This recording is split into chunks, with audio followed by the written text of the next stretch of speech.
Chapter 1. The Arrival of the Stranger. As the pungent, metallic scent of rust invaded his nostrils, Lin Yue believed he would perish upon this scorched earth. The agonizing pain in his back felt as though a searing iron brand was repeatedly crushing him. Struggling to open his eyes, he beheld a distorted sky filled with swirling clouds and an eerie crimson glow. The ground beneath him still radiated heat, with shards of stone embedded in the wounds of his palms, mingling with warm droplets of blood that clung to his skin. Cough. He attempted to raise his body but was forcibly pushed back to the ground by a wave of excruciating pain. The last fragment of his memory was of the particle collider in the laboratory, spiraling out of control, a cerulean energy vortex consuming the entire observation platform, followed by an endless sensation of falling. Where's this place? Suddenly, the sounds of hurried footsteps echoed in the distance. Lin Yue strained to turn his head and saw two figures in unusual attire approaching.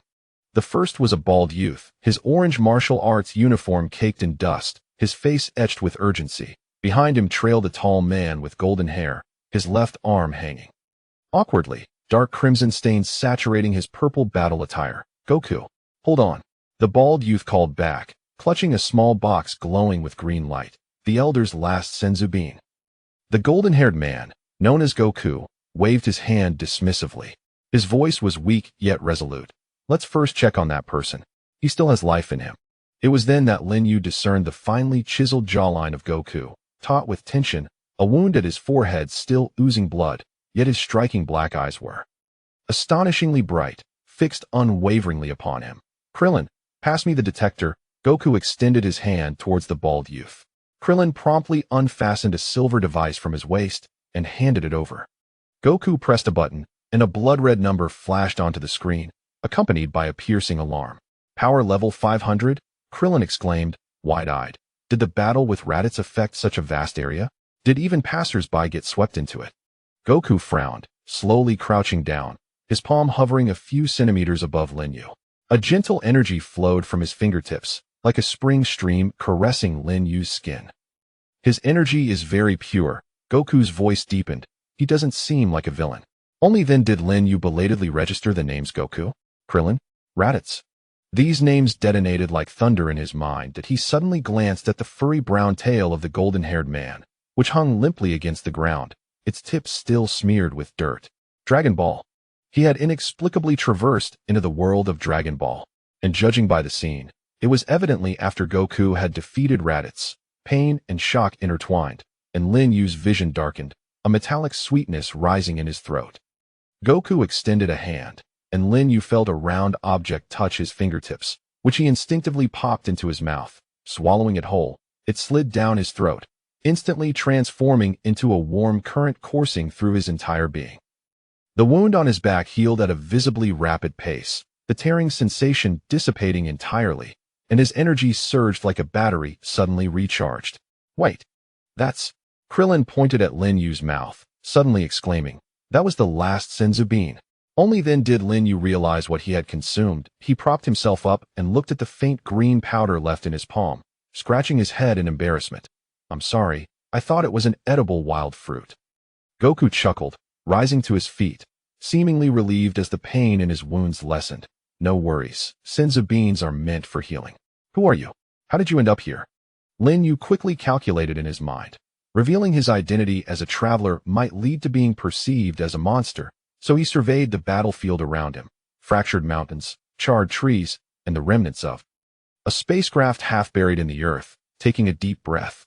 I am a cultivator who got lost in the mountains and found myself here. This excuse was riddled with holes, but Goku evidently had no intention of probing further.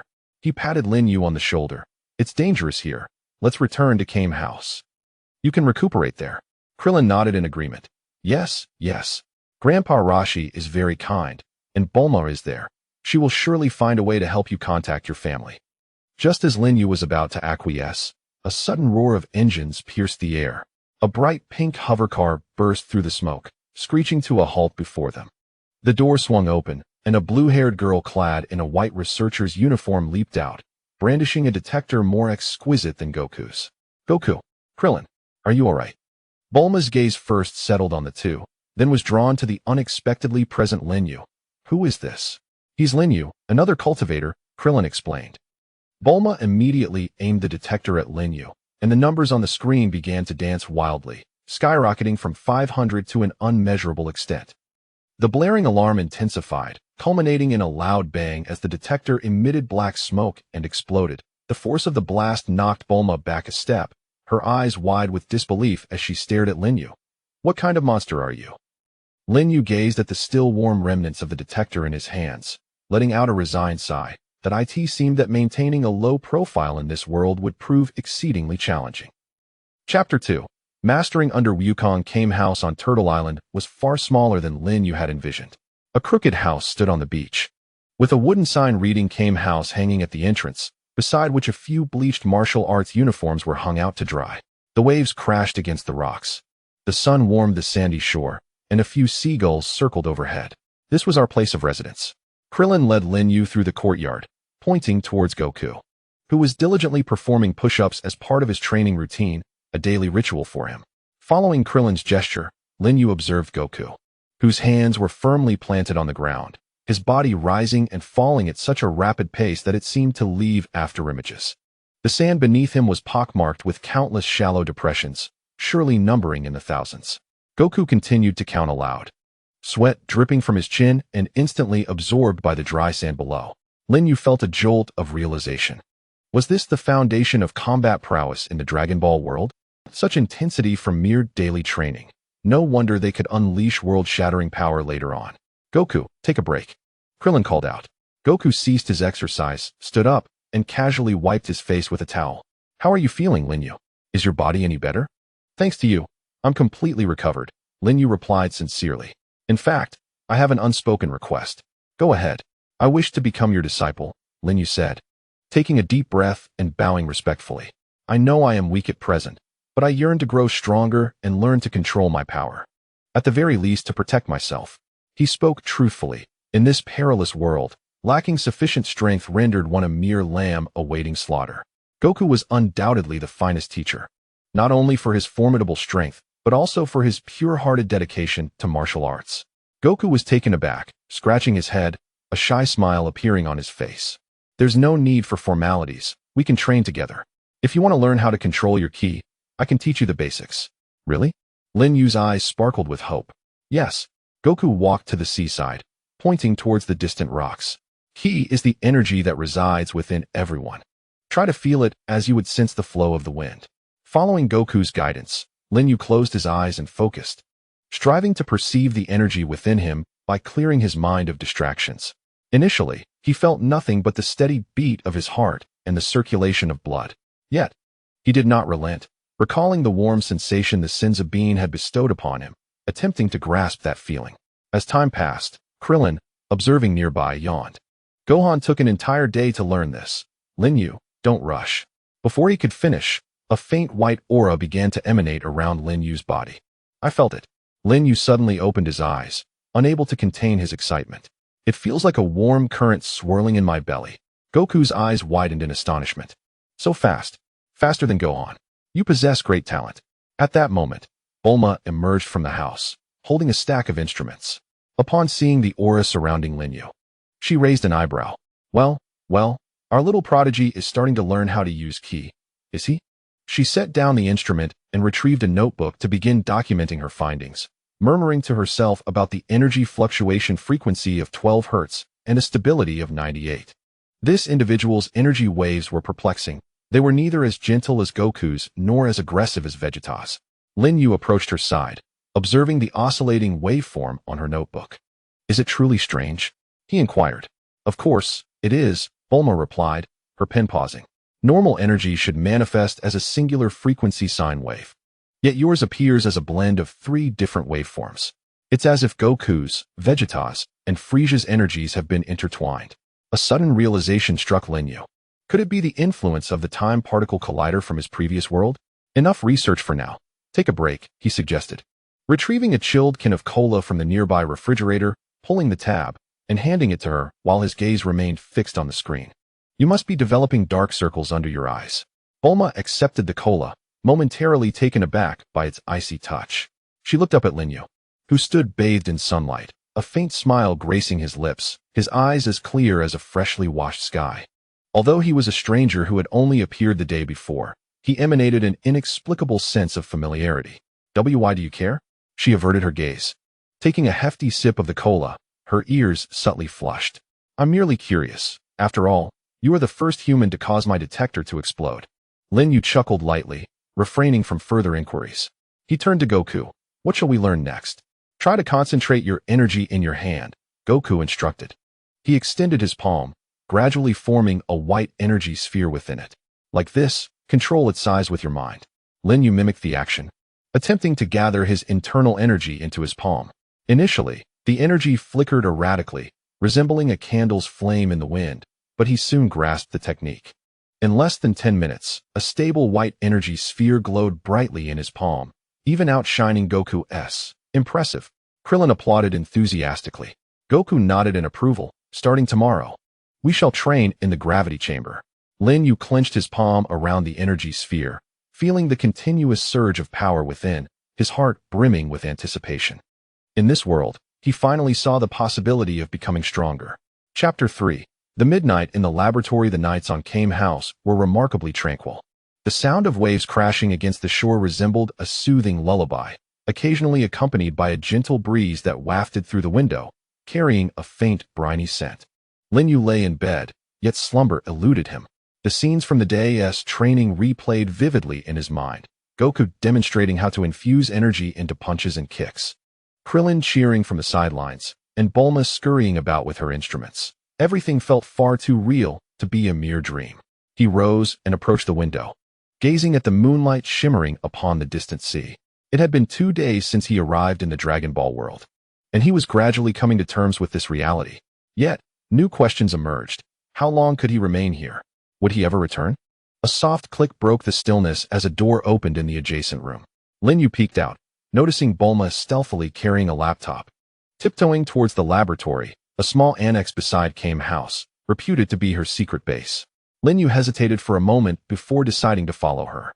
The laboratory was illuminated by a harsh white light, cluttered with an array of instruments, while the screens on the walls displayed intricate energy waveforms. Bulma sat in a chair, her fingers flying across the keyboard, her brow furrowed in concentration. The most prominent display featured 3 distinct waveforms, the red representing Goku, the blue signifying Vegeta, and the flickering purple waveform in the center, evidently belonging to Lin Yue. Still studying this? Lin Yue's voice suddenly resonated. Startled, Bulma's hand trembled, nearly spilling her coffee onto the keyboard. She whipped around to see Lin Yue leaning against the doorframe, 2 cans of cola in hand. Do you walk silently? She exclaimed, clutching her chest in mock reproach. It's you who is too engrossed, Lin Yue replied, approaching her and placing one of the chilled cans beside her, a refreshing pick-me-up. Beads of condensation dripped from the can, creating a small damp patch on the floor. Bulma regarded the can, then glanced back at Lin Yue and sighed. Who exactly are you? A lost cultivator, Lin Yue replied, cracking open his can and taking a sip. Stop with the deception. Bulma turned her notebook towards him. Look, Goku's energy is purely fiery, Vegeta's carries a cold aggression, and yours, she pointed at the purple waveform. Here are 3 peaks, corresponding to the attributes of heat, cold, and neutrality. This does not conform to any known biological energy structure. Lin Yue observed the waveform in silence. He could hardly confess that he was from another world, irradiated by particles from an alternate realm. Could he? Energy, after all, has no fixed form, does it? He pondered, likening it to water, which can exist as ice, steam, yet remains fundamentally H2O. Bulma raised an eyebrow. Are you suggesting your energy can shift attributes at will? Essentially, Lin Yue extended his hand. Would you like to feel it? Bulma hesitated. After years of studying energy, she had never encountered such a peculiar essence. Ultimately, curiosity triumphed over her reluctance, and she tentatively extended her wrist. Lin Yue gently grasped her wrist, her skin delicate and cool to the touch. He carefully channeled a thread of energy through his fingertips into her body. As that energy entered Bulma, it felt warm, akin to the sun in spring, yet in an instant, it transformed into a chilling sensation reminiscent of a mountain stream, before finally evolving into a gentle warmth that flowed through her veins. How does it feel? Lin Yue asked softly. Bulma shivered, recoiling her hand as if struck by an electric shock. Her heart raced, her cheeks flushed as if they could cook an egg. In that fleeting moment, she distinctly sensed three entirely different energies coursing within her, harmonizing like a complete musical composition. Who said I wanted to feel your energy? She averted her gaze, her voice slightly unsteady. I was merely conducting an experiment. Lin Yue, noticing the blush creeping to her ears, couldn't help but chuckle. All right then, the experiment is concluded. May we now take a rest, researcher Bulma? Understood. Bulma shut down the computer and stood up, expressing that she merely wished to comprehend your energy structure, rather than intending to stay up late. Despite her words, her footsteps slowed as she approached the door. Suddenly, she turned back at the threshold, stating, "Hey, the transformation of the gravity chamber will be completed tomorrow. I will be punctual." Lin Yue replied in kind. Bulma nodded, hastily returning to her room. The moment she closed the door, she leaned against it, touching her flushed wrist, her heartbeat still racing. That guy, despite appearing to be of similar age, always maintained an air of calmness. Moreover, with such formidable strength, he exhibited no arrogance whatsoever. Lin Yue gazed at the firmly shut door, chuckling softly. He picked up the notebook from the table, the screen still displaying the three waveform graphs. He recognized Bulma's insatiable curiosity, yet some secrets must remain concealed within his heart. He extinguished the laboratory lights and returned to his room. Outside, the moon concealed itself behind clouds, with dark waves surging on the sea, as if harboring countless secrets. Chapter 4. The Whale of the Gravity Chamber. The gravity chamber was more rudimentary than Lin Yue had anticipated. Labeled as a chamber, it was, in fact, a cube constructed from a special alloy, with silver pipelines adorning the walls and a display in the corner indicating a gravity multiplier of 10x. This modification is based on the spaceship's engine, Bulma remarked, proudly tapping the wall. It can reach a maximum of 100 times gravity, but for now, it can only stabilize at 50 times.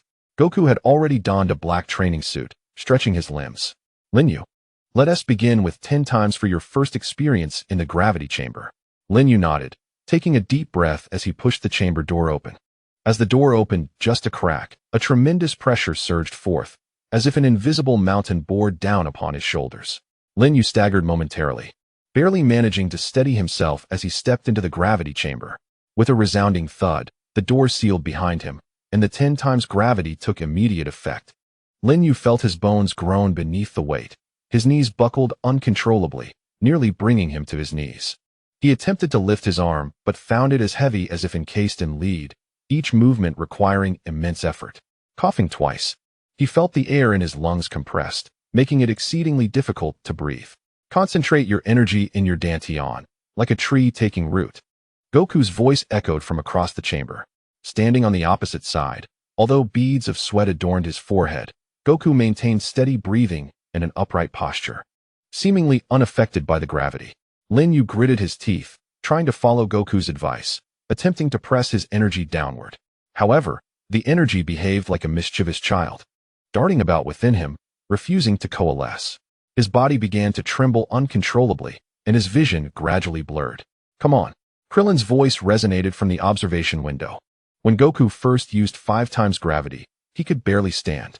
Lin Yue wanted to smile, but lacked even the strength to twitch his lips. He could feel his combat power rapidly depleting, plummeting from over 600 during the day to 400. Do not focus on resisting the gravity. Instead, attempt to merge with it. As Wukong approached him, his voice resonated with a deep and powerful timbre, asserting that energy is not meant for resistance, but rather for harmony. Lin Yue closed his eyes, striving to grasp Wukong's words. Harmony? How does one achieve harmony? He recalled the waves he observed earlier by the seaside. No matter how formidable the rocks, the sea always found a way to circumvent them. Shouldn't energy flow in a similar manner? Attempting to relax his body, he ceased to resist gravity and instead allowed his energy to flow in the direction of the pressure, just as one would navigate in a swift river, not against the current, but adjusting one's course with it. A miracle occurred. The oppressive weight seemed to lighten, his body ceased to tremble, and his breathing became somewhat easier. He slowly lifted his head. Although it remained a challenge, he could at least maintain his stance. Indeed, that is the way, Wukong affirmed. Lin Yue gritted his teeth and began to attempt movement. Each step felt like treading on cotton, yet simultaneously as though he was mired in a quagmire. The soles of his shoes creaking against the ground. Sweat soaked his training attire, clinging to his skin and accentuating the subtle contours of his muscles. With every inch he moved, his knees emitted a distressing creak under the burden, sweat trickling down his jawline and splattering onto the metallic floor, sending up tiny droplets. Gasping for breath, he noticed Wukong's form beginning to waver in his vision. The tenfold gravity felt like an invisible shackle, compressing his bones to the point of creaking. And even the flow of his blood seemed to thicken. Attempt to strike. Wukong's voice pierced through the heavy air. Suddenly, he assumed a fighting stance before Lin Yue. His fist slicing through the air with a sound akin to a breaking wind, swift as lightning even under tenfold gravity. The energy must accompany the fist. Less gravity ensnare it. Lin Yue clenched his teeth, focusing all his will. He felt the energy within his dantian ignite like a spark, slowly ascending through the meridians of his arm. When the energy reached the apex of his fist, he exerted force, yet his fist only rose less than 30 centimeters. As if it had collided with a wall of cotton, falling helplessly. The feeling of defeat pierced his heart like a needle. Reluctantly, Lin Yue summoned his strength once more, but a sudden, searing pain shot through his shoulder. Stop! Wukong swiftly approached, pressing down on his shoulder. Your muscles have reached their limit. Continuing will lead to injury. He pressed a button on the wall, and the gravity gradually diminished to a single fold. In that instant, as the pressure vanished, Lin Yue's legs buckled, collapsing to the ground, his entire body trembling from exhaustion. He gazed at his palms, still warm from the flow of energy that had traversed them, yet he could not grasp that power. You did remarkably well, Wukong remarked, offering him a towel. During my first experience in the tenfold gravity chamber, I was carried out within 3 minutes. Lin Yue accepted the towel and wiped his face. Hearing the astonished exclamations from outside the observation window. Wukong, I can't believe you also have such embarrassing moments. Bulma crossed her arms with a huff, adding, someone was screaming like a pig being slaughtered just now. Who screamed? Lin Yue's cheeks flushed. Indeed, in his agony, he had inadvertently let out a few muffled sounds. Suddenly, Bulma tapped on the observation window. Hey, monster, do you want to see something interesting? She pressed the button on the console, and the walls of the gravity chamber gradually became transparent. This was remodeled with the reflective alloy of the Frisia force, capable of real-time monitoring of the muscle fibers' pressure status. A three-dimensional model of Lin Yue appeared on the screen, with red stress points primarily concentrated around the spine and thigh muscles. Bulma pointed at the model and explained, your muscle density is 15 times that of an ordinary person, but the resilience of your muscle fibers is insufficient, which is why you fatigue more easily than Goku. What can be done to improve it? Lin Yue inquired immediately. Weighted squats, Goku replied, squatting down and hugging his knees, demonstrating the exercise within the gravity chamber to enhance muscle resilience rapidly. He executed a standard squat, causing the metal floor to slightly indent beneath him. 300 of these daily, and after a week, I will teach you new movements. For the next 3 days, Lin Yue immersed himself in the gravity chamber. The squats under 10 times the normal gravity were more torturous than he had anticipated. Each descent felt as if his knees might shatter, and standing up felt like bearing the weight of a mountain on his shoulders. Sweat soaked through 3 sets of training uniforms, and his muscles ached to the point he could barely grasp chopsticks, yet he never faltered. On the morning of the 4th day, as Lin Yue completed his 300th squat under 10 times the normal gravity, he suddenly felt a surge of energy explode from his dantian. Warm energy coursed through his veins to every limb, instantly revitalizing his previously aching muscles, and a pleasant crackling sound emanated from his bones. Instinctively, he threw a punch, and the fist sliced through the air, creating a ripple of energy. Power level 800, Krillin exclaimed, holding the detector in jubilation. Goku also wore an expression of surprise and delight. Excellent. Shall we try 20 times the gravity today? Lin Yue gazed at the control panel on the wall, inhaled deeply, and pressed the button for 20x. The familiar weight bore down on him once more, but this time, he did not falter as he had during his first encounter. The energy within him flowed autonomously, enveloping his bones like an invisible armor. Though his muscles still ached, they steadily supported his body. It seems that the Senzu beans not only heal, but also subtly transform your physique. Bulma's voice came through the observation window, holding a new detector with the numbers stabilizing at 800. But don't get too complacent. You have just crossed the passing mark. Lin Yue flexed his wrists, feeling the surging power within him, and suddenly grinned at the observation window. How about a wager? I can run under 20 times the gravity within a week. You're on. Bulma raised an eyebrow, The loser must wash my experimental instruments for a month. Sunlight streamed through the transparent walls of the gravity chamber, casting a golden hue over the young man's upright figure. Lin Yue assumed his starting stance once again, this time with unwavering strength and determination in his fists. Chapter 5. Vegeta's provocation. On the morning of the 7th day, the beach of Turtle Island was still shrouded in a thin mist. Lin Yue had just completed a 5-kilometer run under 20 times the normal gravity, with sweat dripping from his hair and creating dark patches on the sand. He shook his arms, feeling the energy surging within him. The numbers on the detector stabilized at 1,200, nearly half again what they had been a week prior. Not bad, he mused. As Wukong emerged from the thicket, he bore a hefty log upon his shoulder, several freshly caught giant fish dangling from it. Today's breakfast would be grilled fish. Lin Yue approached with a smile, inquiring if assistance was needed. Go summon Bulma and Krillin. The fire is nearly ready. Wukong indicated towards the nearby campfire. As Lin Yue turned to head towards the Kame house, he was suddenly startled by a piercing sound slicing through the clouds above. The noise was sharp and urgent, reminiscent of metal scraping through the air, starkly contrasting with the thunderous roar of spaceship engines that lingered in his memory. What could that be? Krillin dashed out from the house, pointing at a rapidly enlarging dark spot in the sky. The dark shape halted a kilometer from the island, revealing the silvery contours of a spaceship. Its hull was riddled with bullet holes, and thick black smoke billowed from the tail, indicating it had weathered a fierce battle. Even more unsettling was the chilling aura emanating from the vessel, akin to a serpent's tongue brushing against the skin. Wukong's expression grew somber. He set the log down and instinctively assumed a combat stance. It was Vegeta. Lin Yue's heart sank. Vegeta? Why would he arrive at this moment? According to the narrative, he was not supposed to make his entrance until the Namek saga. The ship's underside belched forth blue flames as it descended slowly onto the beach, stirring up a cloud of sand. The moment the hatch opened, a scion clad in a deep blue battle suit stepped out. He stood tall, his black hair spiked defiantly, and a smirk of unabashed derision graced his lips. Most striking were his jet black eyes, swirling with arrogance and ferocity, as though nothing in the universe could capture his attention. Kakarot, Vegeta's voice rumbled, low and gravelly, imbued with a metallic resonance. His gaze swept over Wukong before settling on Lin Yue. And who is this lowly creature?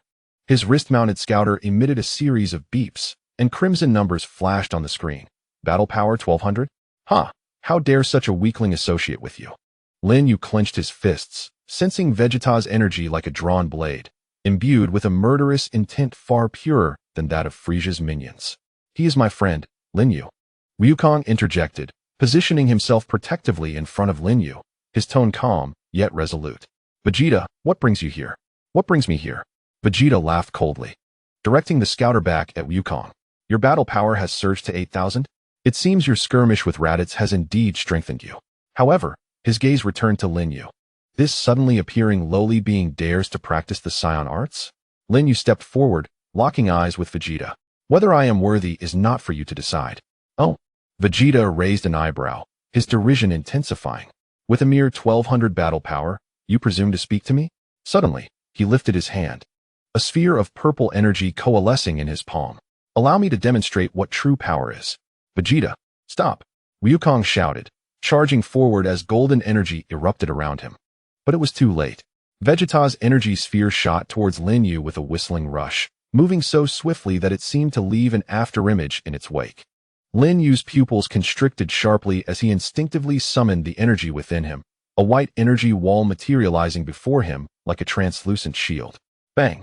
The energy blast collided with the barrier, erupting in a blinding radiance. The shockwave sent debris flying across the beach, extinguishing even the distant campfire. Lin Yue was propelled backward by the immense force, his feet carving 2 deep grooves in the sand, a tingling pain radiating through his arms. As the dust settled, the mocking expression on Vegeta's face shifted to one of astonishment. Though he had only unleashed 30% of his strength, sufficient to obliterate a small spacecraft, this boy with a power level of 1,200 had managed to withstand it? Intriguing. Vegeta licked his lips, a glimmer of bloodthirsty excitement flashing in his eyes. It seemed he could allow this boy to linger a few seconds longer. You're going too far, Bulma shouted as she dashed out, clutching the scouter, which displayed the energy reading of the recent blast, enough power to devastate half of Kame House. Vegeta paid her no mind, his gaze fixed intently on Lin Yue. Your energy is peculiar. It resembles neither that of a human nor a scion. What exactly are you? What I am is of little consequence, Lin Yue replied, straightening his posture. Though the energy wall had shattered, the energy within him surged with unprecedented vitality. What matters is that this is not a place for you to wreak havoc. Arrogance. Vegeta's energy spiked abruptly, purple waves of ki boiling like molten lava. Since you wish for death, I shall oblige.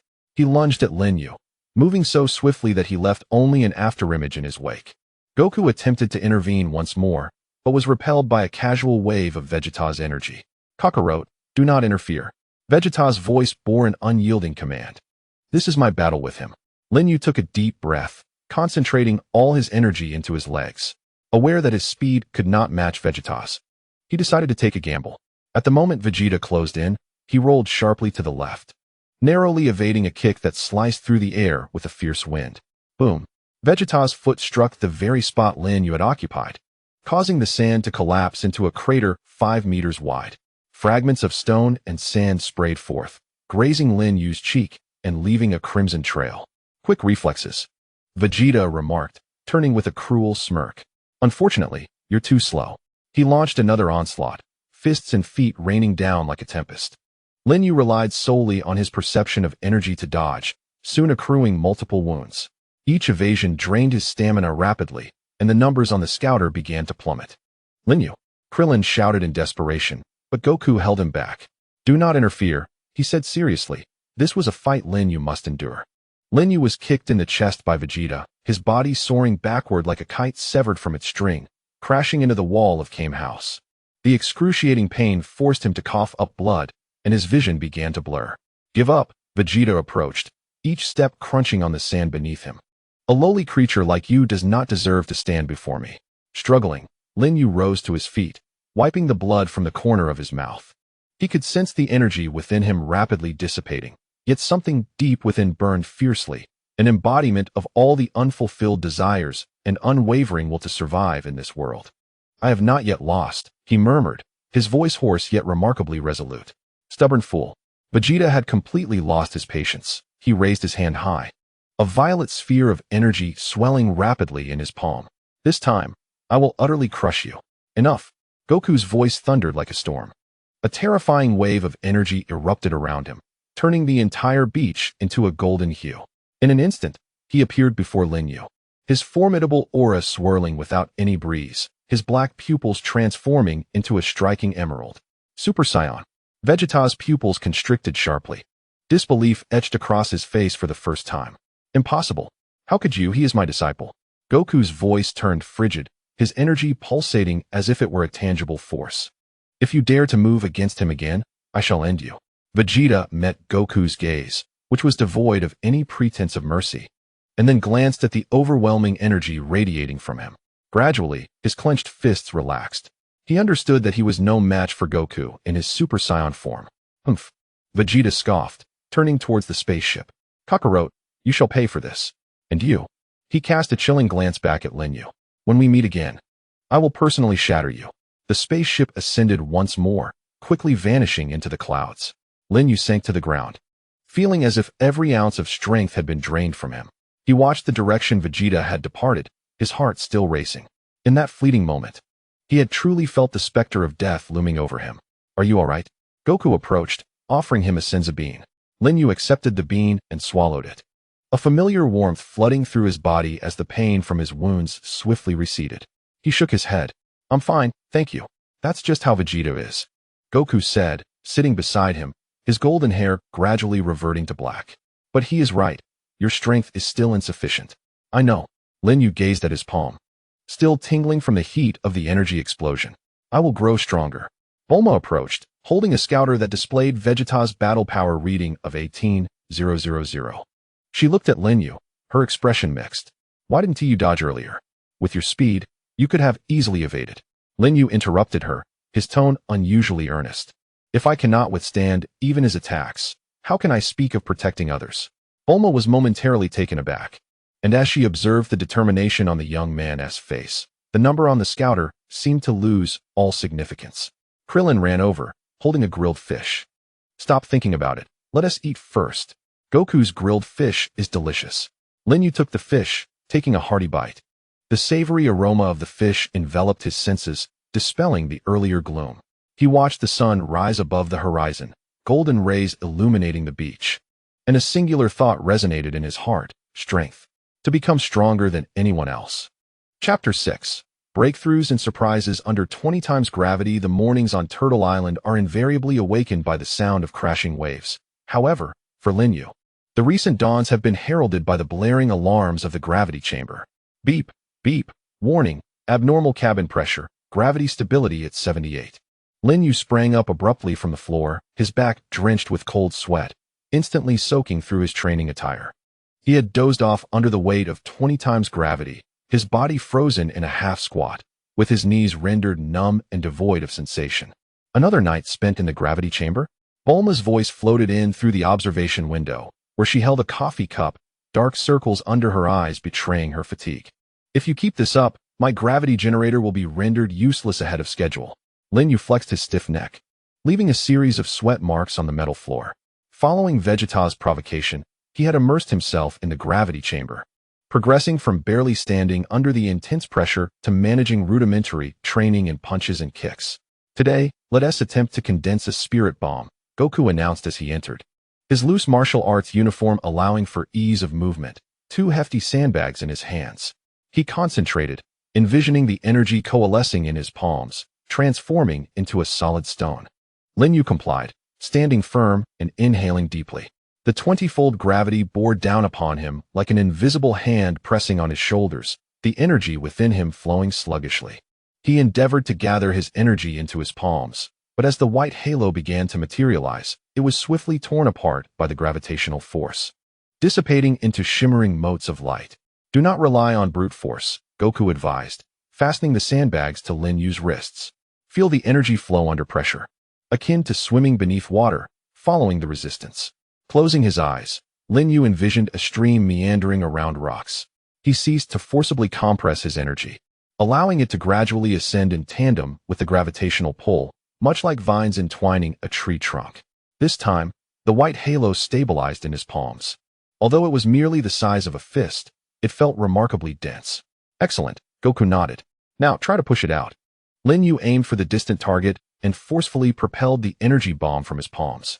As soon as it detached, it began to plummet, grazing the target before crashing to the ground and creating a shallow crater the size of a fist.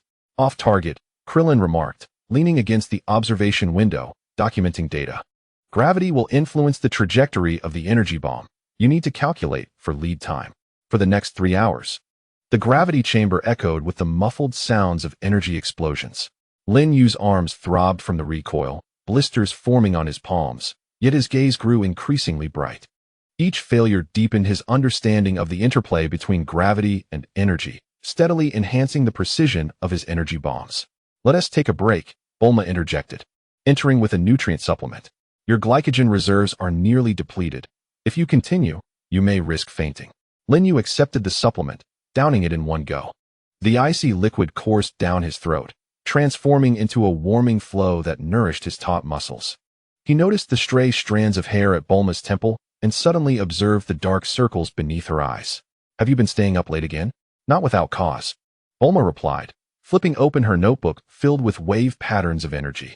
Your energy, under 20 times gravity, exhibits a state of quantum entanglement, which fundamentally contradicts existing physical laws. She pointed at the oscillating curve on the screen. A normal energy wave should resemble a smooth parabola, yet yours resembles an erratic electrocardiogram. Lin Yue leaned closer to inspect the screen, observing the purple curve, indicative of his energy, continuously splitting and reassembling under gravitational influence, writhing as if it possessed life. Suddenly, he recalled the fragments of alternate worlds that flashed through his mind when the Elder unlocked his potential. Could this be related to the ability of dimensional traversal? Perhaps it was adapting to different physical laws. Lin Yue tentatively suggested. Bulma halted, her pen poised, and abruptly looked up at him. What do you mean? It's nothing. Lin Yue averted his gaze, unprepared to reveal the secret of dimensional travel. It could simply be that my energy is rather unique. Bulma scrutinized him for several seconds, then suddenly seized a wrench from the table and tossed it at him. Catch. Instinctively, Lin Yue raised his hand, and at the moment of contact with the wrench, he felt his energy surge into his palm, forming a cushion. The force that could have shattered bones under 20 times gravity was effortlessly dissipated. Bulma's eyes sparkled with excitement as she swiftly recorded in her notebook. Your energy just automatically formed a protective layer. Was this an instinctive reaction? Lin Yue was taken aback. His previous action had been entirely subconscious. It seems your body adapts to gravity more swiftly than your consciousness. Goku approached, holding a new detector, stating, your power level is 1000. Congratulations. Lin Yue glanced at the numbers on the detector, but felt little joy. He recalled Vegeta's power level of 18,000 and the terrifying 531,000 of Frieza, realizing he was still far from sufficient. I'd like to try 30 times gravity, Lin Yue asserted. No way. Bulma immediately objected. Your bone density is not up to standard. 30 times gravity would fracture your entire skeleton. I can progress gradually. Lin Yue looked towards Goku, suggesting a daily increase by 1 times, allowing for slow adaptation. Goku pondered for a moment and nodded in agreement. But I must be there to monitor. If anything unusual occurs, we will halt immediately. For the next 10 days, the gravity in the training room escalated progressively by 1 times each day. Lin Yue's body underwent rapid evolution amidst pain and adaptation, his bone density increasing to 3 times that of an average person, while his muscle fibers became as resilient as steel. When the gravity reached 30 times, he was capable of freely running and jumping within the confines of the chamber. That afternoon, Lin Yue practiced consecutive energy blasts under 30 times gravity. The white energy blast shot towards the target like a barrage, each explosion stirring clouds of dust. He grew increasingly adept, his energy flowing endlessly within him, even attempting to alter the trajectory of the blasts while in motion. That's enough for today, Goku remarked. Glancing at the time, Krillin has prepared your favorite roasted meat for dinner. Just as Lin Yue was about to cease his practice, he suddenly sensed a tumult within his energy. The last energy blast veered off course, trailing a white tail towards the Kame house, more accurately, towards Bulma's red sports car parked in the yard. This is bad. Lin Yue's pupils dilated, realizing it was too late to pursue. Bang! The energy blast struck the sports car's hood with precision, the immense force lifting the vehicle 3 meters into the air, where it descended amidst a plume of black smoke. Bulma's piercing scream echoed from within the house. Lin Yue, that was my newly modified engine. Lin Yue, gazing at the smoke-emitting car, sheepishly scratched his head. It was a limited edition that Bulma had devoted 3 months to upgrading, rumored to be capable of brief low-altitude flight. I'm truly sorry, it was unintentional. If apologies were sufficient, why would we need insurance? Bulma exclaimed, emerging with a wrench in hand, her face smudged with oil. Do you have any idea how difficult that engine was to work on? I had to rely on connections from the cosmic black market. Her words abruptly halted as Lin Yue crouched beside the car, his hand pressing against the deformed hood. A white energy surged from his fingertips, and miraculously, the twisted metal began to mend itself, even the shattered components emitting faint clicking sounds as they reassembled. 5 minutes later, as Lin Yue withdrew his hand, the car, aside from some superficial scratches, had remarkably started up, the engine purring steadily. Bulma's wrench clattered to the ground. Energy not only destroys but also repairs, Goku explained with a smile.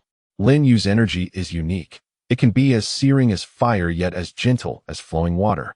Lin Yue stood, brushing off the dust from his hands. Can it still run? If not, don't touch my car. Bulma abruptly shoved him aside, diving into the driver's seat and pressing the accelerator. The sports car shot forward like a released arrow, carving a graceful arc across the beach. Watching her excited figure, Lin Yue couldn't help but smile wryly. She was genuinely pleased. Goku patted his shoulder, knowing it was just difficult for her to admit it.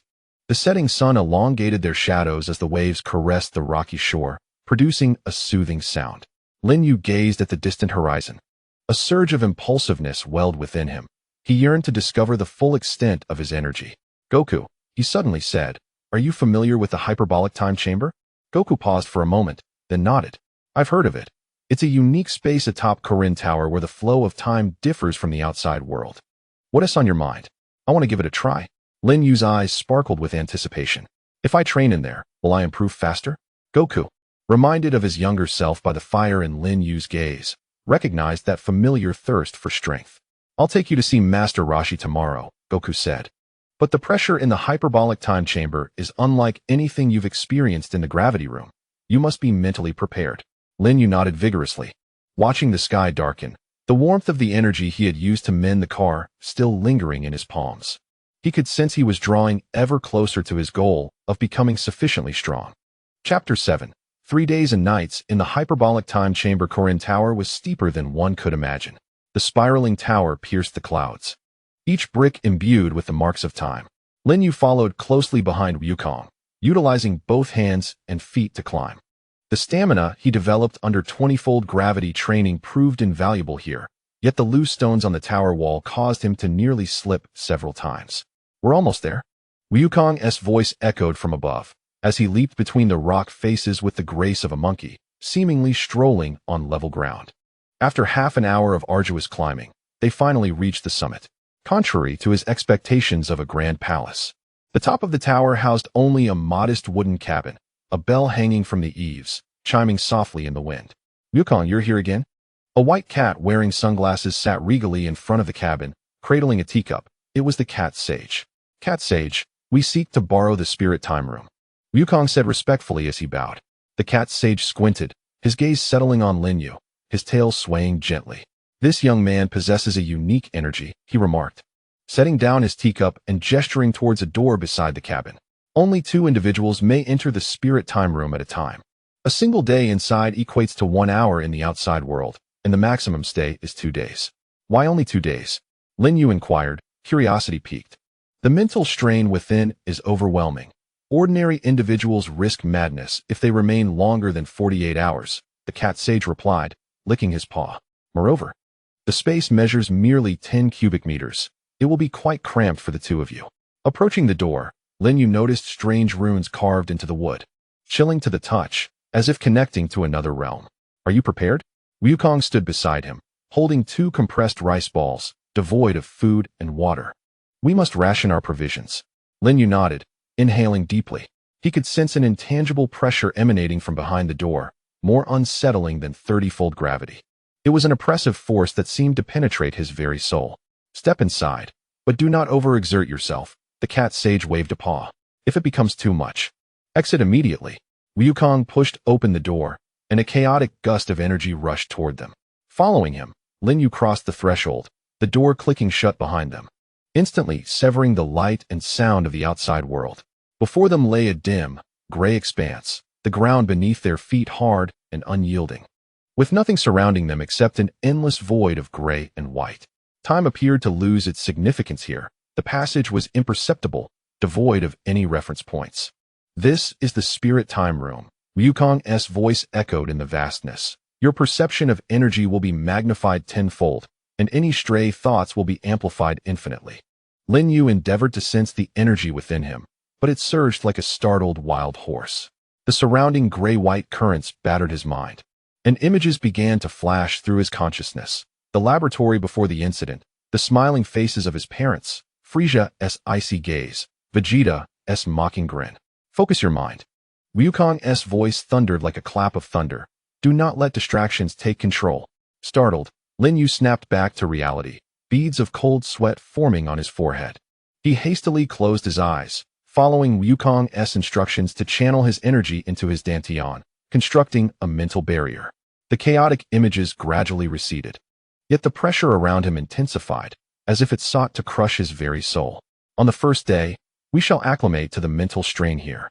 Wukong sat cross-legged, striving to maintain his true essence amidst the swirling distractions of thought, a task deemed more significant than the mere cultivation of energy. Time became an elusive concept in this realm. Lin Yue could not ascertain how long had elapsed, perhaps an hour, or maybe a day. He remained seated, allowing myriad thoughts to flicker and fade within his mind while steadfastly retaining a glimmer of clarity. Upon opening his eyes once more, he observed that the surrounding grayish-white energy seemed to have grown more docile. Excellent. Wukong offered him half a rice ball. Now we shall commence energy cultivation. The pressure here will aid you in mastering the flow of energy more swiftly. The subsequent training proved to be 100-fold more brutal than any gravity chamber. The room of spirit and time not only amplified the perception of energy, but also magnified the agony endured. Each circulation of energy felt akin to traversing a razor's edge. A moment's lapse could trigger a backlash of mental anguish, leaving him with a splitting headache. Lin Yue learned to condense energy orbs amidst excruciating pain, to maintain stability in the chaos of racing thoughts, and even to transmute the surrounding grayish-white energy into his own power. His combat prowess surged at an astonishing pace, escalating from 1,000 to 2,000, and then to 3,000. On the evening of the second day, if indeed there was an evening here, Lin Yue experienced a sudden transformation within his internal energy during an orb practice. A faint golden pattern emerged within the white energy sphere, reminiscent of stars twinkling within. When he propelled this energy outward, the orb left a golden trail in its wake, the explosive force tripling that of his previous attempts. Lin Yue gazed in astonishment at the palm of his hand. The purification of energy.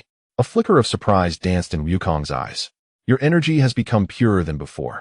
Thus its potency is naturally enhanced.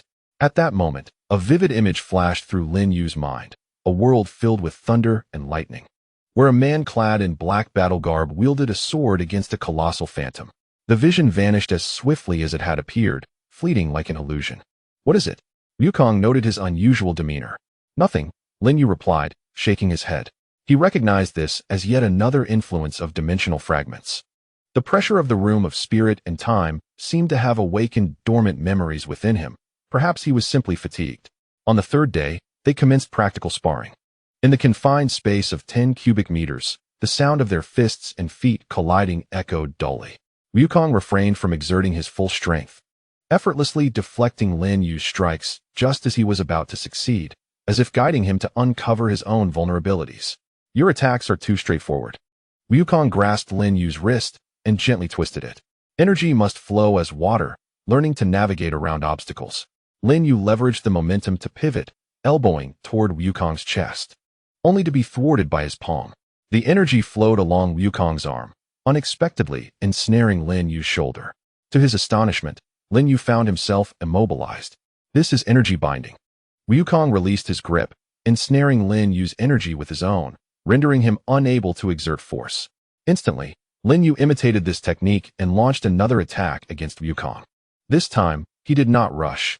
Instead, he transformed his energy into delicate tendrils, stealthily wrapping around Wukong's arm. As Wukong threw a punch, he suddenly felt a weight in his arm, his movement faltering by a fraction.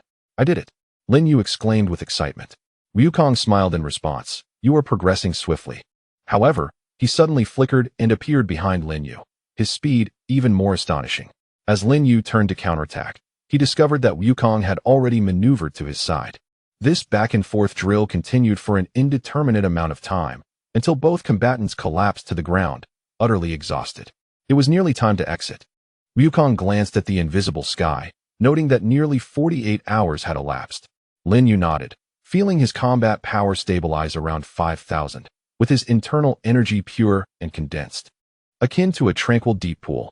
More importantly, his mastery of this energy had reached an unprecedented level. He could even faintly sense the presence beyond the room of spirit and time. Let us depart, Wukong declared as he rose, pushing open the door that connected the two worlds. Blinding sunlight flooded in, causing both to squint. The cat sage sat before the house, still cradling a teacup. How do you feel? He inquired. I have gained immensely, Lin Yue replied sincerely, bowing in gratitude. Thank you, cat sage. The cat sage stroked his beard, giving Lin Yue a meaningful glance. Your energy conceals many secrets. Be cautious not to be consumed by them. Lin Yue felt a stir in his heart, eager to inquire further, but Wukong pulled him down the tower.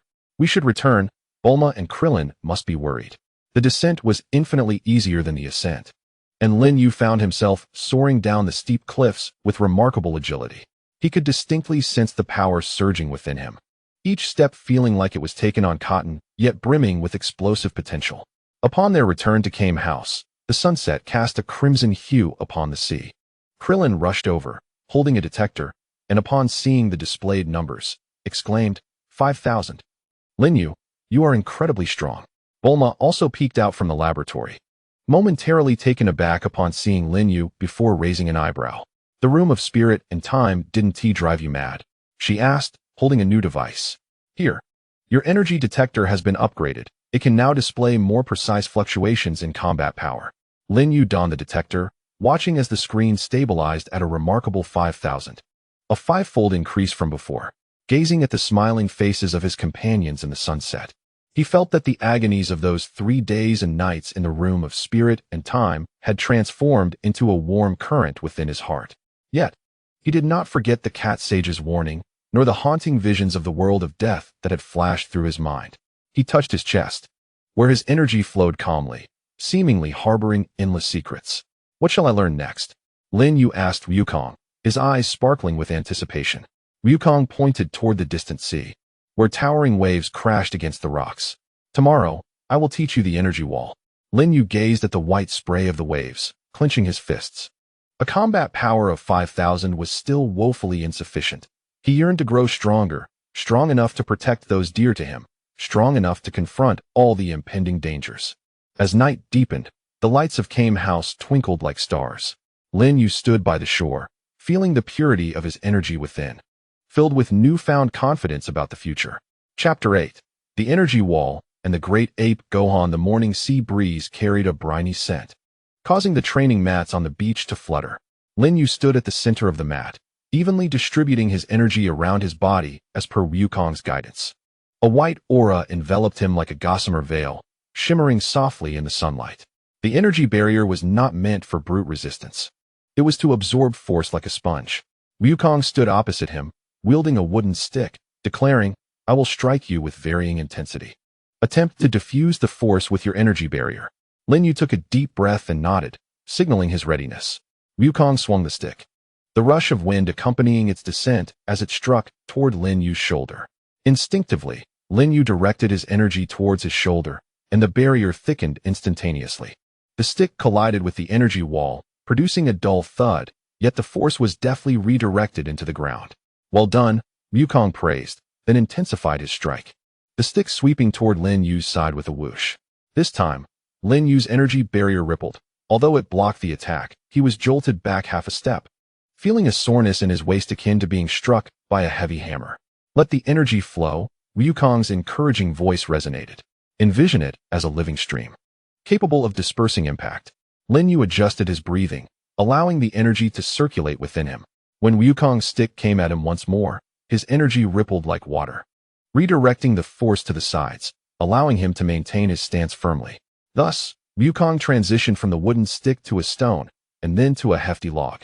Lin Yue's energy barrier, once precarious, gradually became resilient and agile. By noon, he was able to effortlessly shield himself from Ryujin's full-force punch with his energy wall. "Excellent. Now, attempt to expand the reach of your barrier." Ryujin stepped back a few paces, gesturing towards Krillin not far away. "Try to protect him with your energy wall."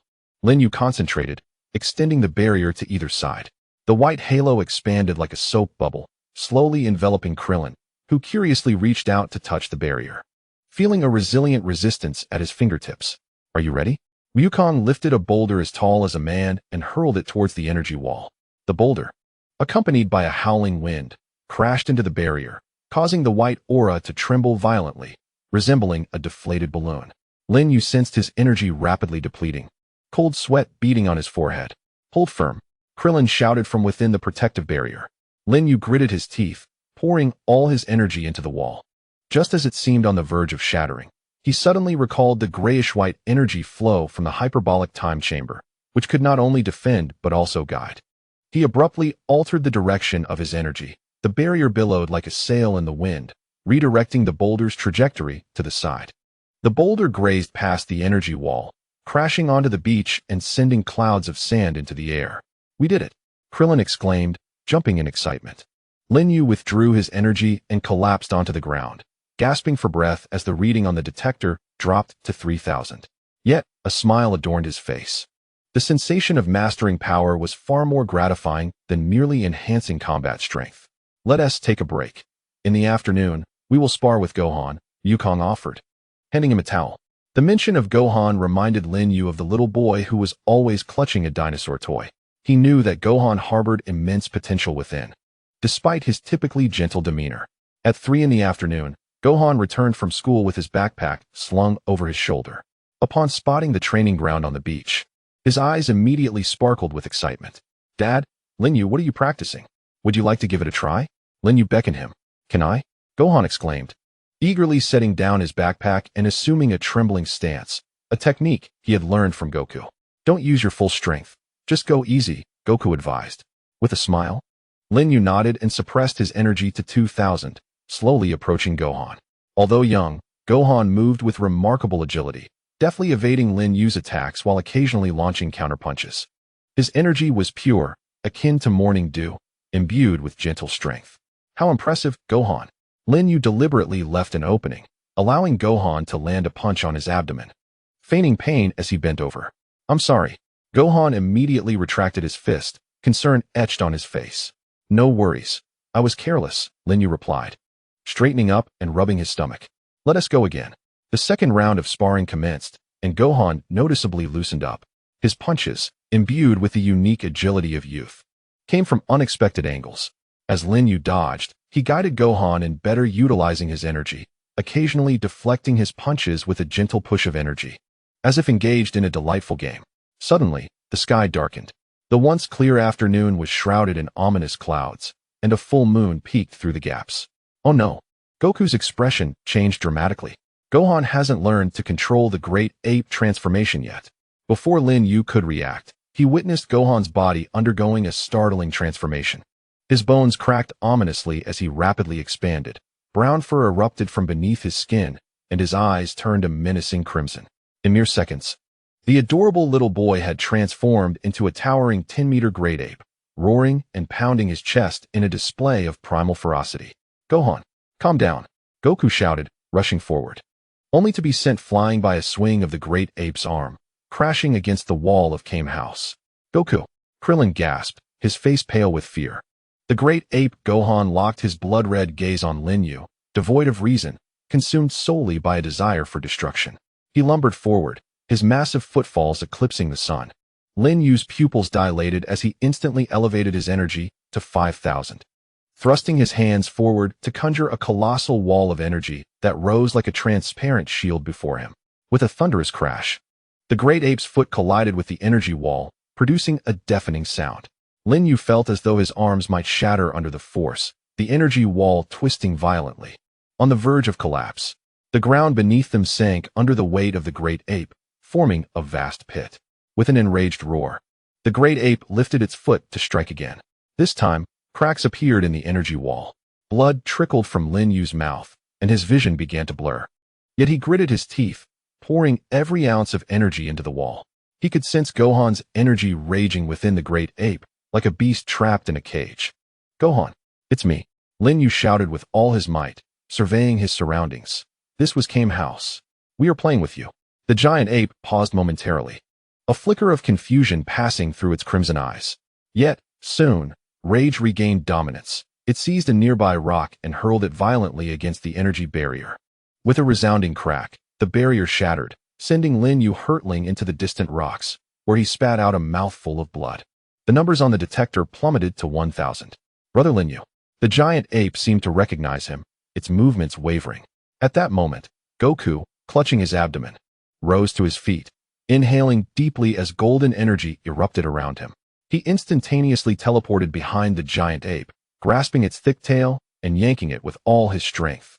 A roar of pain erupted from the giant ape as its massive form teetered and crashed to the ground. Seizing the opportunity, Goku concentrated his energy into a sphere, striking the base of the ape's tail with precision. With a howl, the giant ape began to shrink, swiftly transforming back into the unconscious Gohan. Lin Yue struggled to rise, approaching Goku and gazing at the unconscious Gohan, relieved. Is he all right? Yes, fine, just exhausted, Goku replied, lifting Gohan with a weary smile. Thank you for stalling. Without you, I might not have made it in time. We are partners, Lin Yue said, smiling, though the pain in his chest reminded him of the earlier peril. Bulma and Krillin rushed over, horrified by the chaotic beach scene and the unconscious Gohan. Upon learning the details, Bulma quickly retrieved a peculiar device from her laboratory. This is my invention, the artificial moon suppressor. She placed the device on Gohan's wrist. It would automatically emit interference signals upon detecting Blood's waves, preventing his transformation into the giant ape. Lin Yue gazed at the silver bracelet, its green indicator lights blinking, marveling at Bulma's ingenuity. As night fell, Gohan remained in a deep slumber. Lin Yue sat by the shore, contemplating the restored energy barrier, mended by Goku's power, his mind swirling with thoughts. Today's battle taught him that the energy barrier requires not only strength, but also resilience and wisdom. Moreover, the immense power lying dormant within Gohan made him realize that this world harbors many unknown formidable forces. What are you thinking?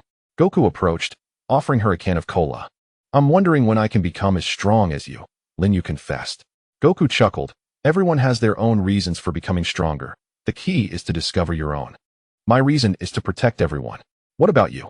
Lin Yue gazed at the lights flickering in Kame House, observing Bulma and Krillin bustling about, and the sleeping Gohan on the bed. Slowly, an answer began to take shape in his heart. I also wish to protect everyone, he whispered, his tone unexpectedly resolute, protecting this world and perhaps other worlds yet to come. Though Goku did not grasp the latter part, he sensed the determination in Lin Yue's voice and nodded approvingly. The waves crashed against the rocks, and the moonlight bathed the beach in a silvery veil.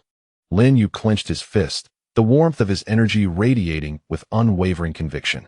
He is aware that the path to becoming stronger is still long, yet he no longer feels lost. Chapter 9. The Chi Energy Detector and Combat Power of 5,800. The mornings on Turtle Island are always accompanied by the sounds of crashing waves and metal clashing. Lin Yue kneels on the floor of the 50x gravity chamber, sweat accumulating beneath him into small puddles. He has just completed his 500th weighted squat, and the lead weights on his wrists and ankles are thoroughly soaked with perspiration. Each movement feels as if he is dragging an immense burden. His combat power stabilizes at 5,500, with a chi purity of 89.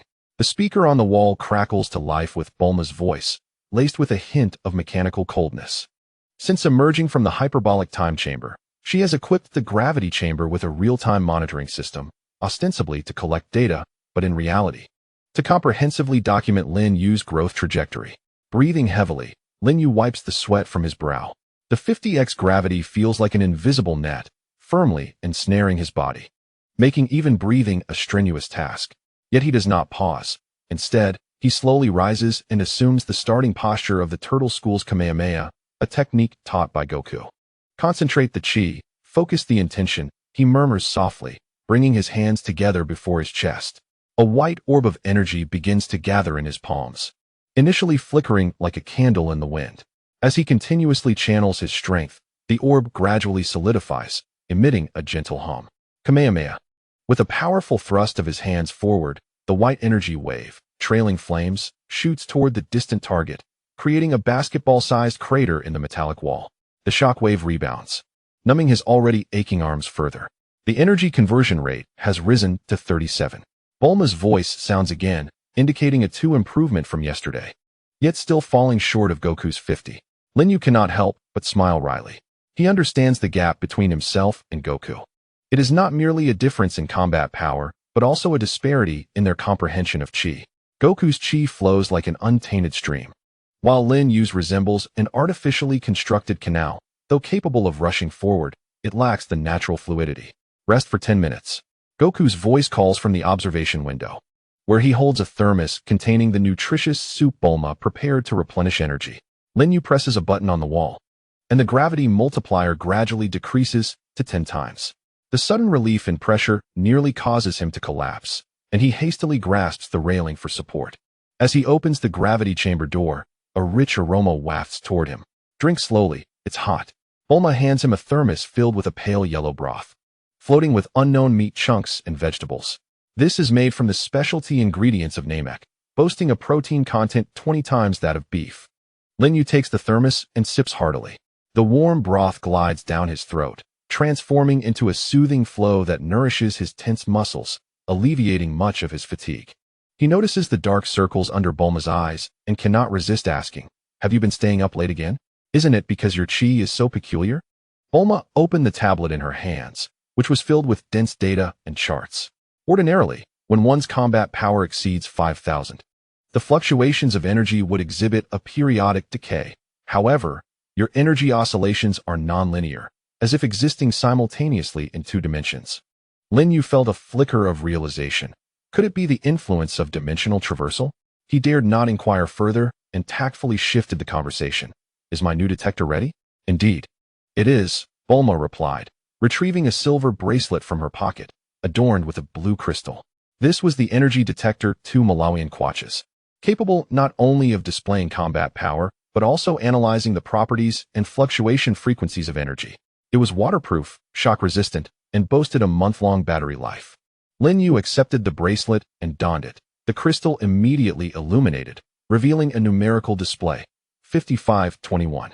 He flexed his wrist, finding the bracelet fit perfectly and significantly lighter than the previous model. Thank you. Don't rejoice too soon, Bulma replied, crossing her arms with a playful smile. This device has been modified using a core chip from Frisia's army. If you dare to damage it, prepare to spend a year cleaning my experimental instruments. Rest assured, I will cherish it, Lin Yue said with a grin, though inwardly he pondered whether the detector could withstand Frisia's energy when they arrived on Namek. In the following week, Lin Yue's training hit a plateau. His combat power hovered around 5,500, and no amount of effort seemed to break through. Although the purity and conversion rate of his energy were slowly improving, they were far from the pace he had previously experienced. This is a normal occurrence, Goku remarked after a sparring session. Every practitioner encounters a bottleneck. The key is to find the opportunity for breakthrough. Opportunity? Indeed. Goku picked up a stone from the ground and casually tossed it into the sea. It could arise from a battle, a moment of realization, or even a delicious barbecue. He chuckled, patting Lin Yue on the shoulder. Don't be too impatient. Just relax a bit. Lin Yue contemplated this advice. He attempted to follow Goku's suggestion, ceasing his relentless pursuit of increased combat power, and instead focused on honing his fundamentals. He practiced the condensation and dispersion of energy repeatedly, experimenting with various methods to control its flow, even beginning to imitate Goku, Krillin, and even Vegeta's energy manipulation techniques. That afternoon, he practiced creating an energy wall by the seaside. The white energy wall stood like a shield on the beach, waves crashing against it, transforming into a mist of water. He endeavored to make the energy wall thinner and more resilient, akin to an invisible membrane. Lin Yue, look at what I've brought you. Krillin's voice called from a distance, as he approached carrying a large cage containing a vividly colored fish. This is an explosive flame fish I caught in the deep sea. It is said that consuming it can enhance one's explosive power. Lin Yue withdrew his energy gun and walked over to examine the fish. Its scales shimmered with a metallic luster, and with a flick of its tail, it emitted tiny sparks. Indeed, a remarkable specimen. Shall we roast it for dinner? Lin Yue inquired with a smile. Absolutely, Krillin exclaimed eagerly. I'll go fetch Bulma to prepare the seasoning. Watching Krillin dash away, Lin Yue felt his spirits lift considerably. He reformed the energy barrier, this time relinquishing deliberate control and allowing the energy to flow naturally. A wondrous phenomenon occurred as the surface of the barrier rippled gently, dissipating the impact of waves like a tranquil sea rather than enduring it with brute force. Lin Yue gazed in astonishment at his hands, suddenly realizing that his fixation on control had blinded him to the inherent fluidity of the energy itself. As Bulma had remarked, his energy existed simultaneously in 2 dimensions. Perhaps it required a more adaptable approach for guidance. He endeavored to infuse the barrier with 2 contrasting energies, one fervent as flame, the other frigid as ice. The originally pure white barrier now showcased intertwining red and blue patterns, becoming more resilient, impervious even to sunlight. His combat power surged. The digits on his wristband began to fluctuate. 5521, 5600, 5700. Lin Yue pressed on, continuing to channel the energy within him, striving for equilibrium amidst the contradictions. The fiery energy expanded while the icy energy contracted, their opposing forces creating a remarkable chemical reaction. 5,800. As the number stabilized, Lin Yue exhaled deeply. The barrier gradually dissipated, and he sensed that the energy within him was now more refined, manipulable with greater finesse. Ah, have you broken through? Bulma appeared behind him, holding a tablet. The energy fluctuation frequency stabilized at 37 Hz, with thermal energy comprising 42, cold energy 38, and neutral energy 20. What a marvel! She exclaimed, her eyes sparkling with excitement as her fingers swiftly recorded the data. To simultaneously control 2 opposing energy types is unprecedented among known cosmic races. Perhaps it's a gift. Lin Yue quipped half-jokingly. Gift my foot. Bulma retorted with a roll of her eyes. I analyzed your genetic samples and discovered an unknown sequence in your DNA that allows for adaptation to various energy environments. That's why you can master energy so swiftly and manipulate multiple attributes. Lin Yue felt a jolt of surprise. Could it be that the particle radiation during his dimensional traversal not only endowed him with the ability to traverse dimensions, but also altered his genes? Don't worry, that sequence is quite stable and has no side effects. Bulma seemed to read his thoughts. It even enhances your physical capabilities. Your recovery speed surpasses Goku's by 15. At that moment, Krillin's voice echoed from the Kame house. The barbecue is ready. Come eat. Lin Yue and Bulma exchanged glances, both chuckling. Let us go sample Krillin's culinary skills, Lin Yue said, leading the way inside. Wait, Bulma called after him, pointing to the detector on his wrist. 5,800. You're nearly catching up to the early Vegeta. Her tone carried an almost imperceptible pride. How annoying, being surpassed by you. Lin Yue noticed the flush in her ears and suddenly found this research-obsessed girl quite endearing. As they gathered for dinner, the aroma of grilled fiery fish wafted throughout the Kame house. The fish melted in the mouth. A warm current surged throughout Lin Yue's body, invigorating the energy within him. Klin, your culinary skills have improved tremendously, Goku said, devouring his meal with gusto. Indeed, Klin replied, puffing out his chest. Once we reach Namek, I will catch even more formidable fish for you. The mention of Namek instantly cast a somber shadow over the atmosphere. Lin Yue set down his chopsticks and gazed out at the night sky. When do we depart? It will take another week to modify Bulma's spaceship, Goku replied. Once it's ready, we will head straight to Namek, find the Dragon Balls, and resurrect everyone. Lin Yue nodded, though a weight settled in his heart. He understood that the journey to Namek would not be without its challenges. The ominous shadow of Frisia loomed over that verdant planet. By the way, has there been any news from Vegeta? Lin Yue inquired. The scanner indicates he is training on the other side of the universe, Bulma said, pulling up a screen displaying a flickering red dot. His battle power has risen to 23,000. He's making progress as well. Lin Yue clenched his fists. The disparity between 5,800 and 23,000 was still vast. Yet he felt no discouragement. Instead, his resolve to grow stronger solidified. I will become more powerful, he whispered, his voice soft yet resonant enough for everyone present to hear. Goku nodded in approval. Klin patted him on the shoulder with enthusiasm, and although Bulma remained silent, a subtle smile crept across her lips. As night deepened, Lin Yue stood by the sea, contemplating the number 5,800 displayed on his wristband. He recognized this as merely a new beginning. The road ahead was long and fraught with peril, yet he no longer feared it. For he was not alone in his battle. He had companions, and those he sought to protect by his side. He took a deep breath, his energy flowing smoothly within him, the red and blue hues of his aura flaring momentarily in his palm. Namek, here I come. Chapter 10. The end of the 6-month period and the breakthrough under 50 times gravity. 6 months had quietly elapsed during Lin Yue's training on Kame House. As the first leaf fell onto the floor of the gravity chamber, Lin Yue was enduring the oppressive force of 50 times gravity, making his final push. His muscle definition was sharper than it had been 6 months prior, his skin glistening with sweat, radiating a healthy bronze hue. The energy detector on his wrist displayed an astonishing number, 14,987. Just a little more, Lin Yue gritted his teeth, each punch accompanied by a tearing whoosh through the air. White energy coalesced at the tips of his fists, exploding outward with each strike, leaving various depths of indentations on the metallic walls. Over these past 6 months, his progress had been nothing short of miraculous. From stumbling under 10 times gravity to now executing various techniques with ease under 50 times gravity, from an initial battle power of 500 to the brink of surpassing 150,000. Behind this achievement lay countless days and nights of sweat and perseverance, the grueling training in the hyperbolic time chamber, and countless sparring sessions with Goku and Klin. Lin Yue, come out for a moment. Goku's voice echoed from outside the observation window, tinged with barely perceptible excitement. Lin Yue pressed a button, gradually reducing the gravity multiplier to 1. He pushed open the heavy hatch, and the blinding sunlight instinctively made him squint. Goku, Bulma, Krillin, and Gohan stood outside, their faces adorned with smiles. Congratulations on completing 6 months of training, Goku said, handing him a towel. Today, we take a day off to celebrate. Celebrate what? Lin Yue questioned, wiping the sweat from his brow. Celebrate your qualification. Krillin chuckled. 6 months ago, you were a novice with a fighting power of 500. And now you're nearing 150,000. You're already qualified to join us on Namek. Gohan chimed in. Brother Lin Yue, you are amazing. You've progressed even faster than Dad did back in the day. Feeling a bit bashful from the praise, Lin Yue glanced at Bulma, noticing she held a delicate metallic box. What is this?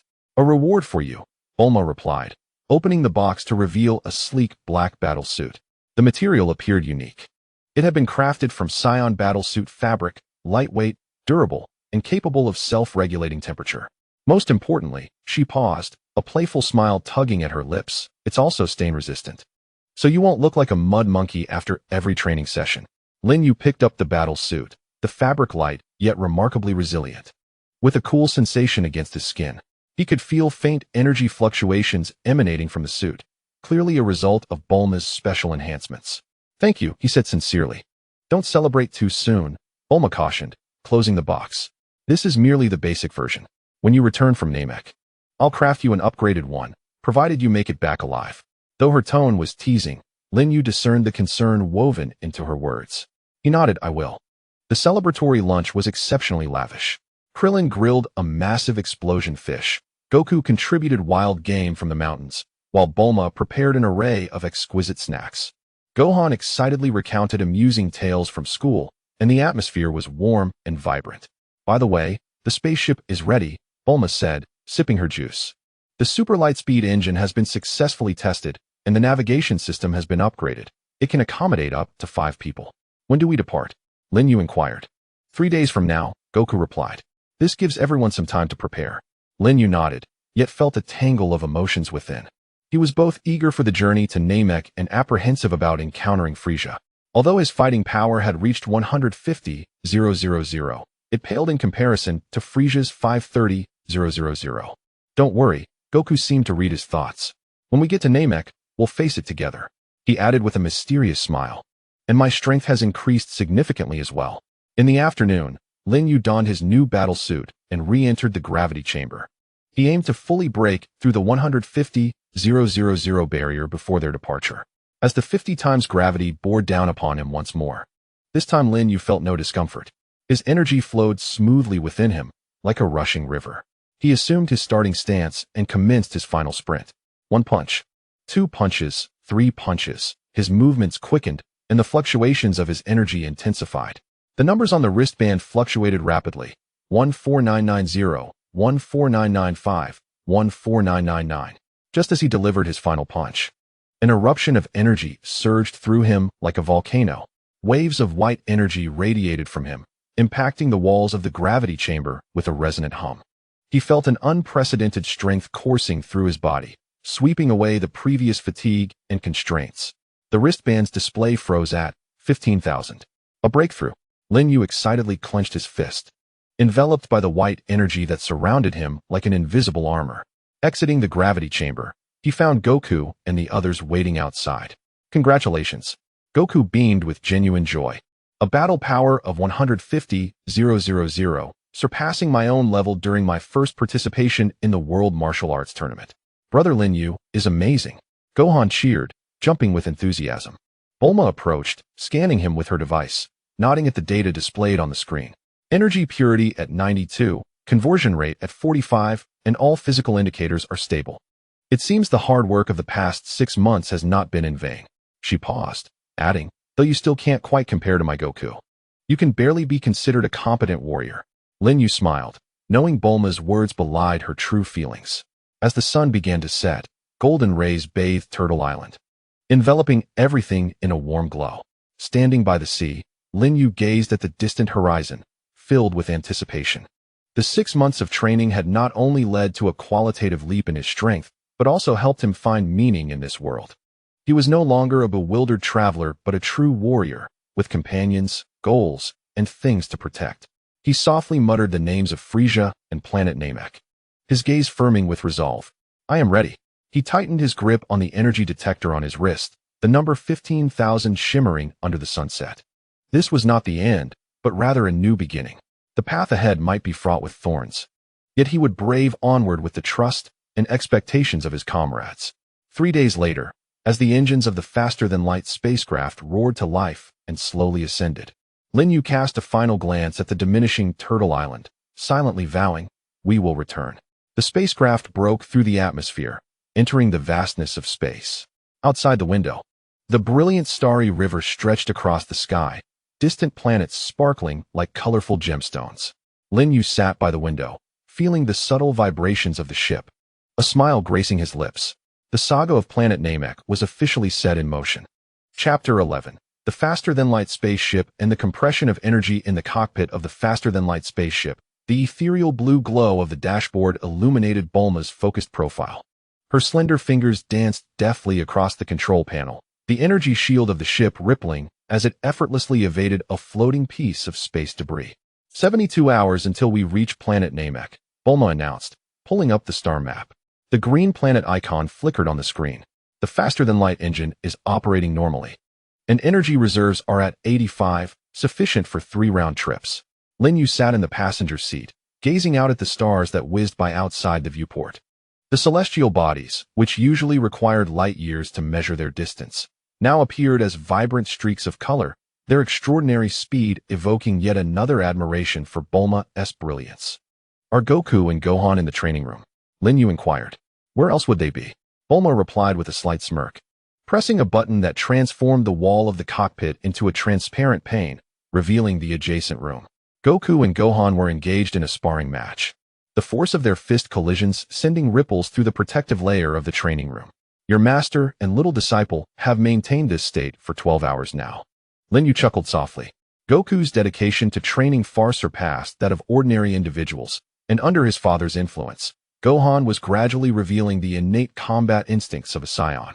He glanced over at the relaxation area, where Krillin was engrossed in a book titled Guide to Surviving in the Cosmos. "Krillin, don't just bury yourself in that book." Lin Yue approached him.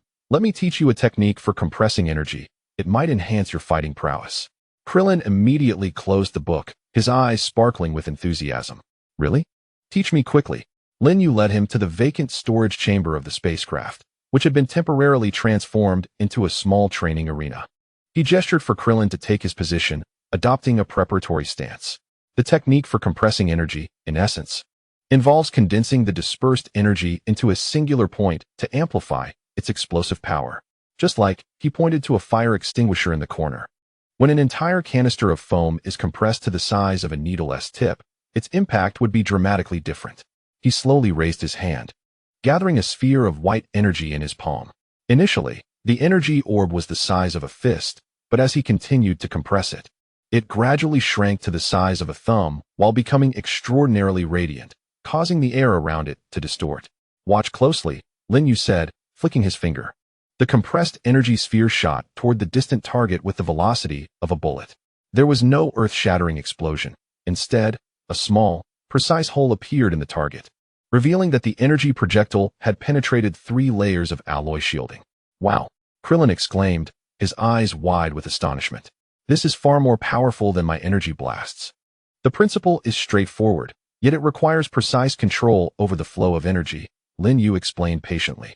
"First, feel the distribution of energy within your body. Envision it flowing into your palm like a stream of water, and then concentrate it. Just like that.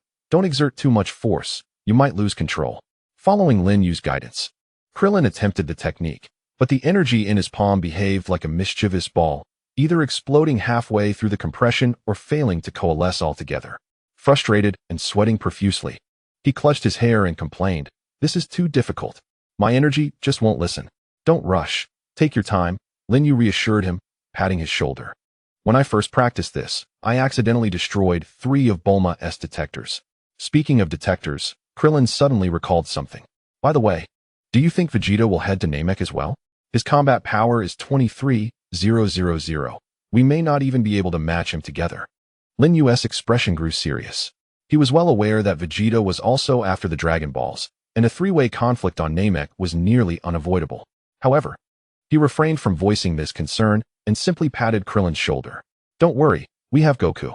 He pointed to Krillin's palm and remarked that once he mastered the technique of energy compression, his combat power would increase by at least 30%. Krillin immediately perked up, his gaze resolute. I must learn this. At that moment, the training room door swung open, and Goku emerged with Gohan, both emanating a warm aura. Upon seeing Lin Yue, Gohan rushed over. Brother Lin Yue, what are you practicing? The technique of energy compression, Lin Yue replied with a smile, ruffling his hair. Would you like to give it a try?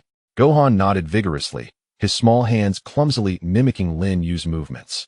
To everyone's astonishment, although his energy sphere was faint, it was more easily controlled than Krillin's, quickly compressing to the size of a ping-pong ball.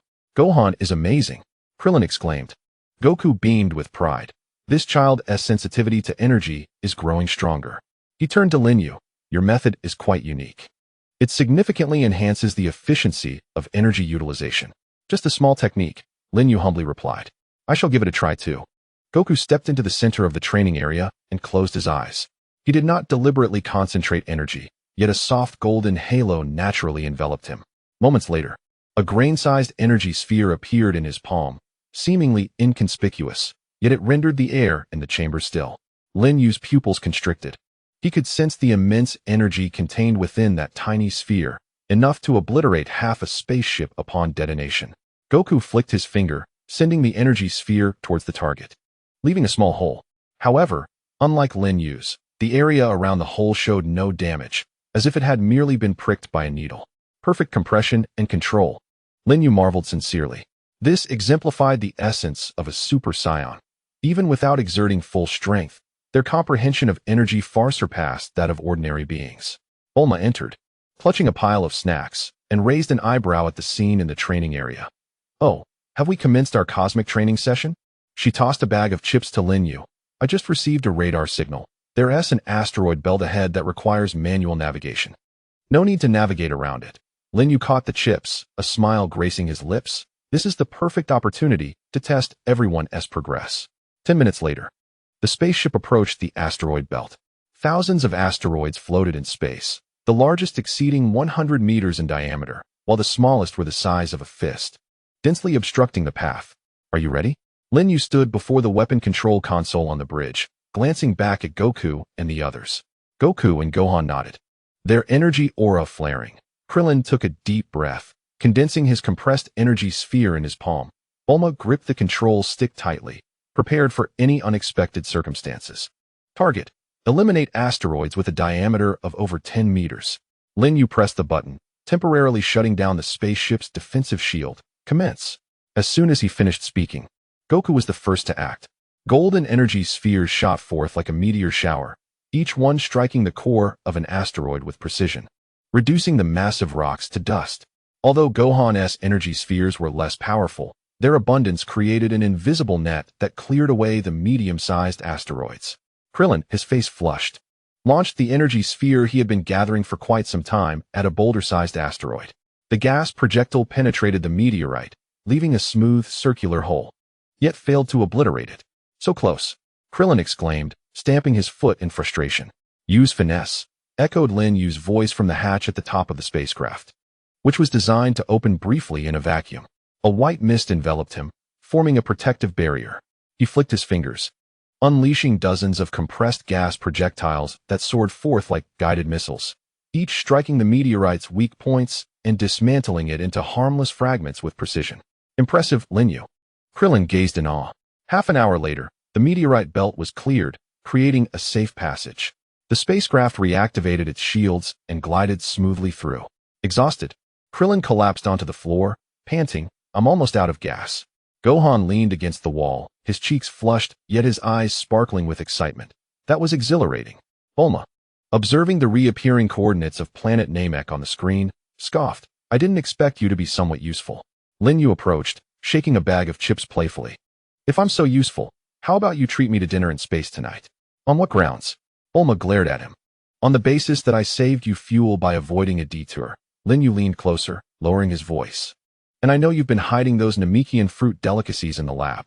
No need for me to expose you, right? Bulma's face turned crimson as she instinctively covered his mouth. When did you find out? Watching their playful banter, Goku and Krillin chuckled. Gohan curiously asked, Dad, are Lin Yue and Bulma's sister in love?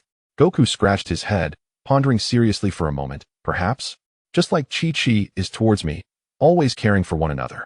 The spacecraft continued its journey through the serene expanse of space, yet the cabin was filled with laughter and joy. Lin Yue gazed out the porthole at the increasingly vivid green planet, his unease gradually dissipating. He was aware of the terrifying power of Frisia awaiting them on planet Namek. But at this moment, he felt the strength of their camaraderie. 12 hours until arrival, Bulma resumed her seat at the helm, her tone much lighter. Everyone, make the most of your rest, especially you, Lin Yue. There will be tough battles ahead on Namek. Lin Yue nodded and chose a spot by the window to sit. He closed his eyes, silently circulating his energy within. The application of the compression technique allowed him to master his energy with greater precision, stabilizing his combat power at 16,000. Yet he understood that this was still far from sufficient. Frisia, the Genryusai force, and the tempest that Vegeta concealed in the shadows of Namek were all looming on the horizon. Chapter 12. The gas projectiles of the meteorite belt and the debts of humanity in space, as the spacecraft's automatic navigation system emitted a soft alert. Lin Yue reclined on the floating pad of the training chamber, studying the Namekian data Bulma provided. The holographic screen displayed the verdant planet slowly rotating, its continental plates forming a peculiar spiral, with blinking red dots marking suspected Dragon Ball locations. 3 hours until we enter the orbit of Namek. The voice of Bulma resonated through the communicator, tinged with a subtle weariness. I will check the landing pod. Can someone keep an eye on the control panel for me? I will, Lin Yue replied, shutting off the holographic display and rising to head towards the cockpit. Passing through the lounge, he observed Goku engaged in a light sparring session with Gohan, while Krillin performed stretching exercises nearby, humming an unknown tune. Krillin, could you do me a favor? Lin Yue handed him a palm-sized device. This is Bulma's energy tracker. Please monitor the energy readings on the screen and alert me at once if there's any anomaly. Absolutely. Krillin took the device, immediately sitting up straight like a dutiful sentinel. A faint aroma of coffee wafted through the cockpit, revealing that Bulma had evidently pulled another all-nighter. Lin Yue settled into the pilot's seat and accessed the spacecraft's status panel. The superluminal engine had switched to conventional propulsion mode. The energy shield was maintaining a strength of 70, and everything appeared normal. He casually took a sip of Bulma's half-finished coffee, its bitter taste causing him to grimace. It was no wonder this girl always had dark circles under her eyes. At that moment, the energy tracker emitted a frantic beeping sound. Lin Yue's heart raced as he swiftly switched to the external monitoring screen, revealing dozens of high-velocity objects approximately 50 kilometers behind the ship, rapidly approaching them. Asteroid cluster. Lin Yue quickly analyzed the data, traveling at a speed of 30 kilometers per second, with a mass of around 500 tons, and accelerating. He immediately activated the ship's intercom. Attention everyone, prepare for impact. Goku, please reinforce the cargo hold. Understood. Goku's voice responded, accompanied by the roar of a shockwave. Lin Yue's hands danced across the control panel as the ship sharply veered to the left, attempting to evade the asteroid cluster. Yet, the asteroids seemed almost sentient, altering their trajectory to relentlessly pursue the ship's rear. This isn't right, Lin Yue thought, his brow furrowing. The trajectories of these asteroids were too orderly, as if they were being controlled. Krillin, can you detect any life signals? He shouted into the communicator. No life signals detected, but there's a strong energy response. It's coming from the largest asteroid. Krillin's voice was laced with tension. Lin Yue immediately focused the camera on the largest asteroid, a rock approximately 100 meters in diameter, where he discerned a faint metallic sheen. A sudden realization struck him. It was an attack device disguised as an asteroid. Perhaps a vanguard from Frisia's army. No sooner had he voiced this thought than the largest asteroid suddenly split open, revealing a dark cannon within. A beam of purple energy, trailing flames, shot toward the spacecraft with such speed that evasion seemed nearly impossible. Maximize the defensive shields. Lin Yue urgently pressed the red button, causing the energy shield on the ship's surface to thicken instantaneously. However, under the impact of the purple energy beam, it vibrated violently, and the shield strength on the screen plummeted to 30. We can't withstand a second attack. Bulma's voice echoed from the maintenance corridor. I'm manually charging the shields, but it will take at least a minute. Leave it to me. Lin Yue activated the emergency exit in the cockpit as a white mist enveloped him, forming a protective barrier. He inhaled deeply, gathering energy within his palms. This time, instead of compressing it into a small point, he allowed the energy to whirl rapidly in his hands, forming a white vortex of power. Brother Lin Yue, I'm here to assist you. Gohan's voice rang from behind. As he, along with Goku and Krillin, arrived at the scene, Gohan concentrated, conjuring a golden energy sphere in his palms. Though faint, it brimmed with determination. Goku, take the left flank. Krillin, you cover the right. Gohan, follow me in the center. Lin Yue swiftly assigned the tasks, aiming to strike at the metallic portions of the meteors. Understood.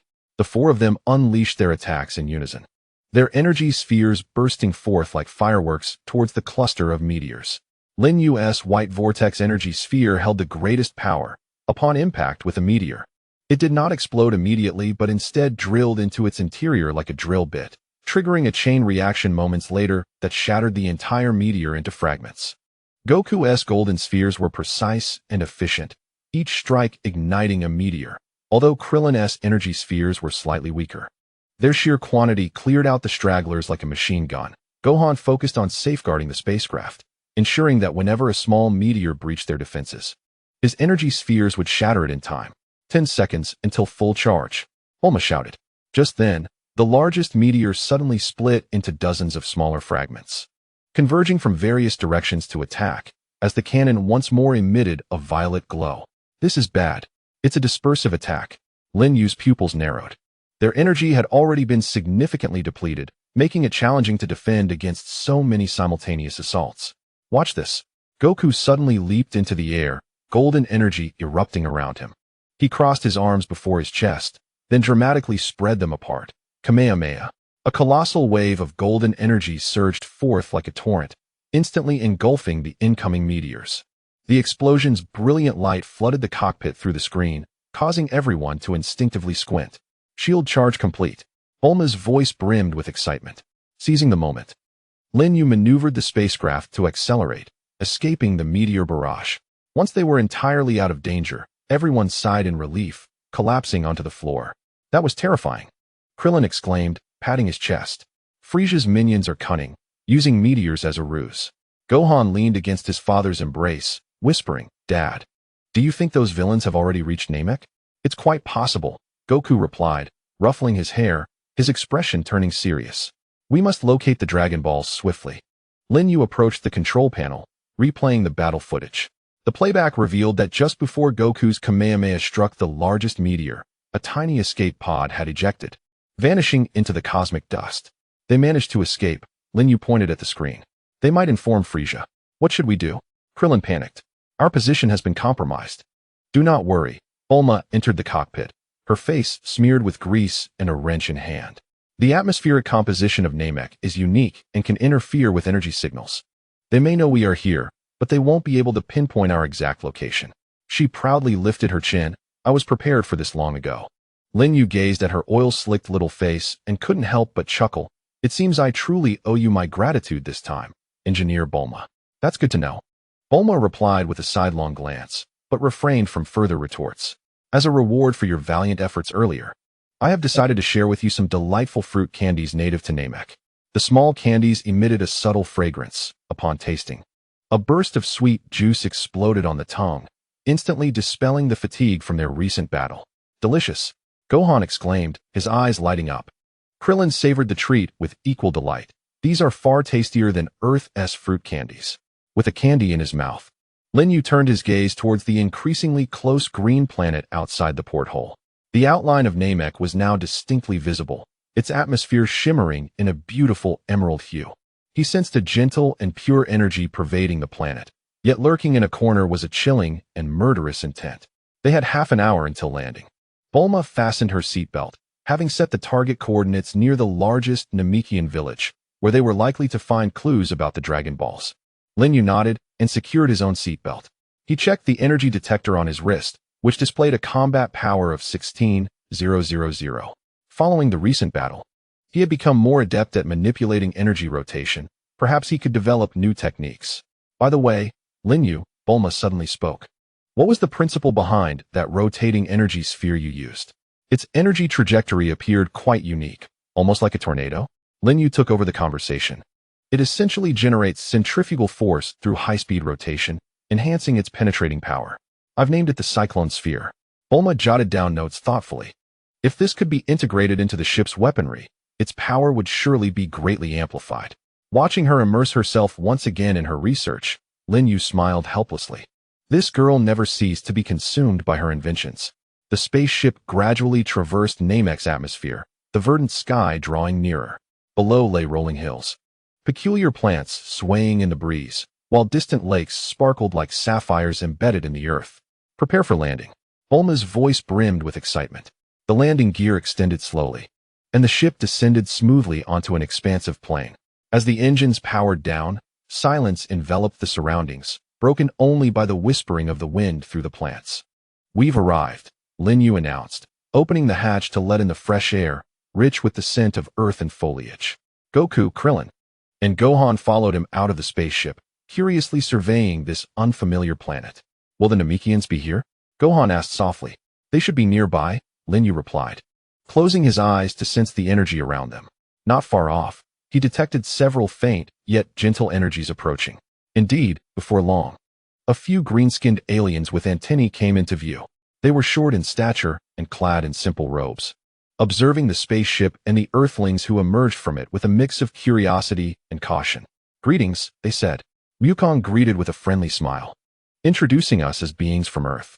However, before he could finish his sentence, the Namekians suddenly let out a terrified scream and turned to flee. What was happening? Krillin stood in shock, while Lin Yue's expression darkened. He abruptly turned, gazing toward the northwest from whence emanated a familiar yet repugnant aura, imbued with a fierce aggressiveness. It was Frisia's subordinates. Lin Yue clenched his fists. They had arrived before us and had already harmed the Namekian. In the distant sky, several dark figures approached rapidly. The energy detector flickered with numbers indicating their battle power, 5,000, 6,000, 8,000. The battle on Namek was about to commence. Krillin, take Gohan and hide in the spaceship. Lin Yue's voice was icy, and white energy began to coalesce around him. Ryujin, prepare for battle. Ryujin nodded, his golden aura erupting in an instant. The sunlight bathed his silhouette, casting a long shadow akin to an immovable mountain. Lin Yue took a deep breath, concentrating his energy into his fists. The energy of the swirling blast rotated in his palm, emitting a low, resonant hum. He watched the approaching foes, his gaze resolute. This time, he would not retreat. Chapter 13. The shadows of Namek and Gohan's dream. Frisia's minions landed on an open area 100 meters from the spaceship. The green dust they kicked up obscuring their outlines. Leading them was a towering purple alien, adorned with 3 bony protrusions on his head and revealing sharp teeth in a sinister grin, while the energy detector displayed a red number of 8,000. Ah, I found you. Remnants of the Scions and Earth monkeys. The purple alien's voice rasped like sandpaper against metal. His 2 subordinates raised their arms, energy blasts flickering in their palms. The boss said to tear apart anything living we encounter, especially that golden-haired Scion. Lin Yue stepped half a pace in front of Ryujin. The swirling energy blast in his palm fully formed. The white energy vortex spun rapidly, causing the air around it to stir, tousling the hair on his forehead. Don't mistake your opponent. You must get past me first. Is that all you've got? Battle power of 16,000? The purple alien scoffed, scanning Lin Yue with the detector. Weaker than the intel on Vegeta. Perfect, just the practice I need. With a sudden roar, he transformed into a blur, his massive fist propelled by a purple energy wave, aimed directly at Lin Yue's face. Too slow. Lin Yue sidestepped the attack, simultaneously pushing the swirling blast forward. The white vortex grazed the alien's arm, carving a deep trench in the ground, while the debris struck the spaceship's exterior with a cacophony. The purple alien, drenched in cold sweat, realized that this Earthling was no ordinary foe. In a fit of rage, he turned, clasping his hands together to summon a larger energy blast. Die, Lin Yue. To your left. Ryujin's voice rang out suddenly.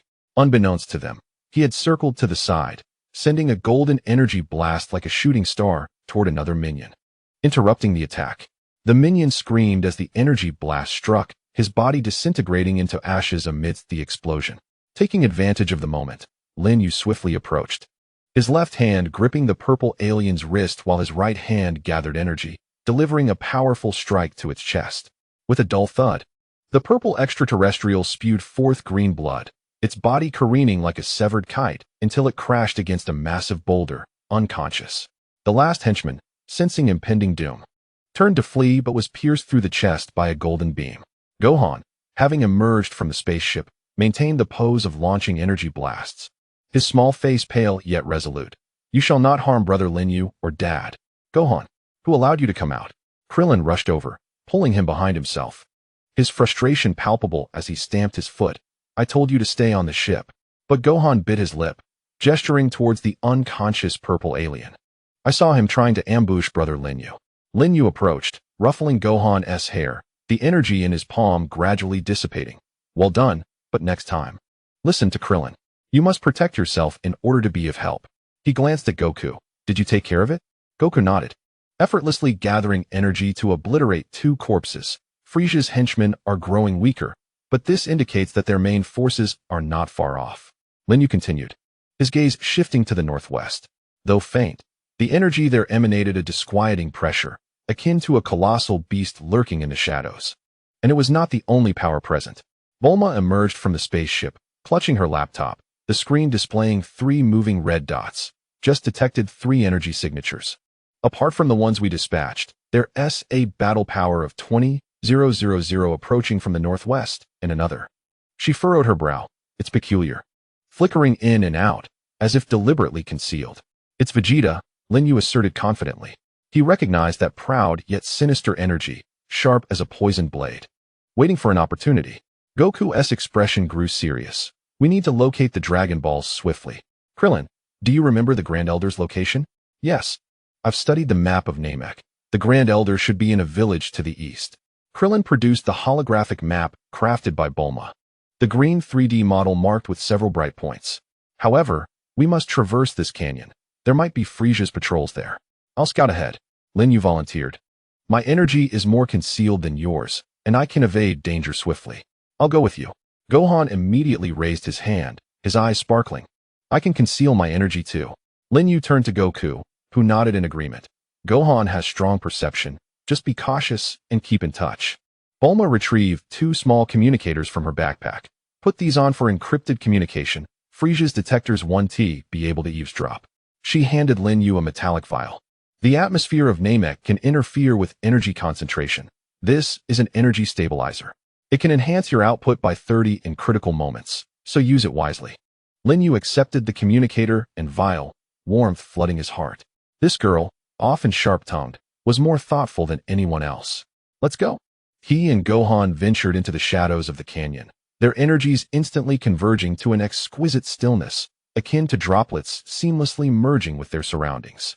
The canyon walls soared into the clouds, revealing an extraordinary hue of purple, with luminous vines growing in the crevices, casting a hazy illumination along the path. Gohan closely followed Lin Yue, clutching the hem of his garment, his steps light, yet utterly silent. "Brother Lin Yue, do you think those Namekians might dislike us?" Gohan inquired softly, a note of concern threading through his words. "They ran away as soon as they saw us." "Not at all," Lin Yue replied, crouching to meet his gaze. "They are merely frightened of Frieza's minions. Once we vanquish those villains, they will understand that we are here to assist."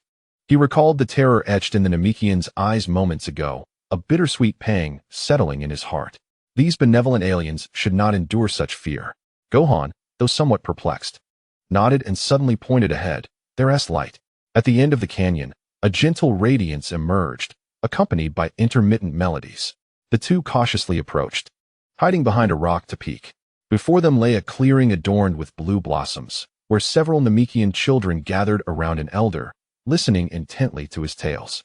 The elder's antennae bore a glistening orb, radiating a warm glow. "It's a Dragon Ball," Gohan gasped, swiftly covering his mouth.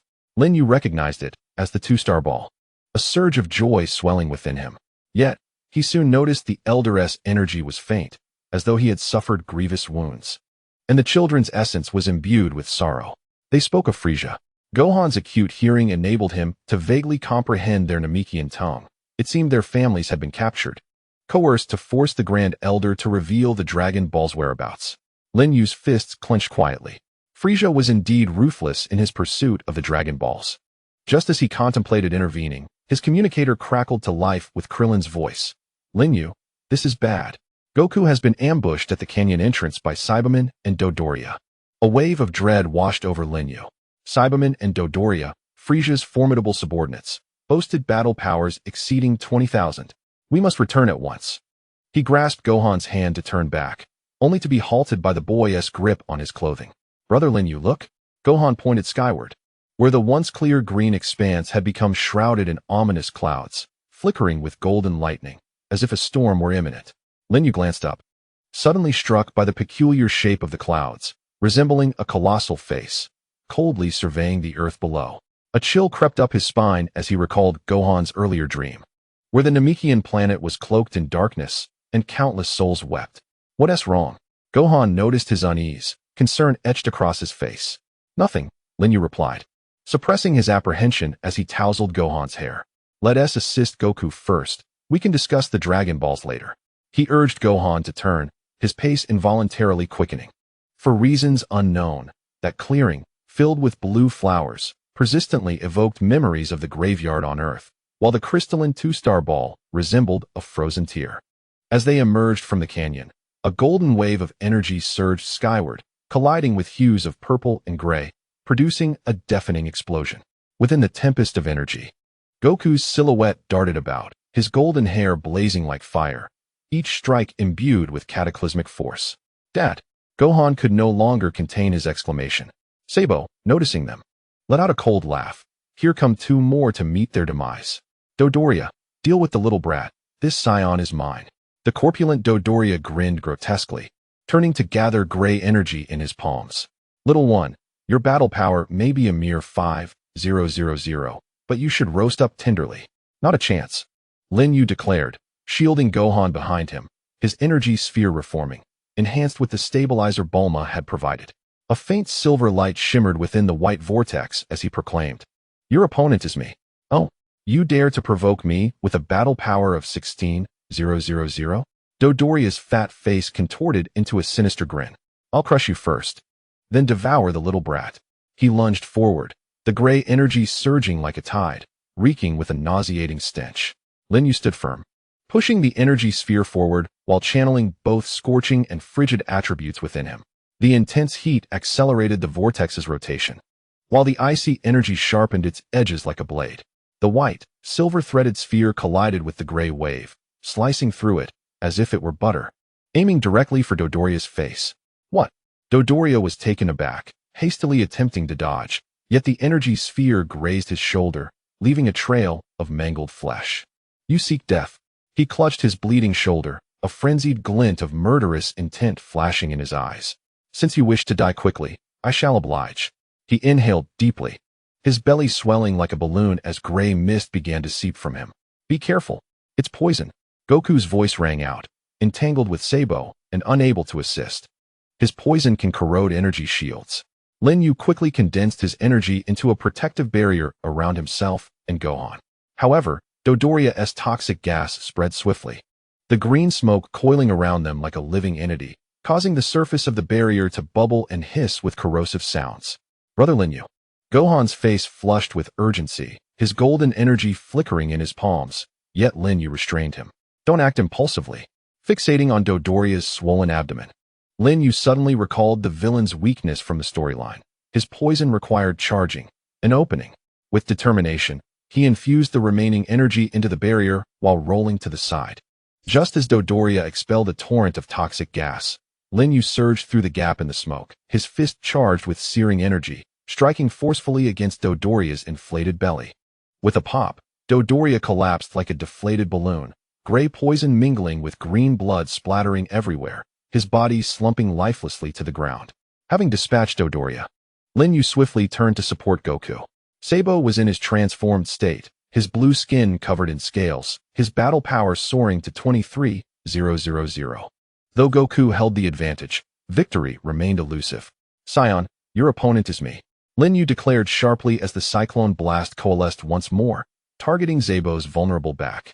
Forced to pivot for defense, Zabo became an easy target for Goku, who seized the moment, unleashing a torrent of golden energy, Kamehameha, under the relentless assault from both sides. Zabo quickly found himself at a disadvantage, his energy shield shattered by a powerful punch from Goku, sending him crashing heavily to the ground. As he gazed at the advancing duo, a flicker of fear crossed his eyes, and he suddenly transformed into a streak of blue light, attempting to flee. Thinking of escaping?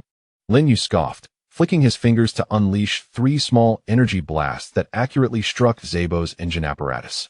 The blue figure faltered in midair, then spiraled out of control, plummeting into the distant canyon. Do not pursue him, Goku interjected, blocking Lin Yue's intent to chase. He has lost his fighting capability, and look to the northwest, Vegeta is coming. Following his gaze, Lin Yue observed a silver figure perched atop the canyon, black hair billowing in the wind, none other than Vegeta. His scouter was trained on them. A chilling smile gracing his lips, his eyes brimming with calculation. It seems our ally has finally decided to show himself, Lin Yue thought, clenching his fists, the residual heat of the cyclone blast still lingering in his palms. Vegeta did not advance, merely casting a distant glance before vanishing into the shadows of the canyon. He intends to reap the benefits, Goku's voice dropped. We must hasten our pace. Lin Yue nodded, glancing at Gohan, who was fixated on the direction of Zebo's descent, his small face pale, yet resolute. He recalled the meadow adorned with blue flowers and the sorrowful song sung by the Namekian child. Let us go, Lin Yue urged, taking Gohan's hand. We must rescue their families. The setting sun elongated the shadows of the 4 figures, stretching them across the verdant earth. In the distance, the clouds began to dissipate, revealing a radiant purple planet. Lin Yue understood that this was merely the beginning of the battle on Namek, with even stronger foes awaiting them.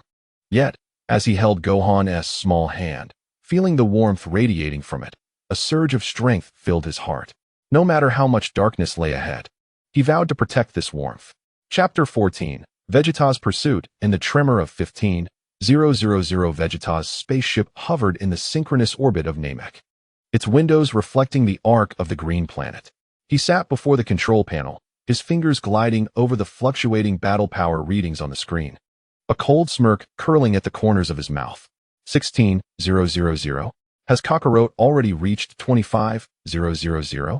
Vegeta's knuckles whitened from the strain, the red dot representing Goku on the scouter shining with blinding intensity, alongside the earthling named Lin Yue, whose battle power was merely 506 months ago, now astonishingly. The graph depicting Lin Yue's battle power resembled a steep cliff, soaring from 500 to 16,000 in a mere 6 months. This rate of growth surpassed even the legendary Super Saiyan. Impossible, Vegeta hissed, slamming his fist onto the control panel, sparks flying in all directions.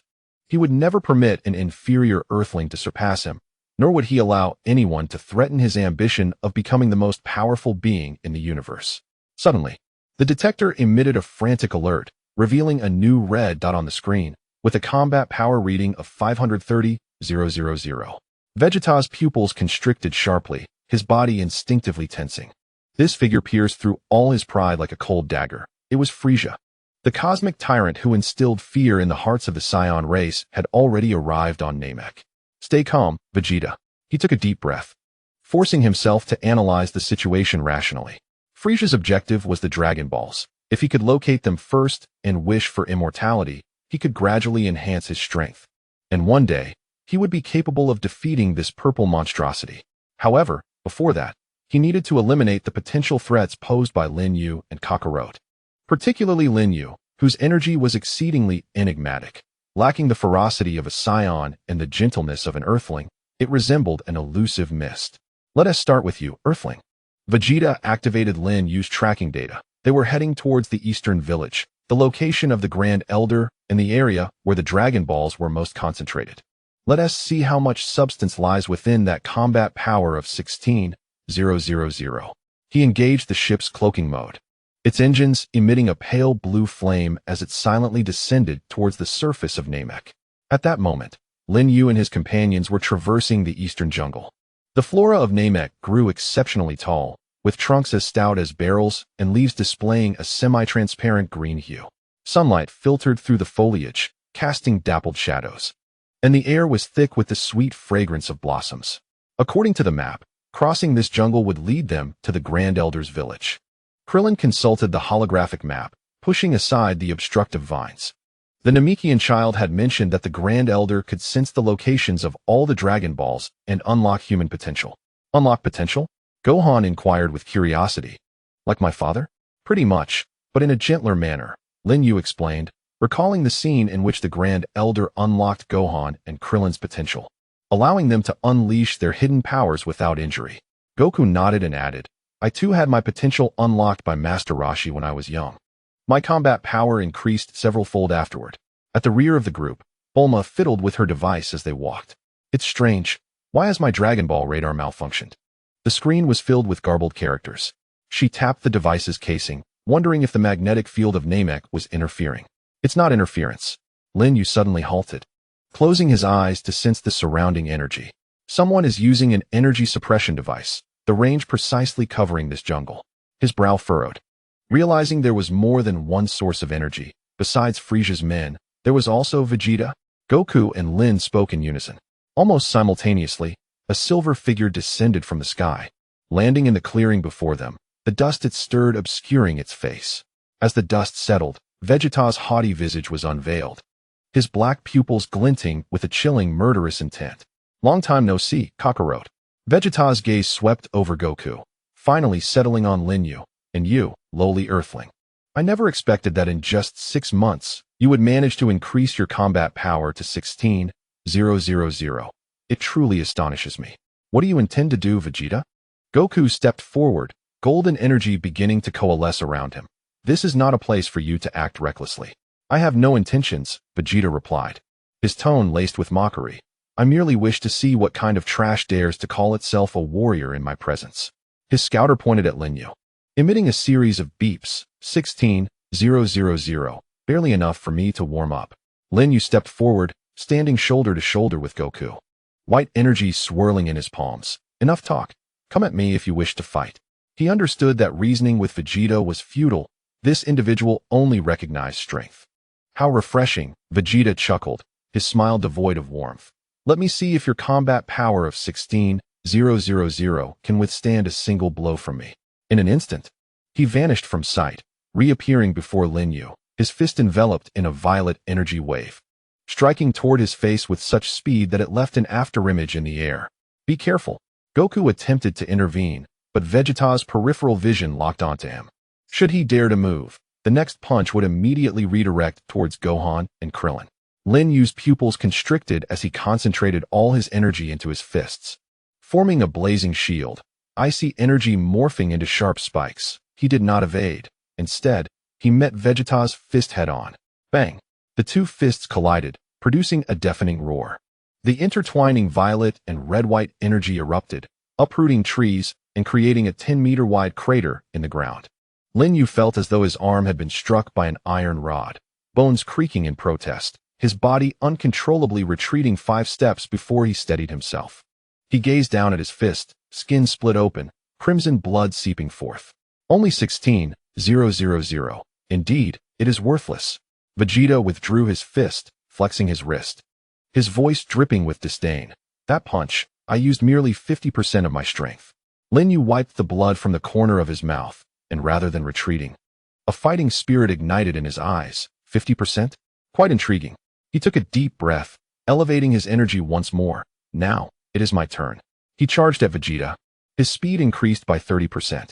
In the instant of proximity, he suddenly split into 3, a technique he had comprehended within the hyperbolic time chamber, creating 2 afterimages to confuse the enemy's judgment. A mere trivial skill. Vegeta scoffed, his scouter instantly locking onto his true form, his fist crashing down with the sound of slicing air. But this was the opportunity Lin Yue awaited. His true body suddenly sank, evading the punch while launching the long-accumulated energy spiral upward. The white energy vortex grazed Vegeta's chin and struck the rocks behind him, creating a bottomless pit. Not bad on the reaction. Vegeta rubbed his chin, where his battle suit had been torn by the residual force of the energy spiral, revealing his bronzed skin. It seems you are not entirely useless. His aura began to surge, the violet waves roiling like boiling magma, with his combat power soaring to 20,000, 22,000, 23,000. This is the true extent of my strength. Vegeta's gaze sharpened like a blade. Now, do you still believe you can withstand my onslaught? Lin Yue clenched his bloodied fists, feeling the tumultuous energy within him. The disparity between 16,000 and 23,000 was indeed vast, yet he harbored no fear. The past 6 months of training had not only augmented his combat prowess, but also honed his resolve. We shall see. Lin Yue's aura began to ascend as well, golden patterns emerging within the white energy. This was the result of integrating Goku's combat techniques into his own energy manipulation, a cyclone barrage. He flicked his fingers rapidly, unleashing dozens of small energy projectiles akin to a machine gun, each one imbued with high-velocity, rotating energy, capable of penetrating 10 centimeters of alloy. Vegeta disdainfully huffed, crossing his arms before him, a violet shield forming around him. The cyclone projectiles collided with the shield, producing a cacophony of explosions, yet failing to budge it in the slightest. It is over. Suddenly, Vegeta vanished amidst the cloud of dust, reappearing behind Lin Yue, his elbow crashing towards his back with the sound of wind being sliced apart. Should this strike connect, Lin Yue would be grievously injured, if not killed. Lin Yue. Goku's eyes widened in horror, yet he found himself immobilized by Vegeta's energy lock. In that critical moment, Lin Yue pivoted, not in defense, but condensing all his energy into his right hand, forcefully grasping Vegeta's elbow. What? Vegeta was taken aback. He had not anticipated Lin Yue would employ such a desperate tactic, nor did he expect the other's hand to grip his joint like a vice. Do you think you are the only one willing to risk it all? A wild light flickered in Lin Yue's eyes. He could feel Vegeta's energy violently assaulting his arm, as if his bones might shatter, yet he gritted his teeth, his other hand gathering the last of his energy. Experience this. The duality blast. The scorching and frigid energies intertwined in his palm, forming a black and white energy sphere, radiating both searing and bone-chilling energy fluctuations. This was his ultimate technique, compressing two opposing energies to their zenith. Once detonated, its power could severely injure an opponent 3 times his strength. Vegeta sensed the imminent threat of death. Roaring as he unleashed all his power, the violet energy waves instantly enveloping Lin Yue. Lin Yue's body was sent hurtling backward like a kite severed from its string, spewing blood. Yet before he struck the ground, he hurled the duality blast forcefully at Vegeta. Boom! The black and white energy sphere exploded before Vegeta, creating a colossal energy vortex that devoured everything in its vicinity. As the blinding light subsided, only a massive crater with a diameter of 50 meters remained, and Vegeta's figure had vanished. Is it over? Krillin asked, trembling. Lin Yue struggled to rise, wiping the blood from the corner of his mouth, shaking his head. Not yet. He could sense that while Vegeta's energy had diminished significantly, it had not vanished and was rapidly retreating toward the northwest. He is fleeing. Wukong exhaled in relief and hurriedly approached to support Lin Yue. How are you? He asked.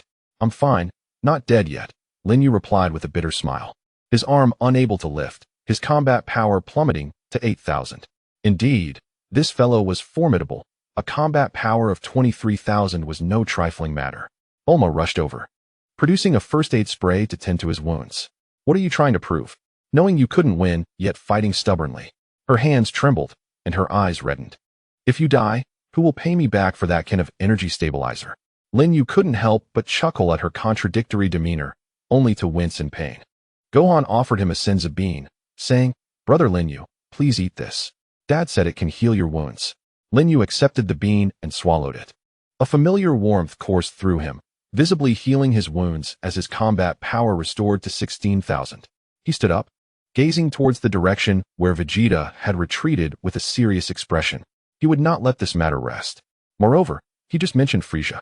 Frieza's coming? Krillin's face went pale. It should be soon. Wukong looked skyward, a glint of battle intent flickering in his golden eyes. We must obtain the Dragon Balls before he finds the Grand Elder. Lin Yue nodded, acutely aware that time was of the essence.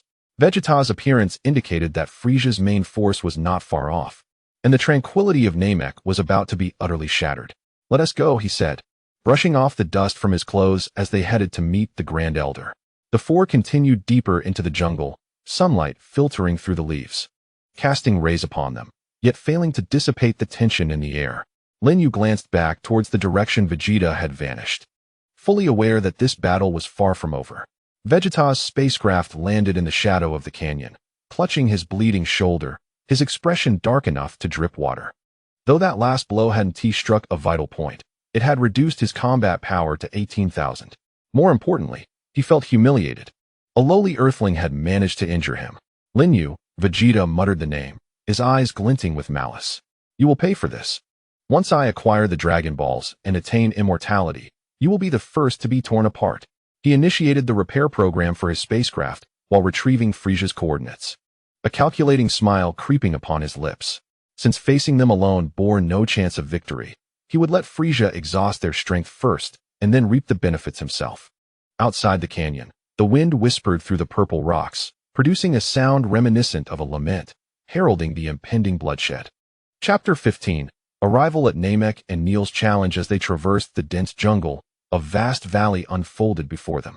The verdant lawn was adorned with round white structures, and several Namekians were laboring in the fields, purple fruits hanging from the vines, presenting a scene of tranquility. Is this the Grand Elder's village? Krillin exclaimed, unable to contain his astonishment. It's completely different from what we imagined. Gohan pointed excitedly at the distant buildings. Those houses are so strange, resembling mushrooms. Lin Yue furrowed his brows, sensing an oppressive atmosphere enveloping the village, reminiscent of the calm before a storm. Although the Namekians toiled away with outward tranquility, their spirits concealed a deep-seated fear and sorrow. Someone is approaching, whispered Goku. From the largest white structure emerged a tall Namekian clad in a crimson robe. His antennae were longer than those of his compatriots, and his gaze was as sharp as an eagle's, advancing steadily towards them. It's Neil. Krillin recognized him. The guardian of the Grand Elder, with a combat power estimated at around 8,000. Neil halted 10 meters away, his green skin glistening in the sunlight. He remained silent, scrutinizing the group with a wary gaze, his brow furrowing deeper as his eyes fell upon Goku and Lin Yue. Intruders, what brings you here? Neil's voice was deep and commanding, imbued with an undeniable authority. The Namekian people did not welcome strangers, especially Saiyans. We mean no harm. Goku stepped forward earnestly. We have come in search of the Dragon Balls to thwart Frisia's sinister plot. The Dragon Balls? Neil's demeanor became even more vigilant. Are you allied with those purple monstrosities? Certainly not. Krillin interjected hastily. Frisia is our enemy. We are here to assist you. Neil clearly remained unconvinced. A faint green aura radiating from him as his fists slowly clenched. Since your kind arrived on Namek, calamity has not ceased. My brethren have been slain, our homeland ravaged. Now, you dare to come and seize the Dragon Balls. Mr. Neil, please allow us to explain. Lin Yue attempted to ease the tension. We know who the true enemy is. Together we can stand against Frisia. Stand against Frisia? Neil scoffed, the green aura intensifying. You? A Saiyan and a human who cannot even protect your own planet. Dare to claim you will safeguard Namek? He charged at Lin Yue, his fists slicing through the air with a fierce wind. Defeat me first. Lin Yue was taken aback by the sudden aggression and swiftly dodged to the side. Neil's fist grazed his shoulder, crashing into the ground and sending up a cloud of dust. Lin Yue could feel the power behind that punch. Though it could not match Vegeta's might, it far surpassed the Frisia soldiers they had encountered previously. Neil, stop. Goku attempted to intervene, but was held back by Lin Yue. Let me handle this. Lin Yue shook his head. He does not trust us. Only by proving our strength can we hope to meet the Grand Elder. Taking a deep breath, he gathered his white energy. Mr. Neil, I do not wish to harm you, but if you insist on fighting, I shall engage you fully. Enough of your words. Neil launched another assault, green energy blasts erupting like a barrage towards Lin Yue. His combat style was unique. The energy blasts did not travel in a straight line, but maneuvered through the air as if they possessed a will of their own, attacking from various angles. Lin Yue did not confront them head-on, but instead navigated gracefully through the gaps between the energy blasts. His speed surpassed that of Neil significantly. With each evasive maneuver executed with impeccable precision, deftly sidestepping attacks while maintaining pressure on Neil. Is dodging all you can do? Neil bellowed, his hands coming together to conjure a massive green energy sphere. Taste this. The green orb, imbued with a sense of destruction, hurtled towards Lin Yue, nearly enveloping all his avenues of escape. Not bad, Lin Yue thought, a flicker of admiration crossing his eyes. He ceased his evasions, concentrating energy in his palm. As a white vortex of energy began to spin rapidly, yet it was insufficient. He thrust the energy sphere forward with great force, and the collision of the white vortex with the green energy orb erupted into a deafening roar. The two forces grappled with one another, ultimately canceling out before both detonated, creating a colossal energy mushroom cloud.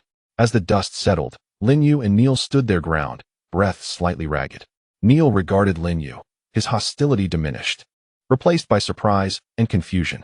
Your energy is quite unique, Neil slowly articulated, neither as frenzied as a scion nor as gentle as a human, but reminiscent, upon contemplation, of the primal chaos of the universe's inception. Lin Yue's heart stirred. Could Neil truly perceive the uniqueness of his energy? We are genuinely here to assist, Lin Yue reiterated. Frisia seeks not only the Dragon Balls, but also the annihilation of Namek. We are aware of his vulnerabilities and possess the capability to contend with his subordinates. Neil fell silent for a moment, evidently weighing the pros and cons of the situation. At that moment, an ancient voice resonated from the largest white edifice. Neil, allow them entry. Upon hearing this voice, Neil promptly retracted his energy and bowed respectfully. Yes, Grand Elder. He stepped aside, gesturing for Lin Yue and the others to enter. The Grand Elder wishes to see you. However, I caution you, should you show any disrespect to the Grand Elder, I will not hesitate to end your lives. We understand. Lin Yue nodded, following Neil into the white structure. The interior of the building was more spacious than anticipated. With a colossal Namekian reclining on a stone platform at its center, his form occupying half the room. His skin appeared somewhat withered, and his antennae drooped feebly, indicating advanced age. Yet his eyes shone with an extraordinary brightness, akin to two profound stars, seemingly capable of penetrating the human soul. Welcome, esteemed guest from afar. The Grand Elder's voice, though aged, possessed a peculiar charm that involuntarily instilled calmness. I am the Grand Elder of Namek, Manit. Greetings, Grand Elder. We are from Earth. Goku began to introduce, but was interrupted by the Grand Elder. I know who you are, and I am aware of your intentions. The Grand Elder's gaze swept over the group, finally resting on Goku. Kakarot, the last scion of the scions, your heart harbors no malevolence. Only a thirst for battle and a desire to protect your companions. His gaze shifted to Krillin. Krillin, the martial artist of Earth, though your combat prowess is modest. Your resolve is unwavering, and your heart is pure. Then he turned to Gohan. Son Gohan, a hybrid of Scion and Earthling, within you lies immense potential. Yet you abhor conflict, yearning for peace. At last, his gaze settled upon Lin Yue, his expression becoming increasingly intricate. Lin Yue, a soul from another realm. Within your essence lie fragments of countless worlds, both luminous and shadowy. You do not belong here, yet you are intricately entwined with this place. Lin Yue shuddered. The Grand Elder was aware of his status as a traveler from another dimension. Do not be astonished, the Grand Elder chuckled, the wrinkles on his face forming deep crevices. I can sense the pulse of the cosmos and perceive the essence of souls. Your arrival may herald a turning point for Namek, or perhaps a new calamity. Grand Elder, we have come in search of the Dragon Balls. Lin Yue steadied himself and articulated their purpose. Frisia has already arrived on Namek, seeking to wish for immortality. We must thwart him. The Grand Elder sighed. That is both the hope of Namek and the root of its calamity. Ever since your arrival, I have sensed Frisia's aura, akin to a greedy behemoth intent on devouring all. He paused. I can assist you in locating the Dragon Balls, but before that, I wish to help you with something. What is it? Goku inquired with curiosity. To unlock your potential, a glimmer of light flickered in the Grand Elder's eyes. Within each of you lies untapped power. With a little guidance, it can manifest into combat capabilities far surpassing your current state. Especially you, Lin Yue. He turned his gaze towards Lin Yue. Your potential is greater than any being I have encountered. Lin Yue felt a stir within. Unlocking potential? This was precisely what he needed. Faced with Frisia and the Jinyu force, his current strength was woefully inadequate. We are willing.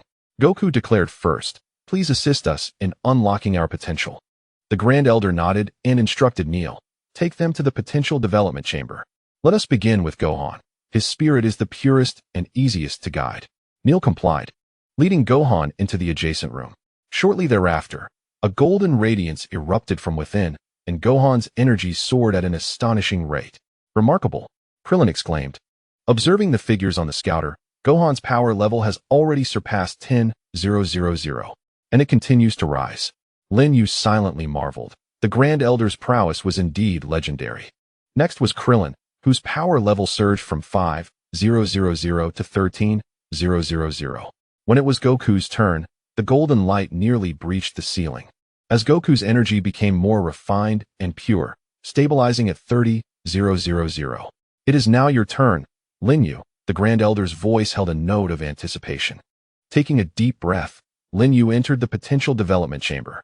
The room was simple, furnished only with a stone bed and several glowing crystals. He reclined upon the stone bed, and the Grand Elder's tendrils gently rested on his forehead. A warm and potent energy flowed through the tendrils into Lin Yue's body, akin to a gentle stream replenishing a parched riverbed. He could feel every cell within him rejoicing, awakening the dormant power that had long lain in wait. Unlike Gohan and Krillin, countless images began to flicker through Lin Yue's mind. The azure sea adorned with the skull flag, figures clad in Black Death attire wielding their Zanpakuto, ninjas darting through the woods, and super warriors clashing in the cosmos. These were all worlds he was intimately familiar with before his traversal. As if echoing in his mind, the voice of the Grand Elder resonated. Your soul is intertwined with countless dimensions. This is the secret of your chi. However, be wary, for such power is prone to spiraling out of control, consuming your true essence. Lin Yue yearned to respond, yet no words escaped his lips. He sensed that the chi within him had reached a critical threshold, akin to a volcano on the verge of eruption. Amidst the white waves of energy, various colored orbs began to emerge, each representing the power of different realms.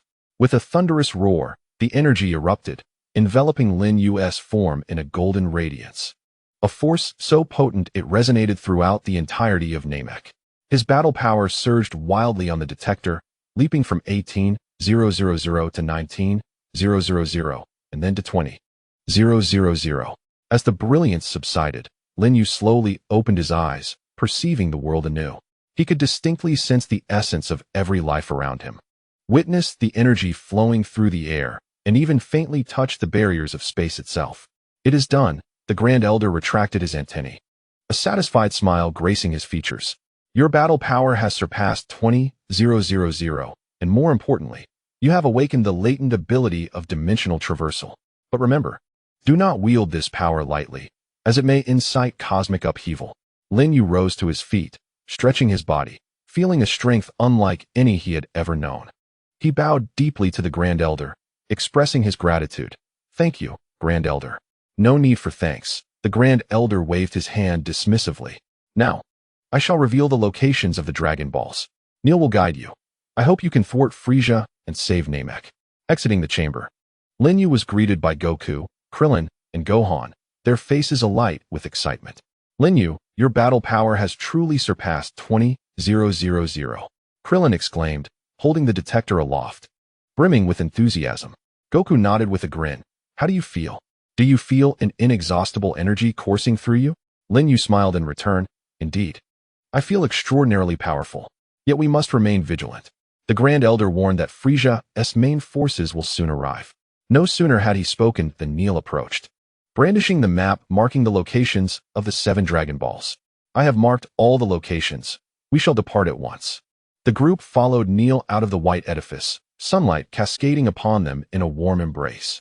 However, Lin Yue understood that this tranquility was but fleeting. The true battle loomed on the horizon. He gazed upward, and beneath the green canopy of the sky, it seemed as though he could perceive Frieza's colossal spaceship steadily advancing. The Ginyu Force, Frieza's transformations, Goku's climactic battle with Frieza, those familiar narratives were unfolding once again, step by step. Yet this time, with his involvement, the outcome might very well differ. Let us proceed. Lin Yue clenched his fists, the warmth of his chi radiating with determination. They set forth towards the location of the first Dragon Ball, their figures gradually melding into the verdant embrace of the jungle. The fate of Namek has, from this moment forth, become inexorably intertwined with that of the warriors from Earth. Chapter 16. The Assault of the Ginyu Force and the Demise of Gudo in the Canyons of Namek. The wind howled, carrying sand and grit that whistled past the violet rock walls, producing a mournful sound. Lin Yue and his companions were advancing through the canyon toward the location of the first Dragon Ball, with Nier leading the way. His stride was steady, and his green robe billowed in the wind. Upon passing through the narrow pass ahead, they would reach the village where the second Dragon Ball was stored. Nier pointed toward the narrow mountain opening, where the faint outlines of white structures could be discerned, though it appeared that, before he could finish his sentence, he was abruptly interrupted by a piercing sound that sliced through the air. 5 figures plummeted like meteors onto the canyon walls, stirring up a cloud of dust that obscured their faces. As the dust settled, 5 extraterrestrials clad in uniform battle attire emerged into view. At the forefront stood a blue-skinned alien with white hair, his gaze menacing. Beside him was a short, stout, four-eyed alien who was fiddling with a device. The other 3 consisted of a muscular purple-skinned giant, a tall, thin being with compound eyes, and a diminutive green-skinned individual. The Genryusai force. Lin Yue's pupils dilated, and his heart sank. They had arrived sooner than he had anticipated. The leader, Genryusai, curled his lips into a chilling smile. As his device scanned Lin Yue and the others, emitting a series of beeps. Oh my, I have found some intriguing specimens. Scion Kakarot, Battle Power 30,000. Earthling Lin Yue, Battle Power 20,000, along with 2 insignificant beings and 1 Namekian. Genryusai, allow me to deal with them. The short, rotund, four-eyed alien, Gura, excitedly rubbed his hands together, his compound eyes glinting with greed. My time manipulation will be quite useful. Patience, Gura. Genryusai waved a hand dismissively, his gaze flitting between Lin Yue and Goku. Let us have some fun. Lord Frieza has yet to arrive, and it's the perfect opportunity to stretch our muscles. Haha. Then I shall first take on that little brat and the earthling fatso. Gura cackled as he vanished from sight, reappearing before Krillin and Gohan in the blink of an eye.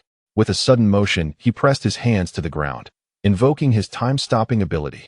An invisible energy radiated from Gura, enveloping him as the surroundings fell into a state of paralysis. The swirling sand hung suspended in midair, Near's mouth frozen in a half-open position, while Krillin and Gohan maintained expressions of terror, with even the wind seemingly ceasing to flow. Haha, you can't move. Can you? Gura laughed triumphantly, advancing toward Krillin, his fist coalescing a purple energy sphere. I shall crush you, Earthling Fatso. Just as his fist was about to descend, a white energy wave suddenly erupted from Lin Yue. The wave did not strike in a linear fashion but rippled through the air like water, causing the stilled space to shimmer with disturbances. What? The smile on Gura's face froze in an instant as he realized, with horror, that his time constraint was unraveling. Lin Yue slowly raised his hand, the white energy vortex spinning rapidly in his palm. His gaze as frigid as frost. Your time manipulation is useless against me. The cultivation within the spirit time room has endowed him with an extraordinary sensitivity to spatial dimensions. While the dimensional perception awakened after the Elder's potential was unleashed allows him to vaguely grasp the threads of time.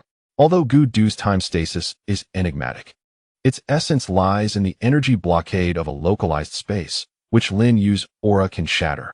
Impossible. My time stasis has never failed. Gudu maniacally increased his energy output, attempting to regain control over the space. However, Lin Yue's wave of energy surged forth like a relentless tide, causing the stagnated space to collapse at a visibly rapid pace. It is over. With a flick of his finger, Lin Yue sent forth a cyclone blast that resembled a bolt of white lightning directed at Gudu. No. Gudu let out a desperate scream, trying to evade, only to find his body still ensnared by the shackles of space. The cyclone blast struck his chest with pinpoint accuracy, and the white energy vortex instantly consumed him. With a muffled explosion, Gudu's body was reduced to mere dust within the energy vortex, leaving no trace behind. The time stasis was completely lifted. Krillin and Gohan collapsed onto the ground, panting heavily, their faces still reflecting remnants of fear. Brother Lin Yue is so powerful, Gohan murmured. The smiles on the faces of the other members of the Genryusai force vanished, as they stared incredulously at Lin Yue, as though beholding a monster. Quite interesting. Genryusai licked his lips, a glimmer of excitement flashing in his eyes. To think you could break Gudu's time stasis. It appears you are far more intriguing than I had imagined. He stepped forward, an aura of blue energy radiating from him. Let me entertain you, Earthling. Your opponent is me. Goku positioned himself protectively in front of Lin Yue, his golden aura blazing like flames. You are the captain of the Genryusai force, correct? Allow me to see how formidable Frieza's ace truly is. Saiyan, you possess remarkable courage. Genryu's aura intensified, the blue light threatening to tint the canyon entirely. Then allow me to demonstrate the might of a top-tier warrior of the universe. He lunged at Goku, his blue fist imbued with the power to tear through space. Goku stood his ground, meeting the attack with his own golden fist. Bang! The two fists collided, producing a deafening roar. The clash of blue and gold auras erupted, shaking the canyon walls and causing debris to rain down like droplets of rain. Seizing the opportunity, Lin Yue pulled Krillin and Gohan back, calling out to Nail, Mr. Nail. Please take them to retrieve the Dragon Balls. Leave this to us. However, Nail, watching Goku battle fiercely against Jinyu, was filled with concern. Hurry. Lin Yue's tone brooked no argument. We must obtain the Dragon Balls to thwart Frieza. Nail gritted his teeth and nodded. Be careful. He grabbed Krillin and Gohan, making a sprint toward the narrow pass. Trying to escape? It won't be that simple. The burly figure of Rikuum, with his purple skin, bellowed as he prepared to pursue them, but Lin Yue intercepted him. Your opponent is me. A white aura enveloped Lin Yue, his combat power soaring to 20,000 on the detector. Do not even think of disturbing them. Merely 20,000 in combat power dares to obstruct me? Lycum erupted into maniacal laughter, the violet aura around him surging forth like a volcanic explosion. Let me show you my might, he bellowed, charging at Lin Yue with such speed that he left a trail of afterimages in his wake. Lin Yue remained vigilant, deftly maneuvering to evade him. Lycum's strength was formidable. Each punch he threw against the ground sent shards of stone soaring several meters into the air. However, his relative slowness was precisely what Lin Yue could exploit. Is dodging all you can do, coward? Lycum roared, conjuring a massive violet energy sphere in his hands. Lycum's super flash, the violet orb, imbued with a sense of destruction, hurtled toward Lin Yue, nearly engulfing the entire canyon. Taking a deep breath, Lin Yue infused both heat and cold attributes into the swirling energy of his own white vortex, revealing a pattern of red and black that radiated both searing warmth and biting chill. Dual polar energy blast. The tricolor energy orb, black, white, and red, collided with Lycum's violet sphere, producing a thunderous explosion that resounded throughout the valley. The two forces wrestled against one another, annihilating each other until they coalesced into a massive energy black hole, consuming everything in its vicinity. As the energy dissipated, both Lin Yue and Lycum stood their ground, slightly disoriented. Lycum gazed at Lin Yue, his scorn replaced by astonishment. Why your energy? How can this be? This is the gap between us. Lin Yue's gaze turned frigid. Seizing the moment when Lycum was caught off guard, he swiftly appeared behind him and delivered a powerful elbow strike to his back. With a sharp crack, Lycum emitted a pained scream, his body collapsing to the ground, utterly devoid of combat capability. Having dispatched Lycum, Lin Yue turned his attention to the battlefield between Goku and Jinyu. Their clash had escalated to a fever pitch, golden and blue energy waves colliding and exploding, causing the very canyon to tremble beneath their ferocity. Though Goku held the upper hand, Jinyu's combat techniques were bizarrely unpredictable, allowing him to counterattack from seemingly impossible angles. It appeared that Lin Yue would need to assist Goku. Just as he prepared to enter the fray, a familiar energy approached rapidly. It was Vegeta. His brow furrowed instantly. This fellow had the audacity to appear at such a moment, likely seeking to reap the rewards of their struggle. At that instant, Jinyu suddenly leaped away, disengaging from the fight. He fixed his gaze on Goku, a peculiar smile curling at the corners of his lips. Scion, your body is quite impressive. I find it quite appealing. Goku was taken aback, confused by his words. Suddenly, Jinyu struck a bizarre pose, crossing his arms before his chest as the blue energy around him became increasingly unstable. This is my ultimate technique, body exchange. A beam of blue light shot forth from Goku's forehead, hurtling directly toward Goku's face. Goku, watch out, Lin Yue shouted, rushing forward to shield him. But it was too late. The blue beam struck Goku's forehead, and both their bodies radiated blinding light. When the brilliance faded, a shocking scene unfolded. Goku's body was now inhabited by Jinyu's soul, while Jinyu's body contained Goku's soul. Haha, it worked. Jinyu, now in Goku's form, reveled in the sensation of his new golden arms, basking in the overwhelming power within. Is this what a battle power of 30,000 feels like? Absolutely marvelous. As Goku, trapped within the body of Captain Jinyu, roared and charged towards his own form, he was effortlessly struck aside by a single punch. Cease your struggles, Scion. From this day forth, I shall be the strongest warrior in the universe. Lin Yue watched the unfolding chaos, his heart plummeting to the depths of despair. The body exchange orchestrated by Jinyu was the scenario he had dreaded the most. To make matters worse, Vegeta's energy signature loomed ominously close. His scouter indicated Goku, in Jinyu's body, possessed a battle power of 30,000, his eyes glinting with avarice. The situation within the canyon had suddenly grown exceedingly convoluted. Chapter 17. Jinyu's miscalculation and Goku's predicament. The canyon's rocky walls reverberated violently, stones cascading from above. Jinyu, now inhabiting Goku's body, exuberantly flexed his limbs. Golden energy rippling around him, yet it felt somewhat cumbersome, akin to wearing ill-fitting garments. Ha ha ha, this body is magnificent. Jinyu, in Goku's body, cackled, delivering a fist to a nearby boulder, which disintegrated into dust upon impact. Meanwhile, Goku, trapped in Jinyu's form, bellowed defiantly, charging forward once more. Although his blue energy was feeble, it carried an indomitable spirit. Return my body to me, you despicable fiend. On what grounds? Jinyu, in Goku's body, sneered, sidestepping the attack and delivering a kick to Goku's, in Jinyu's body, chest. This body belongs to me now.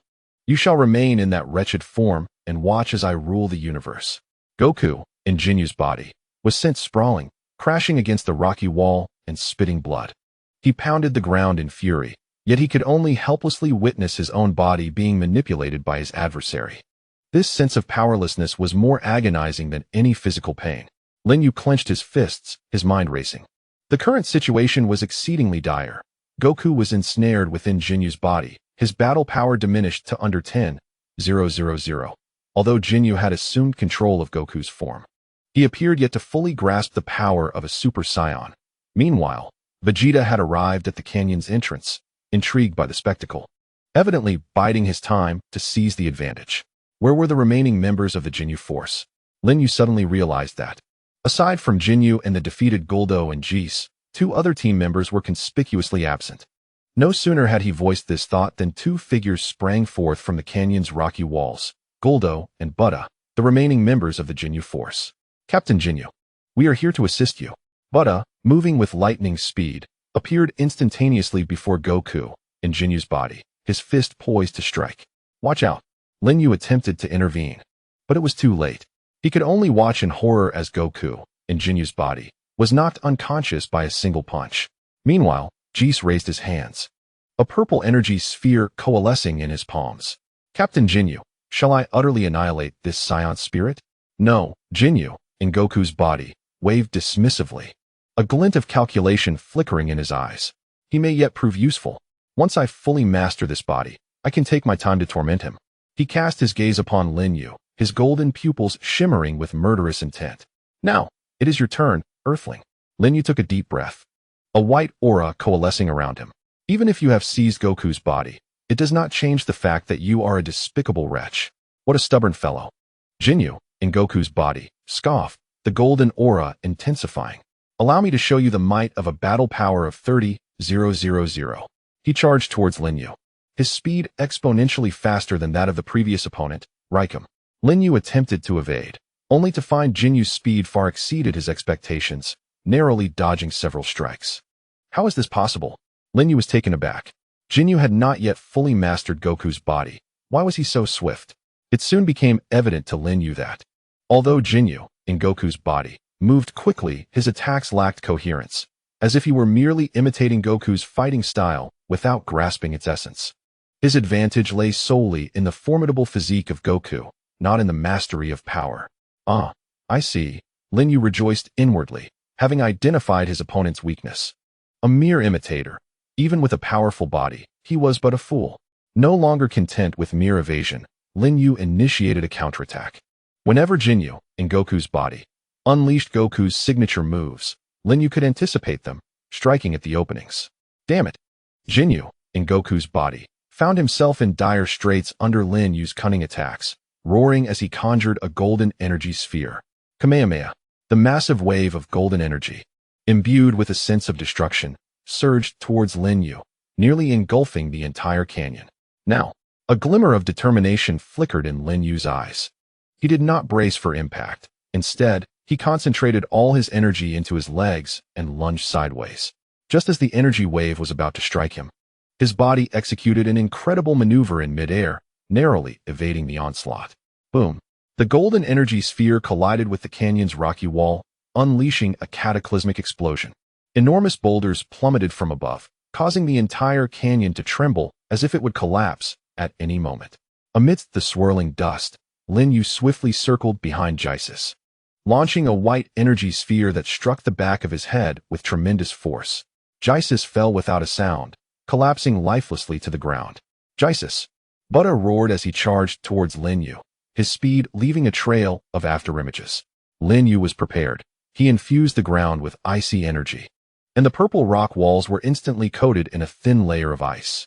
As Buddha's foot landed on the icy surface, he lost his balance, his body sliding uncontrollably forward. Now, Lin Yue flicked his fingers, 3 small energy spheres accurately striking Buddha's joints. Buddha emitted a pained scream as his speed diminished drastically. Seizing the opportunity, Lin Yue surged forward, his fists charged with searing energy, delivering a crushing blow to Buddha's chest. Buddha's body flew backward like a kite severed from its string, crashing against the rocky wall and losing consciousness. In the blink of an eye, only Jinyu remained, occupying Goku's body. How could this be? Jinyu stared at his fallen comrades, disbelief filling his eyes. Although he occupied Goku's body, he failed to unleash its true power and was instead driven back by Lin Yue. Now, it is time for us to settle the score. Lin Yue advanced step by step towards Jinyu in Goku's body, as the white aura intensified around him. Return Goku's body to me, he demanded. No way. Jinyu, in Goku's body, roared, boosting his energy to almost celestial heights. I am the universe's mightiest Captain Jinyu. How could I possibly lose to a mere lowly earthling like you? He charged at Lin Yue once more, this time abandoning Goku's techniques in favor of his own signature moves, employing bizarre footwork and cunning strikes. Golden fists, akin to venomous serpents, lunged from various angles, forcing Lin Yue to retreat repeatedly. Gradually, Lin Yue found himself at a disadvantage. Despite his battle power reaching 20,000, it paled in comparison to Goku's 30,000. More crucially, Jinyu's vast combat experience allowed him to make the most astute decisions at critical moments. Give up. Jinyu, in Goku's body, cackled, his fists drawing dangerously close to Lin Yue's face. Your energy is nearly depleted. Lin Yue's breathing grew increasingly labored, realizing that his energy reserves were indeed dwindling. As he gazed at Jinyu's smug expression, a bold thought flickered in his mind. With a sudden leap backward, he created distance while consolidating the last remnants of his energy in his palm. This time, he did not form an energy sphere but maintained the energy in its purest form, enveloped in a soft and pristine white halo. What? Have you surrendered?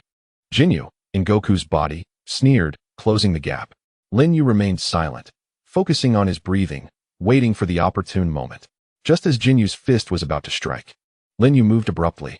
He neither dodged nor counterattacked. Instead, he gently pressed his palm, infused with pure energy, against Jinyu's chest. What are you doing? Jinyu, in Goku's body, paused, perplexed by Lin Yue's intentions. In the next instant, his expression shifted dramatically. Lin Yue's energy surged into his body like a gentle stream. And with it, Jinyu's control over this form began to wane rapidly. What kind of power is this? Jinyu, in Goku's body, realized in horror that he could no longer manipulate his internal energy. This is the resonance of energy, Lin Yue stated calmly, yet firmly. Goku's energy is gentle and encompassing, while yours is sinister and violent. These two energies cannot coexist. I am merely awakening the true master of this body. No. Jinyu, in Goku's body, screamed in despair, sensing his soul being repelled, as Goku's will flickered within his golden pupils. Return to me. Goku's voice emerged from his lips, tinged with a hint of struggle. The golden aura began to fluctuate, oscillating between ferocity and gentleness, as if engaged in a fierce tug of war. Lin Yue understood that this was the most critical moment. He clenched his teeth, infusing the last vestiges of his energy, while silently urging, Goku, awaken. Suddenly, a deafening roar reverberated throughout the canyon. A golden wave of energy erupted from Jinyu's body, sending a powerful shockwave that hurled Lin Yue into the air. As the light dissipated, standing firm was Goku, his gaze now clear and resolute. I have returned. Goku flexed his body, relishing the familiar surge of power, a smile of contentment gracing his face. Meanwhile, Jinyu's soul was forcefully expelled from Goku's body, transforming into a blue beam of light that shot towards the unconscious form of Jinyu nearby. Coughing, Jinyu awoke, gazing at his own familiar body, then at Goku across from him, his face etched with despair and resentment. Goku, however, remained silent, slowly raising his hand as a golden energy sphere coalesced in his palm. This is the fate you deserve. The golden sphere was unleashed upon Jinyu, completely engulfing him. With Jinyu dealt with, Goku hurried to Lin Yue's side, lifting him up. Lin Yue, are you alright? I'm fine, just a bit fatigued, Lin Yue replied with a smile, shaking his head. Welcome back, Goku. At that moment, a cold snort echoed from the canyon entrance. Vegeta strode in, his expression complex as he regarded Goku and Lin Yue. I never expected you two to emerge victorious. Yet, his gaze fell upon Goku, a glimmer of battle intent flashing in his eyes. Kakarot, it seems your power has once again surged. Goku nodded. Thanks to Lin Yue, I was able to reclaim my body. Moreover, my understanding of energy has deepened while inhabiting Jinyu's form. Is that so? Vegeta licked his lips, excitement flickering in his eyes. Then let me witness just how strong you have become. Lin Yue realized that a new battle was on the horizon, but this time, he felt no trepidation. For he knew the true Goku had returned. Outside the canyon, beneath the green canopy of the sky, a dark cloud drifted ominously, heralding the approach of an even greater storm. Frieza, the most fearsome entity on Namek, was drawing ever closer. Chapter 18. The pervasive toxicity and the vacuum shield the swamps of Namek were laden with the stench of decay, as massive lotus leaves floated upon the murky green water, where luminescent venomous insects flitted between their roots. Lin Yue pushed aside the obstructing purple vines, the Dragon Ball signal on his detector growing increasingly distinct. The two-star ball was located on an island at the heart of this swamp. Gohan, slow down. Krillin panted, trailing behind, his pant legs soaked in the swamp's muck. This place is far too perilous. Yet Gohan moved like a nimble deer, skipping across the exposed stones, his golden hair standing out vividly against the verdant backdrop. But the Dragon Ball is just ahead. Brother Lin Yue said we need to find it quickly, bringing up the rear. Lin Yue felt a faint aura dancing at his fingertips, a skill he had mastered through the Grand Elder's potential awakening, allowing him to sense energy fluctuations within a 50-meter radius. At that moment, a nauseating aura wafted from the depths of the swamp, laden with corrosive intensity. Stop! Suddenly, Lin Yue let out a low shout, pulling Gohan and Krillin behind him. The surface of the swamp began to bubble ominously, and a plump gray figure slowly emerged. Dodoria's wrinkled face twisted into a sinister grin as he gathered gray-green energy in his hands, declaring, I found you, little scion and earth scum. It was indeed Dodoria. Krillin's expression shifted dramatically as the readings on his scouter displayed 15,000. Hadn't he been driven off by Vegeta? It seemed Frieza's minions were more tenacious than anticipated. Lin Yue positioned himself protectively in front of Gohan, white energy swirling around him. You all step back. I shall confront him. Step back? It's not that simple. Dodoria cackled madly, the gray-green energy in his palms swelling into a spherical form. Taste my poison bomb. This is a corrosive fog capable of melting alloys, ensuring that not even your bones will remain. He hurled the poison bomb towards the water's surface, and the gray-green mist erupted, rapidly spreading like a tide. Wherever it passed, the dark green lotus leaves withered and blackened, the water frothing with a noxious stench, while the air grew thick and heavy. This is bad. Hold your breath. Krillin urgently covered his mouth and nose, pulling Gohan back. However, the poison gas spread far more swiftly than they could have imagined, enveloping a 10-meter radius around them. The acrid odor overwhelming their senses. Gohan's small face turned crimson, struggling to resist the urge to inhale. Lin Yue's gaze sharpened, and his energy erupted within him. The white energy waves did not expand outward but instead contracted inward, forming a transparent spherical barrier around the three of them. Remarkably, the air within the barrier was being rapidly extracted, creating a brief vacuum zone. Krillin, in astonishment, noted that the insidious poison gas, upon contact with the barrier, behaved as if it had encountered an invisible wall, instantly repelled without a trace. A variant of the energy wall, Lin Yue noted, beads of sweat forming on his brow. Maintaining the vacuum shield was more taxing than the usual energy wall. The poison required air to propagate, and by isolating the air, it could be thwarted. As he spoke, he flicked his fingers to launch 3 energy blasts. The white orbs penetrated the vacuum shield, accurately striking the mire beneath Dodoria's feet. With a resounding explosion, mud splattered, and Dodoria stumbled under the force of the energy wave, causing his release of poison to falter. Damn earthlings! Dodoria wiped the mud from his face, eyes flashing with frenzied malice. Do you believe this feeble barrier can hold for long? Once your oxygen runs out, you will perish just the same. He began to gather another poison bomb, this one 3 times larger than the last, the gray-green mist threatening to taint half the swamp. Lin Yue, your energy is depleting. Gohan pointed at the scouter on Lin Yue's wrist, the display reading dropping from 18,000 to 15,000. Let me assist you. Do not act rashly, Lin Yue cautioned. Gripping his shoulder, though his eyes turned sharp. His energy was too scattered. This was a vulnerability. At the precise moment when Dodoria hurled the massive poison gas bomb, Lin Yue unexpectedly lifted the vacuum shield, but not entirely. Instead, he retained a small layer of air above the heads of the 3. Simultaneously, he concentrated the remaining gas into a slender gas needle. Now, the white gas needle shot forth like an arrow released from its bow, piercing through the still unfurling cloud of poison gas and accurately targeting Dodoria's energy-concentrating right hand. This gas needle did not explode.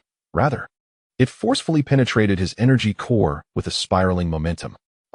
Dodoria let out a piercing scream as the partially formed poison gas bomb spiraled out of control, the gray-green energy erupting from his palm. Instinctively, he raised his left hand to shield himself, only to have it corroded instantly by his own poison gas, revealing white bone beneath.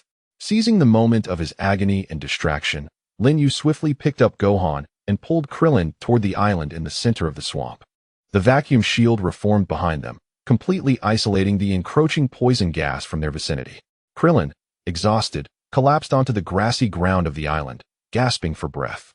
He glanced at Dodoria, who was wailing on the opposite shore amidst the poison gas, and with lingering fear, exclaimed, "Lin Yue, that move was incredible. Who would have thought to use a vacuum to block poison gas?" Gohan vigorously nodded, his small face brimming with admiration. "Brother Lin Yue is amazing. Even more powerful than Daddy's Kamehameha." Lin Yue smiled softly, ruffling Gohan's hair. That maneuver had indeed been a gamble. Had Dodoria's poison gas not relied on air for its dispersion, and had he not been able to precisely control the gas's density, any other form of attack would have proven futile. He walked to the center of the island, where a crystalline dragon ball was indeed embedded in the stone tablet, its starry patterns shimmering under the sunlight. After securing the dragon ball, Lin Yue looked across to where Dodoria had vanished into the poisonous mist, leaving only a bubbling pool of green sludge in his wake. "We must seek the Grand Elder," Lin Yue said, gazing toward the eastern horizon, where the temperature felt warm and thick, like a dormant volcano. He alone could reveal the location of the remaining Dragon Balls, and perhaps he could also unravel the secrets hidden within my body. Krillin and Gohan exchanged a resolute glance, each finding determination in the other's eyes. The 3 of them departed the swamp, stepping into the waning light of the sunset, as the toxic mist slowly dissipated, revealing the pockmarked water surface, a scar left by the battle on Namek, foretelling that even more brutal confrontations awaited them ahead. Chapter 17. Sabo's transformation and the pure aura on the crimson plains of Namek. The gravel was scorched by the midday sun. Lin Yue crouched down to examine the green blood on the ground, the warmth of the spots still lingering. It was the mark left by Frieza's minion, who had been injured by Goku moments prior. They ran off in the northwest direction, Krillin announced, holding up the detector, where a red dot was rapidly moving across the screen, indicating a battle power of 18,000. It must be Sabo. No sooner had he spoken than a distant sand dune erupted, and a purple figure shot into the sky like a cannonball, accompanied by a whistling wind, before crashing down before them. As the sand settled, Sabo's pale face emerged into the sunlight, the wound on his left chest still seeping green blood. Yet his gaze was colder than a blade. "A science lackey?" Sabo's gaze swept over Lin Yue, a mocking curve gracing his lips. "Where has Kakarot gone? Has he truly sent someone of your caliber to face death in his stead?" Lin Yue slowly straightened his posture, a white aura flickering around him. "To deal with you. It is unnecessary for Goku to intervene." "Arrogant," Sabo exclaimed, stomping his foot violently. A purple shockwave erupted from him, sending red sand swirling into the air. "Allow me to demonstrate the true power of a cosmic elite warrior." His body suddenly crackled with sharp sounds, bones rising beneath his skin, pale flesh splitting to reveal intricate patterns, exposing deep blue scales beneath. His once handsome visage twisted into a grotesque form, 2 curved bone spikes protruding from his head. His energy surged dramatically, causing the readings on the detector to fluctuate wildly, ultimately stabilizing at 18,000. This is my battle form. Sabo's voice turned hoarse, carrying a metallic rasp. Now, do you still believe you can win? Lin Yue remained silent, merely concentrating his energy before him. The white energy wall shimmered like a transparent glass barrier, radiating a soft glow under the sunlight. Through the trials of the gravity chamber and the room of spirit and time, his energy wall had transcended mere defense. It had integrated the essence of fluidity, capable of dissipating impacts like flowing water. Die! Sabo transformed into a purple shadow, his deep blue fist crashing towards the energy wall with the force to rend the air. Bang! The energy wall vibrated violently, akin to a lake disturbed by a massive stone. Lin Yue's feet carved deep trenches in the sand, a numbing pain coursing through his arms. Yet, he gritted his teeth, channeling more energy into the seemingly fragile white aura, which now flowed with a dual nature of hot and cold, like countless tiny gears spinning at high speed, gradually dismantling Sabo's force. Impossible. Sabo's pupils constricted. His punch, capable of shattering alloys, had been thwarted by this earthling's energy wall. What startled him further was the pure energy emanating from the wall, devoid of any impurities, reminiscent of untainted glacial meltwater. Seizing the moment of Sabo's distraction, Lin Yue maintained the energy wall with his left hand while subtly gathering a swirling energy orb with his right. The white energy vortex spun rapidly in his palm, its edges glimmering with a crystalline cold light. This was a new technique, merging frigid energy into the vortex, enhancing its penetrative power by 30%. Break! Lin Yue flicked his fingers, sending the energy orb darting like a bolt of white lightning, skimming the edge of the energy wall as it hurtled towards Sabo. Instinctively, Sabo raised an energy shield, a purple halo igniting around him. However, this time, the energy orb did not explode. Instead, it drilled into the shield like a spinning drill, emitting a piercing shriek. A sharp crack echoed as the energy shield, capable of withstanding countless attacks, was unexpectedly punctured, creating a circular hole. Puff! The energy orb grazed Sabo's shoulder, drawing forth a spray of green blood. He staggered back a few steps. Incredulity etched on his face as he stared at the wound on his shoulder, where the scales had been neatly sheared away, revealing the bleeding muscle beneath. Sabo's thoughts. This is impossible. His combat power is only 15,000. How could he penetrate my shield? The aura emanating from him was terrifyingly pure, devoid of any unnecessary fluctuations, more refined than that of King Frisia. Who exactly is this earthling? Should we continue to fight? Lin Yue dissipated the barrier of energy. Yet the white aura continued to swirl in his palm. Your shield has been shattered. If we proceed, it will be you who suffers the consequences. Sabo fixed his gaze on the energy in Lin Yue's palm, then glanced at the approaching golden aura in the distance. Goku was returning. He realized he had lost all chances of victory. Prolonging the confrontation would only lead to his demise. We shall see. Sabo glared at Lin Yue with resentment before transforming into a purple shadow and soaring into the sky, swiftly vanishing at the edge of the crimson plain. Krillin let out a sigh of relief, plopping down onto the sandy ground. You scared me. I thought you were about to collapse. His power is indeed formidable. Lin Yue rubbed his sore shoulders, acknowledging that reliance on his transformed state had made the foundation of his energy less stable than it appeared. He picked up a grain of sand and gently blew on it with his fingertip-s aura, instantly reducing it to powder. For a true warrior, the purity of energy surpasses its mere quantity. In the distance, a flash of golden light appeared as Goku descended before them, his golden hair still gently swaying. Did Sabo flee? Yes, he was driven away by Lin Yue. Krillin exclaimed excitedly. His transformation was incredible, but fortunately, Lin Yue proved even more formidable. Goku turned to Lin Yue, a glimmer of approval in his eyes. Your energy is becoming increasingly refined. Lin Yue smiled. I still cannot compare to you. By the way, where's Gohan? I sent him ahead to the nearby village to find the Dragon Balls. Goku pointed towards the northwest, where there should be clues about the Grand Elder.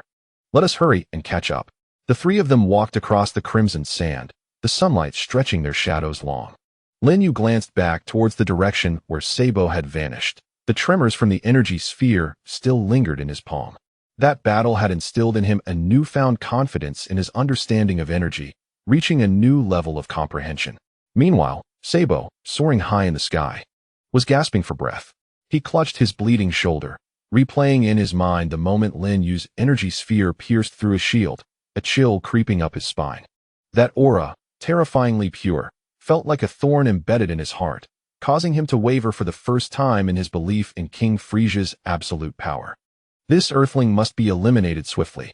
Gritting his teeth, Sabo accelerated his flight, his purple figure tracing a troubled path beneath the green sky of Namek. Chapter 19. The Grand Elder's Abode and Neil's Challenge in the eastern highlands of Namek. The air was perfumed with a faint floral scent. A cluster of white buildings sprawled along the gentle slope, their domed roofs resembling plump pearls, glowing softly in the evening sun. This was the oldest village on Namek and the residence of the Grand Elder. Lin Yue stood at the village entrance, gazing at the largest white structure, which towered 3 times higher than its neighboring houses. Its walls were adorned with spiraling patterns, and the towering spire pierced the green sky. A gentle yet immense aura emanated from the building, akin to a deep-sea undercurrent. Though not tumultuous, it was unfathomably profound. Is this indeed the dwelling of the Grand Elder? Gohan lifted his small face, curiously examining the peculiar patterns, which were inscribed with the ancient script of Namek. Krillin leaned in closely, studying the symbols for quite some time. Yet he could not decipher a single character. Perhaps they conveyed a message of blessing, just as they intended to step into the village. 2 Namekians clad in crimson robes unexpectedly emerged from behind the structures, blocking their path. The leader, tall and imposing, had green skin that glimmered in the setting sun, and his antennae were longer than those of his companion. His sharp gaze, keen as that of an eagle, belonged to Neil, the Elder's guardian. Intruders, halt. Neil's voice resonated deep and powerful, a green aura swirling around him. The Elder is in meditation and will not receive anyone, especially Scions and Earthlings. We have urgent matters to discuss with the Elder, Lin asserted, stepping forward with sincerity. Frisia is already on Namek, seeking to seize the Dragon Balls. We are here to assist. Assist? Neil scoffed, a bitter laugh escaping him as his green energy surged ominously. Ever since you extraterrestrials arrived, our home has been engulfed in the flames of war. My kin have been slain, villages reduced to ashes, and now you claim to be here to help? His gaze swept over Gohan, brimming with unmasked hostility, particularly towards the Scions. You are no different from those purple fiends. You are a blight upon Namek. My father is not like that. Gohan mustered his courage to retort, his small fists clenched tightly. He has always protected the Namekians. What would a child know? Neil dismissed him with a derisive glance, redirecting his focus to Lin. If you wish to see the Elder, you must defeat me. Otherwise, take your companions and leave this land untainted. Lin furrowed his brow, sensing the purity of Neil's energy, imbued with the intent to protect, not malevolence. Yet, this obstinate hostility erected an invisible barrier between them. I do not wish to fight you, Lin replied slowly, shaking his head. Our enemy is Frisia, not each other. Enough of your prattle. Neil evidently did not believe him. He lunged at Lin with a fierce determination, his green fist slicing through the air, accompanied by a roaring wind. Take this punch. If you can withstand it, I shall heed your explanation. This strike bore the force of an 8,000 battle power, sending a gust of white energy rippling across the ground. Lin did not evade. He did not even conjure a defensive energy barrier. Instead, he grounded his energy in his core, forming a fist with his right hand and meeting Neil's blow head-on. Lin, Krillin gasped, taken aback by Lin's decision to absorb the impact. At the moment their fists collided, there was no earth-shattering explosion, only a muted thud. Neil felt a gentle yet resilient power emanate from Lin's fist, as if his own force had collided with a mound of cotton, silently dissipating upon contact. Even more astonishing was the nature of Lin's energy. Though seemingly unremarkable, it possessed a unique capacity for absorption, as if it could embrace any force of impact. This cannot be. Neil's pupils dilated in shock. He sensed a tingling in his arm, while Lin's fist remained steadfast as a mountain. Lin did not seize the opportunity to retaliate. He merely withdrew his fist and regarded Neil calmly. Your punch contains the heart of a protector, yet lacks the intent to kill. This indicates that you do not genuinely wish to harm us. Rather, you are blinded by hatred. Neil's expression fluctuated as he gazed into Lin Yue's eyes, searching for traces of deceit, yet he found only sincerity. The sensation of the punch lingered on his fingertips. It was an extraordinarily pure energy, devoid of any impurities, cleaner than any Namekian warrior he had ever encountered. Neil opened his mouth, poised to speak further, but was interrupted by a voice resonating from within the building, aged and authoritative. "Kneel, allow them to enter." Upon hearing this voice, Neil's body trembled, and he immediately restrained his aura, bowing respectfully. "Yes, elder." He stepped aside, his gaze toward Lin Yue now imbued with complexity, surprise, confusion, and a hint of barely perceptible admiration. Lin Yue nodded at Neil and entered the largest white structure alongside Krillin and Gohan. Inside was more spacious than he had imagined. At the center, a colossal Namekian lay upon a stone platform, his body occupying half the room. His skin appeared somewhat shriveled, and the antennae atop his head drooped listlessly, clearly indicating advanced age. Yet his eyes shone with an extraordinary brilliance, resembling two profound stars, as if they could penetrate the deepest secrets of the human heart. "Outsider, your aura is quite extraordinary." The elder's gaze settled upon Lin Yue, his ancient voice imbued with a peculiar penetrating quality, embodying both the resilience of the Scionce and the gentleness of Earthlings, while harboring an essence not of this universe. Lin Yue's heart jolted, instinctively clenching his fists. Could the elder truly see through his secrets? The elder seemed to sense his tension and gradually smiled. "Do not fear. I harbor no malice toward you. Please, sit, and allow me to see what you can bring to Namek." Chapter 20. Awakening of Potential and the Rift of Dimensions within the stone chamber of the elder's residence.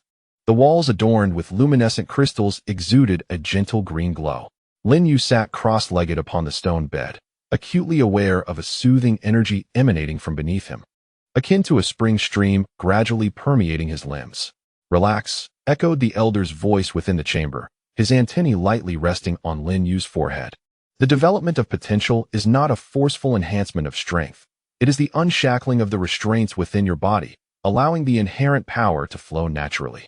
Lin Yue closed his eyes, dispelling distracting thoughts. As the elder's energy surged into him, he sensed something within him melting away, an energy barrier left by the particle collider of time travel, the very source of his inability to fully control his dual attributes. Initially, it was but a trickle. Gradually, the golden energy surged forth, akin to a flood breaching its dam, rushing through his meridians.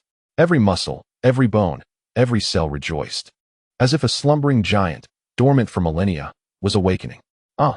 Lin Yue could not suppress a soft moan. This was not pain, but an exquisite euphoria, as if years of accumulated grime were being thoroughly cleansed. He could distinctly perceive the flow of energy. The once opposing forces of hot and cold now harmoniously swirled together like the yin-yang, converging into a black and white energy core in his dantian. The voice of the Grand Elder resonated with a hint of reassurance, urging him to embrace the power within, which was far more formidable than he had ever imagined. Suddenly, a surge of golden energy enveloped Lin Yue, and he felt his consciousness detach from his body, soaring into the sky.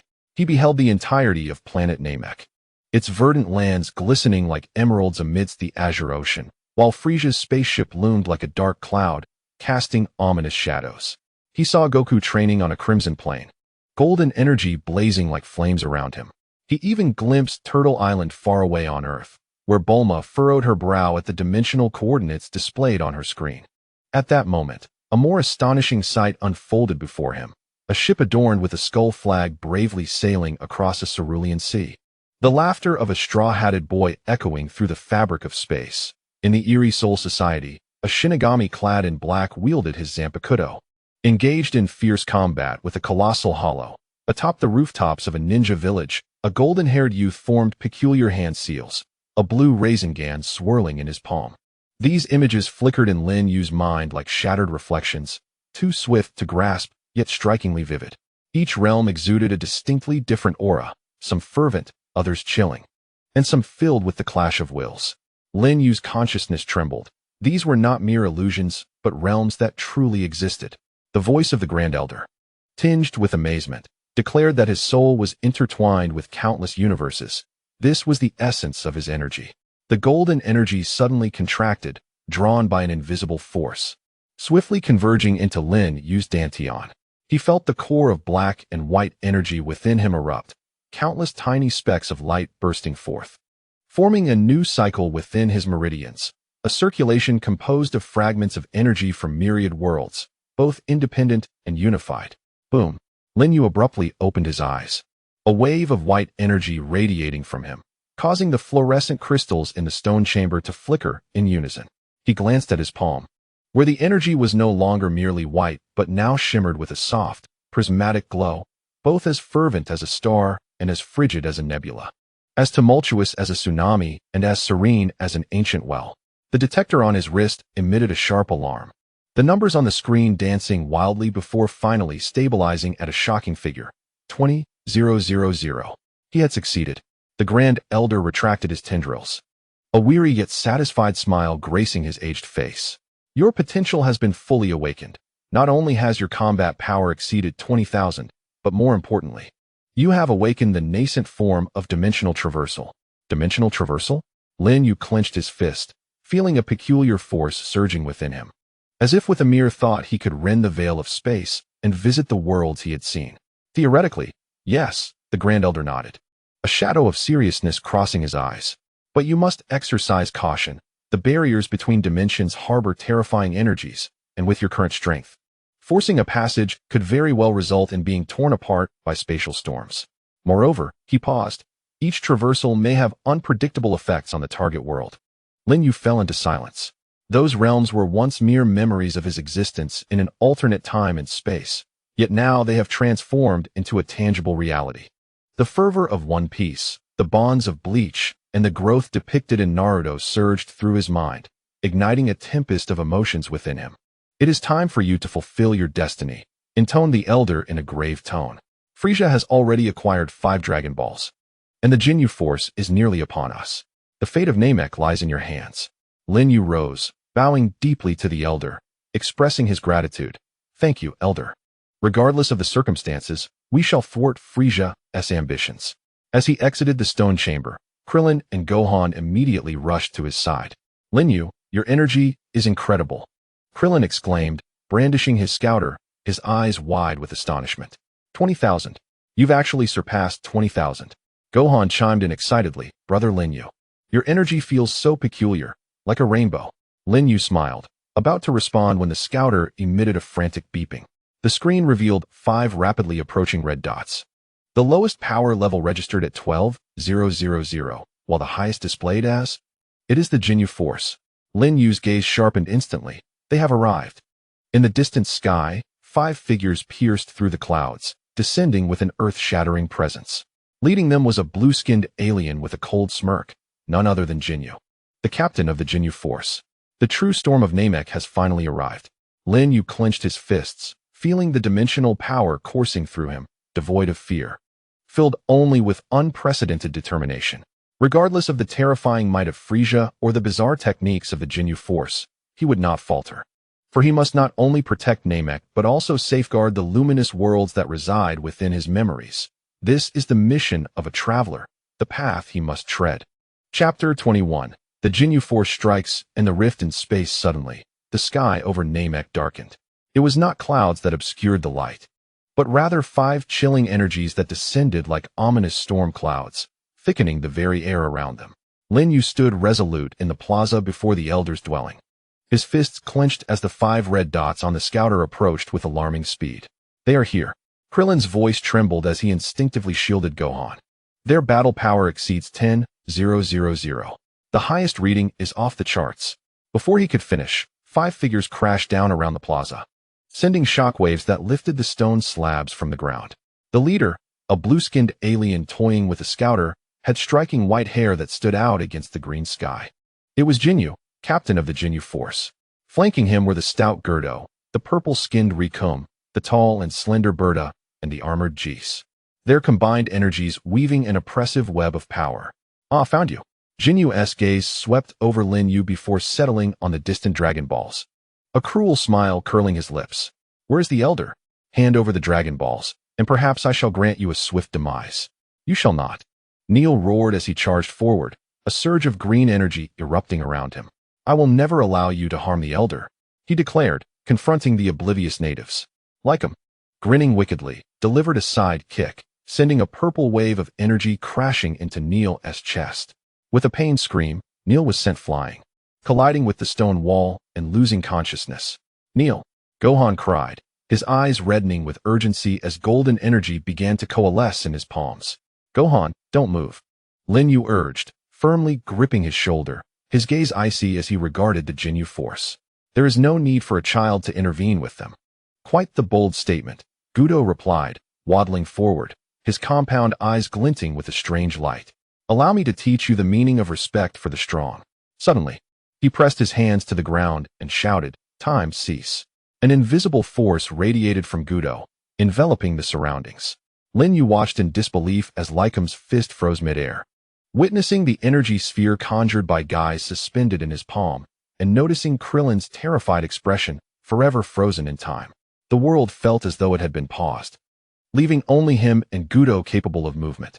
Ha ha ha, you cannot move, can you? Gudo laughed triumphantly, striding toward Lin Yue and poking his chest with a pudgy finger.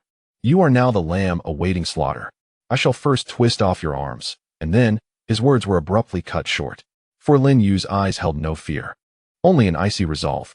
In that fleeting moment when time was halted, he perceived the space forcibly frozen by an external power, akin to a thin layer of ice forming over a lake. The dimensional awareness awakened by the Elder during his potential unlocking allowed him to see the myriad of cracks across that icy layer.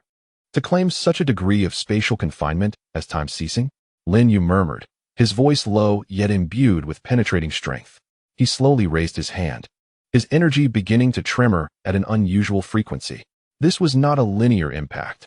Rather, it resonated within him like sound waves, transmitting through his palm into the surrounding space. This technique, gleaned from dimensional fragments, enabled him to simulate the spatial wave frequency with his own energy, shattering the external interference. A ripple of white energy emanated from Lin Yue. The solidified air began to fracture, akin to shattered glass. Gudo's smile abruptly froze, replaced with terror as he realized that his proud time stasis was unraveling. No, impossible. Gudo screamed, frantically channeling energy to reinforce the frozen space. But Lin Yue's energy surged like a relentless tide, each tremor expanding the fractures further. Gudo's thoughts, what is this power? My time stasis has never failed. His energy. It resonates with the space. This is not a power that belongs to this universe. A monster. He is a monster. Crack. A crisp sound of shattering echoed as the frozen space collapsed entirely.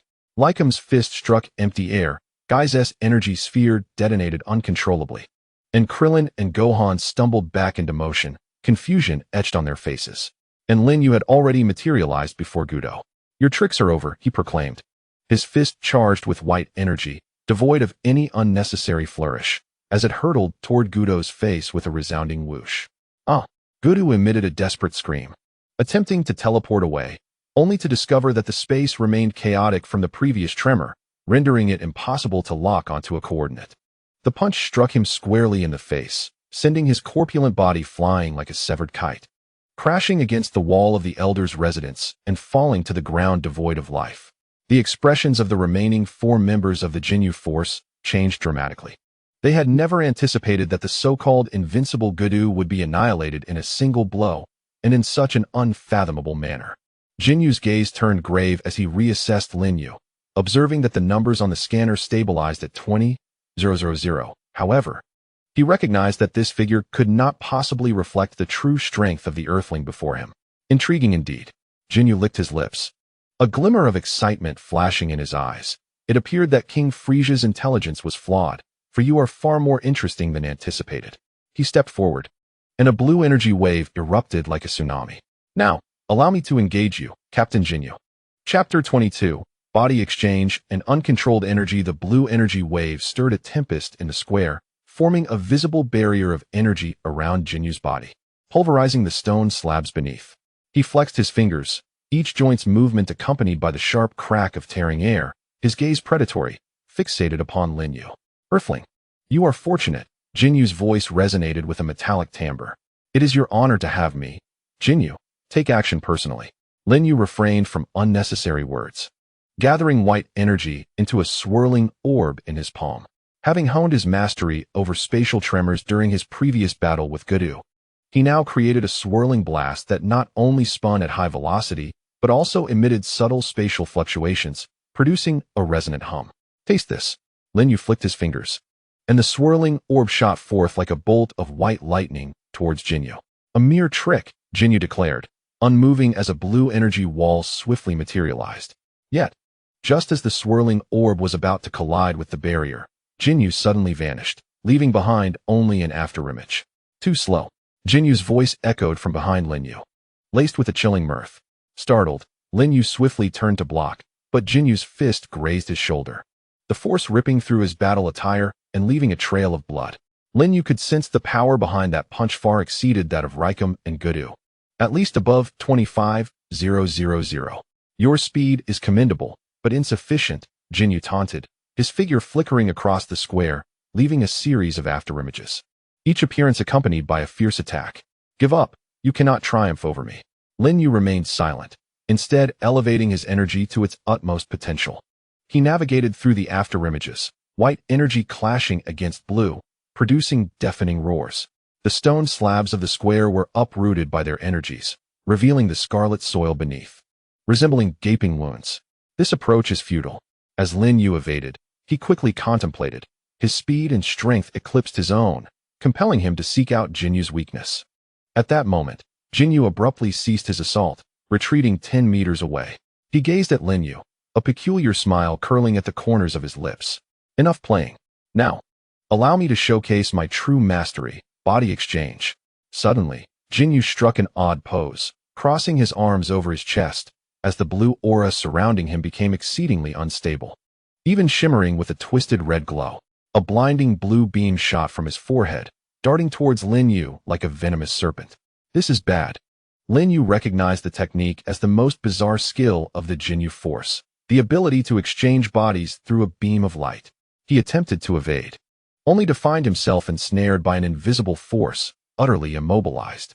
The blue beam struck his forehead instantaneously. A wave of intense dizziness engulfed him, and Lin Yue felt as if his consciousness were being violently extracted from his body, akin to riding a high-speed roller coaster, spinning wildly. When he regained his senses, he discovered himself standing within Genryusai's body, blue skin, white hair, and a pair of astonished eyes. Ha! Success! Genryusai, now inhabiting Lin Yue's body, moved his arms, relishing the surge of power within, laughing exultantly. This body is magnificent. A battle power of 20,000, and what an extraordinary sensation this energy provides.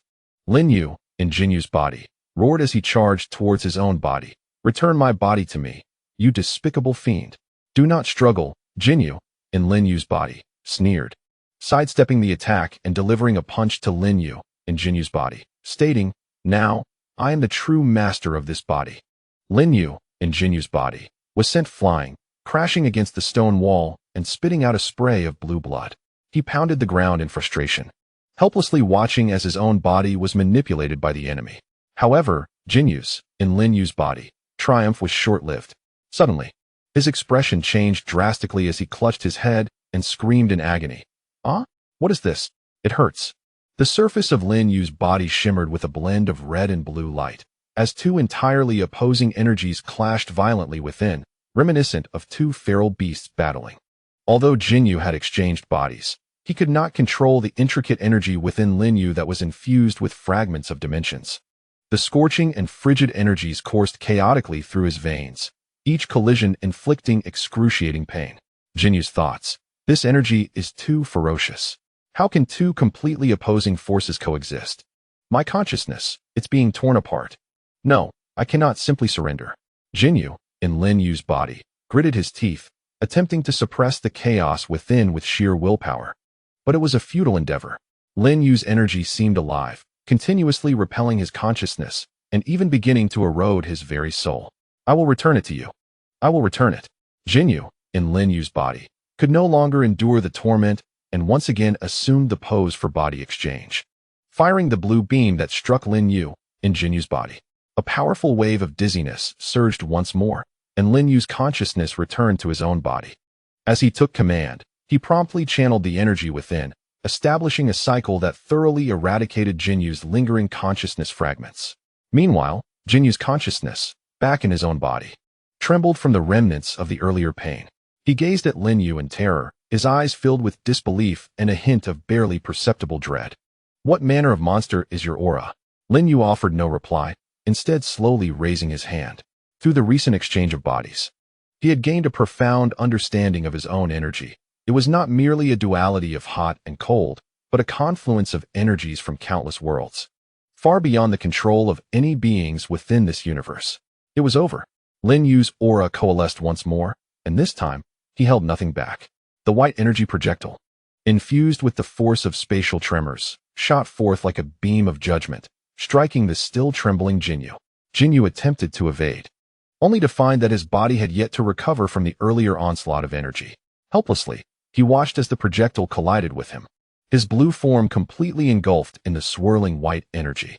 With Genyu dispatched, Lin Yue turned his attention to the remaining members, Berta and Jisoo.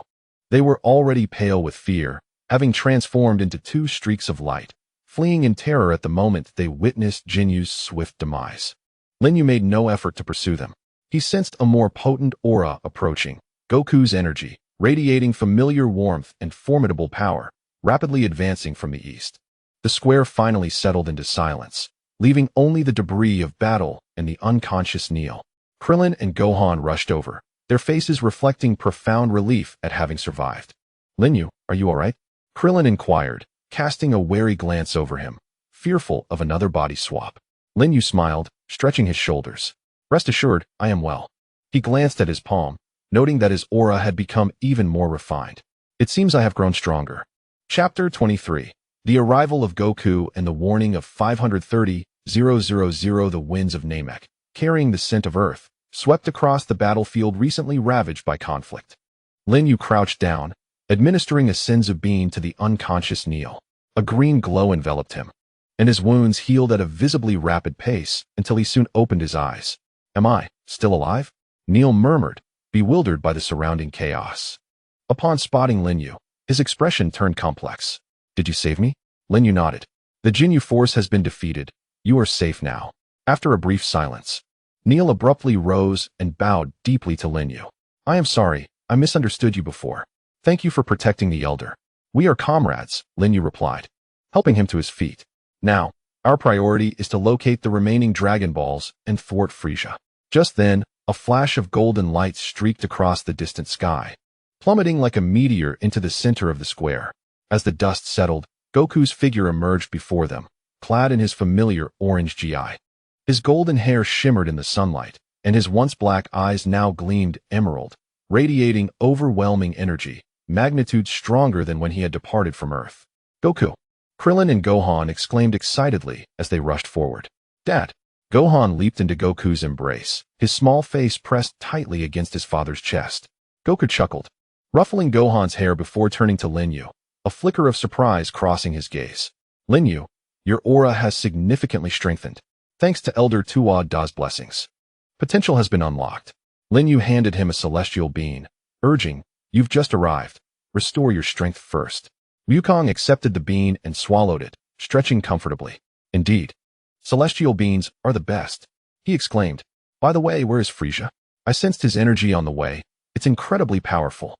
Upon mentioning Frieza, Lin Yue's expression turned grave. He retrieved a power detector from his pocket and handed it to Wukong. "Take this. Frieza has already reached Namek, and his first form possesses a battle power of 530,000. 530,000. Krillin gasped, nearly biting his own tongue. "Isn't that several times stronger than all of us combined?" Wukong received the detector and pressed a button. Instantly, a distant red dot appeared on the screen, with the glaring number 530,000 beside it. Even the usually composed Wukong could not help but furrow his brow upon seeing this figure. "Indeed formidable," he acknowledged, his gaze sharpening, golden energy subtly rippling around him. "Stronger than I had anticipated." "What's your current battle power, Wukong?" Lin Yue inquired. He sensed that Wukong's energy had deepened beyond previous measures, yet he could not ascertain the exact value. Wukong scratched his head, smiling sheepishly. "I'm not quite sure. It should be somewhere around several 100,000. Lin Yue and Krillin exchanged glances, both astonished by what they discerned in each other's eyes. Several 100,000? This indicated that Wukong's current strength was sufficient to contend with Frieza in his first form. Frieza can still transform, Lin Yue reminded them. His second and third forms will be even stronger, possibly exceeding 1 million. A flicker of excitement, rather than fear, sparked in Wukong's eyes. "Is that so? That's wonderful." "Wonderful?" Krillin questioned in confusion. How can you think that about such a powerful enemy? Because that makes it challenging, Wukong replied, his smile pure and fervent. Isn't it exhilarating to battle such a formidable opponent? Lin Yue chuckled helplessly. This was Wukong, forever perceiving combat as a source of joy, regardless of how powerful the adversary might be. Where is Frisia now? Wukong asked, his impatience growing. According to the detector, he is at the Dragon Ball gathering place to the northwest. Lin Yue pointed to a red dot on the map. He has already collected 5 Dragon Balls. We must stop him at once. Wukong nodded, golden energy beginning to coalesce beneath him. You go find the remaining Dragon Balls. I'll handle Frisia. But Krillin wanted to say something. He was interrupted by Wukong. Don't worry. Wukong's eyes were resolute and confident. I will not lose. Besides, Lin Yue is here too. He glanced at Lin Yue, presenting a trusting smile. Once I defeat Frisia, we can have a proper spar. Agreed, Lin Yue replied with a smile. Wukong ceased further conversation, his golden figure transforming into a streak of light as he sped toward the northwest, leaving a golden trail that sliced through the verdant sky. Watching Wukong disappear into the distance, Krillin remained concerned. Lin Yue, do you think Wukong can truly defeat Frisia? 530,000, indeed. Trust him. Lin Yue patted Klin's shoulder, declaring him to be son Wukong, our beacon of hope. He turned his gaze towards Neil. Mr. Neil, where are the remaining Dragon Balls? Neil pointed to 2 green dots on the map, one located in the frozen northern canyon, and the other in the volcanic southern region. I shall guide you there. Lin Yue nodded, then looked at Gohan. Gohan, would you like to accompany us in search of the Dragon Balls, or? I want to find Dad. Gohan interjected, his small face brimming with determination. I want to help Dad. Lin Yue paused for a moment before smiling. All right, let us go together. But you must promise me to be cautious and not act impulsively. Gohan nodded vigorously. The 3 of them set off in the direction where Wukong had departed, while Neil went to inform the other Namekians to evacuate. The fate of Namek was now at a critical juncture. Lin Yue gazed at the distant sky, where golden and purple energy waves clashed, clenching his fists. No matter the cost, they must prevail. Chapter 24. The reunion of the spaceship and unspoken concerns. The night sky over Namek was exceptionally clear, with purple stars embedded in the green canopy like diamonds. Lin Yue traversed the crimson plains under the moonlight, the dried bloodstains on his battle suit now a dark crimson, remnants from when he had momentarily restrained Frisia's minions for Wukong. The battle between Wukong and Frisia had escalated, the golden and purple energy waves erupting continuously in the northwestern sky, even coloring the clouds in their hues.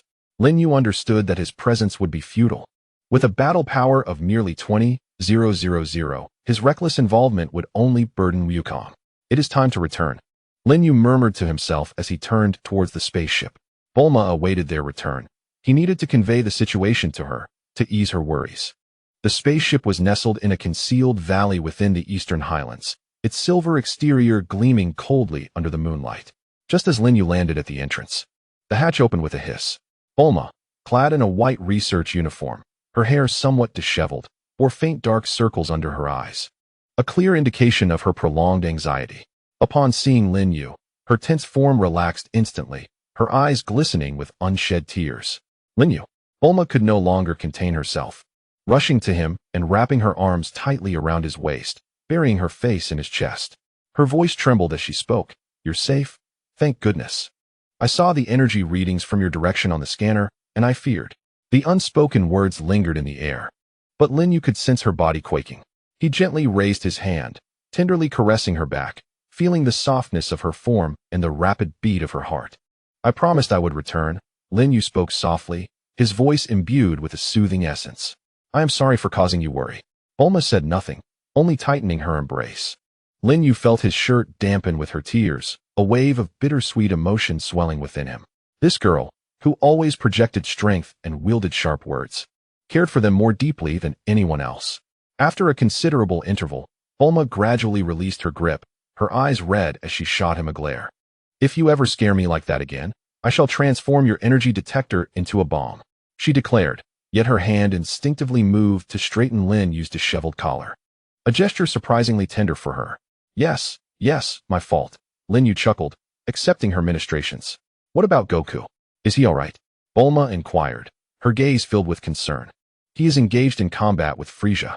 Lin Yue's expression turned grave. Frisia was exceedingly powerful, boasting a combat strength of 530,000 even in his first form. However, Goku had also made significant advancements and should be capable of handling it. 530,000. Bulma gasped, nearly dropping the wrench in her hand. Isn't that more than 10 times stronger than Vegeta? I believe in him, Lin Yue reassured her, grasping her hand, which felt cold and trembled slightly. He is Goku. He will surely create miracles. Bulma met Lin Yue's resolute gaze, her worries alleviating somewhat. Nodding, she turned and entered the spaceship. I've heated some food for you. You must be famished. The aroma of food wafted through the ship. Bulma placed a steaming bowl of nutritious porridge before Lin Yue, enriched with ingredients she had specially brought from Earth.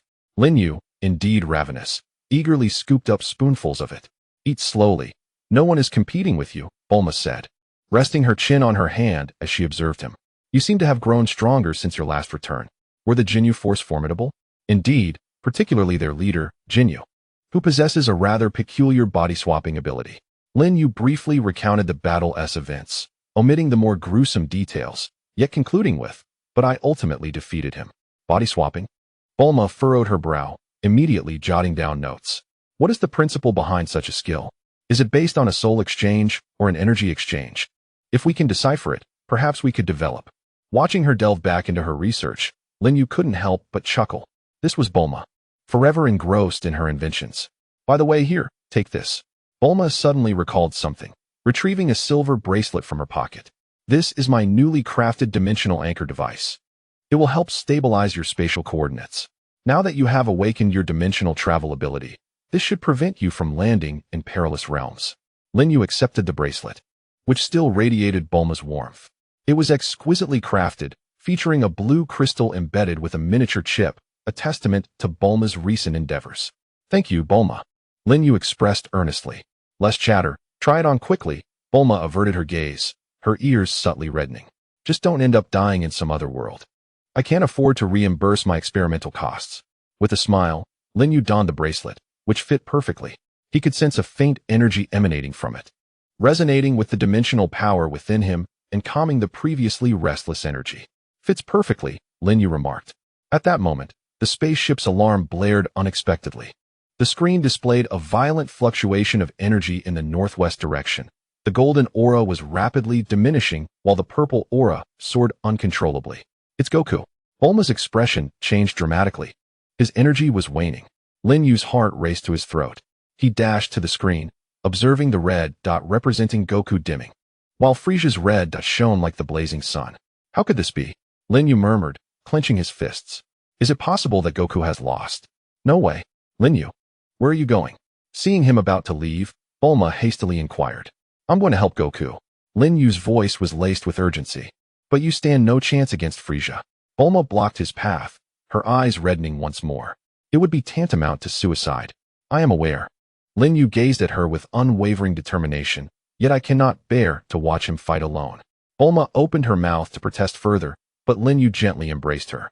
I will return, he whispered in her ear, then turned and sprinted out of the spaceship, a white aura erupting behind him, transforming into a streak of light racing toward the northwest. Bulma stood frozen, her hand lingering where Lin Yue had touched moments before, her face flushed. After a considerable time, she regained her senses, rushing to the control panel, her fingers flying over the controls. Fool. Idiot. I haven't calibrated the dimensional anchor point for you yet. Her voice trembled with tears, which finally spilled over, landing on the console and creating a small pool of moisture. Outside the spaceship, the white streak of light had vanished into the night, leaving only the flickering energy points on the green canvas of the sky, akin to the pointers of fate, uncertain of their destination. Chapter 25. The mockery of the purple behemoth and the response of instant transmission on the crimson plains of Namek. The aftermath of battle was starkly evident. Craters, hundreds of meters in diameter, pocked the ground, and the jagged mountains appeared as if cleaved by a colossal axe. With the air thick with the acrid scent of gunpowder, Goku knelt on the ground. His golden hair reverted to black, blood seeping from the corners of his mouth. His breath faint like a flickering candle in the wind. Before him hovered Frieza, suspended in midair, his purple skin glistening in the sunlight, a cruel smile curling his lips, embodying his first form. Science, nothing more than this. Frieza's voice dripped with arrogant mockery, the purple aura swirling slowly in his palm. I thought you could last a bit longer, but I see you have faltered so soon. Indeed, scions are all worthless. Goku struggled to rise, but was effortlessly knocked back to the ground by a casual flick of Frisia's energy. He coughed up blood, yet his gaze remained resolute, showing no sign of submission. Give up. Frisia descended gradually, striding toward Goku. No one can save you. Your companions are either dead or cowering in fear. Today marks your demise. He raised his hand, a purple energy sphere rapidly coalescing in his palm, emanating enough power to obliterate the entire plane. Farewell, Scion. Frisia's smile twisted into something increasingly malicious as the energy sphere prepared to descend. At that moment, a chilling voice suddenly reverberated. Like thunder striking from a clear sky. Purple rotundity, whom do you speak of? Frisia's movements froze instantly as he whipped around. Not far above, Lin Yue was suspended midair, a white aura swirling around him, his gaze icy as he regarded Frisia, the very owner of that voice. He had not sensed the approach of this individual at all, as if he had materialized out of thin air. Who are you? Frisia's eyes narrowed with suspicion.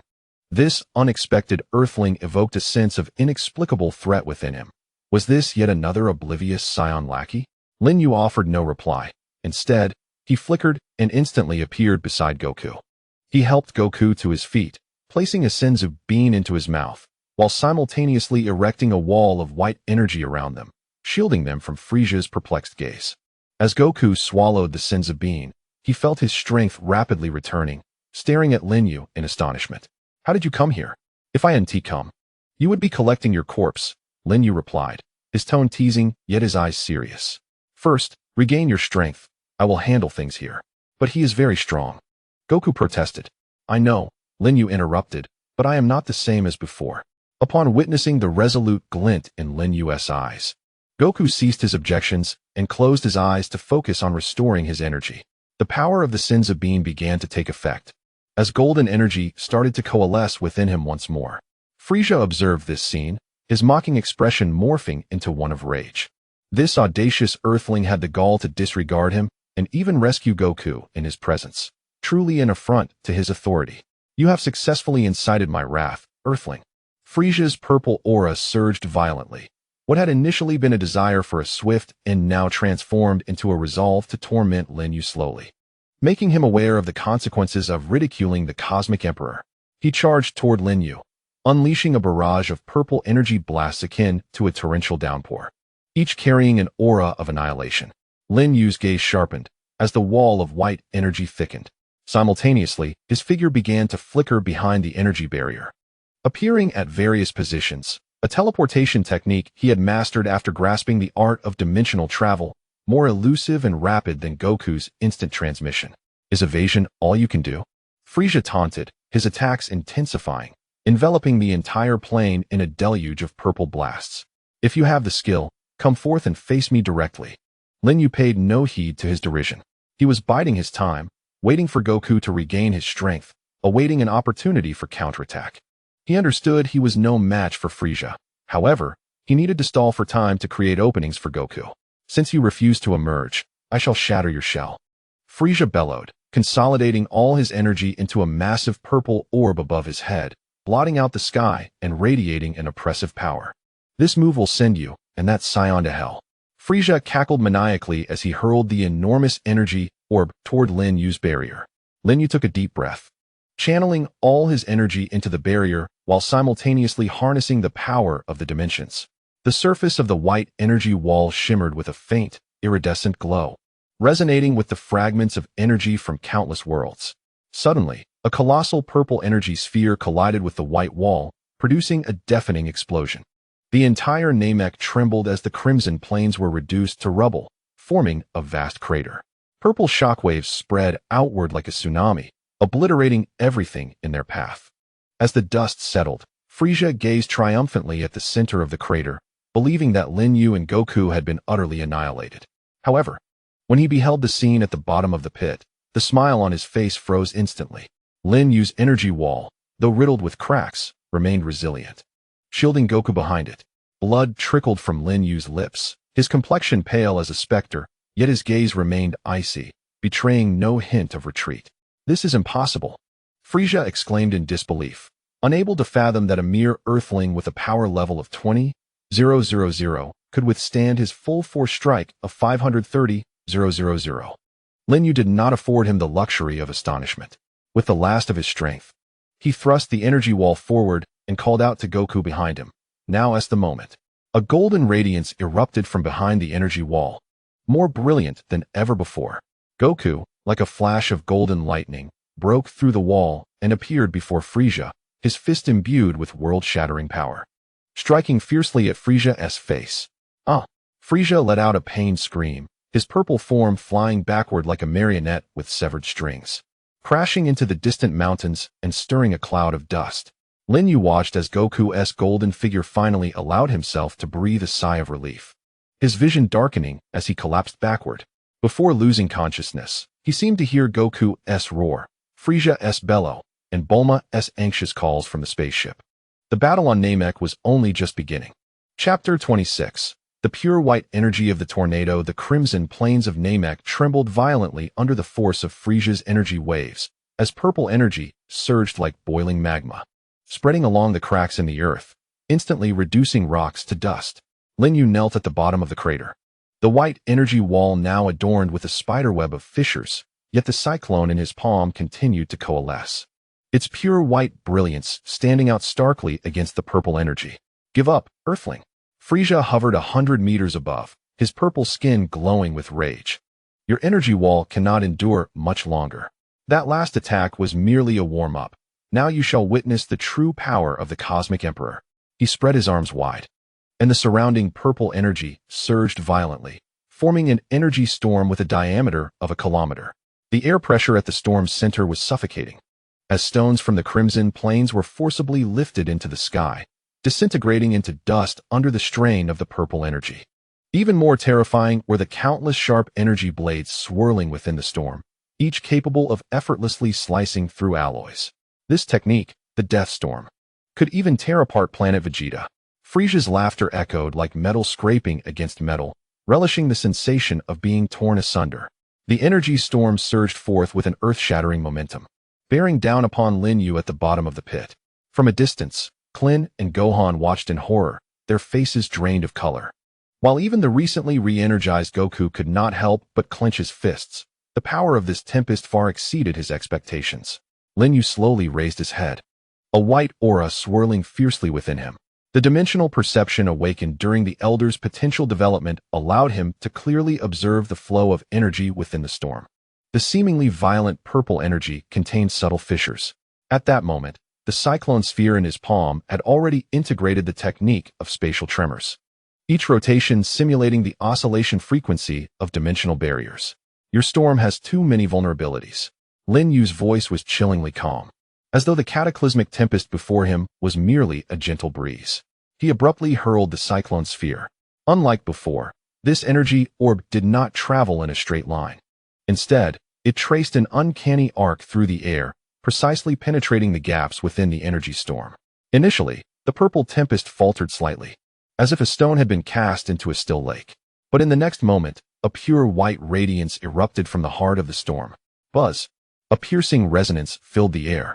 The cyclone sphere spun rapidly at the storm's center, and pure white energy coalesced into a vortex around it, beginning to absorb the energy of the purple tempest in reverse. The frenzied purple energy blades, upon contact with the pure white vortex, dissolved as swiftly as ice meeting boiling water, transforming into sustenance for the cyclone sphere. What? Frieza's smile instantly froze. He sensed his control over the storm slipping away. Impossible. How could my energy be? He attempted to retract the storm, only to find the purple energy utterly out of control. The allure of the pure white vortex intensified, and the entire energy storm began to collapse inward, forming a white and purple beam of light that connected heaven and earth. Lin Yue rose to his feet, pouring his energy unreservedly into the beam. He sensed the cyclone sphere undergoing a remarkable transformation after absorbing Frieza's energy. The pure white radiance now bore a faint tinge of purple, and its rotational speed increased several-fold, even beginning to subtly tear at the surrounding space. Now, Lin Yue called out, thrusting both hands forward with force. The white and purple beams suddenly accelerated, then erupted with even greater speed.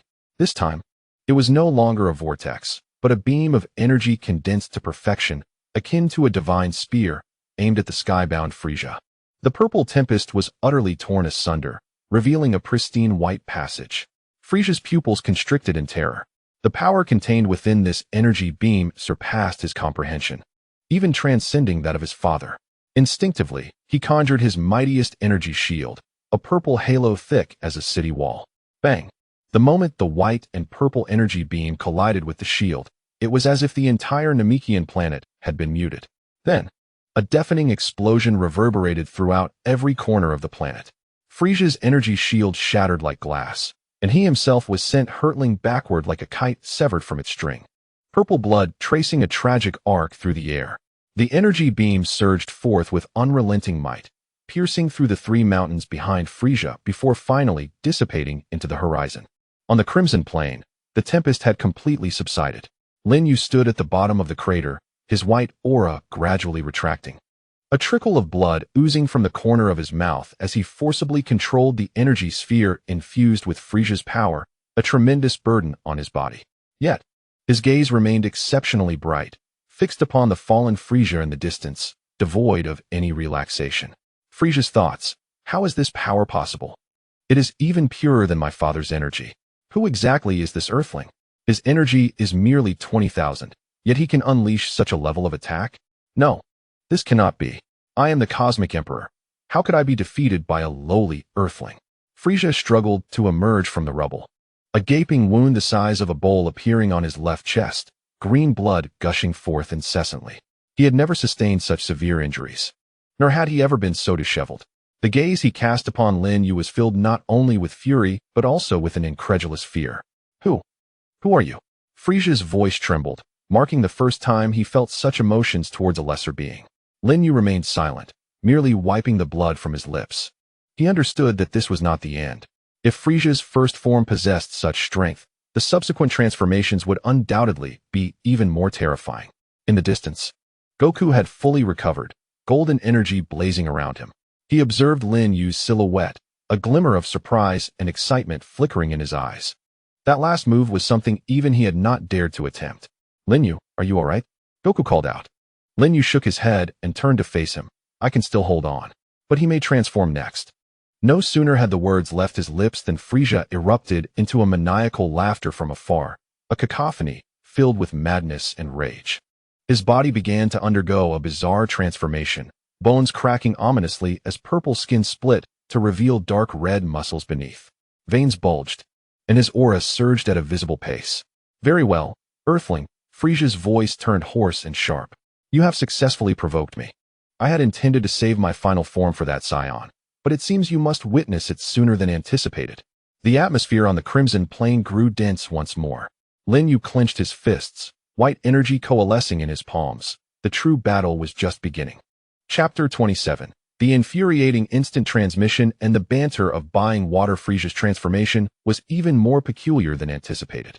His body inflated like a balloon, the once smooth purple skin fracturing with intricate lines, revealing the dark red muscles beneath. The antennae atop his head thickened like bull horns, sharp bone claws extending from his fingers and toes, and his height surged to 3 meters, emanating a suffocating aura of oppression. This is my second form, Frisia articulated, flexing his neck, the sound of grinding joints sending shivers down one's spine. My battle power is 500,000. At this moment, I could crush you with a single hand. He stomped his foot violently, a wave of dark red energy bursting forth from his center, sending the debris of the Crimson Plain soaring into the air, forming a swirling wall of stone around him. The overwhelming power of 500,000 manifested like a tangible net, enveloping the entire plain and rendering the air thick and viscous. Klin and Gohan struggled to breathe under this immense pressure, retreating repeatedly. Though Goku remained steadfast, the golden aura surrounding him became increasingly heavy. This level of power far surpassed his current capabilities. Lin Yue, be cautious, Goku called out, poised to provide assistance. Yet, Lin Yue appeared remarkably composed, even yawning nonchalantly. As he stretched, a thin veil of white energy formed around him, effortlessly countering Frisia's oppressive aura. It took you this long to transform? I expected it to be much quicker. Frisia's complexion darkened ominously.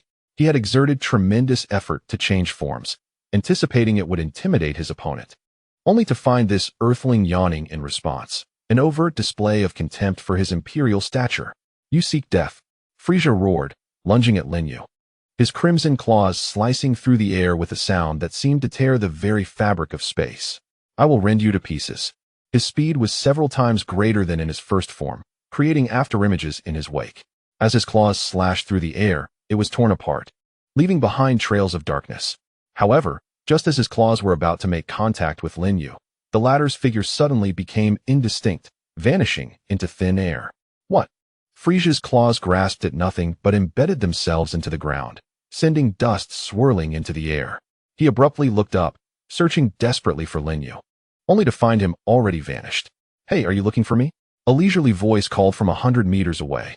Frisia turned to see Lin Yue reclining against a massive rock, idly tossing a small stone in his hand, a mocking smile adorning his face. Instant transmission. Frisia gasped in both shock and fury. Instant transmission was Goku's signature technique. How could this earthling also possess it? And his speed surpassed Goku's. He charged at Lin Yue once more, this time unleashing his full strength, a jagged aura of dark red energy forming around him, attempting to restrict all of Lin Yue's escape routes.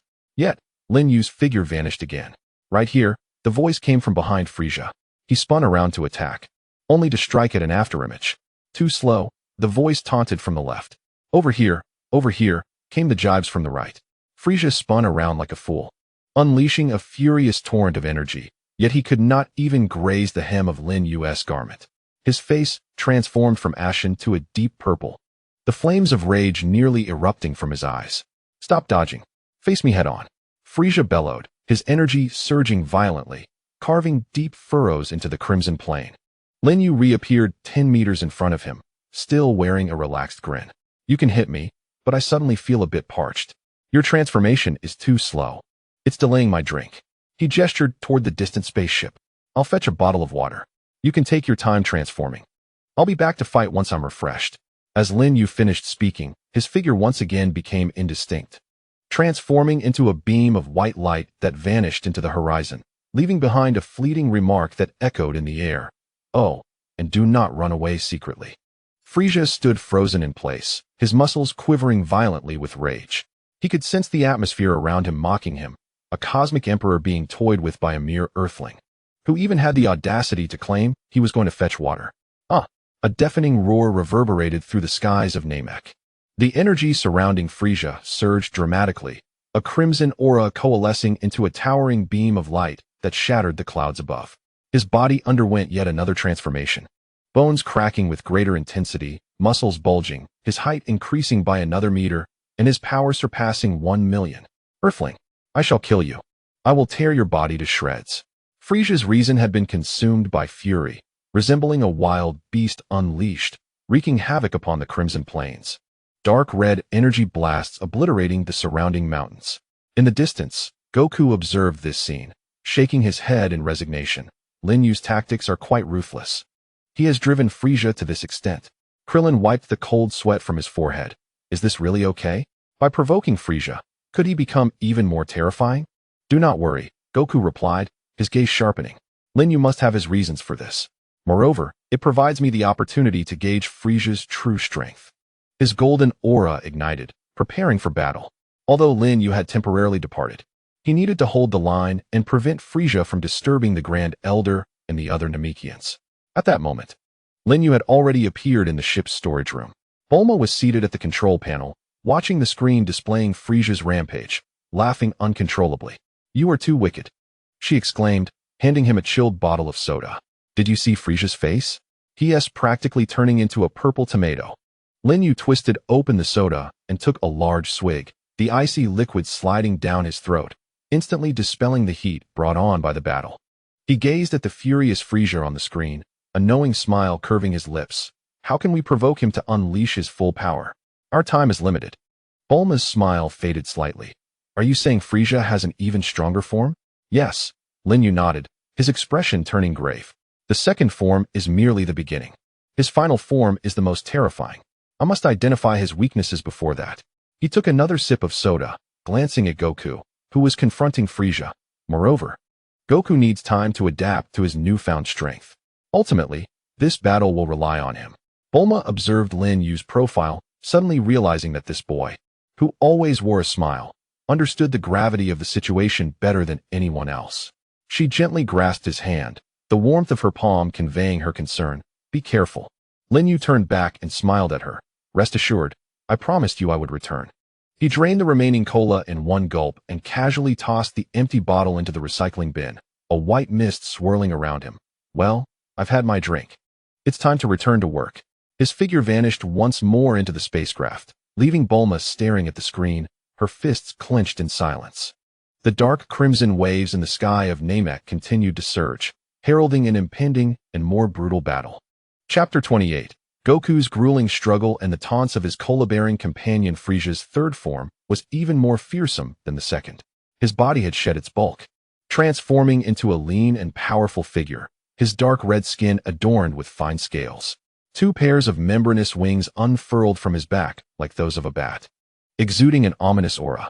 The most terrifying aspect was the complete distortion of his once human features. His eyes had turned a blood red, and his mouth split to the roots of his ears, revealing rows of sharp fangs. Saying, the Earthling has fled, you shall take his place in death. Frisia's voice slithered like a multitude of venomous serpents, sending shivers down the spine. A battle power of 1.2 million formed an invisible force that held Goku firmly in place. Goku's golden aura blazed to its zenith, his emerald eyes fixed intently on Frisia. He had summoned all his strength, yet the vast disparity in battle power rendered him passive from the very outset. Kamehameha. Goku thrust his hands forward, unleashing a golden energy wave that sliced through the air with a howling wind, aimed squarely at Frisia. This was his most potent attack, a culmination of his understanding of ki. Child's play. Frisia scoffed, waving a hand dismissively as a blood-red energy sphere collided with the Kamehameha. The golden energy wave was torn apart as if it were made of paper, and the crimson sphere surged forward, crashing violently into Goku's chest. Ugh! Goku expelled a mouthful of blood, propelled backward to collide with a massive rock, shattering it into fragments. Dad! Gohan could not restrain himself from rushing forward. But Krillin grasped him tightly. Don't. You'll only complicate matters. Krillin's voice trembled, his palms slick with cold sweat. He could sense Goku's energy rapidly waning. Frisia slowly approached Goku, his blood-red claws glinting ominously in the sunlight. Give up, Scion. You are no different from that Earthling. Both of you are but ants beneath my feet. Goku struggled to rise, wiping the blood from his lips. Though his golden aura had weakened, it had yet to extinguish. I will not surrender. For the Namekians, for Earth, for everyone, I must defeat you. He charged at Frisia, his fist gathering the last remnants of his strength, aimed at Frisia's face. This punch embodied all his courage and belief, moving so swiftly that it left a trail of golden afterimages. Yet Frisia merely sidestepped slightly, effortlessly evading the attack. Simultaneously, his tail lashed out like a whip, striking Goku's back with tremendous force.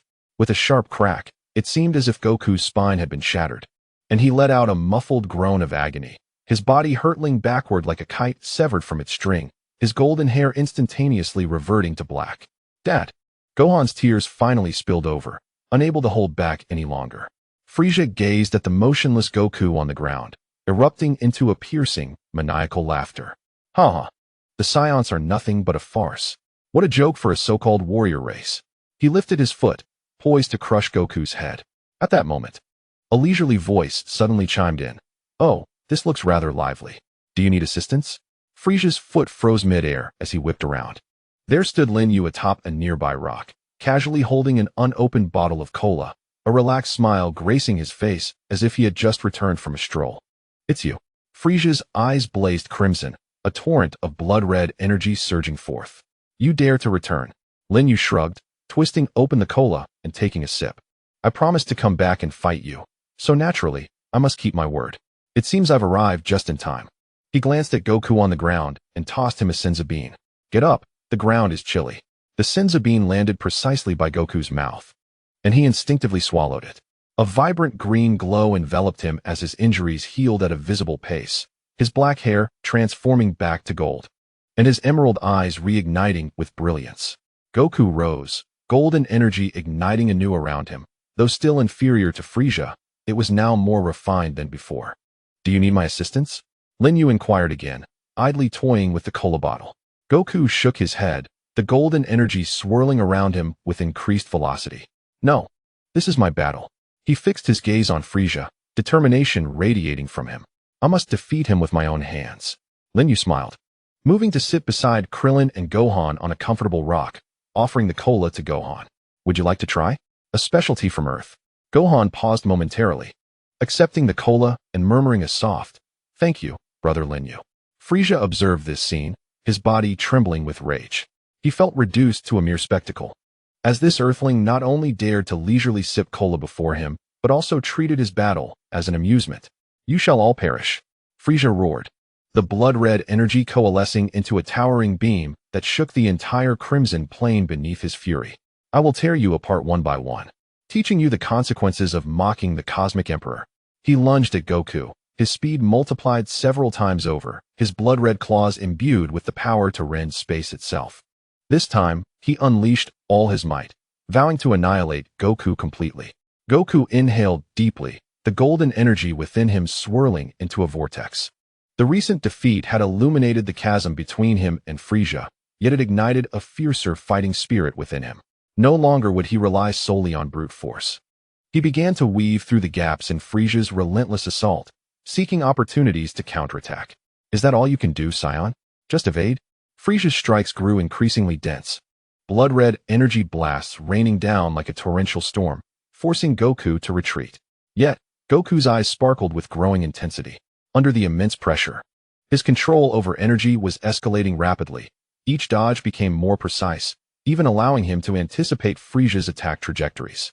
Now's the moment. Suddenly, Goku sidestepped, evading Frieza's razor-sharp claws, while simultaneously channeling his energy, delivering a powerful punch to Frieza's side. A dull thud echoed as Frieza's body quivered slightly, although he was not injured. A hint of vulnerability was evident. Not bad, Lin Yue remarked from his perch on a rock, sipping on a cola. If only the speed were a tad quicker. Frieza, incensed by the blow, pivoted and lunged again, aiming for Goku's throat. Goku leaned back, narrowly dodging, and retaliated with a kick to Frieza's chin. Their battle surged into a fervor once more, the golden figure clashing against the blood-red one across the crimson plains, the shockwaves bursting forth like dazzling fireworks. Krillin and Gohan watched anxiously, their palms slick with cold sweat.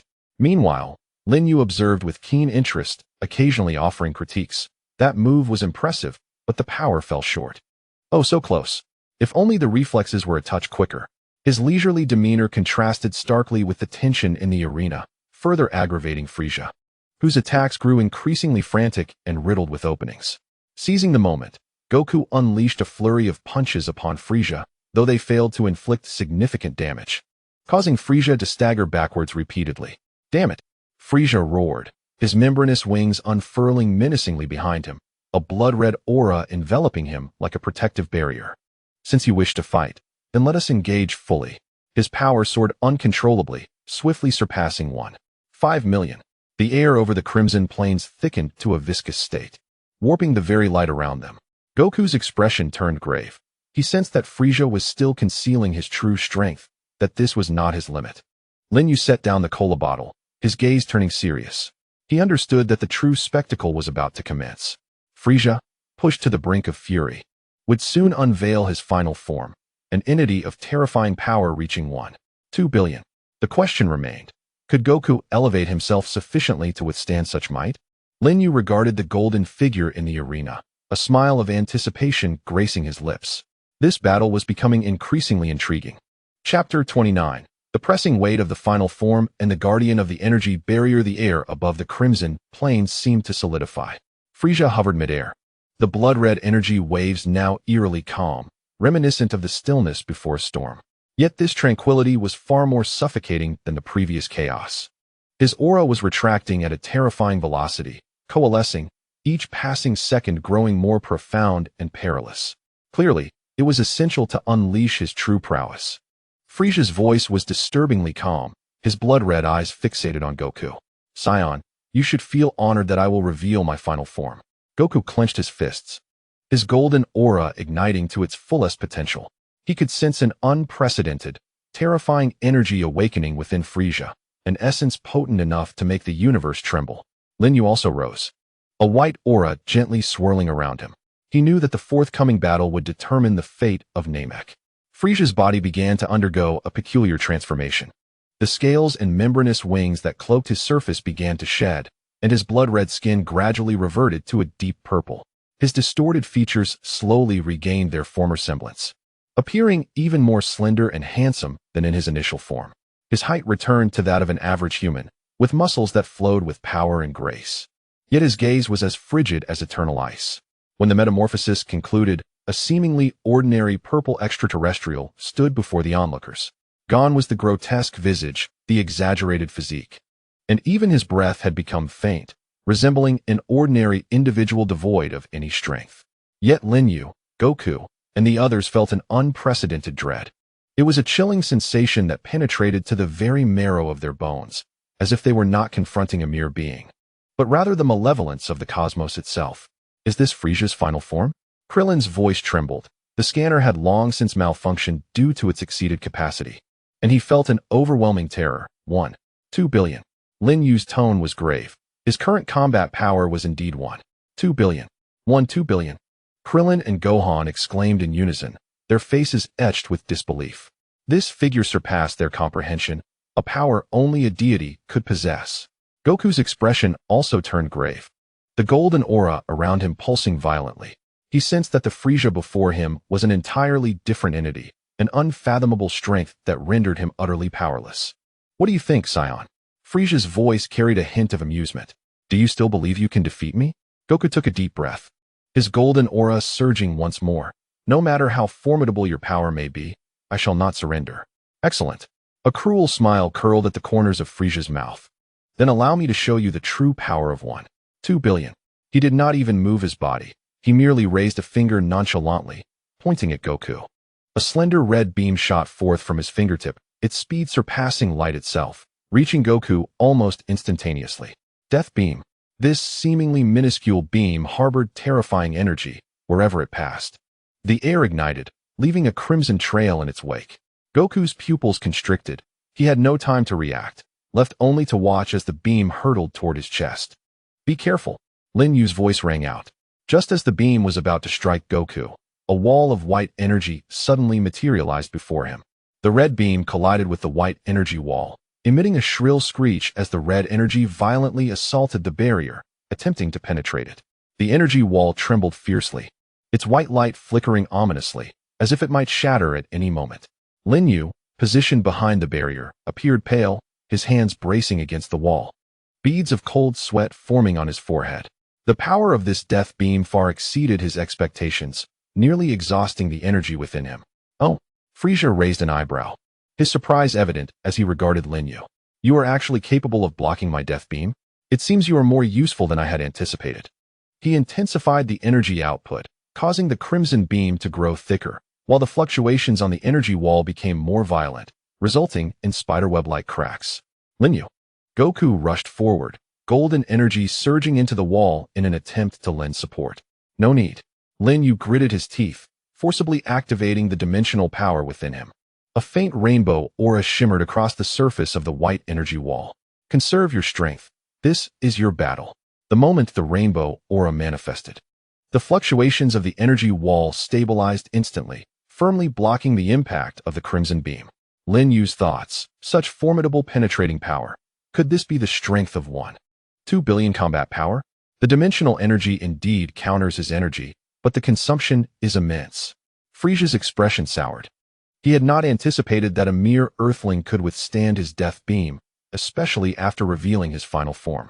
This realization brought him a tinge of humiliation. Interesting, he mused, retracting his finger as the crimson beam dissipated. It seems I underestimated you, Earthling. However, this is merely the beginning. He slowly approached Goku, each step echoing like a heartbeat among the onlookers. Though he did not unleash a powerful energy wave, his very presence rendered the air oppressive. Scion, do you still wish to fight me? Frisia's smile was cold and cruel. With just a single finger, I could end your life. Goku remained silent, his golden energy burning even more fiercely. The disparity of 2 billion combat power instilled a sense of despair within him, yet his gaze remained resolute. Gohan worried. watched his father with clenched fists. Lin Yue patted his shoulder, signaling him to stay calm. He could feel that although Goku's energy had not surged, its essence was transforming, becoming denser and purer, as if nurturing something profound. It seems you've chosen death. Frisia's gaze turned frigid as he raised his hand to unleash another death beam. Wait, Lin Yue interjected suddenly. Frisia glanced at him, a flicker of impatience crossing his eyes. What trickery is this? Nothing much. Lin Yue's energy wall slowly retracted, white energy coalescing in his palm. I merely wish to remind you not to become too complacent. He flicked his fingers, sending a small white energy sphere darting towards Frisia. The sphere was diminutive and slow, seemingly devoid of threat. Frisia scoffed, too lazy to evade as he allowed the energy sphere to collide with him. Bang! The sphere exploded, scattering white energy like droplets of water, yet it failed to inflict any harm on Frisia, not even soiling his garments. Is this your attack? Frisia's smile grew more contemptuous. What a waste of time. Yet Lin Yue chuckled. Whether it's a waste of time or not, you shall soon find out. Within his energy sphere, he infused a trace of dimensional power. Although it could not harm Frisia, it could leave a faint spatial mark upon him. With this mark, no matter where Frisia moved, Lin Yue would be able to pinpoint his location in an instant. Frisia remained oblivious to the anomaly, casting another glance at Goku, his eyes brimming with murderous intent. Scion, prepare to meet your demise, he declared. His finger glowed ominously red, a harbinger of the death beam poised to strike. Goku took a deep breath, closing his eyes as if attuning himself to an unseen force. The golden energy coursed through him, slow yet resolute, enveloping him in an unprecedented tranquility. Lin Yue stood nearby, his white aura ready to erupt at any moment. He understood that Goku was gathering strength, and a battle that would determine their fate was on the verge of commencing. He would provide the most formidable support at the crucial moment. On the crimson plain, the wind stirred once more, carrying the scent of dust and gunpowder. The purple figure confronted the golden one, the air thick with tension, as if it were poised to explode at any moment. The fate of Namek lay in the hands of these two warriors. Chapter 30. The birth of the Super Saiyan and the anticipation of the spectators. The red death beam flickered at Frisia's fingertips, akin to a venomous serpent ready to strike. He gazed at the still Goku, a cruel smile curling at the corners of his mouth. Has this Scion finally relinquished his resistance? Farewell, Scion. Frisia's voice pierced the air with chilling finality as the red light surged. Your race shall vanish from the cosmos along with you.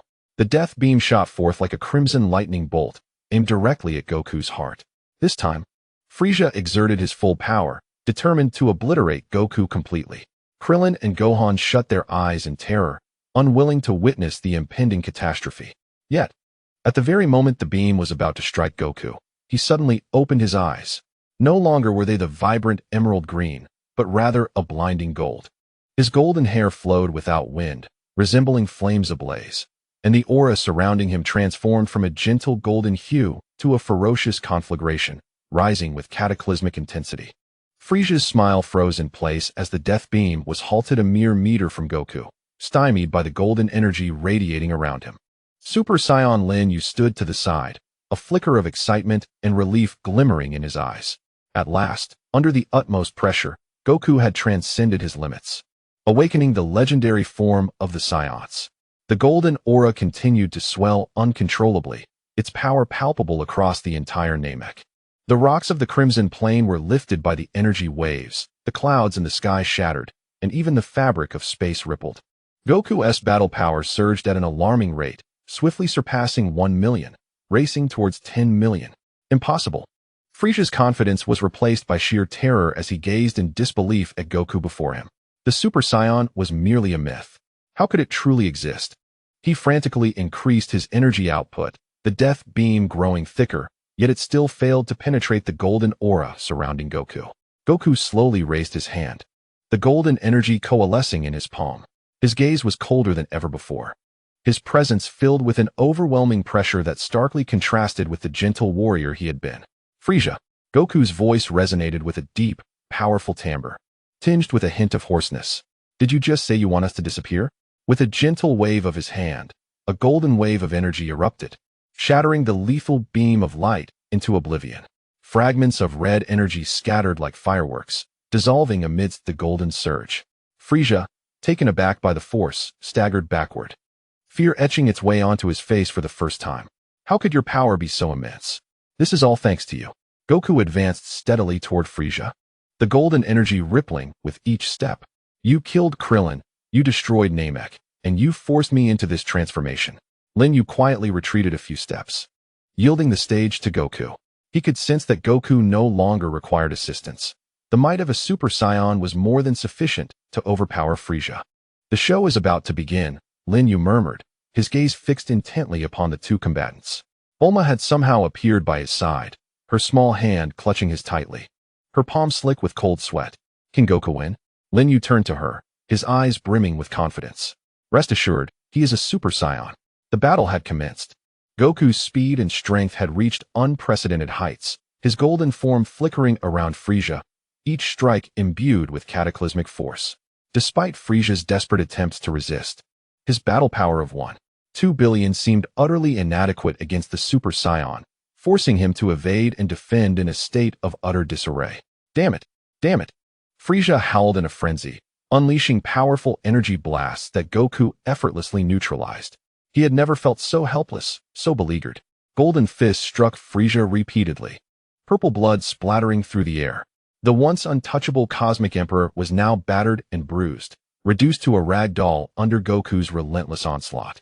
I refuse to accept this. I am the Cosmic Emperor. How could I lose to a Saiyan? Frieza's desperate roar echoed as he gathered the last vestiges of his energy, forming a colossal energy sphere. I will take you down with me. Namek shall be our grave. The immense energy sphere, resembling a miniature sun, radiated an aura of destruction as it hurtled toward Goku. Goku's gaze sharpened. The golden energy in his palm coalesced into a massive Kamehameha wave. This is your doing, Frieza. The golden Kamehameha collided with the purple energy sphere, unleashing a deafening explosion. The golden energy surged forth like a tidal wave, engulfing the purple sphere and racing toward Frieza. No! Frieza shrieked in despair, completely consumed by the golden energy.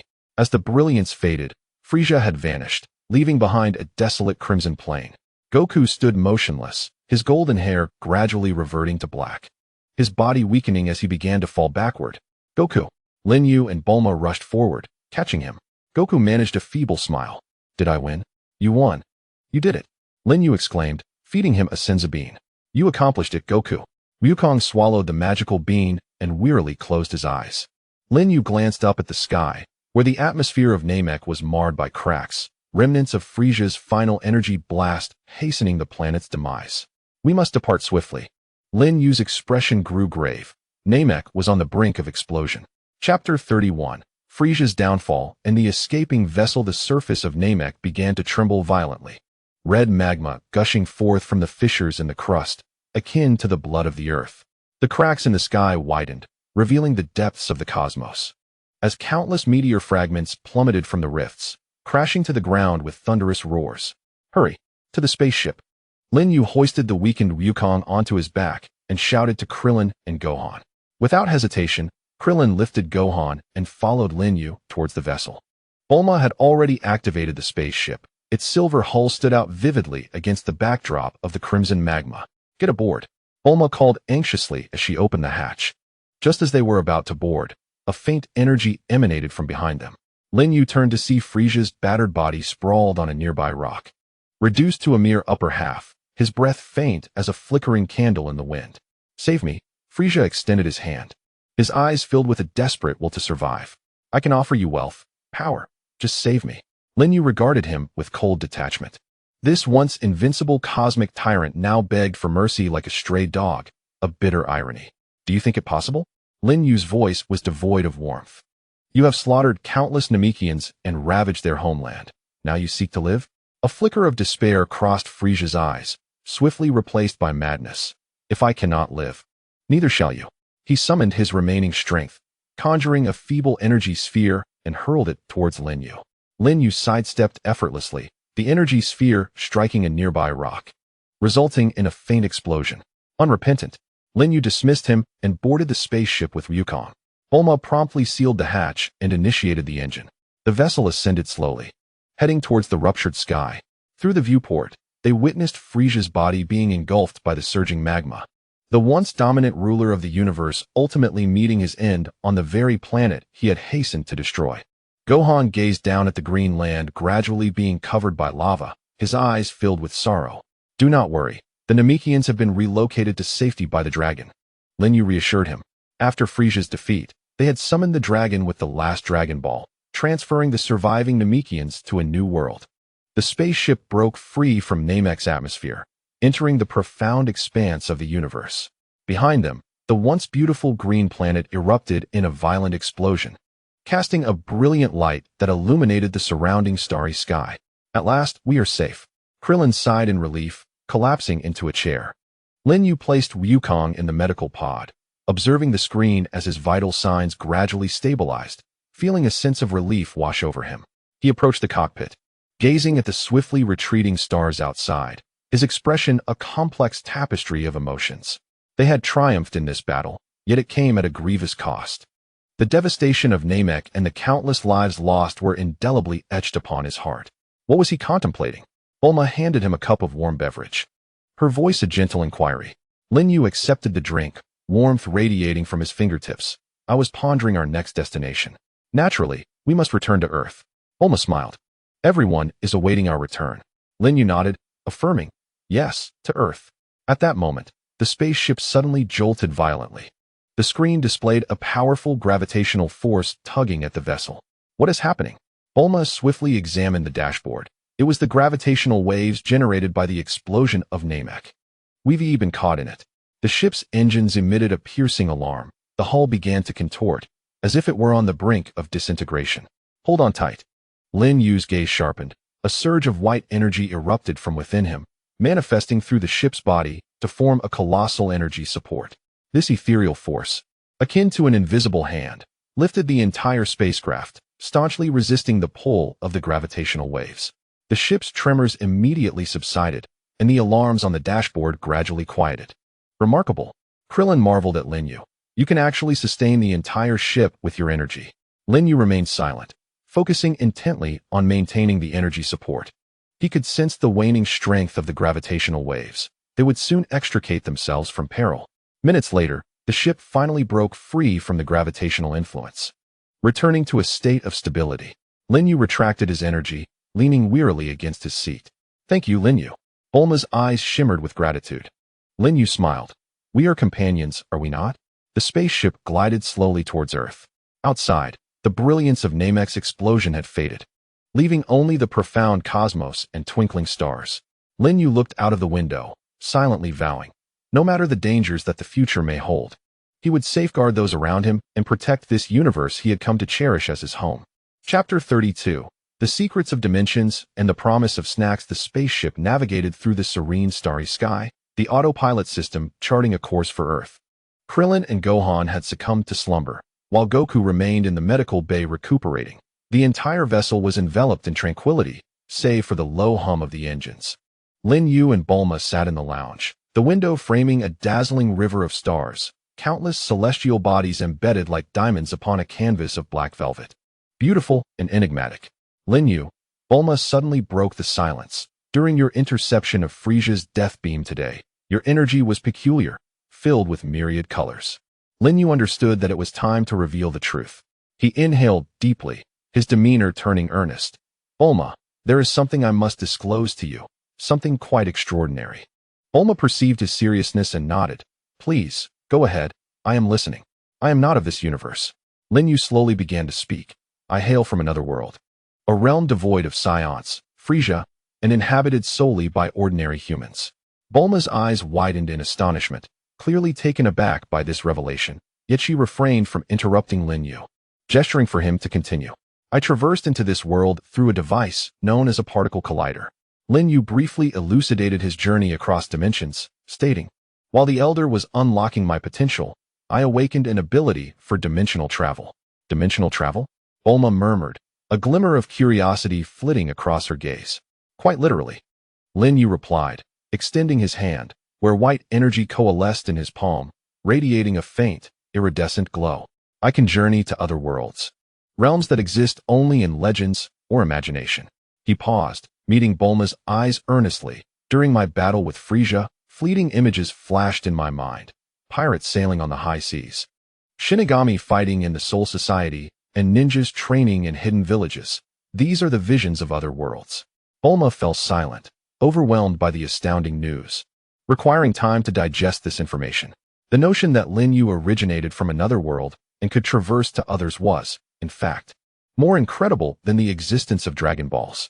Observing her silence, Lin Yue felt a twinge of anxiety. Do you find this very strange?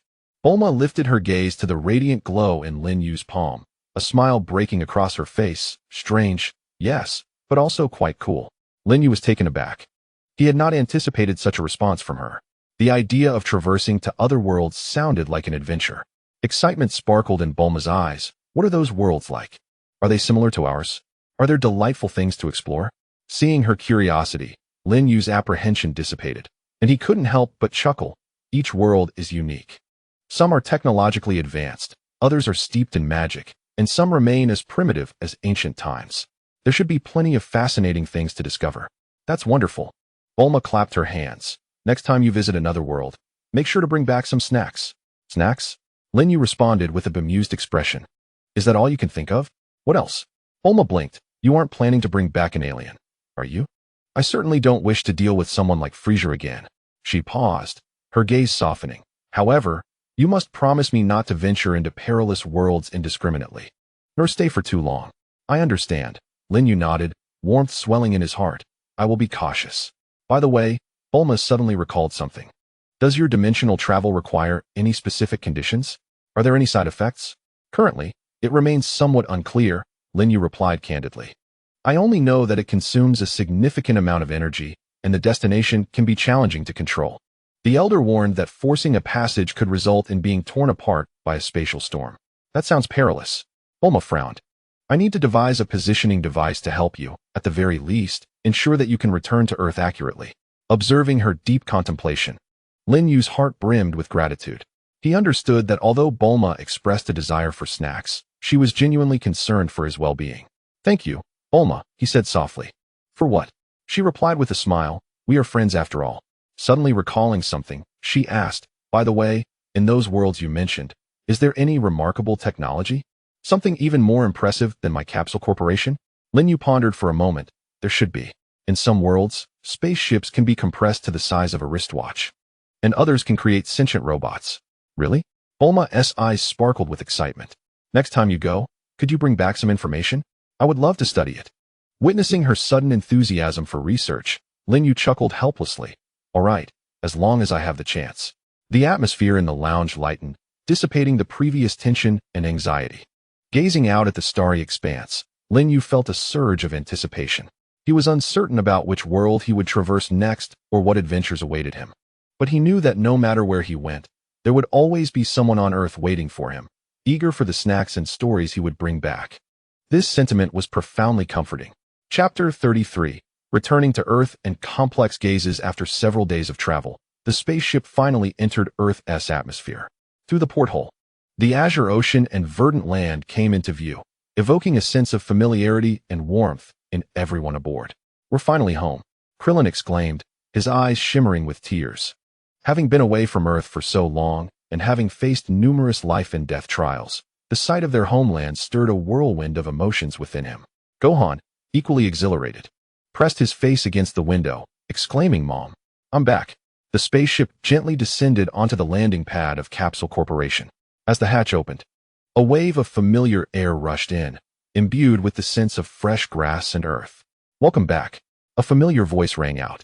Lin Yue and the others looked up to see Master Roshi, Bulma's father, and several other employees of Capsule Corporation standing on the landing pad, their faces adorned with smiles. Master Roshi. Gohan eagerly rushed over and leapt into the elder's embrace. Haha, Gohan, you've grown quite a bit. Master Roshi chuckled, ruffling his hair. Krillin, Lin Yue, it's so good to see you safe. Bulma's father approached, his voice brimming with relief. We were all quite worried about you. I apologize for causing you concern, Lin Yue replied with a smile. At that moment, a solitary figure appeared on a nearby rooftop. Vegeta, clad in a black battle suit, stood with his arms crossed, casting a cold and scrutinizing gaze upon them, his expression complex. Lin Yue noticed him and nodded in acknowledgement. Vegeta did not respond. his eyes sharpening as he fixed his stare on Lin Yue, as if attempting to see through him. Vegeta's thoughts. This earthling has become remarkably strong. He defeated Frisia and returned unscathed. His energy is now even more unfathomable. Why is it that I can never catch up with them? Vegeta lamented, his eyes brimming with resentment, envy, and a flicker of concealed combativeness. With a swift turn, he leapt away, vanishing at the edge of the rooftop, remaining ever the same. Krillin offered a resigned smile. Let us not dwell on him, Lin Yue suggested. We should head inside. Everyone must be famished. The Capsule Corporation had prepared a lavish welcome feast for them. The dining table was adorned with an array of delectable dishes, roasted meats, grilled fish, fruits, and a cake lovingly crafted by Bulma herself. As they gathered around, sharing tales of their adventures on Namek, Krillin animatedly recounted Goku's transformation into a Super Saiyan, while Gohan excitedly described the peculiar flora of Namek.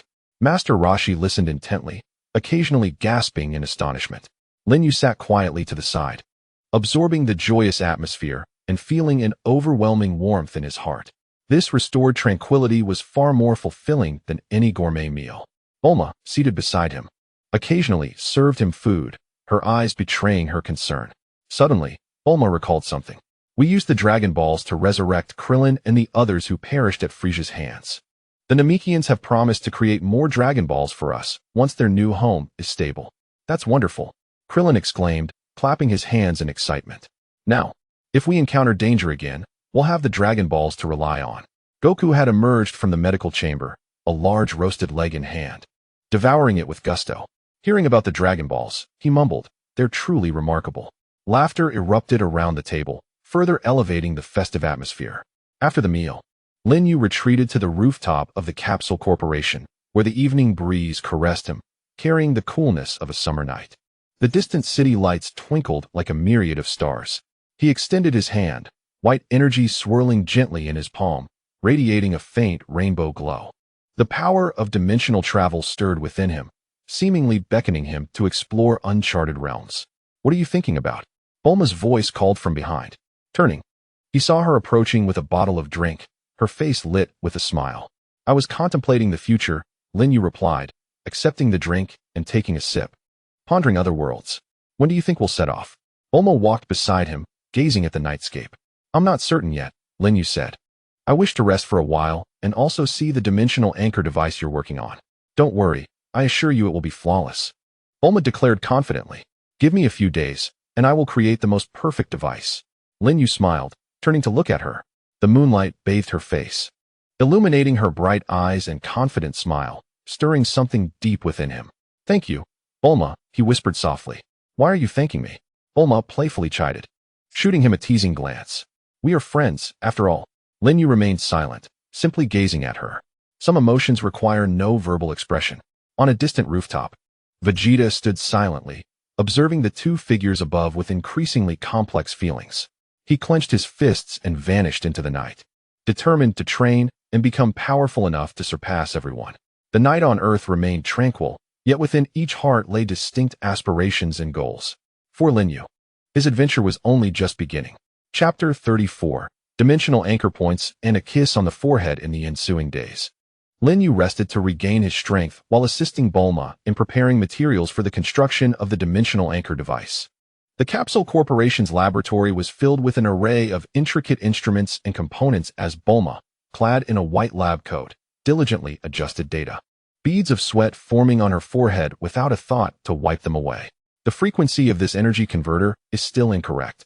Bulma furrowed her brow, gazing at the fluctuating waveform on the screen. It must completely synchronize with the dimensional energy within you. Otherwise, there could easily be a coordinate shift during the transition. Standing beside her, Lin Yue felt a surge of emotion at her dedication. To ensure his safe dimensional travel, Bulma had nearly locked herself in the lab. Sleeping only a few hours each day. Perhaps you should take a break. Don't overexert yourself, Lin Yue offered, handing her a glass of water. I'm almost finished. Just give me another half hour, she replied, taking a sip before diving back into her work. Place your hand on this sensor, and I'll measure your energy frequency again. Following her instructions, Lin Yue placed his hand on the sensor, a white energy slowly infusing it. The sensor emitted a faint blue glow, and the waveform on the screen began to stabilize, gradually aligning with Bulma's established baseline. Fantastic. We finally synchronized, Bulma exclaimed, clapping her hands, her eyes sparkling with joy. Now, no matter which world you traverse, you can activate this device to accurately pinpoint Earth's coordinates and return at any time. She retrieved a small silver bracelet from beneath the workbench, adorned with a blue crystal at its core, which was the essence of the dimensional anchor device. Give it a try, Bulma said, handing the bracelet to Lin Yue. This crystal can absorb your energy as power, with a duration of approximately 1 month. If the energy runs low, it will sound an alarm. Lin Yue accepted the bracelet and secured it around his wrist. It fit perfectly, the blue crystal casting a gentle glow under the light, resonating subtly with the energy within him. How does it feel? Bulma asked anxiously.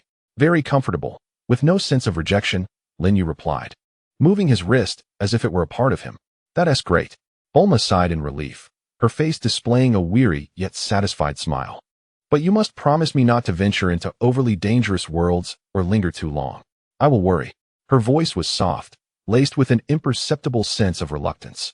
Lin Yue gazed at her tired face, the faint redness in her eyes warming his heart.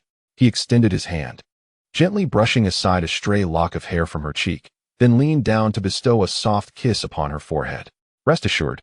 Lin Yue's voice was both tender and resolute. I shall return. When I come back, I will bring you an abundance of snacks from around the world. Bulma was momentarily taken aback, her cheeks flushed instantly, resembling ripe apples. Instinctively, she covered her forehead, her heart racing and her breaths becoming slightly hurried. What are you doing? Bulma's voice was barely above a whisper, hesitant to meet Lin Yue's gaze. Lin Yue merely smiled, offering no reply. Some emotions are more powerfully conveyed through actions than words. He turned to exit the laboratory, stating, I need to prepare, we depart tomorrow. As she watched Lin Yue's departing silhouette, Bulma slowly lowered her hand, caressing her kissed forehead, unable to suppress a gentle smile that crept upon her lips. This unexpected kiss had dissipated all her fatigue, leaving only a profound sense of anticipation and a hint of sweet nervousness. You fool, Bulma murmured softly, her face radiant with happiness, you must return safely. She turned back to her workbench, meticulously inspecting every detail of the dimensional anchor device, ensuring that everything was flawless. This was the only thing she could do for him. Chapter 35. The first journey to the world of pirates. The following morning, atop the Capsule Corporation building, Lin Yue donned a practical black combat suit, the dimensional anchor device on his wrist shimmering with a blue glow in the dawn light. Bulma, Goku, Krillin, and Gohan had all gathered to bid him farewell, their faces a blend of reluctance and anticipation. Are you really going? Gohan tugged at Lin Yue's sleeve, asking in a hushed tone, will that world be dangerous? Don't worry. I will be careful, Lin Yue replied, ruffling his hair. When I return, I'll share stories of my adventures there. Take care, Lin Yue. Krillin patted his shoulder. If you encounter danger, come back quickly. Don't push yourself. Yes, I know, Lin Yue nodded. Goku stepped forward, grinning widely. When you come back, we'll have a good spar. Agreed, Lin Yue chuckled. Finally, his gaze settled on Bulma. She looked at him, her eyes filled with reluctance and concern, but predominantly with support and encouragement. Are you all set? Bulma inquired. All set. Lin Yue raised his hand, white energy coalescing in his palm, emanating a faint, iridescent glow. The first world I have chosen is one dominated by the sea, inhabited by a group known as pirates, who pursue legendary treasures as they sail freely across the ocean. The world of One Piece? Bulma's eyes sparkled with interest. That sounds thrilling. Remember to take plenty of photos. I will, Lin Yue smiled, inhaling deeply as the energy within him surged, resonating with the dimensional anchor device. The blue crystal emitted a brilliant light, harmonizing with the multicolored aura in his palm. A white beam of light shot upward from his body, forming a swirling vortex in midair, within which glimpses of a blue ocean and white sails could be faintly discerned. Then I shall take my leave. Lin Yue turned around and waved to the crowd. Return early. Bulma called out, her eyes slightly reddened. Lin Yue smiled and stepped into the white vortex. As he entered, the vortex began to swiftly contract, ultimately vanishing into thin air as if it had never existed. Only Bulma and the others remained on the rooftop, along with a trace of dimensional energy lingering in the air. He will come back, right? Bulma asked softly, a hint of uncertainty in her voice. He certainly will, Goku affirmed, confident that Lin Yue was not the type to easily give up. Bulma nodded and turned toward the laboratory. I will monitor the dimensional anchor point signal to ensure he can contact us at any time. Her steps were resolute, her gaze filled with anticipation. Meanwhile, Lin Yue was traversing through a bizarre tunnel of light. Colorful streaks flashed around him, and the sound of howling winds filled his ears as his body felt as though it were being stretched and compressed. Yet, the dimensional anchor device on his wrist emitted a gentle blue glow, securely shielding him. After an indeterminate amount of time, a brilliant white light appeared ahead. Lin Yue felt a powerful attraction, compelling his body to soar forward. When he opened his eyes once more, he found himself standing on a golden beach. The azure sea sparkled under the sunlight, and in the distance, a massive pirate ship loomed, its sails adorned with a skull and crossbones, accompanied by a straw hat. The sea breeze brushed past him, carrying a salty tang. Is this the world of One Piece? Lin Yue gazed at the scene before him, his eyes brimming with excitement and anticipation. His inaugural journey through dimensions had been a resounding success. A new adventure was about to unfold. Chapter 36. Whispers of the Universe. In Bulma's laboratory, the holographic projection screen flickered with blinding red light. Lines of distorted alien characters scrolled across the display, accompanied by a crackling electrical sound, resembling a lament from the depths of the cosmos. Still looking at these? Lin Yue retrieved a bag of senzu beans from the refrigerator. Leaning against the metallic workbench as he bit into one, the sweet essence bursting on his tongue, infused with familiar vitality. Bulma did not look up, her fingers darting across the virtual keyboard with haste. You see for yourself. She pulled up an audio clip, and a sharp, piercing roar instantly filled the laboratory. Emergency report. The Namekian coordinates have become invalid. Lord Frisia's first form has suffered severe damage. Energy readings indicate an unknown powerhouse shattered the Emperor's aura with a single blow. Combat power assessment cannot be calculated. Suspected Scion alliance, but the energy signatures are entirely unfamiliar. Requesting support. Requesting support. The audio abruptly ceased, and the text on the screen devolved into chaotic gibberish. Bulma removed her headphones and turned to glare at Lin Yue. And you still dare to say something? Because you ran off to buy soda, Goku almost got hit by Frisia's death beam. Lin Yue scratched his head, offering another senzu bean. Don't be angry. I'm fine. Aren't I? Besides, in the end, it was Goku who won. I merely just happened to scare half the universe with a casual strike. Bulma snatched the senzu bean and tossed it into her mouth. Her cheeks puffed out like a hamster. Do you know that the cosmic black market is abuzz with tales of a white reaper emerging from Namek, specifically hunting the elite of Frisia's army? She paused, her ears subtly flushing red. I spent 3 days piecing together these fragmented bits of information, and it terrified me. Bulma's thoughts. This guy always treats danger as a game, leaving everyone on edge. But thankfully, he returned safely. If he dares to take such risks again, I shall transform his dimensional anchor into a self-destruct device. The laboratory door swung open, and Krillin and Gohan peeked in. Gohan, clutching a half-eaten piece of grilled meat, exclaimed with bright eyes. Lin Yue, we just heard so many people in town say it was you who drove away that purple monster. It was Goku who defeated it. Lin Yue ruffled Gohan's hair, feeling the soft texture in his palm. I merely delayed it a bit. Lin Yue's thoughts. Goku's growth deserves recognition. These accolades are inconsequential. Moreover, compared to the White Reaper, I aspire to be the one who can protect everyone. Krillin leaned closer to the screen, marveling at the alien text. I never imagined Frisia was so terrifying in the universe. Look at these reports. They nearly portray you as a cosmic demon. Lin Yue shrugged, dismissing it. He walked to the window, gazing at the distant coastline. The sunlight danced upon the sea, reflecting golden ripples, so peaceful that it made one forget the bloodshed of not long ago. Yet, he understood that beneath the tranquility, currents of turmoil swirled. Meanwhile, on the cliffs opposite Kame House, Vegeta stood atop a rock. His black battle suit flapped in the sea breeze, and he stared in the direction of the Capsule Corporation laboratory, his fists clenched so tightly that his knuckles turned white, a faint blue hue emerging. Vegeta's thoughts. This human Lin Yue can truly contend with Frisia. The scanner indicates his battle power is merely 20,000, yet he exhibits strength that surpasses that number. Impossible. I am the Prince of the Scions, a warrior by birth. One day, I shall surpass you and Kakarot, becoming the strongest in the universe. He abruptly pivoted, a golden wave of energy erupting as his figure vanished behind the cliff. In the laboratory, Bulma continued to chide Lin Yue for his recklessness. while Krillin recounted the battle details on Namek to Gohan. Sunlight streamed through the window, casting warm patches of light onto the floor. Lin Yue leaned against the window, observing it all with a faint smile. The whispers of the universe persisted, but as long as these individuals were by his side, he could weather any storm. Chapter 37. Bulma's secret plan. In the late hours of the night, the Capsule Corporation laboratory was filled only with the hum of machinery. Bulma lay sprawled on the workbench, her cheek pressed against the cold metallic surface, clutching a stylus in her hand. On the holographic screen, intricate circuit diagrams flickered with a ghostly blue light, marked with an energy conversion efficiency of 973. She groggily lifted her head, rubbing her sore eyes. On the table lay a dozen scattered sheets of draft paper, the topmost adorned with two crooked planets connected by a red arrow, accompanied by a small inscription. Lin Yue's passage will not lead him astray.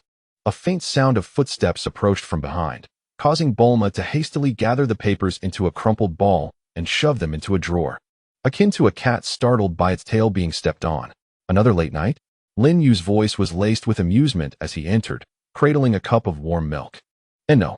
Bulma straightened her back in a flurry, feigning adjustments to her instruments. I was merely checking the parameters of the dimensional anchor points. I wasn't burning the midnight oil. Lin Yue stepped closer, placing the milk beside her.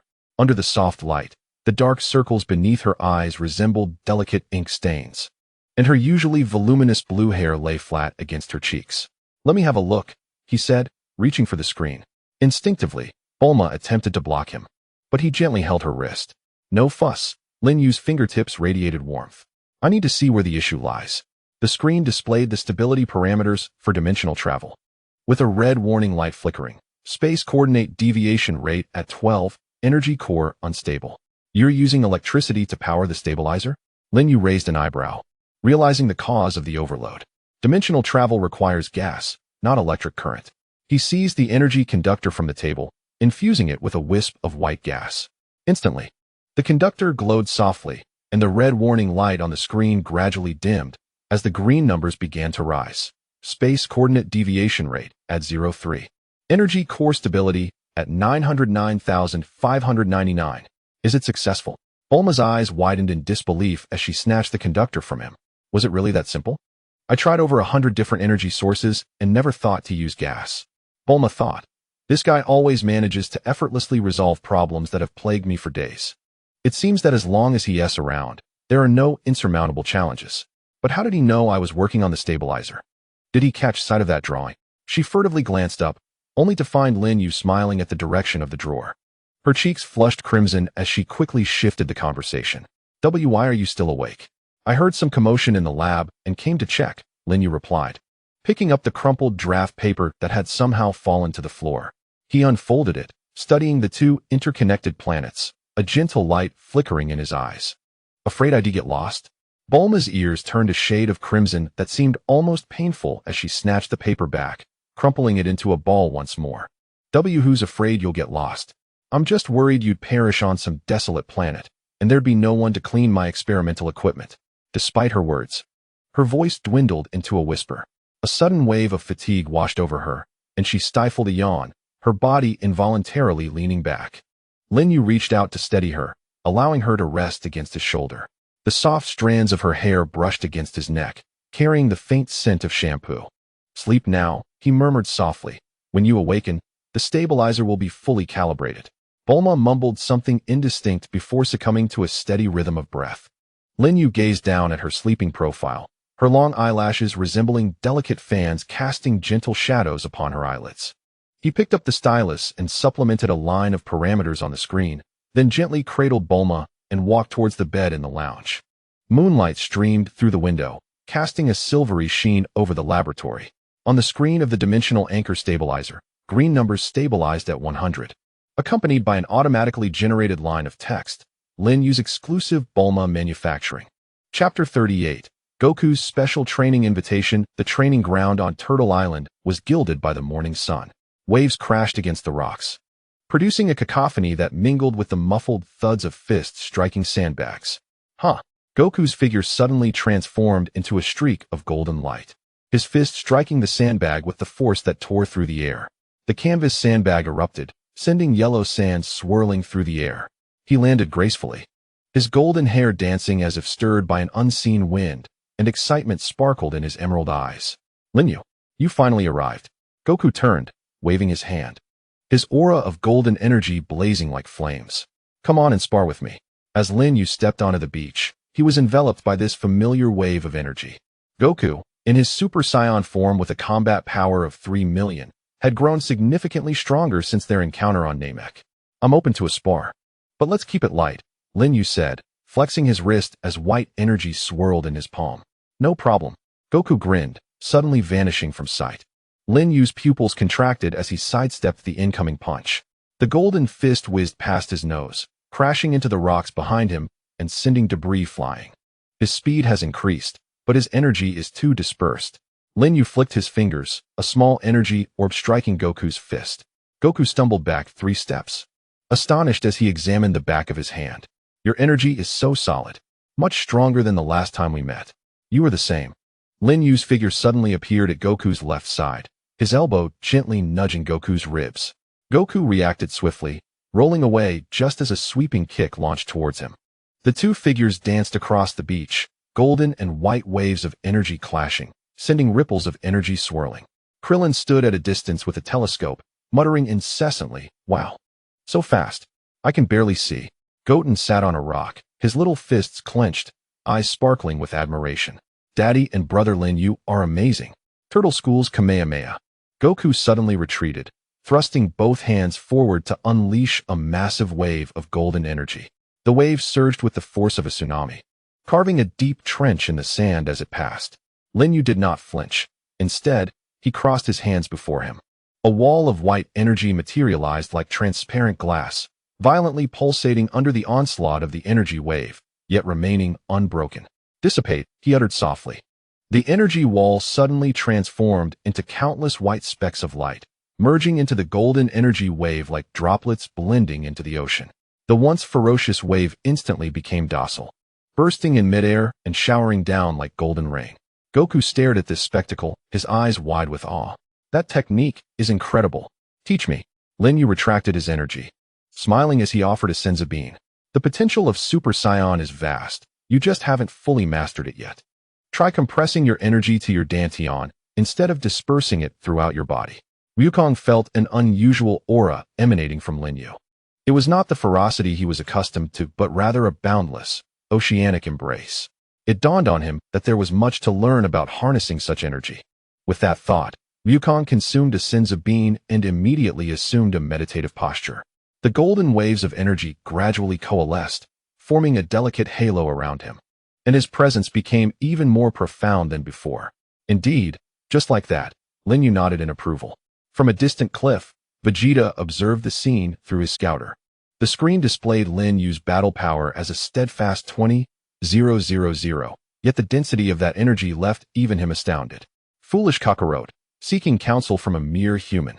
Yet, that method of energy compression might indeed enable me to surpass my limits. Humph, once I master it, I shall eclipse them all. With a disdainful snort, he turned away, his dark cloak trailing sharply in the wind. On the beach, Ryujin suddenly opened his eyes, excitement surging within him as he exclaimed, "I can feel it. The energy has truly solidified. Lin Yue, let us engage in battle once more." Lin Yue shrugged helplessly, adopting a ready stance. Beneath the rising sun, their figures intertwined again, the golden and white luminescence weaving together like a poem dedicated to the valiant. Chapter 39. A warning from the cosmos. The alarm from the Capsule Corporation abruptly shattered the tranquility of the afternoon.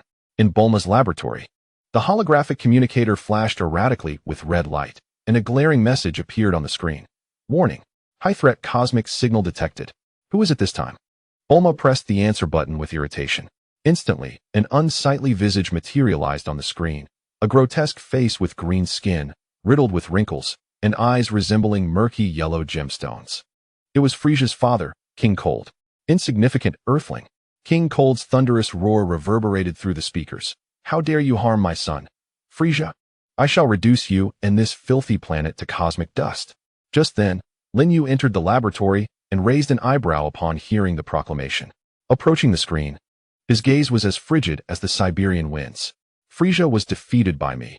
If you possess the courage, come yourself." Arrogant. King Cold's face contorted into a malicious grin. Do you know who I am? My battle power exceeds 5 million, sufficient to obliterate the earth 10 times over. Submit willingly, and perhaps I shall grant you a swift end. He projected his energy onto the screen, a massive green orb hovering ominously, exuding an oppressive aura that left Krillin and Gohan, who had just entered, gasping for breath and retreating in trepidation. Bulma clenched her fists, her fingertips paling. Don't listen to his nonsense. We have the Dragon Balls we can wish for. No need, Lin Yue interjected, pressing down on her shoulder, beckoning toward the screen with a casual flick of his fingers. Is that all you've got? King Cold, infuriated, seethed with rage. You seek death. In that instant, Lin Yue snapped his fingers. An almost imperceptible white energy bolt shot toward the communicator, and the screen erupted in a shower of sparks. Yet, the assault did not cease there. The energy pierced through the signal waves, traversing light years, and precisely struck King Cold's spacecraft. Boom! Before the screen succumbed to darkness. The terrified scream of the Kurdish king echoed through the air. Through the final frames, a fist-sized hole became visible in the metallic wall behind him. Cold winds howling through the breach. The laboratory was enveloped in silence. Klin swallowed hard and cautiously inquired, will he return? Lin Yue picked up a shard. Its residual warmth still palpable. Perhaps not, he replied. Lin Yue mused. The Kurdish king's aura indeed surpasses that of Frisia, but only just. A battle power of 5 million? To me now, it is no different than 50,000. I had not anticipated that such energy could traverse light years. It seems there is still much to explore with dimensional power. Suddenly, Bulma threw herself into his embrace, clutching his waist tightly. You scared me. You thought I would be afraid? Lin Yue chuckled, ruffling her hair. Rest assured, as long as I am here, no one can harm you. Bulma thought, this fool always tries to act tough. But that was truly impressive. To strike from such a distance, just how strong has he become? She lifted her gaze. Meeting Lin Yue's gentle eyes, her cheeks instantly flushing. In a fluster, she pushed him away. Who is worried about you? I was afraid you'd die and no one would test my new invention. Klin observed the exchange with amusement, while Gohan curiously asked, Lin Yue, what was that move called? It was amazing. I haven't thought of a name yet, Lin Yue replied with a smile. I'll let you know once I do. The setting sun streamed through the windows, casting a warm hue over the laboratory. The remnants of the communicator still emitted wisps of smoke. But the tension in the air had dissipated. Lin Yue gazed at his lively companions, a sense of tranquility enveloping him. No matter the magnitude of the threats from the cosmos, as long as they stood together, there was nothing to fear. Chapter 40. On the other side of the dimensional gate, the morning mist had yet to lift, but the roof of the Capsule Corporation was already brimming with people. Bulma was fine-tuning a silver device in her hands, blue coordinates flickering on the screen. All set. The Pirate King world, latitude 20 degrees north, East Blue region. Be careful not to fall into the sea and feed the fish. It's 70 ocean there. Lin Yue donned a lightweight black combat suit, a dimensional anchor stabilizer adorning his wrist. The blue crystal shimmered softly in the morning light, resonating subtly with the energy within him. Don't worry, I can swim, he replied with a smile, his gaze sweeping over those around him. Goku was munching on breakfast, Klin was packing a first aid kit for him, and Gohan insisted on giving him a senzu bean. Lin Yue, this is for you. Eat it if you're in danger. Thank you, Gohan, Lin Yue said as he accepted the bean, ruffling his hair affectionately. Bulma suddenly wrapped her arms around him, her cheek pressed against his chest. You must come back. I'll use the stabilizer to track your location and message you every day.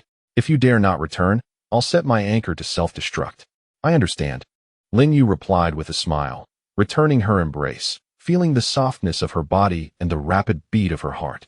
He gently pushed her away, gazing intently into her eyes. Wait for my return, there is something I wish to tell you. What is it?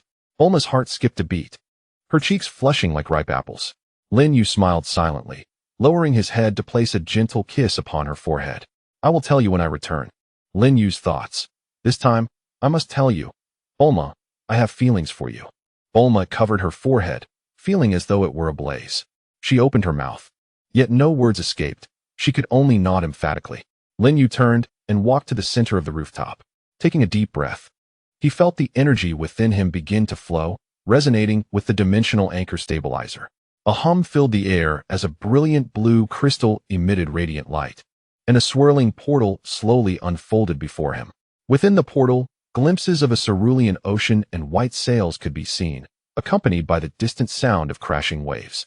Well, I must be off, Lin Yue said, glancing back and waving to the others. Come back soon. Bulma's voice wavered with emotion. Goku waved a roasted leg of meat, exclaiming, don't forget to bring back something tasty. Lin Yue smiled and nodded, stepping into the portal.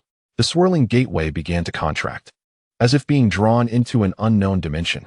Just before it vanished completely, Bulma saw Lin Yue's silhouette waving at her, his lips curved in a gentle smile. With a sudden pop, the portal disappeared into thin air, leaving only a faint ripple of energy on the rooftop. Bulma looked down at the stabilizer in her hand, where a line of green text read, "Dimensional coordinates successfully locked, communication channel established." She touched her kissed forehead and whispered, "I will wait for you." Meanwhile, in the desert of Alabasta from the world of One Piece, a blue portal suddenly opened amidst the dunes, and Lin Yue stumbled out. The portal vanished behind him, leaving only swirling yellow sand in its wake. Coughing, he choked on the sand and looked around. The endless desert stretched to the horizon, where the faint sounds of hoofbeats and distant shouts could be heard. Lin Yue flexed his wrist, confirming that the coordinates on the dimensional anchor stabilizer were normal. A thrill of excitement crept across his face as he brushed off the sand from his clothes. A new world had begun. He walked toward the direction of the hoofbeats, his dark silhouette quickly disappearing among the undulating dunes. Sunlight bathed the desert in a golden glow, as if paving a brand new path of adventure for this visitor from another realm. Chapter 41. Encounters in the desert. The scorching sun of Alabasta blazed like a red-hot iron, roasting the yellow sand to an unbearable temperature. As Lin Yue found his footing, the heat radiated up through his boots, causing him to frown. A layer of white energy coalesced beneath his feet, forming a thin shield against the searing waves of sand. Help! Someone help me! A faint cry for help floated on the hot wind, tinged with a girl's sobbing voice. Following the sound, Lin Yue spotted a girl with blue hair running from behind a sand dune.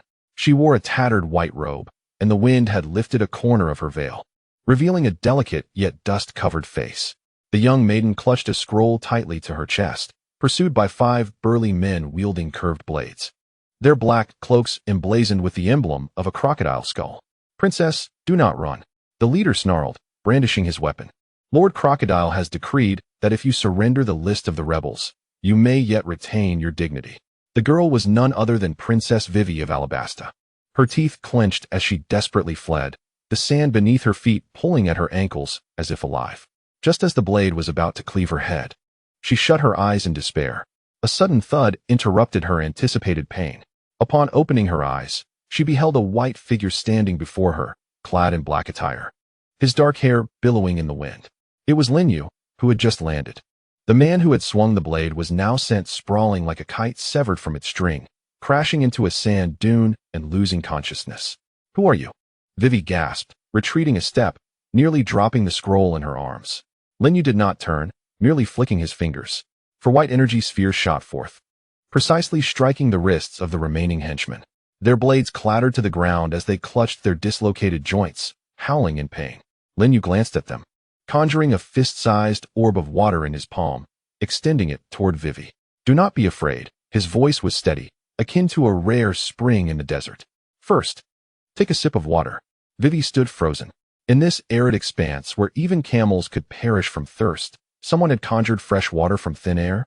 Hesitantly, she accepted the water orb. The cool sensation traveled from her fingertips, the refreshing liquid sliding down her throat, instantly quelling her parchness. Thank you. What are you still doing?" Lin Yue shot a glance at the groaning henchmen regaining their footing. "Do you want them to catch up?" Vivi hurriedly nodded and followed him to shelter behind a sand dune. The henchmen, witnessing their comrade's plight and wary of Lin Yue's formidable prowess, grumbled as they retrieved their blades and retreated. "They are from the Baroque works." Vivi clenched the scroll, her voice trembling. "They are subordinates of the 7 warlords, Crocodile. They seek to incite rebellion and destroy my country." Leaning against a sand mound, Lin Yue gazed at the circling vultures in the distance. "The sand crocodile, is it? Do you know him?" Vivi's eyes brightened. "I have heard of him," Lin Yue replied cryptically. He had researched the world of the Pirate King prior to his arrival and was well aware of the notorious desert crocodile's background. Observing the redness around Vivi's eyes, he retrieved a compressed biscuit from his backpack, handing it to her. "Eat this. Your strength is too feeble." If you run any further, you might faint. As Vivi accepted the biscuit, a thought struck her. I haven't asked your name. Why are you helping me? Lin Yue. He stated his name nonchalantly, as if commenting on the pleasant weather. I happened to pass by, and could not abide the strong bullying the weak. Vivi bit into the biscuit, studying the mysterious figure who had appeared so suddenly. His gaze was calm, yet somehow reassuring, reminiscent of an oasis in the desert, seemingly ordinary, yet concealing a life-saving power within. She lowered her gaze to the scroll cradled in her arms, a clandestine missive from her father to the rebel leader, Crocodile. If it could reach Rainland, perhaps it might quell the insurrection. Mr. Lin Yue. Vivi suddenly raised her head, her eyes brimming with earnestness. Would you accompany me to Rainland? Chapter 42.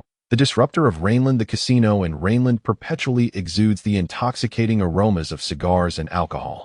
The brilliance of the crystal chandeliers is fragmented by swirling cigar smoke, while the cacophony of gamblers' shouts and the clinking of chips intertwine, masking the undercurrents of turmoil that course through the city. Lin Yue followed Vivi through the raucous hall, clad in a black trench coat with the brim of his hat pulled low. Vivi, having donned a waitress's uniform, concealed her azure locks beneath a headscarf, nervously scanning the crowd while balancing a tray in her hands. Crocodile resided in the VIP room on the 3rd floor. Vivi lowered her voice, her tray trembling slightly. It was said he was meeting a woman named Robin, and they were undoubtedly conspiring regarding the rebellion. Lin Yue remained silent, attuning himself to the commotion above.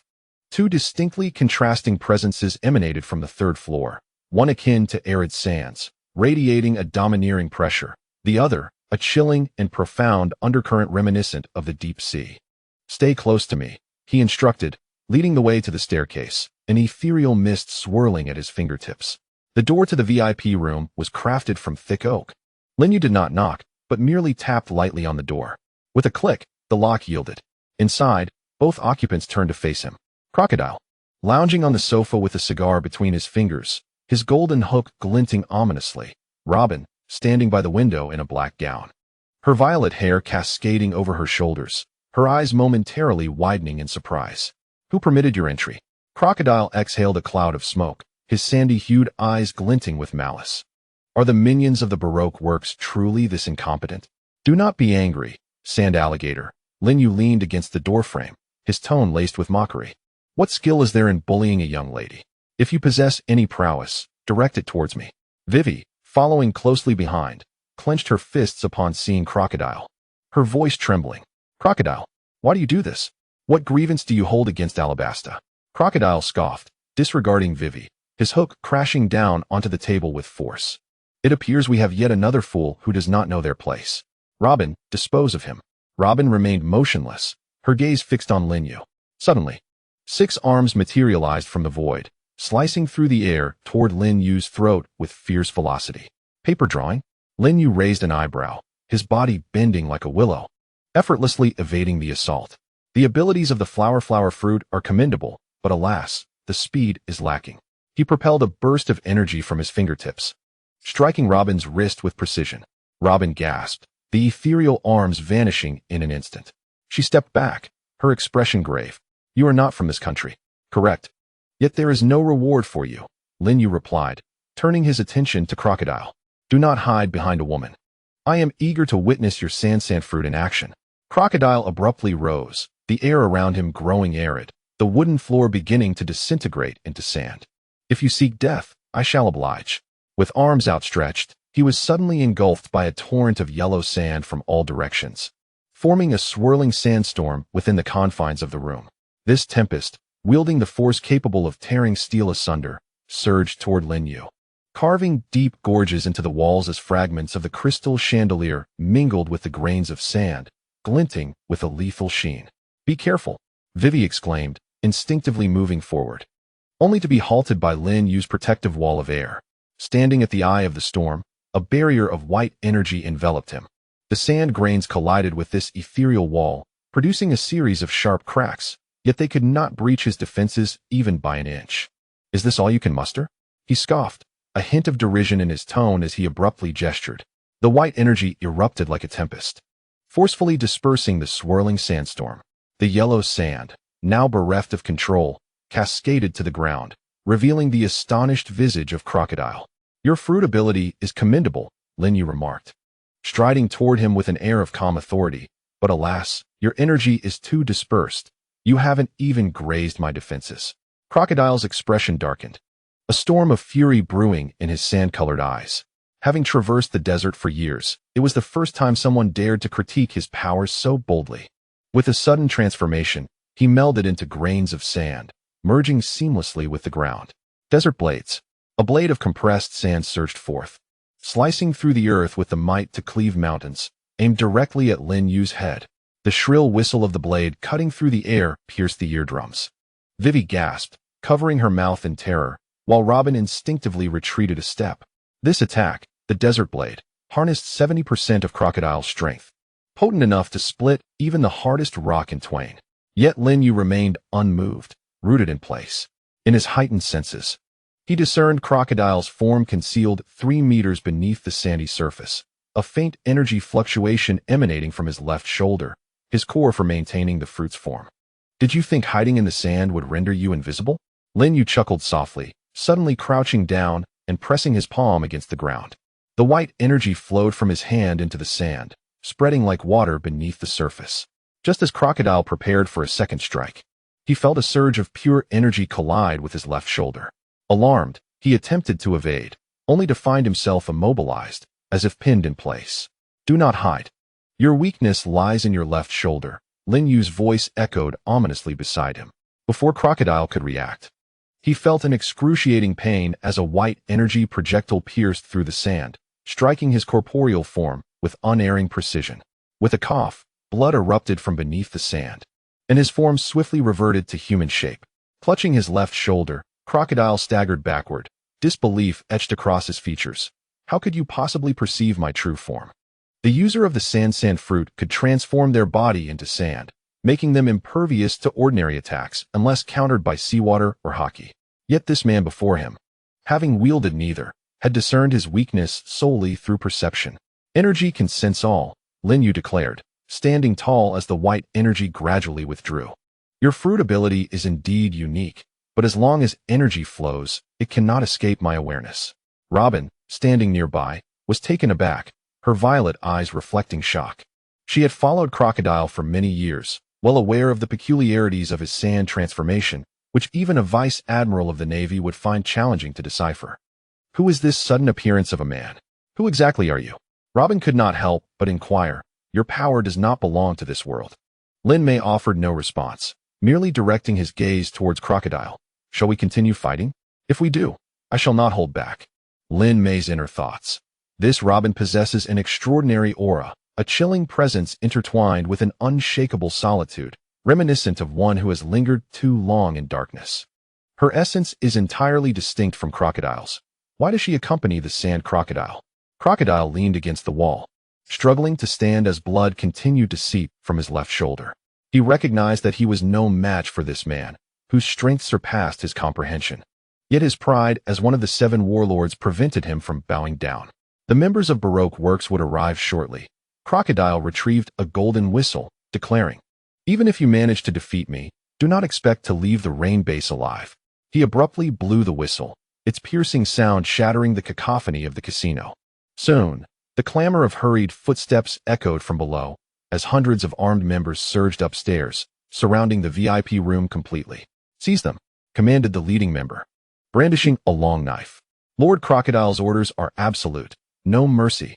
Vivi, frightened, hid behind Lin Mei, while Robin frowned at the sheer number of adversaries. Even with Lin Mei's strength, it would be a formidable challenge. Lin Mei, however, merely sighed as if commenting on the inclement weather. He raised his hand towards the ceiling, white energy coalescing in his palm into a sphere the size of a football. I did not wish to create trouble. The energy sphere was released, striking the ceiling without detonating, instead dispersing into countless tiny energy blasts that rained down upon the members below. Cries of anguish erupted, yet none perished. They were merely rendered unconscious by the shockwaves. In mere moments, the footsteps below had ceased. Crocodile, hand still raised with the whistle suspended in midair, watched as his cigar slipped from his lips. He finally grasped that this man was beyond his capacity to confront. This was no mere human power, but something akin to the legendary divine. Lin Mei approached him, looking down from his elevated position, The rebellion's plans must come to an end. Crocodile opened his mouth, yet no sound emerged. Fear engulfed him like quicksand in the desert, instantly drowning all his pride. Chapter 44. Vivi's request. The setting sun bathed the streets of Rainy Base in a golden red hue. Lin Yue followed Vivi out of the casino, only to find that Robin had departed at some point, leaving Crocodile bound in the VIP room, awaiting the arrival of the royal army for his arrest. "Thank you, Mr. Lin Yue," Vivi expressed, removing her headscarf, her blue hair dancing in the wind. "Had it not been for you, I truly would not have known what to do." "It was but a trifling effort," Lin Yue replied, kicking a stone at his feet. "Now may we discuss the specifics of the rebellion?" Vivi nodded, leading him towards the oasis outside the city. Two individuals sat beneath a palm tree, as she retrieved a map from her backpack and pointed to a crimson circle upon it. "Crocodile has wielded dance powder to conjure drought, misleading the populace into believing it to be the fault of the king. He has impersonated the royal army, slaughtering innocents and inciting conflict between the rebels and the king's forces. At dawn tomorrow, they shall clash in Albana." Her voice quivered at this juncture. "The leader of the rebels, Koza, was my childhood companion. He was once a kind soul and must have been deceived by Crocodile." Lin Yue listened quietly, refraining from interjecting. He sensed the tremor in Vivi's spirit, laden with urgency and anguish, yet devoid of any inclination to retreat. This seemingly delicate princess harbored an indomitable resilience within her core. "Mr. Lin Yue," Vivi suddenly lifted her gaze, her eyes beseeching, "I am acutely aware that this request may be excessive, but I implore you to assist me in averting tomorrow's war." She clenched her fists, her nails digging deeply into her palms. "If it means unveiling the truth, I am willing to pay any price." Lin Yue, observing her reddened eyes, broke into a smile. "I can assist you." Vivi's eyes widened in astonishment. "Really? However, I have a condition." Lin Yue raised a finger. "Do not regard me as a hero, nor mention my name to others. I am merely here to explore this world and wish to avoid unnecessary troubles." He held no interest in saving the world. His agreement stemmed from a distaste for Crocodile's methods and an admiration for the young girl's courage. Vivi paused momentarily, then nodded vigorously. "I promise you." "Thank you, Mr. Lin Yue." As night descended, a bonfire flickered to life in the oasis. Vivi produced rations, only to find Lin Yue extending his hand, gently waving it in the air near the fire pit. Upon closer inspection, she realized that the buzzing mosquitoes were plummeting to the ground upon nearing them, as though repelled by an invisible barrier. "These insects must be bothersome," Lin Yue remarked casually, retracting his hand. Vivi felt a warmth envelop her heart. She had always assumed that someone as formidable as Lin Yue would be cold and distant. She was pleasantly surprised that he noticed such trivial matters. Vivi's thoughts: though he appears languid and indifferent, he possesses an unexpected attentiveness. With such formidable strength, he remains humble. What manner of person is he truly? "Mr. Lin Yue." Vivi bit into her bread. "Where do you hail from? I have never encountered anyone like you." "From a distant land," Lin Yue replied, gazing at the stars above. The dimensional anchor on his wrist flickered with a blue light. It was a message from Bulma, inquiring about his well-being. After responding that all was well, he continued, "Once I resolve matters here, I shall take my leave." A sense of inexplicable loss washed over Vivi, though she quickly regained her composure. "Regardless, meeting you is a stroke of fortune for Alabasta." The crackling fire illuminated their silhouettes, while distant sounds of the rebel camp's horns echoed. Vivi tightened her grip on the map, her gaze resolute. Tomorrow, the war must be halted. Chapter 45. The misunderstanding of the rebels. The morning of Albana was shattered by the sound of war drums.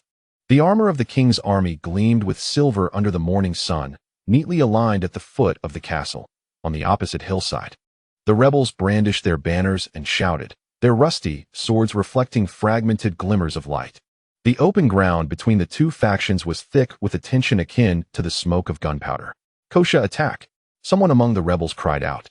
"For our compatriots slain by the king, charge!" Kosha tightened his grip on the long sword, inscribed with the word justice. He gazed at the king's banner atop the castle. Recalling the villagers slaughtered by the king's army, his eyes bloodshot with fury. "Brothers, for the future of Alabasta, we wait." A clear, bright voice suddenly interrupted. Vivi rode forth on a swift steed, her blue hair billowing in the wind. "Kosha, do not be deceived. This is all a ploy by Crocodile." Kosha stood frozen. "Vivi? What are you doing here?" "You're not." "I am fine." Vivi dismounted and rushed into the space between the two armies. Crocodile has orchestrated droughts with his dance powder and sent impostors to masquerade as the king's soldiers, inciting us to turn against one another. He has already been captured. Look. She pointed behind her, and Lin Yue appeared, escorting the handcuffed crocodile. The notorious Shichibukai, his head bowed and wounds still seeping blood, had lost his former arrogance. The 7 warlords? Someone in the rebel ranks exclaimed. Is what Princess Vivi says true? Yet, Kosha frowned and tightened his grip on his sword. Do not deceive me, Vivi. How could Lord Crocodile commit such acts? You must have been brainwashed by the king. His strategist suddenly shouted. Do not heed her words. This is a ruse by the king's army to buy time. Attack. A voice called out, and the rebels surged forward like a tide against the king's forces. Stop them, commanded the king's commander, raising his spear. As both sides were poised to clash, Vivi, nearly in tears, pleaded, stop fighting. This is truly a misunderstanding. Buzz. At that moment, a wall of white energy suddenly materialized between the two armies.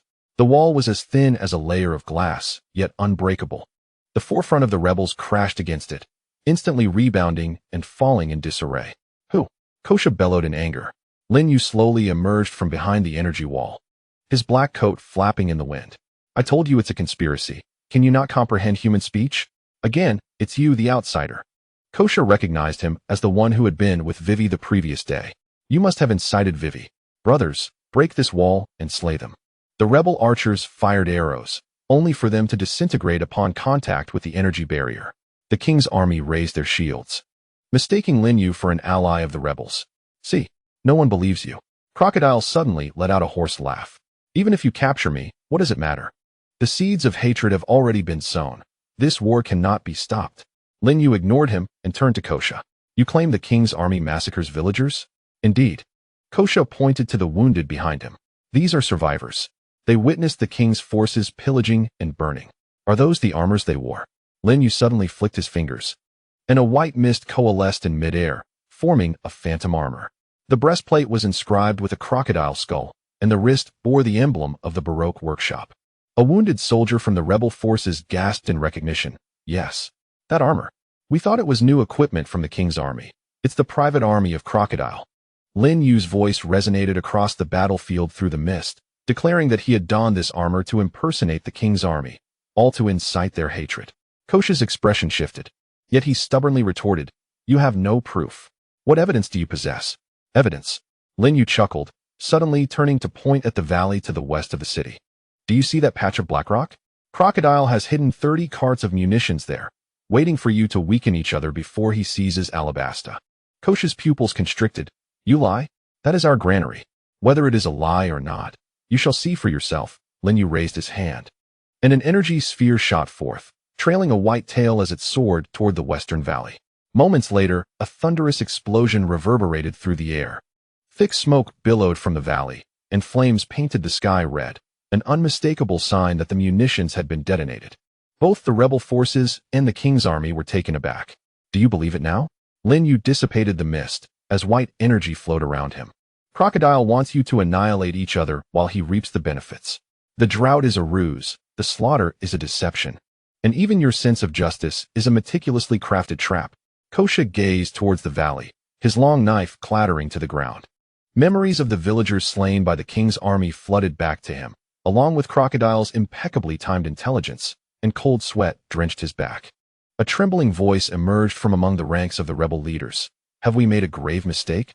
On the city walls, the king pushed aside his guards, his weary voice betraying exhaustion. Kosha, I owe you an apology. The drought of these years has caused suffering for all. Your Majesty.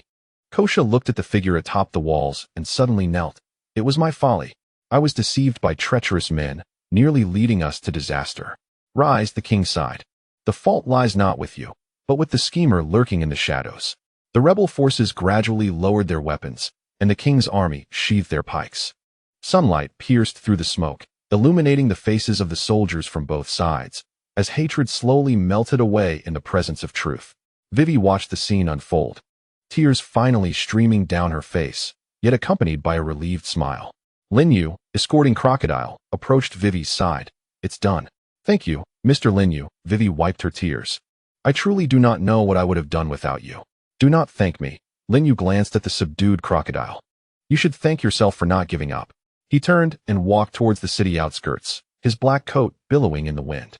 The sounds of conversation between the king and Kosha, mingled with the cheers of soldiers, faded into the background, becoming irrelevant to him. Suddenly, the dimensional anchor on his wrist flickered, and Bulma sent a photo of her newly developed interdimensional communicator with a note that read, "Waiting for you to return for testing." Lin Yue smiled and quickened his pace. The affairs of Alabasta are far from over. Crocodile's remnants and those towns tormented by drought require resolution. However, before addressing this, he must first seek water for this parched land. Chapter 46. The sweet spring in the desert. When the news of Crocodile's imprisonment spread throughout Albania, a miracle was unfolding in the oasis to the west of the city. Lin Yue stood at the center of the oasis, slowly raising his hands. A white mist, like an invisible conduit, extended from his fingertips towards the distant coastline. Hundreds of kilometers away, the azure sea sensed this peculiar force. The waters surged, creating colossal waves that flowed upstream, transforming into a translucent water dragon that roared across the desert. "What is that?"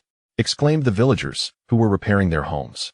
They looked up in astonishment as a water dragon descended from the heavens, circling thrice above the oasis before showering it with life-giving rain.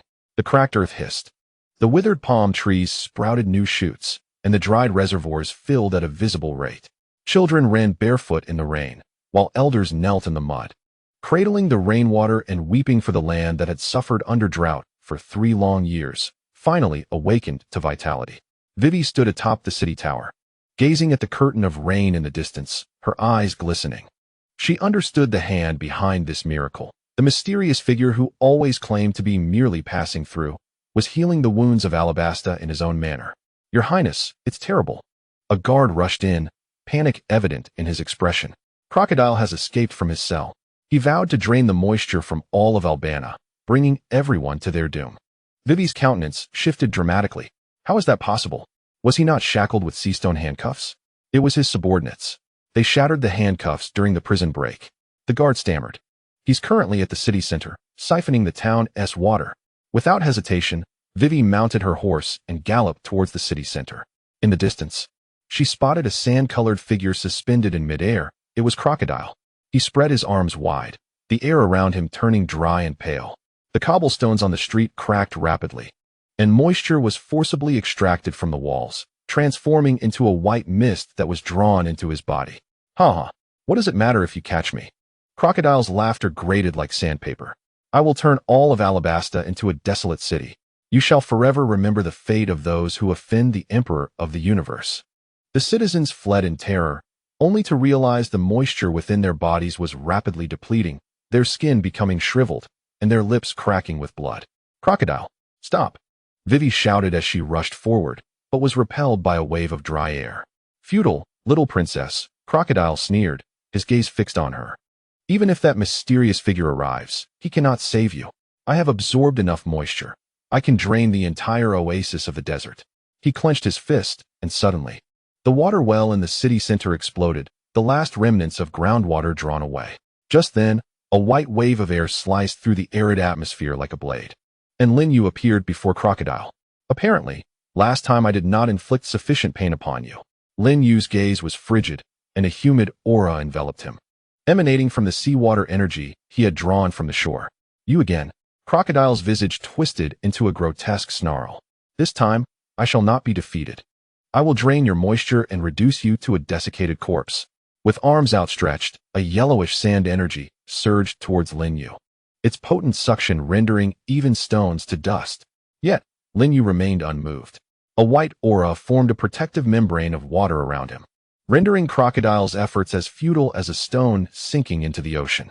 "Your ability is indeed troublesome," Lin Yue remarked, flicking his fingers to launch a sphere of seawater energy at Crocodile. "But it holds no sway over me." The energy sphere pierced through the yellowish whirlwind, striking Crocodile squarely in the chest. He let out a piercing scream as he felt the moisture within him spiral out of control. The very vapor he had siphoned began to turn against him, exploding within his body. "No." Crocodile's form swelled like an inflated balloon, his sandy skin shimmering with the luster of water. This was the first time he experienced the backlash of his own power. Lin Yue seized the opportunity. bringing his hands together as the white aura merged with the seawater energy, transforming into a colossal water dragon. The water dragon roared forth, completely engulfing Crocodile. Boom! The water dragon detonated in the city center, unleashing a torrential downpour. The rain fell upon the parched streets, rejuvenating the cracked earth. It cascaded over the citizens, restoring the color to their dry skin. Crocodile lay in a puddle, drenched, as sea stone handcuffs relocked his wrists, stripping him of his powers. He gazed at the descending rain with despair in his eyes. The ability he once prided himself on had ultimately succumbed to this endless wellspring. Lin Yue descended beside Vivi, the white aura slowly retracting. This time, there is no escape.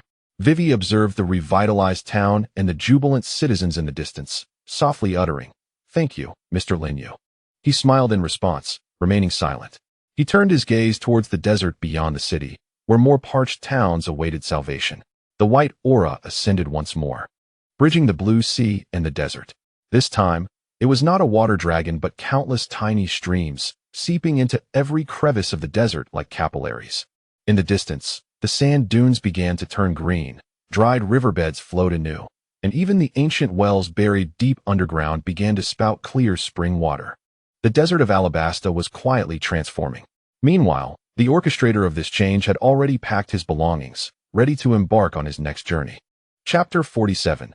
The withering of the desert sunflower crocodile's final counterattack was more ferocious than anyone had anticipated.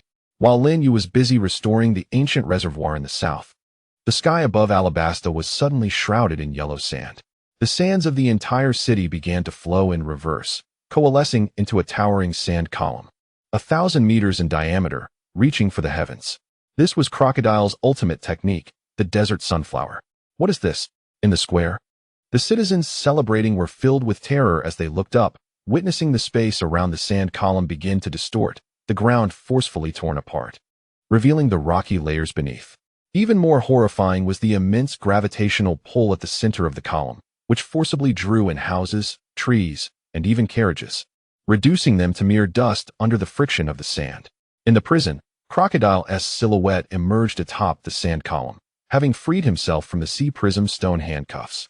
His body covered in grains of sand, with only his eyes, burning with madness, visible. "Lin Yue, come out. I know you are in the city." His voice reverberated through the column, imbued with a sense of destruction.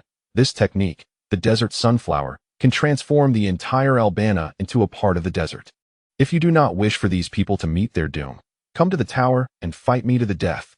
Vivi stood atop the castle, anxiously watching the ever-expanding sand column. She knew Lin Yue had gone south, and returning would take at least half a day. Yet the column's expansion was far too swift to allow for such a delay. "Your Highness, we must evacuate the citizens," the chief guard urged desperately. "We will be too late if we do not leave now." Vivi gritted her teeth, her blue hair dancing in the sand-laden wind. "No, Mr. Lin Yue will surely return." At that moment, a white wave of energy streaked across the sand-yellow sky like a meteor, and Lin Yue's figure landed atop the sand column, confronting Crocodile. "You finally arrived." Crocodile's voice carried the gritty texture of sand particles rubbing together. "I thought you wouldn't dare show up. Killing you requires no courage, merely time." Lin Yue's white energy collided with the yellow waves of the sand column, producing a hissing sound. "Unfortunately, you lack the merit to waste my time." Arrogant. Crocodile clenched his fist, and the sand column suddenly began to spin faster, countless blades of sand shooting forth from the structure, wielding the power to slice through steel. "Let us see how you fare being buried alive in sand." Lin Yue stood amidst the sand blades, a white aura forming an absolute defense around him. The blades struck the energy barrier and were instantly repelled, falling as ordinary yellow sand. "Your abilities are indeed intriguing," Lin Yue remarked, slowly advancing toward Crocodile. As white energy coalesced around his right fist, "It's a pity you applied them incorrectly. Do you think you can approach me?" Crocodile scoffed. The sand column suddenly constricted, enveloping both men within it. Inside the column, he could manipulate every grain of sand. Even a marine admiral might not escape unscathed. "In my domain, you have but one path, death." Crocodile's voice echoed from all directions, and suddenly countless hands of sand emerged within the column, reaching for Lin Yue's limbs. Yet Lin Yue closed his eyes, his senses extending to their utmost limit. In his perception, Crocodile's true form was hidden at the core of the sand column. where the grains flowed most densely and the energy fluctuations were strongest. Found you. Lin Yue abruptly opened his eyes and unleashed a powerful right punch. There was no earth-shattering might, only a finely honed white energy that pierced through layer upon layer of sand with surgical precision, heading straight for the core of the column. With a sudden jolt, the sand column trembled violently, its rotation abruptly slowing. The anguished cries of crocodile echoed from the core. As the color of the sand column began to fade, the debris of houses and trees that had been drawn into the vortex slowly descended. Unbelievably, Crocodile's figure plummeted from the heart of the sand column, a gaping fist-shaped wound piercing through his chest, yellowish blood oozing from the injury. How could you possibly challenge me in my domain? Lin Yue stood before him, his white aura gradually retracting. It was merely a mound of sand. He lifted his foot and gently pressed it against Crocodile's chest. The game is over, Sand Crocodile. Crocodile gazed into Lin Yue's cold eyes, finally experiencing a bone-deep fear. He yearned to resist, but discovered that the energy within him had been utterly shattered by that last blow, leaving him devoid of strength even to maintain his sand form. I am a warlord. His voice trembled with the remnants of defiance. Warlord? Lin Yue chuckled. In my eyes, you are no different from the rabble on the roadside. He withdrew his foot and turned towards the edge of the sand column. The column, stripped of its energy support, began to collapse rapidly, the yellow sand cascading down like a waterfall, revealing the sky of Alabasta. The citizens gazed in shock at the figure descending from the apex of the sand column, before erupting into thunderous cheers. Lin Yue's white aura shone brightly under the sun, reminiscent of the sun rising in the desert. Crocodile lay amidst the ruins, staring at the sun in the sky, his consciousness gradually fading. He recalled his ambitions of supremacy over the desert, the opponents he had crushed beneath his feet. Yet the last image before his eyes was Lin Yue's unremarkable yet unshakable silhouette. The sand crocodile ultimately failed to bloom his own flower in the desert.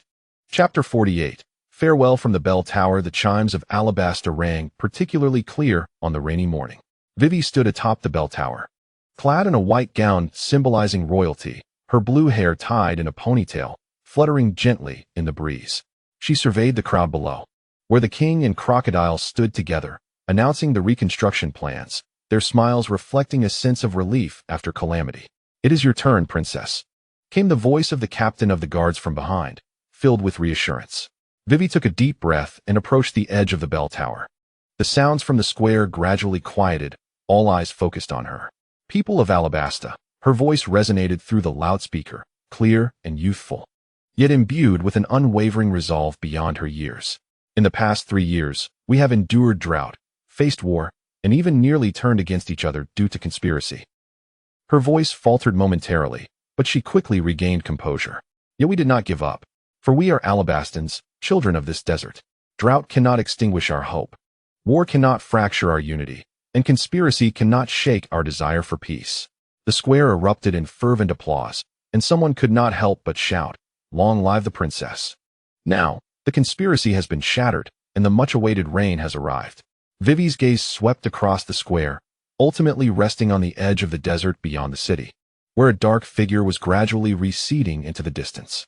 We owe our gratitude to Many, a heartfelt acknowledgement to His Majesty for his unwavering resolve, to Chief Kosha for his awakening, and most importantly, to a friend who wishes to remain anonymous. She paused, her voice softening. It was he who extended a helping hand in the desert, he who halted the slaughter on the battlefield, he who summoned the nourishing waters to bless our land. He claims he merely passed through, yet has done so much for us. The crowd in the square exchanged glances, and soon someone recalled the mysterious figure who had appeared beyond the wall of air, recalling the sudden downpour that had graced them, igniting a flurry of discussion. He sought neither glory nor reward. Vivi gazed at the figure that was soon to vanish beyond the dunes, her eyes glistening with unshed tears. Yet she still yearned to convey her gratitude. "Thank you, stranger. Alabasta will always welcome you back." She bowed deeply towards the desert. On the sand dunes outside the city, Lin Yue caught the faint echoes of that distant gratitude, his steps momentarily faltering. He glanced back at the white silhouette atop the clock tower, a gentle smile gracing his lips, before hastening his pace. He was not a hero, nor did he wish to be one. The dawn of Alabasta belonged to its people. To the princess who tirelessly advocated for her homeland, that was enough. Suddenly, the dimensional anchor on his wrist vibrated. And Bulma sent a message. The haki of the Pirate King's world seems strikingly similar to your aura. Shall we investigate? Lin Yue chuckled, replying, I am seeking a place to study. He retrieved a map from his backpack, his fingertip tracing the waters between Whiskey Peak and Alabasta, an essential route to the first half of the Grand Line, a convergence of various powers. It was said that a pirate crew wearing straw hats had recently caused quite a stir in those waters, their strength formidable. Straw Hat Luffy, perhaps? Lin Yue tucked away the map, white energy coalescing beneath his feet as he transformed into a fleeting shadow, soaring towards the coastline. Atop the clock tower, Vivi watched as that figure disappeared completely beyond the desert's edge, letting out a soft sigh. The captain of the guards approached. Your Highness, he has departed. I know. Vivi turned around, her face once again adorned with a resolute smile. It is time for us to commence the reconstruction of our homeland. Sunlight pierced through the clouds, cascading onto the streets of Alabasta, the rain-washed cobblestones gleaming with a fresh sheen, and the distant desert shimmered with a hint of green. This city, which had endured so much suffering, was now on the cusp of a genuine dawn. Meanwhile, the stranger who heralded this dawn had already embarked on a new journey. Chapter 49. The Invitation of the Straw Hat in the Tavern at Whiskey Peak. Luffy was relishing a barrel of meat, while Zoro sipped his drink nearby. Sanji busied himself serving dishes to Nami and Usopp, and Chopper nestled in a corner, nibbling on a carrot. Have you heard? The rebellion in Alabasta has been quelled. A nearby pirate whispered conspiratorially. Apparently a mysterious individual was responsible, defeating the warlord Crocodile with a single blow. Is that true? The warlord was defeated so easily? Absolutely. My cousin serves as a guard in Albana and claims that there is a man who can conjure rain from thin air and erect a wall of air to fend off an army of 20,000. Luffy momentarily paused in his act of gnawing on meat, his eyes sparkling with intrigue. Oh? Is he truly formidable? Formidable is an understatement. He is nothing short of a monster. Just as he finished speaking, the tavern door swung open. Lin Yue stepped inside, his black trench coat slightly dusted with sand. He surveyed the bustling hall and made his way directly to the bar. A glass of water, please. Certainly. The bartender was about to comply when he noticed Lin Yue conjuring a sphere of water at his fingertips, which he then took to drink himself. The bartender dropped his glass in shock. You are, bang. Luffy suddenly leapt onto the bar, his nose nearly touching Lin Yue's face. Are you the one who defeated Crocodile? Lin Yue raised an eyebrow, observing the straw-hatted youth before him and his exasperated companions. Who are you? I am Monkey D. Luffy, the man destined to become the Pirate King. Luffy grinned broadly, revealing 2 rows of white teeth. You're really strong. Would you consider joining my crew? The tavern fell into a profound silence, all eyes fixated on Lin Yue, who had just received an invitation from the future Pirate King, a monumental honor. Yet Lin Yue merely chuckled. No, I have other matters to attend to. Why not? Luffy's eyes widened. Being a pirate with me is going to be so much fun. We can search for One Piece and explore the wonders of the world. My journey diverges from yours. Lin Yue set the water sphere down and gazed out at the sea. The destination I seek does not lie along your course. Zoro placed his drink down, his sharp eyes scrutinizing Lin Yue. You're quite powerful. Was that ability just now a devil fruit power? Not at all. Lin Yue stood up, a white aura flickering around him. It is chi. Chi. Chopper curiously leaned forward. What is that? Is it similar to haki? Somewhat, yet distinctly different. Lin Yue regarded Luffy. Your potential for haki is commendable, though it remains dormant. Luffy blinked in confusion. Haki? What is that? You will learn in due time. Lin Yue walked towards the door, glancing back at Luffy with a smile. I wish you success in becoming the Pirate King. He pushed the door open, swiftly disappearing into the throng at the dock. Luffy sat atop the bar, stroking his chin in contemplation. Chi and haki sound remarkably impressive. Forget about that for now, Luffy. Sanji brought over a fresh plate of roasted meat. We need to set sail for the next island. Right. Luffy jumped down, clutching the meat once more. Yet that guy was truly strong. He longed for a match against him. Nami rolled her eyes. All you think about is fighting. We should focus on how to evade the Navy's pursuit. The clamor of the tavern resumed, and soon after, the Straw Hat Pirates' ship hoisted its sails, navigating deeper into the Grand Line. At the dock, Lin Yue boarded a merchant vessel bound for Amazon Lily. The captain, a burly man with a bushy beard, hesitated upon seeing Lin Yue's ticket. Young man, are you certain you wish to go to Amazon Lily? It is a land of women, where men are never permitted to set foot. I have my ways. Lin Yue leaned against the ship's railing, gazing at the distant horizon.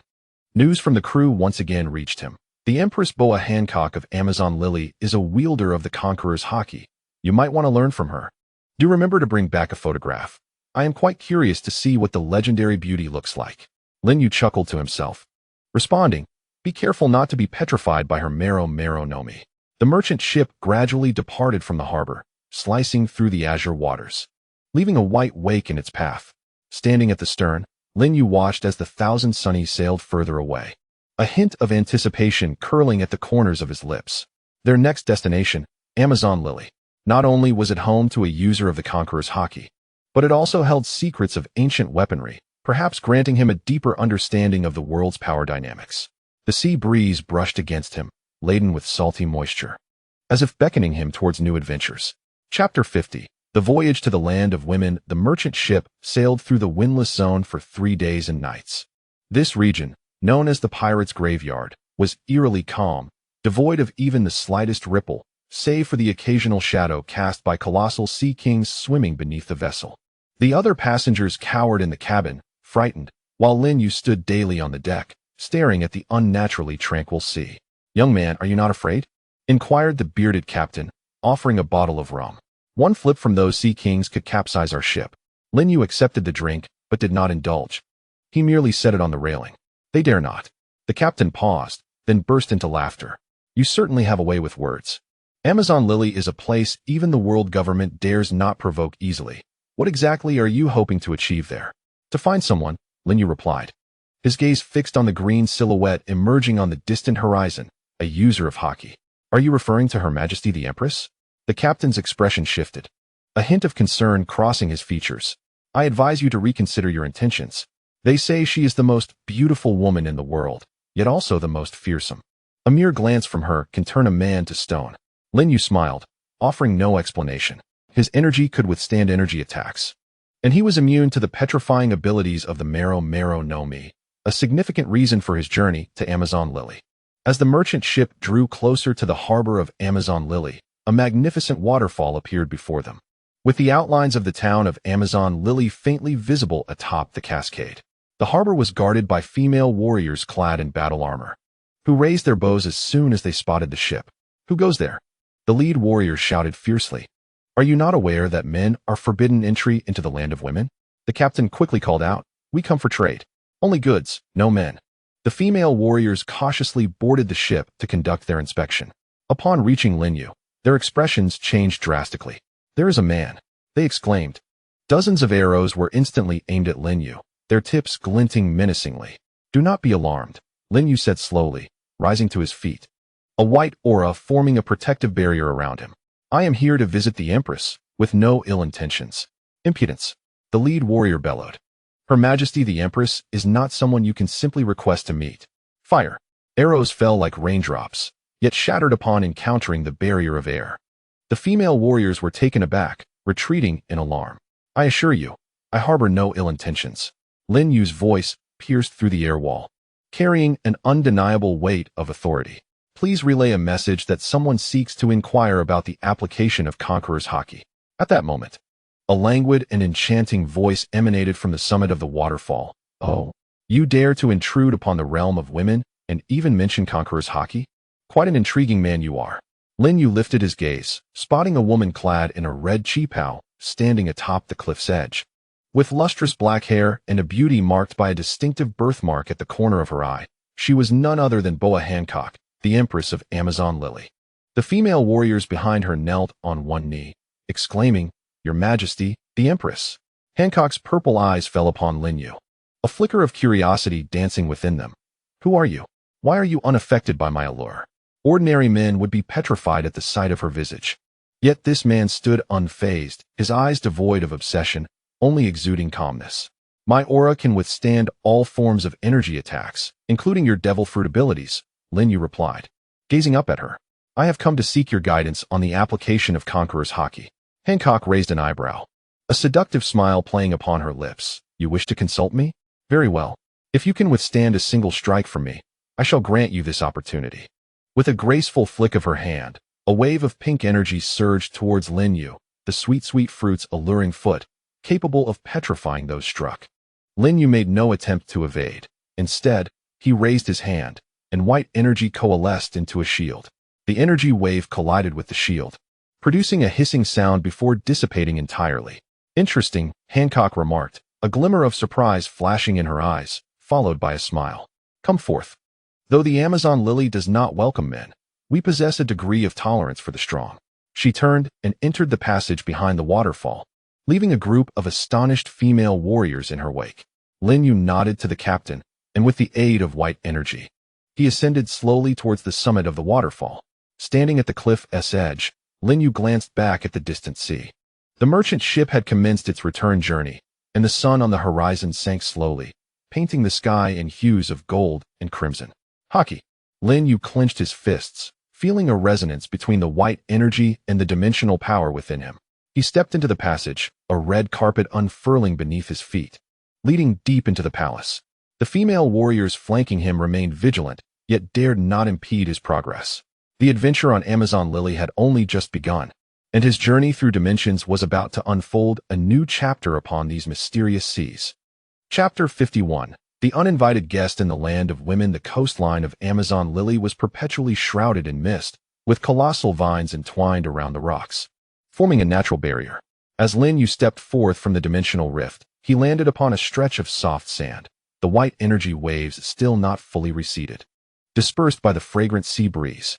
Is this the land of women? He pondered, stowing away the dimensional anchor and surveying his surroundings.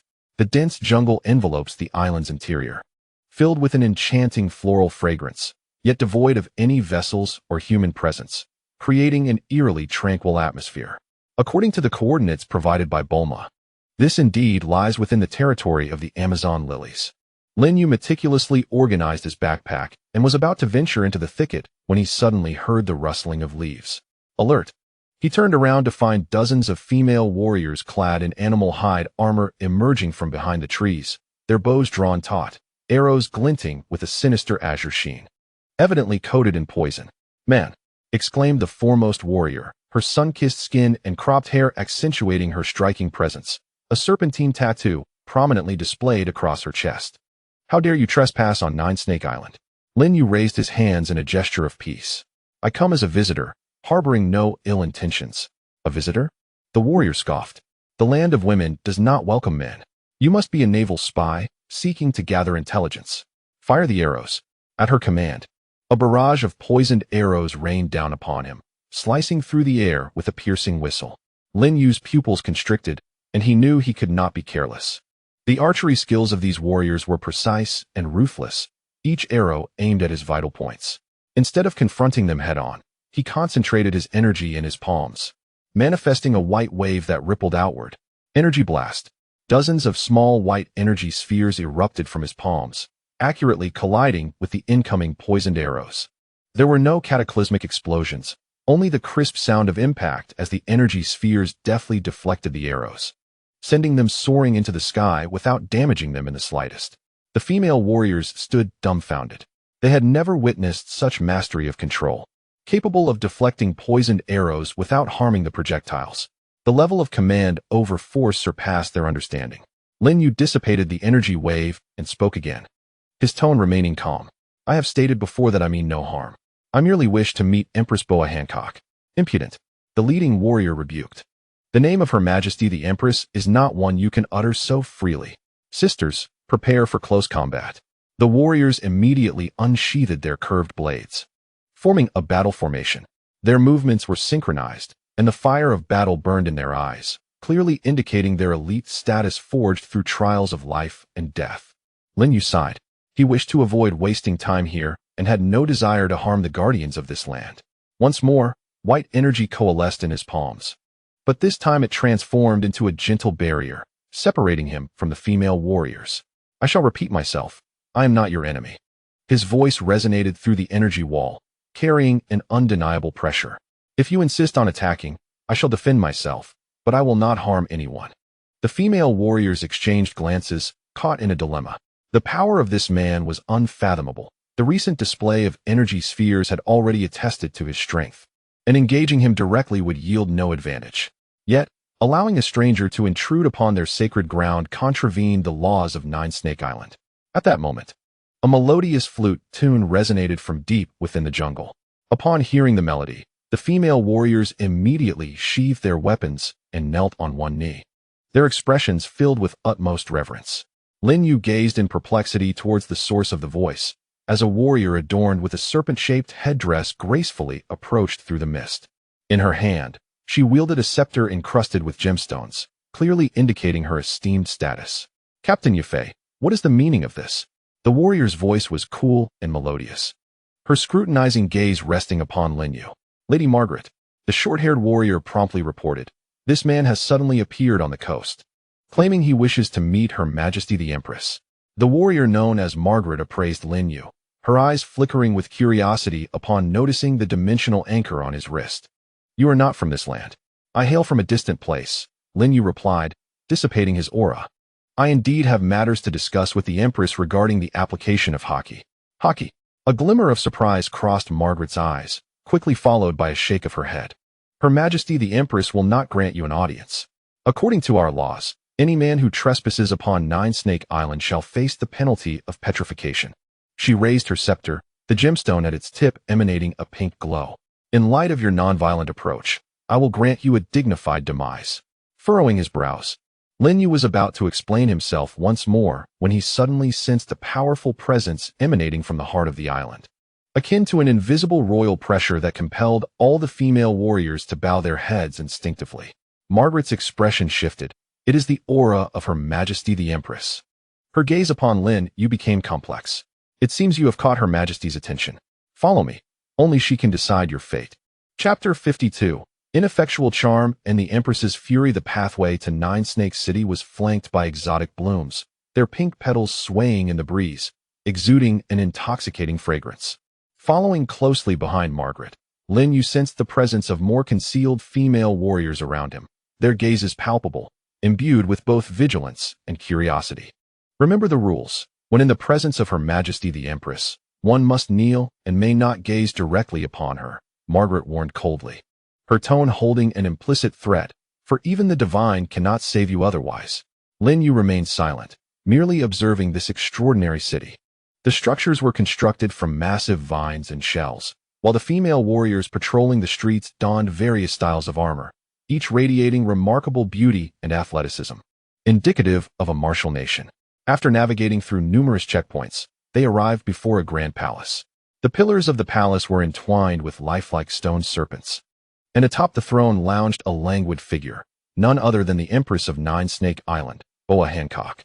Draped in a crimson qipao, her long, lustrous hair cascaded like a waterfall, and the vermilion beauty mark at the corner of her eye added an alluring charm to her breathtaking visage. Even in her relaxed posture, she exuded an aura of sovereign authority. "Is it you, bold man, who dares to invade my realm?" Hancock's voice was languid and enchanting, yet imbued with an undeniable command. Margaret immediately knelt, declaring, "Your Majesty, this man has trespassed upon Nine Snake Island, claiming he wishes to see you." Lin Yue stood resolutely, refusing to kneel, instead calmly addressing the Empress seated upon her throne. "I am Lin Yue, seeking your guidance on the application of haki." The palace was enveloped in an eerie silence. All the female warriors inhaled sharply, astonished that this man not only dared to remain standing, but also spoke to the Empress in such a tone. Hancock's expression darkened in an instant, a flicker of murderous intent flashing in her violet eyes. "Impudent. No one on Amazon Lily has ever dared to address me in such a manner." She slowly rose to her feet, exuding a radiant pink aura. "Since you are so eager to meet me, you shall remain here forever." Sweet, sweet wind. The pink energy waves surged towards Lin Yue like a tidal wave, leaving petrified white marks on the palace's stone columns in their wake. This was Hancock's signature technique. Anyone, regardless of gender, touched by this sweet wind would be entranced by her allure, transforming into eternal stone statues. The female warriors averted their gazes, unable to bear witness to the fate that awaited this audacious man. However, the anticipated outcome did not materialize. The pink energy waves passed through Lin Yue's body, dissipating like harmless mist, leaving him standing unharmed, his attire untouched. Hancock was taken aback, her violet eyes filled with disbelief. This was impossible. She activated her powers once more, this time unleashing an even more potent wave of energy. Sweet, sweet wind. Again, countless pink energy waves cascaded down like a meteor shower, completely enveloping Lin Yue. The female warriors within the palace observed clearly as the moment the energy waves made contact with Lin Yue, they were repelled by an invisible barrier, unable to approach him in the slightest. Lin Yue regarded the astonished Hancock with calm composure, explaining, "My chi forms an energy barrier. Your fruit ability holds no power over me." Hancock's thoughts, "How can this be? No one has ever resisted my sweet, sweet wind. Who is this man? How dare he disregard my charm? Is he challenging me?" The Empress's cheeks flushed with anger, more so from the offense she felt. As the world's most beautiful woman, she was accustomed to adoration wherever she went, and never had anyone so brazenly dismissed her allure, especially in her own realm. "You have successfully provoked me, man." Hancock's gaze turned icy, a surge of dominance radiating from her. "Since you fear not petrification, then prepare to experience the taste of being torn apart." With a flick of her delicate hand, a tremendous serpent's roar echoed from outside the palace. Two massive pythons, each dozens of meters long, broke through the walls, flicking their tongues as they lunged at Lin Yue, their venomous fangs glistening with an eerie blue sheen. "Be careful," Margaret instinctively warned, though she held no affection for men. She did not wish to witness anyone being devoured by serpents within the palace. Lin Yue did not retreat. He merely flicked his fingers. Two white energy spheres struck the pythons precisely at their weak points, not to harm them, but to render them unconscious. The two colossal serpents fell to the ground without a sound, raising a cloud of dust. "Show me whatever tricks you possess. I am not here to fight," Lin Yue remarked, observing Hancock's ashen complexion. She stared intently at him, her chest heaving violently. She had never encountered such a formidable opponent, one so powerful that he could disregard her fruit ability, all while maintaining such arrogance. Yet, for reasons unknown, gazing into the tranquil eyes of this man, a flicker of her inner fury inexplicably subsided. "Confine him within, impelled down," Hancock commanded, abruptly turning to take a seat, her tone reverting to its customary frostiness. "No one is permitted to approach without my express orders." "Your Majesty?" Margaret exclaimed, looking up in astonishment. "Execute the command." Hancock's voice resonated with an undeniable authority. The female warriors promptly advanced, producing sea prism stone handcuffs to restrain Lin Yue's wrists. Lin Yue offered no resistance, aware that defiance would only exacerbate the situation. As he was led out of the palace, he cast a glance back at the figure upon the throne, witnessing Hancock gazing at him through the palace window, her expression inscrutable and complex. Within the palace, Hancock delicately caressed the slave mark upon her arm, a lingering reminder of the humiliation endured under the celestial dragons. The sudden appearance of this man, with his calm eyes devoid of infatuation or fear, exuded a pure scrutiny that felt unfamiliar, yet inexplicably significant to her. "Lin Yue." She whispered his name softly, her fingertips nearly embedding themselves into her palm. "Who exactly are you?" Chapter 53, Confrontation and Secrets in the Prison Impelled Down. Situated deep within the cliffs of Nine Snake Island, was constructed entirely from a blend of sea prism stone and obsidian, reputedly impervious even to the Sea Kings. Lin Yue found himself confined in the innermost cell, the sea prism stone handcuffs rendering him incapable of utilizing his abilities, forcing him to sit upon the frigid stone bed like an ordinary man. The cell was devoid of windows, illuminated only by the flickering torches on the walls, casting a dim light that revealed the mottled stone walls and the scars of iron chains. Leaning against the stone wall, Lin Yue closed his eyes. Attuning himself to the surrounding energies, it appeared that the prison housed female warriors who had transgressed the laws of Nine Snake Island, their auras rife with resentment and rage. "Hey, newcomer, how did you incur the wrath of Her Majesty the Empress?" A hoarse voice called from the adjacent cell. "I've never seen anyone emerge alive from the palace." Lin Yue opened his eyes. "I merely wished to see her." "You wish to meet the Empress?" came the scoffing reply from next door. "Do you realize how many men have sacrificed their lives for a mere glimpse of her? Yet, you possess quite the audacity to utter such words in the land of women." Lin Yue refrained from responding, sensing the other's energy was faint, as if gravely wounded. At that moment, heavy footsteps echoed from outside the cell. The torchlight elongated in the corridor, and a familiar silhouette appeared at the cell door. It was none other than the Empress of Nine Snake Island, Boa Hancock. She remained clad in her red chi pao, having exchanged her scepter for a delicate lantern. Upon her arrival, the guards immediately knelt, scarcely daring to breathe. "You may all withdraw." Hancock's voice was frosty, and the guards, as if granted a reprieve, swiftly vacated the corridor. Only the two of them remained before the cell door, the lantern's glow flickering against the stone walls, casting elongated shadows of both figures. "Who are you, truly?" Hancock's voice shattered the silence as she leaned against the cell door, her violet eyes scrutinizing him. "Why do you seek me?" "I am Lin Yue, a practitioner," he replied, meeting her gaze. "I have heard of your mastery over conqueror's haki and sought your guidance." "Haki?" Hancock raised an eyebrow, a smirk of derision playing upon her lips. "For this, you dare to trespass into the realm of women and show me such disrespect?" "I did not intend to be rude," Lin Yue explained. "In my world, the strong do not kneel." "Your world?" A flicker of curiosity danced in Hancock's eyes. "You are not from this realm." Lin Yue did not conceal the truth. "I hail from another dimension, able to traverse different worlds through dimensional rifts." Hancock was taken aback, clearly struggling to comprehend Lin Yue's words. Dimensions? Traversing worlds? This sounded more fantastical than the devil fruit itself. "You are lying." She quickly regained her composure, her tone laced with disbelief. How could such a power possibly exist? Lin Yue did not argue. Instead, he raised his wrist, shackled by sea-stone handcuffs. The dimensional anchor, crafted from moonstone, shimmered with a gentle blue glow in the firelight, its surface subtly pulsating with energy waves foreign to this world. "What is this?" Hancock's gaze was drawn to the anchor, sensing the peculiar energy contained within, starkly different from haki. "A dimensional anchor," Lin Yue softly explained. "It helps me pinpoint coordinates, preventing me from becoming lost during my travels. Like your permanent pointer, but it points to different worlds." Hancock fell silent. She gazed at the dimensional anchor for a long while, then at Lin Yue's calm eyes, and for the first time, her resolve wavered. This man was shrouded in too many mysteries. His power, his words, the strange device on his wrist all exceeded her understanding. "Even if what you say is true." Hancock retracted her curiosity, her tone icy once more. "I will not teach you haki. The secrets of the 9 serpents are never divulged, especially to men. I can offer an exchange."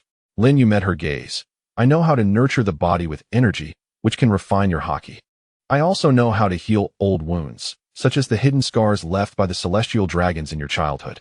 Hancock's expression shifted dramatically as she instinctively pressed down on the slave mark on her arm, the skin tightening reflexively.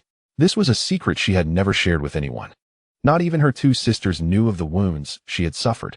"How do you know?" Her voice trembled with disbelief. Her violet eyes filled with caution and a hint of fear.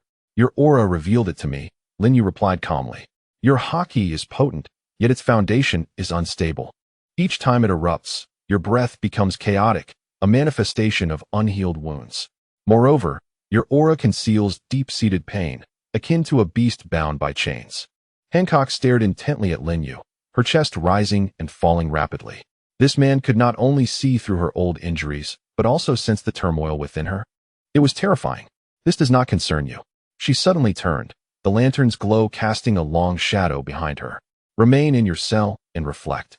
Do not entertain any thoughts of haki." She strode briskly down the corridor, her crimson skirt sweeping across the gravel with a hurried sound. It was not until she exited the prison and felt the moonlight outside that Hancock paused, raising her hand to touch the mark on her arm, her fingertips icy. The man's words pierced her heart like needles. The past of being enslaved by the celestial dragons is a scar she is most reluctant to confront. Yet Lin Yue effortlessly sees through it all. What troubles her even more is his assertion that he can mend old wounds. For so many years, she has been tormented by hidden injuries. Every use of her conqueror's haki would ignite excruciating pain. If healing is indeed possible. Hancock turned her gaze back towards the advancing city atop the cliff, the moonlight casting a silvery glow upon her exquisite visage, revealing a complex array of emotions. For the first time, she experienced such conflicting feelings towards a man, simultaneously wishing to confine him forever and yearning to uncover more of his secrets. In the cell, Lin Yue leaned against the stone wall, hearing a sigh from the adjacent room. "You are quite bold to mention the celestial dragon empress. She loathes the memories of that past." Lin Yue remained silent, merely observing the dimensional anchor point on his wrist. A message from Bulma arrived, detected a strong fluctuation of Conqueror's haki. "Have you found the empress? Be cautious not to be enchanted by her beauty." He chuckled softly, replying, I am striving to convince her that I am not a villain. Stowing away the communicator, Lin Yue closed his eyes, beginning to circulate his internal energy. Although Sea Prism Stone can suppress abilities, his energy emanates from the depths of his soul. With patience and guidance, he would inevitably find a breakthrough. He understood that Hancock would return. Beneath that seemingly haughty exterior, the Empress harbored countless scars, and he might be the only one capable of healing her.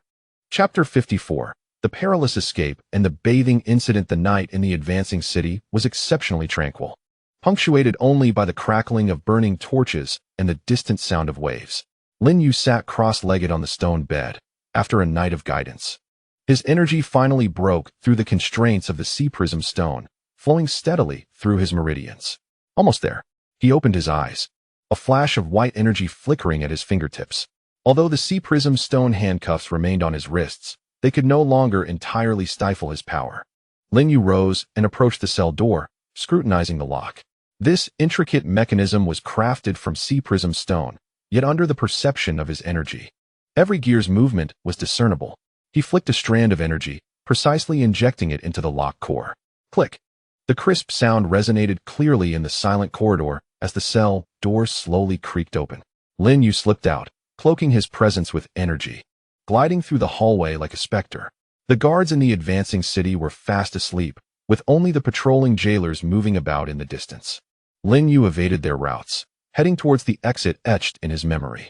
He opted against the front entrance, instead making his way to the rear wall of the prison, where the guards were weakest and closest to the Empress's palace.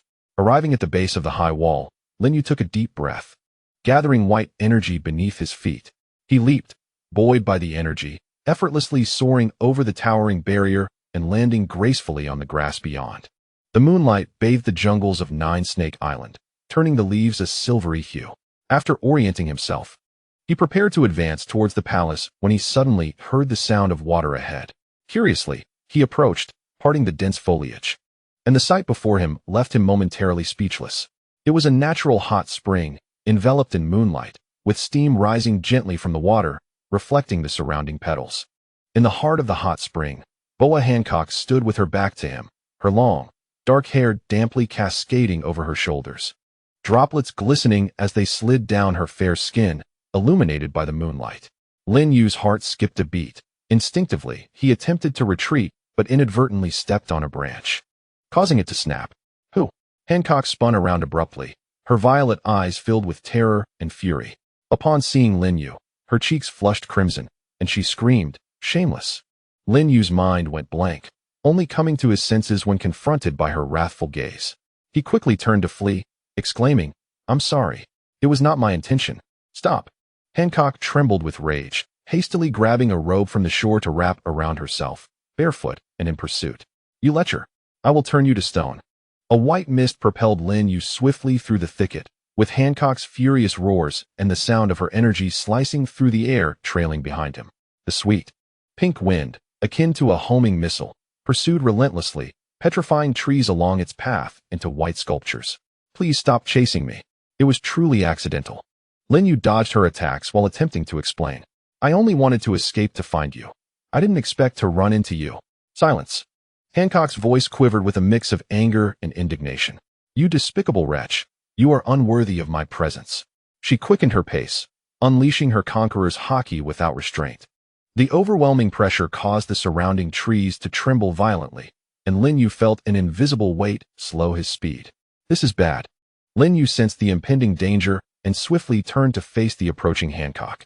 Beneath the moonlight, her eyes glowed red with rage, her crimson robe billowing in the wind. Droplets still clinging to her ankles, embodying both regal wrath and a hint of flustered vulnerability. Do you dare to halt? Hancock's voice was chillingly cold. Today, you shall experience the taste of petrification. She raised her hand, gathering energy, the pink light intensifying in her palm. Lin Yue knew he had to prevent her from losing control. Urgently speaking, I understand your anger, but please allow me to explain. I escaped to tell you that I can heal your old wounds. Hancock's movements abruptly stilled, her hand frozen midair. She stared intently at Lin Yue, her expression complex. What did you say? I said I can heal your hidden injuries. Lin Yue met her gaze earnestly. I can guide your energy to mend the damage inflicted by the celestial dragons. However, Your voluntary cooperation is essential, which is why I had to come find you. Hancock's fury gradually subsided, replaced by skepticism. Why would you want to help me? We are not related, and I imprisoned you. Because I respect the strong. Lin Yue replied candidly. Your conqueror's haki is remarkably pure, but it is a pity to be bound by pain. He paused, then softly added. I do not wish to see anyone trapped by the shadows of their past. Hancock fell silent, the moonlight casting a glow upon her face, revealing the shimmer of unshed tears. For so many years, everyone had only seen her beauty and dominance, but no one had ever truly cared for her pain. Though this man may be reckless, he has articulated the most profound words that resonate within her soul.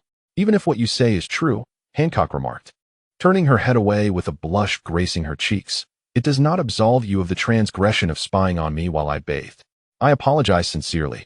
Lin Yue responded, his tone earnest. I am willing to accept any punishment, but please grant me an opportunity to heal you first. Gazing into his earnest eyes, the fury within Hancock dissipated entirely, replaced by an inexplicable sense of trepidation. She had never been in such close proximity to a man, particularly under such awkward circumstances. The thought that her earlier anger may have been witnessed made her cheeks burn even hotter.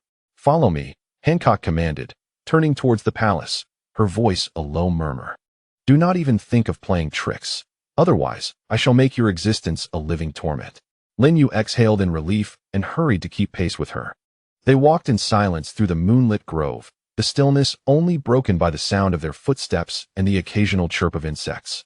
As they reached the entrance of the palace, Hancock abruptly halted and coldly instructed, do not raise your head to look at me until I permit it. Very well.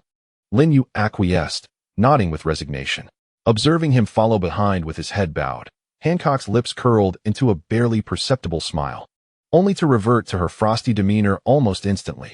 She entered the palace, her thoughts a chaotic swirl. This man was indeed a nuisance, yet for some reason, she found herself strangely drawn to the allure of this troublesome sensation. In Chapter 55, the atmosphere in the council chamber of the Nine-Snake Palace was charged with subtle tension. Hancock reclined on her throne, her fingers unconsciously tracing the armrest as her gaze fell upon Lin Yue, imbued with an air of scrutiny. The female warriors flanking her had sheathed their weapons, yet their vigilant eyes remained fixed on Lin Yue, the man capable of enduring the Empress's fragrant foot, an undeniable threat to their safety. Your Majesty, this individual's origins are unclear. His presence in the palace could pose a risk, Margaret advised in a hushed tone, concern lacing her words. Hancock waved her hand dismissively, her crimson nails glinting in the sunlight. I am well aware of my own boundaries. Rising gracefully, her cheapao parted to reveal a slender, pale leg as she approached Lin Yue with deliberate steps. They stood mere inches apart, and Lin Yue could detect the faint floral aroma emanating from her, mingled with the sweet steam of the hot springs, causing his heart to quicken involuntarily. You have passed the previous test, Hancock declared, tilting her head to meet his gaze, a hint of mischief dancing in her violet eyes. However, if you wish to remain in the Nine-Snake Palace, you must showcase your abilities once more. Before her words could fully settle, she suddenly spun, raising her leg to deliver a swift kick towards Lin Yue's cheek, the pointed tip of her high heel slicing through the air with fierce intent. A pink energy coalesced at her shoe's tip, the atmosphere crackling with petrified white streaks. This fragrant kick was swifter and more potent than before, clearly a demonstration of her serious intent. Lin Yue's pupils constricted, yet he did not retreat. He bent his elbow and raised his arm, white energy forming a thin shield on his forearm, perfectly intercepting the blow. A muted thud echoed as pink energy collided with the white barrier, sending ripples cascading outward. Hancock felt a gentle, yet unyielding force at her ankle. No matter how forcefully she pressed, she could not advance another inch. She looked up in astonishment, meeting Lin Yue's focused gaze. There was no infatuation in his eyes, only pure concentration, which left her feeling inexplicably disappointed and somewhat defiant. Let go, Hancock exclaimed sharply, suddenly stepping on Lin Yue's foot with a hint of mischief. Lin Yue, with a sense of resignation, withdrew his energy shield and instinctively grasped her ankle. The delicate, cool skin beneath his touch made his heart skip, prompting him to release her and take a step back. Let us discuss matters calmly, without resorting to violence. Hancock stumbled slightly before regaining her balance, her cheeks flushed. Whether from anger or something else, she could not tell. She glared at Lin Yue, Who permitted you to grasp my foot? How audacious! You kicked me first.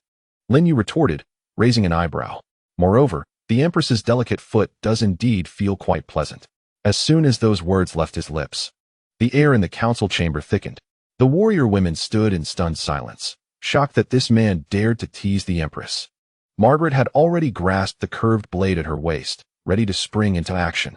However, Hancock was momentarily frozen, her face turning a deep shade of red, filled with both embarrassment and rage. You shameless rogue. She instinctively attempted to summon her powers, but her heart raced so violently that she struggled to gather her energy. Hancock's thoughts, this scoundrel, how dare he be so forward? Yet his gaze was undeniably clear just moments ago. Why do his words now irritate me so? And why does my heart race so when he holds my ankle? Lin Yue noticed the flush creeping to her ears and decided to temper his approach. Clearing his throat, he shifted the topic. Let us speak of serious matters. Your old injuries require daily attention. Where shall I reside? Hancock took a deep breath, forcing down her flustered emotions, and turned towards the direction of the inner palace. Follow me. Her steps quickened slightly, the crimson hem of her gown sweeping across the floor, as if she were trying to conceal something. Lin Yue followed her through the intricately adorned corridors until they arrived at a secluded courtyard.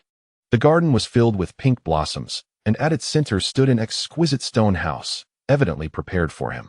You shall stay here, Hancock said, her back to him. Her voice muffled. Report to my chamber each morning. You are not permitted to wander freely, especially not near the hot springs. Understood, Lin Yue replied with a smile. However, Your Majesty, when you kicked me earlier, your breath became erratic, indicating that your old injuries are resurfacing. They require immediate attention. Hancock stiffened, abruptly turning to glare at him. How do you know that? Your energy cannot deceive. Lin Yue stepped closer, his gaze fixed on her slightly heaving chest. Is it convenient for me to assist you now? The warmth of his breath brushed against her ear, causing her cheeks to flush even more. She hastily retreated. Who says I need your help right now? We shall discuss it tomorrow. She turned and fled, her crimson figure quickly vanishing at the end of the corridor, oblivious to the petals that fell from her shoes. Lin Yue picked up a fallen petal from the ground, inhaling its fragrance, a subtle smile gracing his lips. This seemingly proud empress indeed possessed a side of flustered vulnerability. In the days that followed, Lin Yue visited Hancock's chamber each morning to assist in regulating her energy. Initially, Hancock remained vigilant, having a maid stationed outside the door. However, as she observed Lin Yue's genuine focus on her treatment, her defenses gradually began to lower. On that clear morning, as Lin Yue was channeling energy into Hancock's dantian, she suddenly let out a muffled groan and leaned softly against him. Lin Yue quickly extended his hand to support her, feeling the warmth and softness of her body, which stirred something within his heart. What's wrong? He asked anxiously, withdrawing his energy.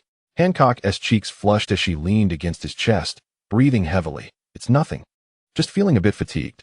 She could sense Lin Yue's heartbeat resonating steadily through his chest, a rhythm that inexplicably reassured her.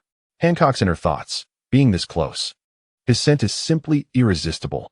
Boa Hancock, you are an empress, you must not be so weak. She abruptly pushed Lin Yue away, hastily adjusting her clothing. That's enough for today? You may leave. Lin Yue gazed at her flushed neck, a hint of a smile flickering in his eyes as he turned to leave her chamber. The moment the door closed, Hancock touched her heated cheeks, her heart pounding like a drum. Approaching the bronze mirror, she beheld her blushing reflection and suddenly covered her face, bewildered by her own feelings for a man. Chapter 56. Heart to heart under the moon and past scars. The nights on Nine Snake Island are always imbued with a subtle fragrance of flowers.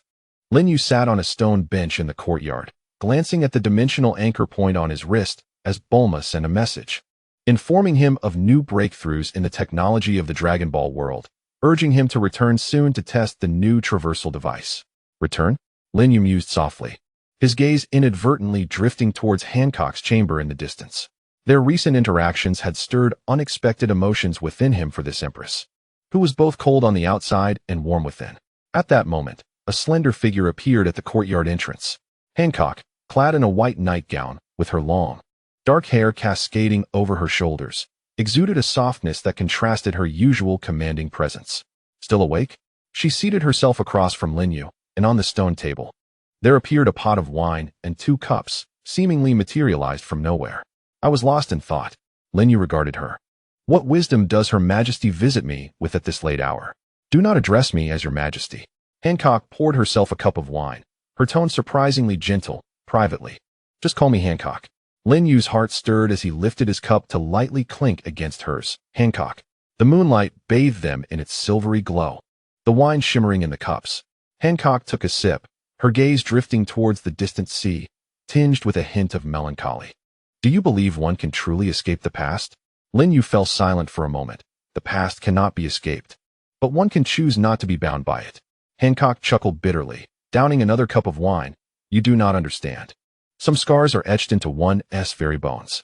She rolled up the sleeves of her nightgown, revealing a grotesque slave mark on her arm, a testament to the legacy left by the celestial dragons. Lin Yue's eyes fell upon the mark, sensing the lingering waves of pain emanating from it, tightening his chest. My sisters and I were captured by the celestial dragons when we were young, sold into slavery. Hancock's voice trembled, as if reliving that dark era. They treated us as mere playthings, tormenting us at will. This mark is the symbol of their ownership. Tears cascaded down her cheeks, falling into the wine glass. Eventually, we managed to escape and return to Nine Snake Island. Yet, this mark haunted me like a nightmare. Each time I encountered it, I was reminded of those agonizing days. I fought tirelessly to grow stronger, becoming the Empress, solely to proclaim to the world that I was no longer a slave, subject to the whims of others. Lin Yue remained silent, merely listening intently. He could sense Hancock's aura fluctuating violently, a tumult of pain, anger, and humiliation intertwining, evoking a deep empathy within him. They all proclaim me the most beautiful woman in the world, Hancock chuckled bitterly. Yet who knows how many scars are hidden behind this visage. I dare not trust anyone, especially men, for the celestial dragons are men too. She lifted her tear-filled eyes to Lin Yue, asking, do you think I am foolish? Despite being the Empress, I am still ensnared by the shadows of my past. Lin Yue extended his hand, gently grasping her wrist. A soft white energy flowed into her, tenderly enveloping the slave mark, alleviating the residual pain it bore. Not in the slightest, he said, his voice gentle yet resolute. To endure such suffering and rise to become a formidable force is truly remarkable, Hancock. His fingertips brushed against the mark delicately, as if handling a fragile treasure. This mark stands as a testament to your past, but it shall not define your present. You are now the Empress of Nine Snake Island, the wielder of Conqueror's Haki, a powerhouse that even the Navy fears. Hancock stared at him in a daze, feeling the warmth radiating from his hand, her tears flowing even more profusely. For the first time in many years, someone praised her not for her beauty or power, but for truly acknowledging her resilience and suffering. Lin Yue, his voice choked with emotion, felt her lean against him and softly utter, thank you. The warm tears soaked into Lin Yue's clothing, infused with a subtle scent of wine. He did not push her away. Instead, he gently patted her back, allowing her to release the grievances of years upon his shoulder. Under the moonlight, their silhouettes embraced, as if frozen in a painting. The distant sound of waves softly lapping against the shore seemed to accompany this poignant encounter, transcending pain. After an indeterminate time, Hancock gradually found her composure, yet remained unwilling to rise from Lin Yue's shoulder. She could sense his clean aura mingling with a hint of earthy fragrance, providing her with an unprecedented sense of security. Do you think I am weak? She asked softly, like a little girl afraid of being scorned. Not at all, Lin Yue replied, gazing down at her. To confront one's pain is true strength. Hancock looked up, meeting his gentle gaze. Beneath the moonlight, his eyes were clear and resolute, as if they could dispel all darkness. A spark ignited within her, and, without thinking, she leaned in and gently pressed her lips against his. The soft sensation was fleeting, leaving both in a state of shock. Hancock's cheeks flushed crimson, and in a flurry, she stood up. I must return. She turned and fled, her white nightgown tracing a hasty arc through the night. Lin Yue gently touched his lips, as if the warmth and fragrance of wine from her kiss still lingered. A faint smile crept upon the corners of his mouth. He gazed in the direction where Hancock had vanished and murmured, the mark belongs to the past. You are Hancock now, uniquely you. The night breeze swept by, carrying with it a more intense floral fragrance. Lin Yue lifted his glass and downed the remaining wine in one go. The liquid was fiery, yet it left a hint of sweetness on his palate, reminiscent of that unexpected kiss, sending ripples through his heart. Chapter 57. The secret path in the sea of flowers and moments of heartfelt emotion since that moonlit kiss. The atmosphere between Hancock and Lin Yue had become particularly delicate. She remained the proud empress, yet would steal glances at him when no one was around. He continued to be the indifferent passerby, yet unconsciously softened his touch during treatment. On that morning, just after Lin Yue concluded his treatment, Hancock unexpectedly presented him with a bouquet of pink flowers. "Come with me. I shall take you to a special place." Lin Yue accepted the flowers. Recognizing the petals as the serpent queen flower, which grew outside her chamber, the national flower of Nine Serpent Island, said to be bestowed only upon the most esteemed guests. "Where are we going?" he inquired with curiosity. "You will find out once we arrive," Hancock replied, turning to exit, her red chi-pao gleaming in the morning light. Her steps noticeably lighter than usual.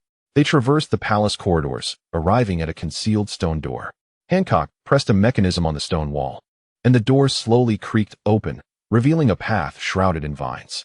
"This is a forbidden area of Nine Serpent Island, accessible only to the empresses of past generations." Hancock's voice held a hint of mystery. "Inside lies a sea of flowers, my sanctuary for solace." Following her into the path, the vines parted as if alive.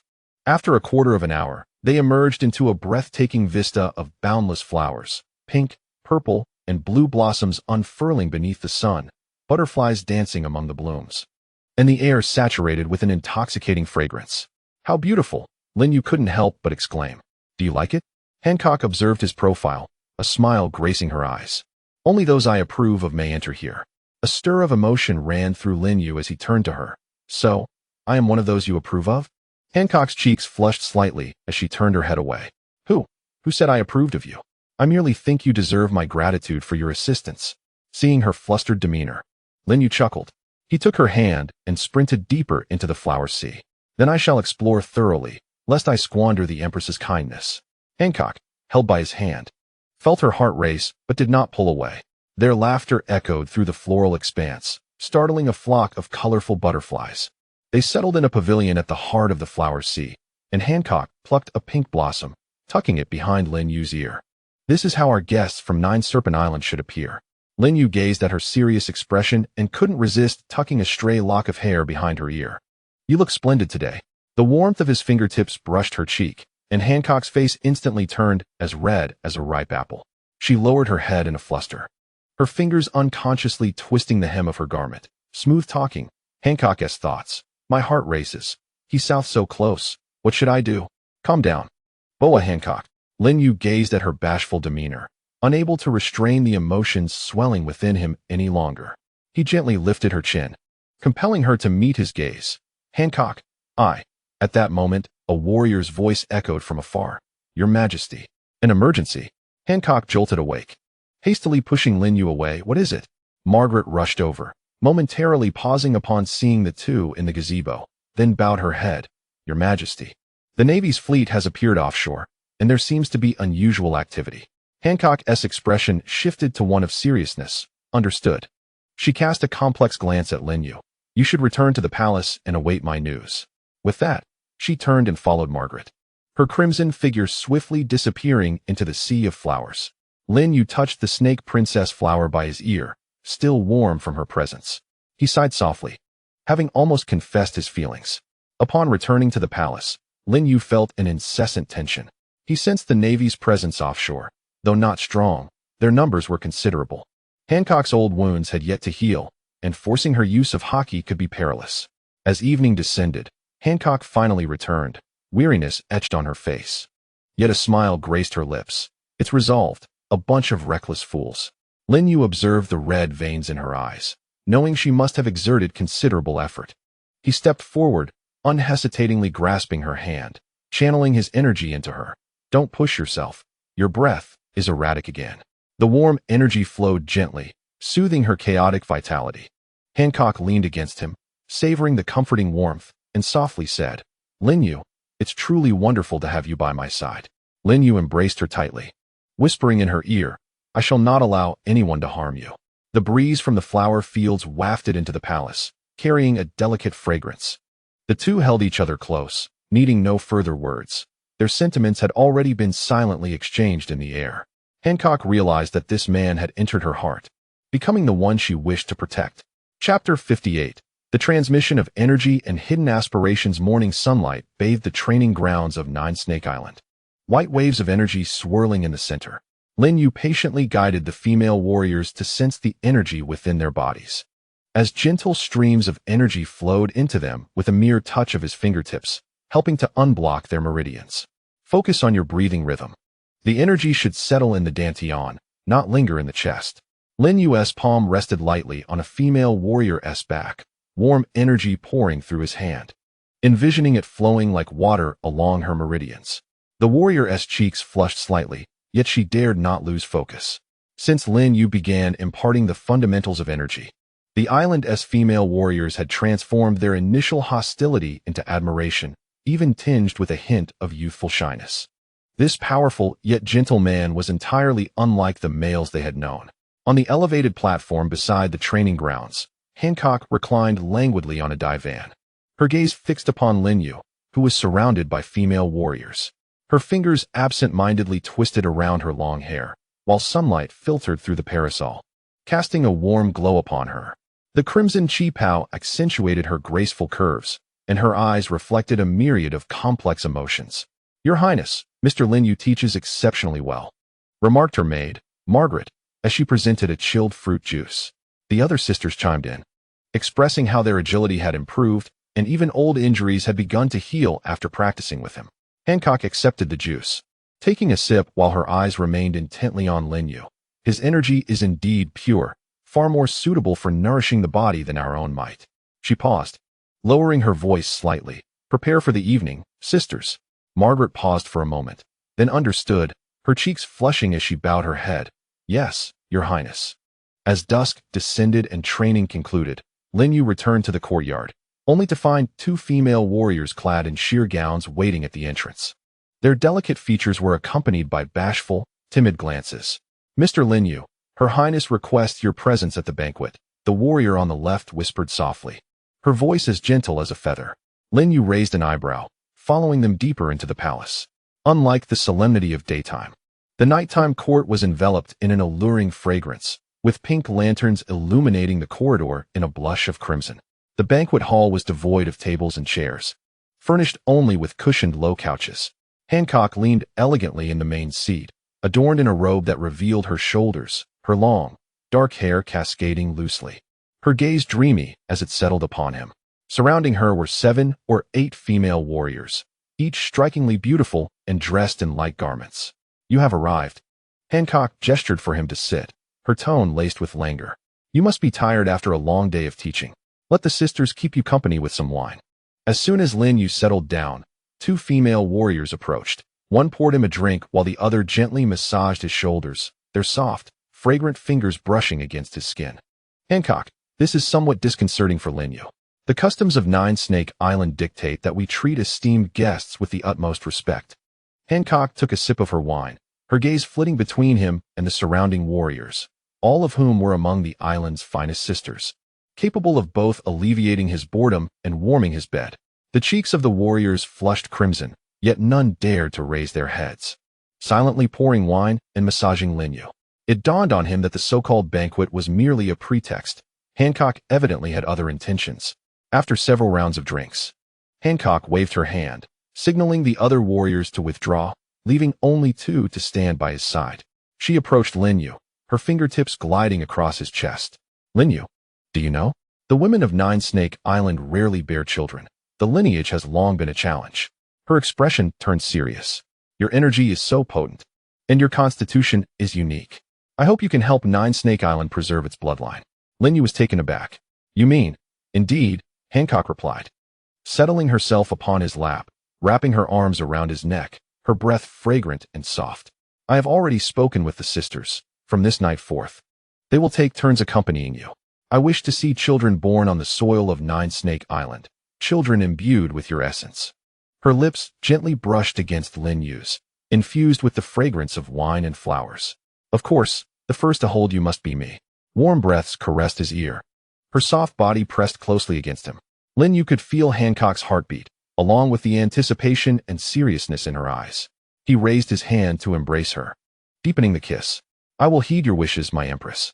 As night deepened, The lights in the palace gradually dimmed, leaving only the ambiguous gasps to drift in the wind.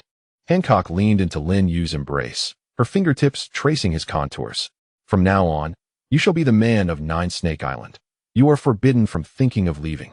Very well, Lin Yue replied, kissing the crown of her head. I shall not depart. In the days that followed, Lin Yue's life grew extraordinarily busy. During the day, he taught the application of chi on the training grounds, observing the steadily improving prowess of the female warriors. By night, he remained in the inner palace, surrounded by Hancock and her carefully selected female warriors. Hancock always personally arranged the companions for each night, sometimes a gentle and charming young girl, other times a mature and alluring woman, each bringing admiration for the strong and a mission to perpetuate the tribe's bloodline, showering Lin Yue with tenderness.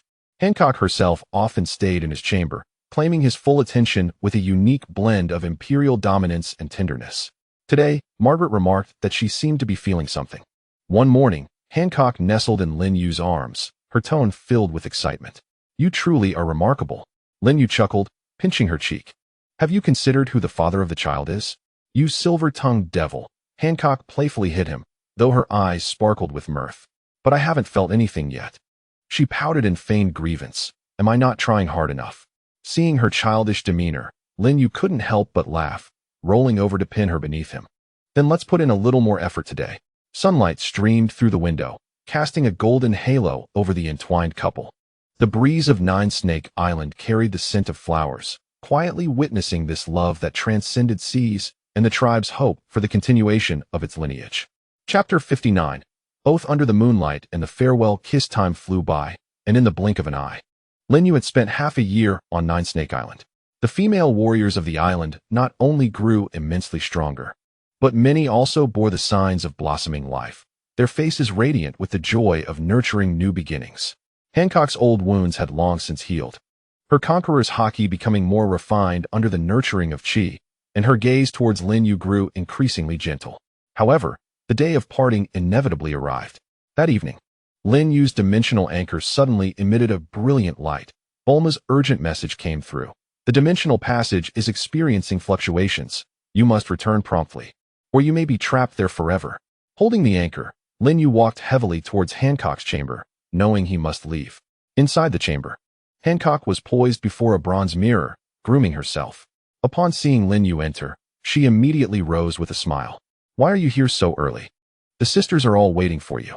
As she spoke, her smile faded upon noticing the grave expression on his face. What is it? What has happened?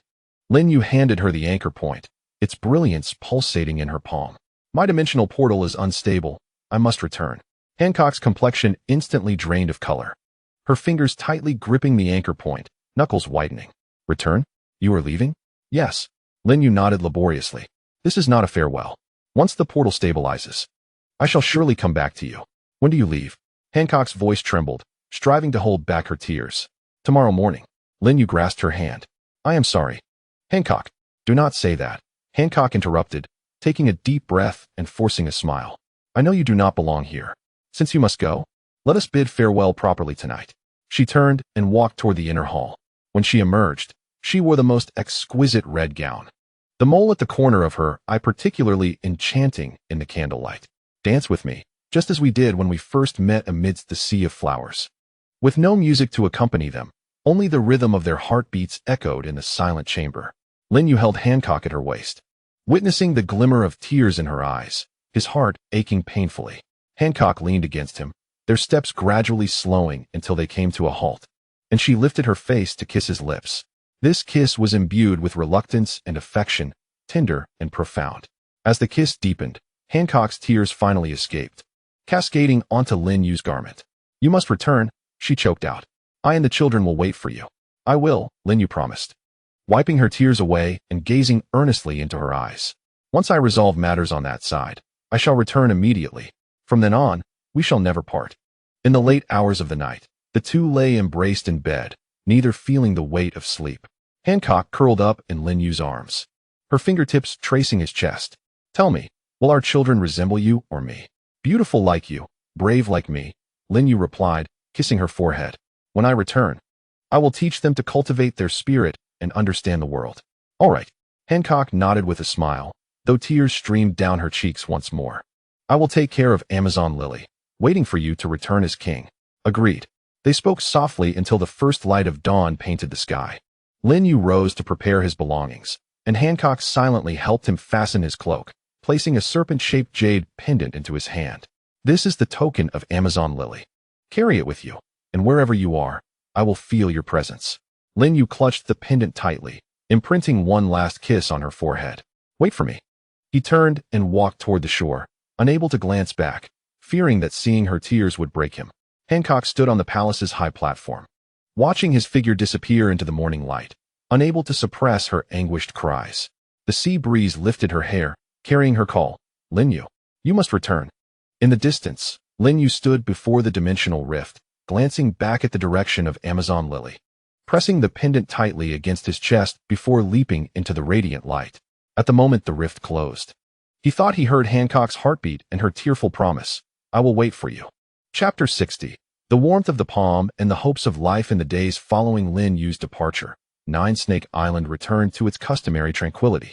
Yet it was imbued with a gentle anticipation. The bellies of the female warriors swelled day by day, and the cries of infants began to resonate more frequently, infusing the island, long cloaked in dominance, with the essence of life.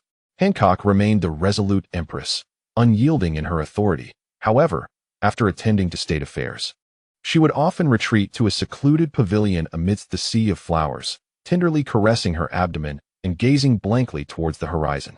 It had been 3 months since Lin Yue left, and the dimensional anchor had not illuminated since, yet she firmly believed that he would return. One morning, as Hancock was engrossed in official documents, a sudden wave of dizziness overcame her, prompting her to instinctively brace herself against the table's edge. A maid hurriedly approached, expressing concern. Your Majesty, are you all right? Shall I summon the physician? I am fine. Hancock waved her hand dismissively. Recently, she had been plagued by inexplicable fatigue and an unusual craving for sour foods. Suddenly, a thought struck her, and she instructed the maid to fetch the physician. After a meticulous examination, the physician's face blossomed into a smile of delight. Congratulations, Your Majesty. You are with child. It has been nearly 2 months. Hancock was momentarily stunned, and then a wave of immense joy surged within her. She trembled as she caressed her abdomen, where a tiny life was developing, a child belonging to her and Lin Yue. I am pregnant, she whispered, tears instantly blurring her vision. The longing and anxiety of the past 3 months transformed into an overwhelming sense of happiness in that moment. That evening, Hancock lay in her chamber, the moonlight streaming through the window and enveloping her. She gently lifted the hem of her gown, her palm tenderly resting on her abdomen, where she could feel the faint stirrings of life, reminiscent of Lin Yue's essence, warm and pure.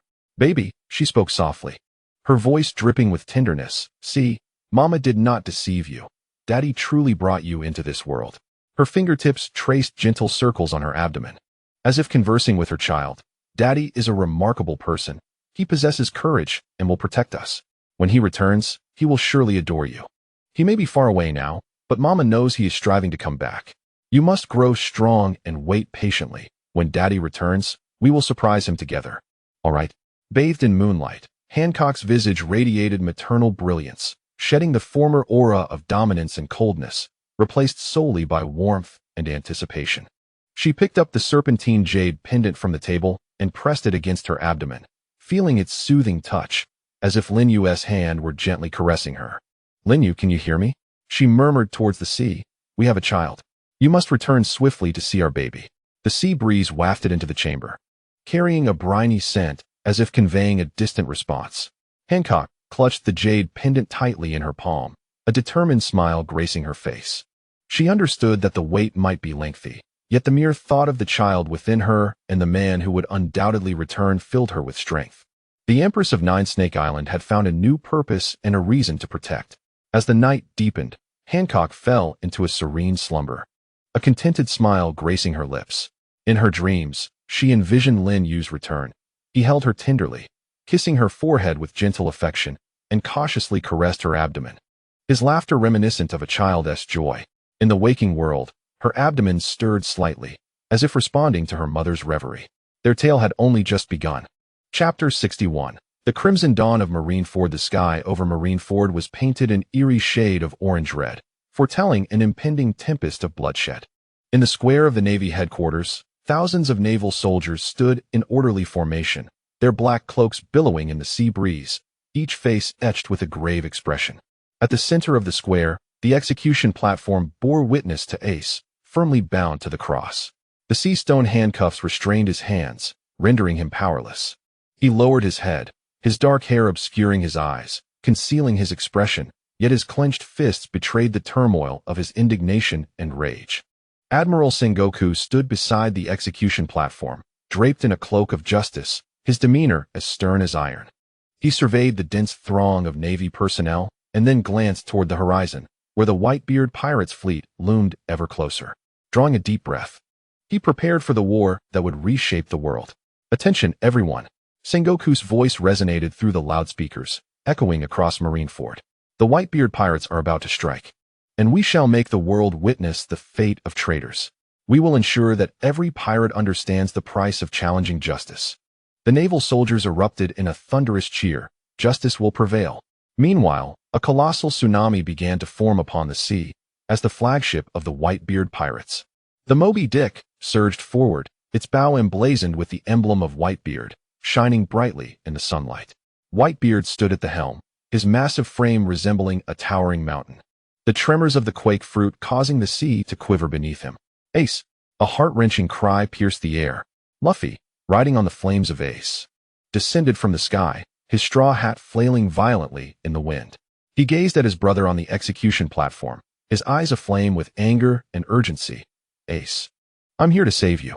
Ace abruptly lifted his head, his eyes widening in surprise at the sight of Luffy, quickly followed by a profound worry. Luffy, what are you doing here? You must leave. It's dangerous. At that moment, a radiant white light tore through the heavens, and Lin Yue's figure suddenly appeared at the edge of the square. Having just concluded his stay on Amazon Lily, he had pinpointed Luffy's presence through a dimensional anchor and traversed space in haste, not anticipating that he would arrive at this pivotal moment in history. Standing atop a rooftop, Lin Yue surveyed the entirety of Marineford. The Navy stood poised for battle. The Whitebeard pirates radiated ferocity. Ace was ensnared on the execution platform, and the reckless Straw Hat Boy charged forward. Everything mirrored the epic war he recalled, yet his presence infused it with an air of uncertainty. Indeed, he had come. Lin Yue murmured softly to himself, as the white energy swirled gently around him. He could sense the murderous intent and the spirit of battle permeating the air. The presence of the three admirals loomed like colossal mountains, suffocating in its weight. Whitebeard's aura, though aged, still resembled a dormant volcano, harboring the power to obliterate the world. Meanwhile, Luffy's essence, though still tender, was imbued with an indomitable will. Lin Yue's thoughts, according to the storyline. Ace is destined to perish here, and Luffy will endure immense trauma, but I have arrived, and it should not unfold this way. Ace must survive, and Luffy's growth should not come at the cost of his brother's life. His gaze fell upon Ace on the execution platform, the brother who always feigned indifference yet possessed an incredibly gentle heart. He then glanced at Luffy, who was desperately charging forward, the boy proclaiming his ambition to become the Pirate King. Lin Yue clenched his fists, the white aura intensifying. Today, none shall harm them. At that moment, Sengoku noticed Luffy rushing forward, and his expression darkened. Stop him. Kizaru instantly vanished from sight, reappearing before Luffy in the next second, delivering a kick to his chest. Oh dear, what a disobedient little brat. Rubber jet pistol. Luffy roared, retaliating with a punch. The clash of fist and foot resonated with a deafening sound. Luffy was sent flying by Kizaru's lightspeed kick, crashing heavily to the ground, blood trickling from the corner of his mouth. Yet he immediately sprang back up, charging once more toward the execution platform, his eyes ablaze with an unquenchable fire. Truly tenacious. Kizaru tilted his head, preparing to strike again. Lin Yue's gaze sharpened. In a flash, he appeared before Luffy, intercepting Kizaru's assault. Kizaru raised an eyebrow, regarding the suddenly materialized Lin Yue. Who are you? How can you keep up with my speed? Lin Yue paid no heed to Kizaru, merely advising Luffy behind him. Do not act recklessly. Rushing in is futile. Luffy paused for a moment, studying this unfamiliar man, sensing an overwhelming aura emanating from him, stronger than anyone he had ever encountered. Who are you? Why are you helping me? Just a passerby. Lin Yue's focus remained fixed on the execution platform. I am here to assist in saving Ace. At that moment, Ace on the platform caught sight of Lin Yue. A flicker of confusion crossing his eyes. Are you the man from Amazon Lily? He had seen Lin Yue's description in Hancock's letter. Aware of the man's formidable strength, Lin Yue nodded slightly at Ace, acknowledging him. Kizaru observed Lin Yue with keen interest. Are you allied with Whitebeard? Or are you with this Straw Hat Kid? Neither. Lin Yue's voice was icy. I am merely here to rescue. To rescue? Kizaru chuckled. In Marineford? Do you know where this place is? I do. Lin Yue's aura surged, the white waves of energy expanding like a tsunami. But so what? The powerful energy forced the surrounding marine soldiers to retreat, and Kizaru's expression grew serious. It seems we have a troublesome individual here. From a distance, Akainu and Akiji also noticed the commotion, directing their attention toward Lin Yue. Who is that? Akainu furrowed his brow, sensing the aura emanating from Lin Yue, pure and formidable, instilling within him an inexplicable trepidation. Akiji adjusted his hat, his gaze heavy with concern. I cannot say for certain, but he is incredibly powerful, exceedingly so. Whitebeard stood at the bow of the ship, observing the suddenly materialized Lin Yue. A flicker of astonishment passing through his murky eyes. This young lad possesses a remarkably strong presence. He turned to his companion Marco, stating, It appears the variables at play today extend beyond just us. Marco nodded, his eyes vigilant as they scrutinized Lin Yue. Old man, we must exercise caution regarding this individual. His allegiance remains uncertain. Regardless of whether he is friend or foe, Whitebeard's voice resonated with dominance. As long as we can rescue Ace, he shall be deemed a friend. The atmosphere in the square grew increasingly tense, all eyes converging upon Lin Yue. Would this enigmatic figure, who had emerged so suddenly, become the pivotal turning point in this war? Lin Yue felt the weight of numerous gazes upon him, yet he exhibited no fear. His eyes were fixed upon Ace at the execution platform, then glanced at Luffy beside him, as a brilliant orb of white energy coalesced in the palm of his hand. Ace, wait for me, Lin Yue murmured softly, his voice clear enough to resonate throughout the square. The turning tides of the war atop the summit officially commenced at that moment. Chapter 62.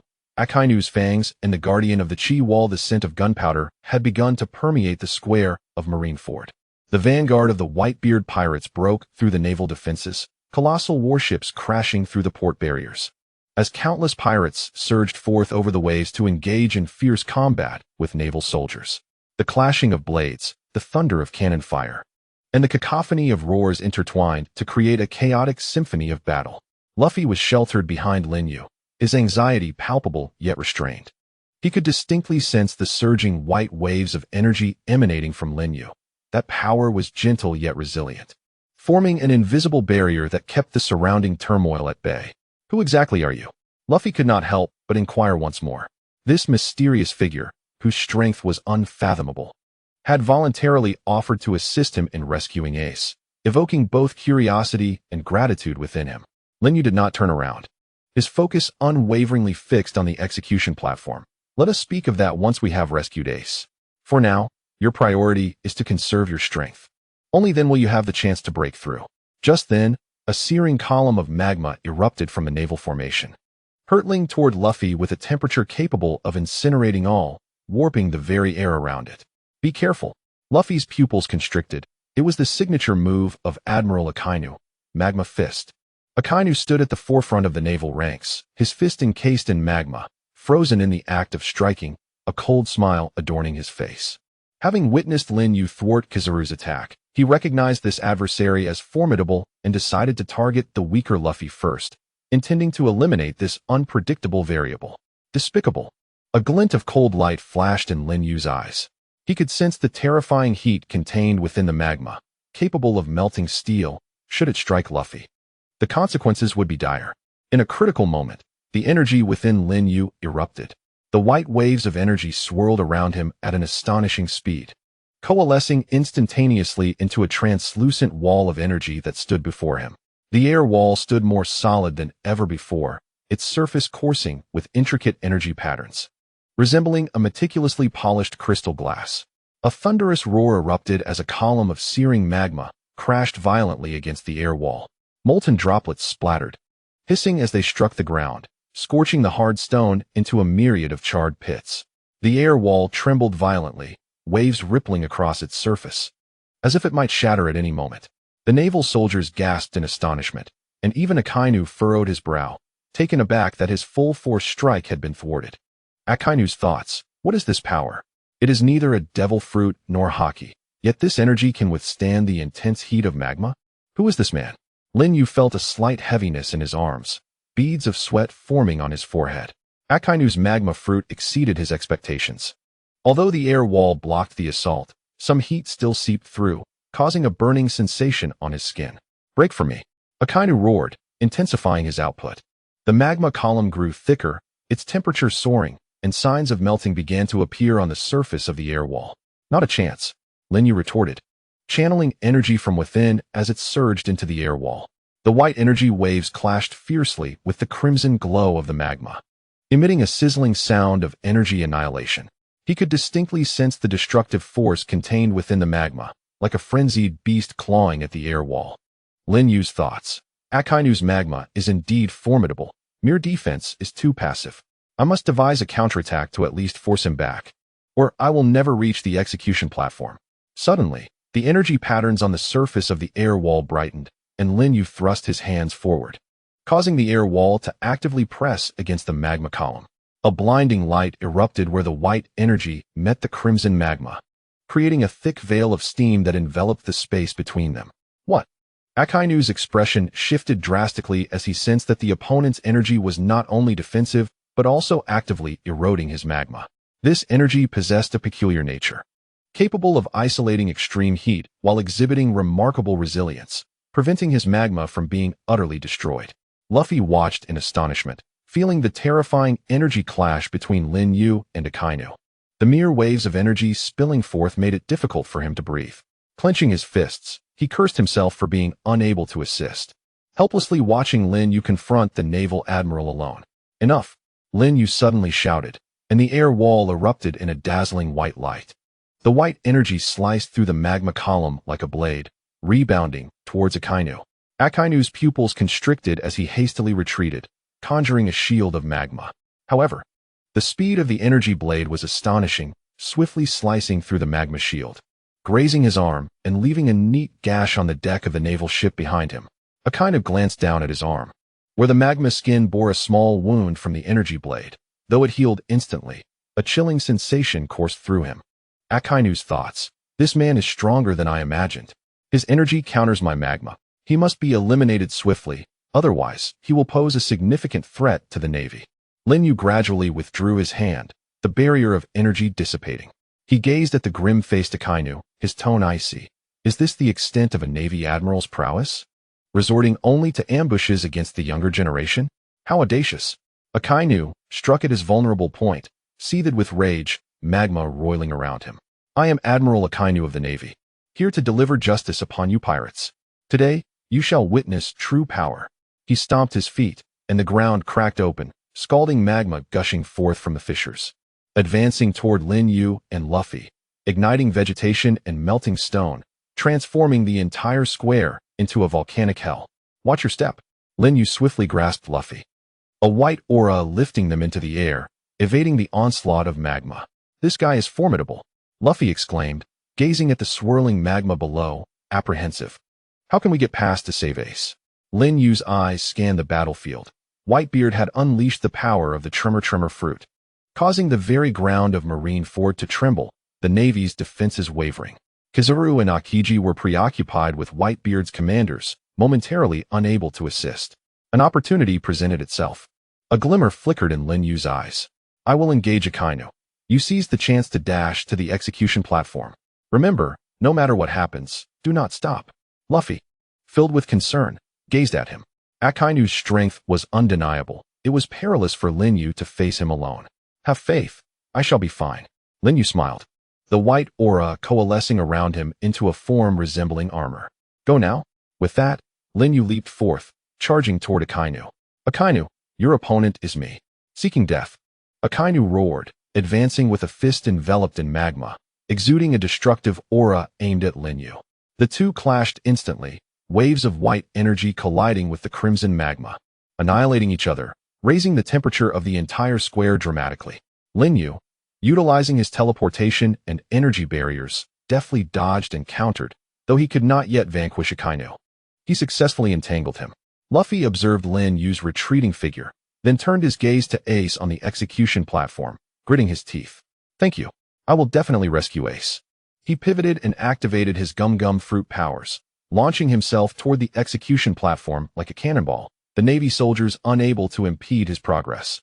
On the execution platform, Ace watched Luffy recklessly charging toward him, then glanced at Lin Yue fiercely battling Akainu, his eyes glistening with emotion. He felt the unwavering guardianship transcending distance, his heart brimming with gratitude and strength. Ace's thoughts. Luffy and that unfamiliar man.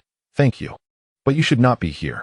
Sengoku's expression darkened as he observed Luffy's approach. Stop him. He must not reach Ace. Navy Vice Admirals surged toward Luffy. A new battle about to erupt. Meanwhile, Lin Yue and Akainu's confrontation intensified. He understood he must endure, buying enough time for Luffy. The trajectory of this paramount war lay firmly in their hands. Chapter 63. The roar of Akainu and the backward flight beneath his palm. The sky above Marineford was stained with a fiery red hue of lava intermingled with the pure white of shockwaves.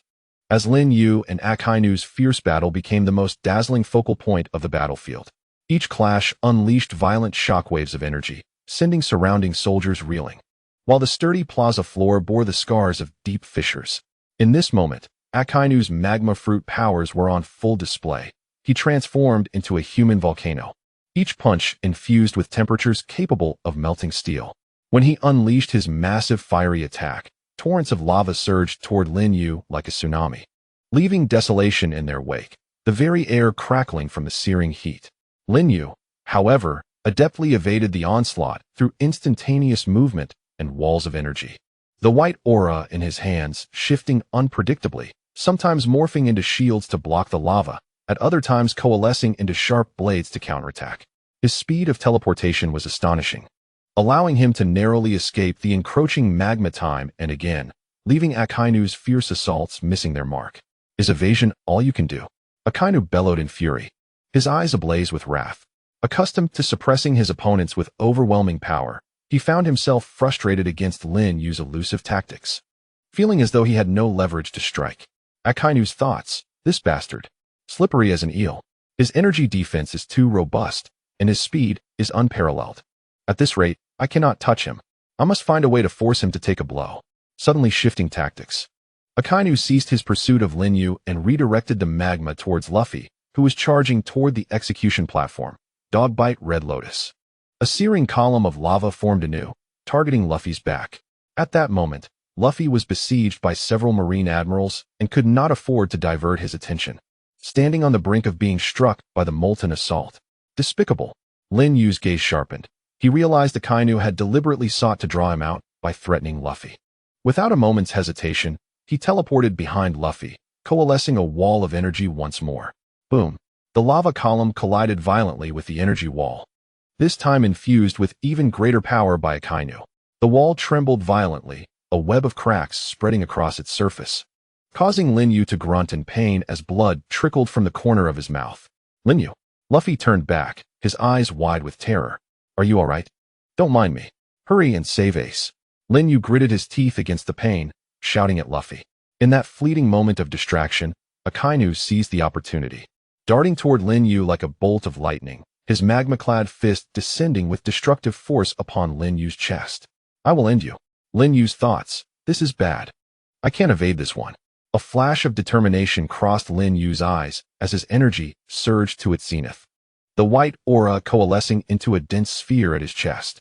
He opted against defense, instead meeting Akainu's fist head-on, channeling all his strength into his right palm, striking toward Akainu's chest. Bang! In the instant their attacks collided, time seemed to freeze. Akainu's magma fist crashed into Lin Yue's chest, the searing energy erupting instantaneously, scorching Lin Yue's garments to charred remnants as the energy armor he had formed shattered piece by piece. Lin Yue felt as though a volcano had collided with his chest, the excruciating pain threatening to plunge him into unconsciousness. Meanwhile, Lin Yue channeled all his strength into a powerful palm strike that landed firmly against Akainu's chest. The white energy surged into Akainu's body like a torrent breaching a dam, violently clashing with his magma energy. With a wheeze, Akainu spewed forth a mouthful of magma-laden blood. His expression one of incredulity. He sensed a pure and domineering force wreaking havoc within him, shattering his magma energy into disarray, and an unprecedented pain radiated from his chest. How is this possible? Akainu murmured, never having imagined that someone could endure his punch and retaliate, let alone inflict such severe damage upon him. The immense backlash sent both combatants hurtling backward. Lin Yue crashed into a distant broken wall, shattering it to pieces. He struggled to rise, only to be met with excruciating pain in his chest and a chaotic energy swirling within him. Lin Yue thought, such formidable power. Akainu's magma is indeed terrifying. But he hasn't fared well either. This should keep him in check for a while. Meanwhile, Akainu was propelled several dozen meters away, toppling rows of Navy soldiers before coming to a halt. Clutching his chest, his magma-formed body quivered incessantly. Lin Yue's strike had not only injured his internal organs, but also left an indelible energy within him, temporarily preventing him from gathering his full strength. Who on earth are you? Akainu gasped, staring at Lin Yue, who was slowly rising, his eyes filled with shock, rage, and a hint of barely perceptible caution. This mysterious figure, who had suddenly appeared, possessed the strength to withstand his attack and counter it with such ferocity. This was far beyond Akainu's comprehension. Lin Yue wiped the blood from the corner of his mouth, the white energy swirling around him once more. Although his breath was somewhat disordered, his gaze remained sharp. Just passing by. Couldn't tolerate your bullying of children. Just passing by. Akainu retorted with a bitter laugh. You think I'm a fool? Anyone who can take my punch and still retaliate is no mere passerby. State your name. I've already stated that I was just passing by. Lin Yue shifted slightly, feeling the energy gradually mending his injured body. And you, Admiral, is this all your prowess amounts to? Resorting to ambushes? The surrounding Navy soldiers and pirates were left in a state of shock. An unknown mysterious figure had actually wounded Admiral Akainu? This was nothing short of absurd. Whitebeard stood at the bow of his ship, observing Lin Yue with a flicker of appreciation in his murky eyes. This young lad possesses some intriguing qualities. Marco flew to Whitebeard's side, his expression laced with concern. Old man, that person is formidable, but Akainu is not to be trifled with. He is wounded. Should we lend a hand? Whitebeard shook his head. No need. That young lad has his own pride. Besides, he fights for Ace and Luffy. We should focus on our own tasks. On the execution platform, Ace watched Lin Yue's injured form, filled with guilt and gratitude. He shouted towards Lin Yue. Thank you, stranger. Don't worry about me. You should escape. Lin Yue looked up at the execution platform and smiled at Ace. I promise to rescue you, and I shall not break my word. He then turned to face Akainu, the white energy around him thickening once more. Have you recuperated? It's my turn now. Akainu gazed into Lin Yue's eyes, which were devoid of fear, and for the first time, a flicker of unease stirred within him. He sensed that despite Lin Yue's injuries, his vitality was rapidly rejuvenating, the white aura emanating a resilience that sent chills down his spine. Akainu's thoughts, this man must not be allowed to live. His existence poses a tremendous threat to the justice of the Navy.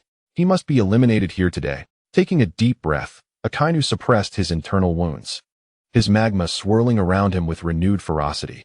If you seek death, then I shall oblige. Lin Yue, ready for the impending clash, concentrated the white aura in his hands, shaping it into a long blade that shimmered with a radiant energy. An even more intense battle was poised to erupt, and the situation in Marineford grew increasingly enigmatic due to this unforeseen variable. All eyes were riveted on the two figures in the arena, curious whether this enigmatic man in white could indeed challenge the authority of a Marine admiral. Chapter 64. Kizaru's lightspeed kick and the stilled ankle golden streams of light intertwined above Marineford, as Kizaru's figure darted across the battlefield like a meteor, each appearance accompanied by a lightspeed kick that tore through the air.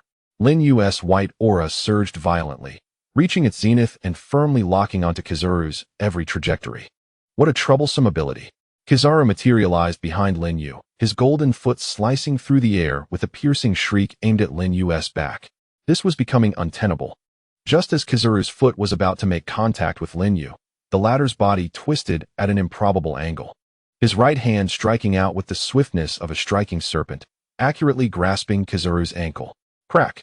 The crisp sound of bone colliding resonated clearly amidst the cacophony of battle. Lin Yue's fingers sank deep into Kizaru's ankle, formed of condensed light energy, as the white aura surged through his fingertips, instantaneously stifling the flow of energy. The languid smile on Kizaru's face froze, his violet pupils narrowing in shock. Nanny?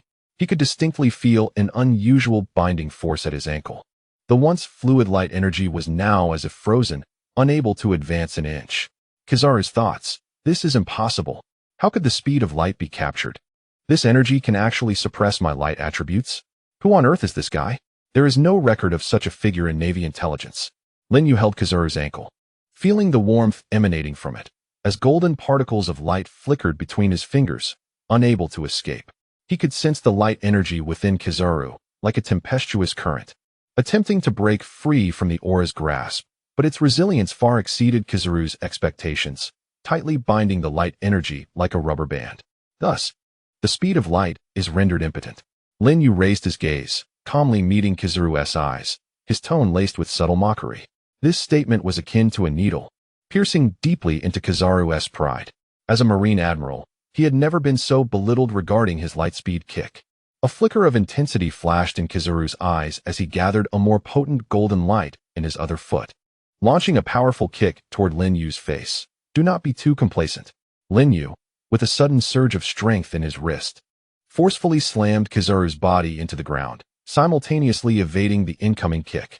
His left hand coalesced a blast of energy, striking precisely at Kizaru's abdomen. Boom! Kizaru's form was sent flying like a kite severed from its string, crashing against the walls of the Navy headquarters and raising a cloud of dust. Golden light mist enveloped him, clearly indicating that the previous strike had dealt him considerable shock. Lin Yue remained steadfast, gradually retracting the white energy surrounding him. He shook his slightly numb right hand. The forceful hold he had on Kizaru's lightspeed kick had exerted significant pressure on his arm. In Lin Yue's mind, Kizaru's light energy is indeed formidable, swift, and explosive. Had my reflexes not been timely, I would have surely been struck. However, his defenses appear less robust. The energy blast was more effective than against Akainu. Amidst the swirling dust, Kizaru's silhouette gradually materialized. He brushed off the dust from his attire, his previous nonchalance replaced by a grave demeanor. Who exactly are you? This energy does not belong to this world, does it? Lin Yue offered no reply, his gaze fixed warily upon him. He understood that Kizaru would not surrender easily. The recent attack had merely inflicted minor injuries upon him. It seemed he could no longer hold back. With a sigh, Kizaru's golden light intensified, transforming him into a colossal beam of light. Yada no Kagami. Countless golden energy blasts erupted from the beam like a meteor shower, densely saturating the space around Lin Yue, each blast imbued with enough force to penetrate steel. Energy wall, Lin Yue shouted, as white energy coalesced around him into a vast spherical barrier. The energy blasts descended upon the wall like raindrops, producing a cacophony of explosions, their blinding brilliance rendering the onlookers unable to open their eyes. Seizing the moment amidst their fierce battle, Luffy broke through the line of the Navy vice admirals, drawing ever closer to the execution platform. He glanced back to see Lin Yue surrounded by energy blasts, a surge of anxiety flooding his heart. Yet he knew he could not afford to be distracted and pressed onward with gritted teeth. On the execution platform, Ace watched Lin Yue fight valiantly and Luffy draw nearer, his eyes brimming with tears. He struggled against the sea-stone handcuffs that painfully constricted his wrists, yet he could not break free. Ace's thoughts, Luffy, and that stranger. You must escape. Do not sacrifice yourselves for me. The Navy's target is me. You need not do this. Boom. The rain of energy blasts finally ceased, and the brilliance of the energy wall dimmed significantly. Lin Yue gasped for breath. Maintaining such an extensive defense was an immense drain on his energy.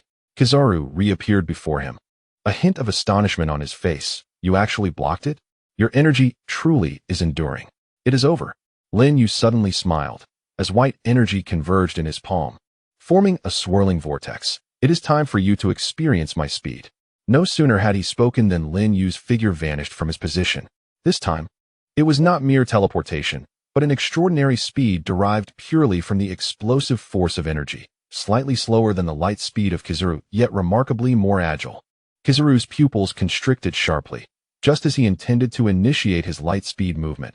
he discovered that Lin Yue had already materialized before him. A swirling vortex of energy crashing violently against his chest. The energy spiral ball. The white vortex detonated at Kizaru's chest. The tremendous rotational force instantaneously tearing through his light energy defenses, propelling him once again into the air. This time, Kizaru could not immediately coalesce his form.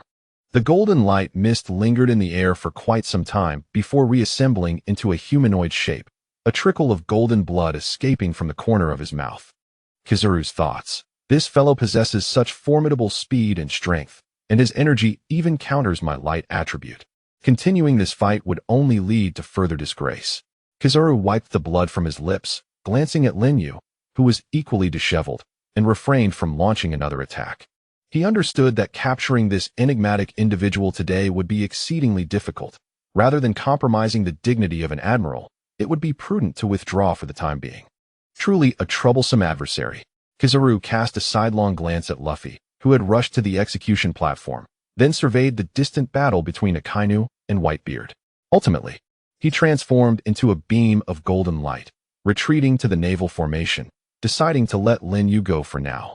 Lin Yue observed Kizaru's retreating figure, opting not to pursue. He recognized that his previous technique had depleted much of his energy. To have forced Kizaru back was already a remarkable feat. He turned his gaze toward the execution platform, where Luffy was confronting Sengoku, and Ace's handcuffs were on the verge of being removed. Victory was within reach. Lin Yue's thoughts. Wonderful. Luffy has succeeded. As long as we rescue Ace, we can break free. However, at that moment, a chilling column of magma suddenly shot toward the unsuspecting Luffy from the side. Akainu had somehow freed himself from Whitebeard's constraints, his eyes gleaming with a frenzied, murderous intent. Luffy, be careful. Lin Yue's vision blurred with urgency. He attempted to teleport to Luffy's side, only to realize that his remaining energy was alarmingly scant. Chapter 65. The Frozen Sea and the Walker in midair. The battle at Marineford grew increasingly chaotic with Lin Yue's intervention. Akainu was pushed back by Whitebeard's tremor fruit. Kizaru had temporarily retreated, and the third admiral, Akiji, cast a frigid gaze upon Luffy, who was embroiled in combat near the execution platform. Akiji slowly raised his right hand, a pale blue chill emanating from his fingertips, causing the ground to crystallize into ice wherever it touched.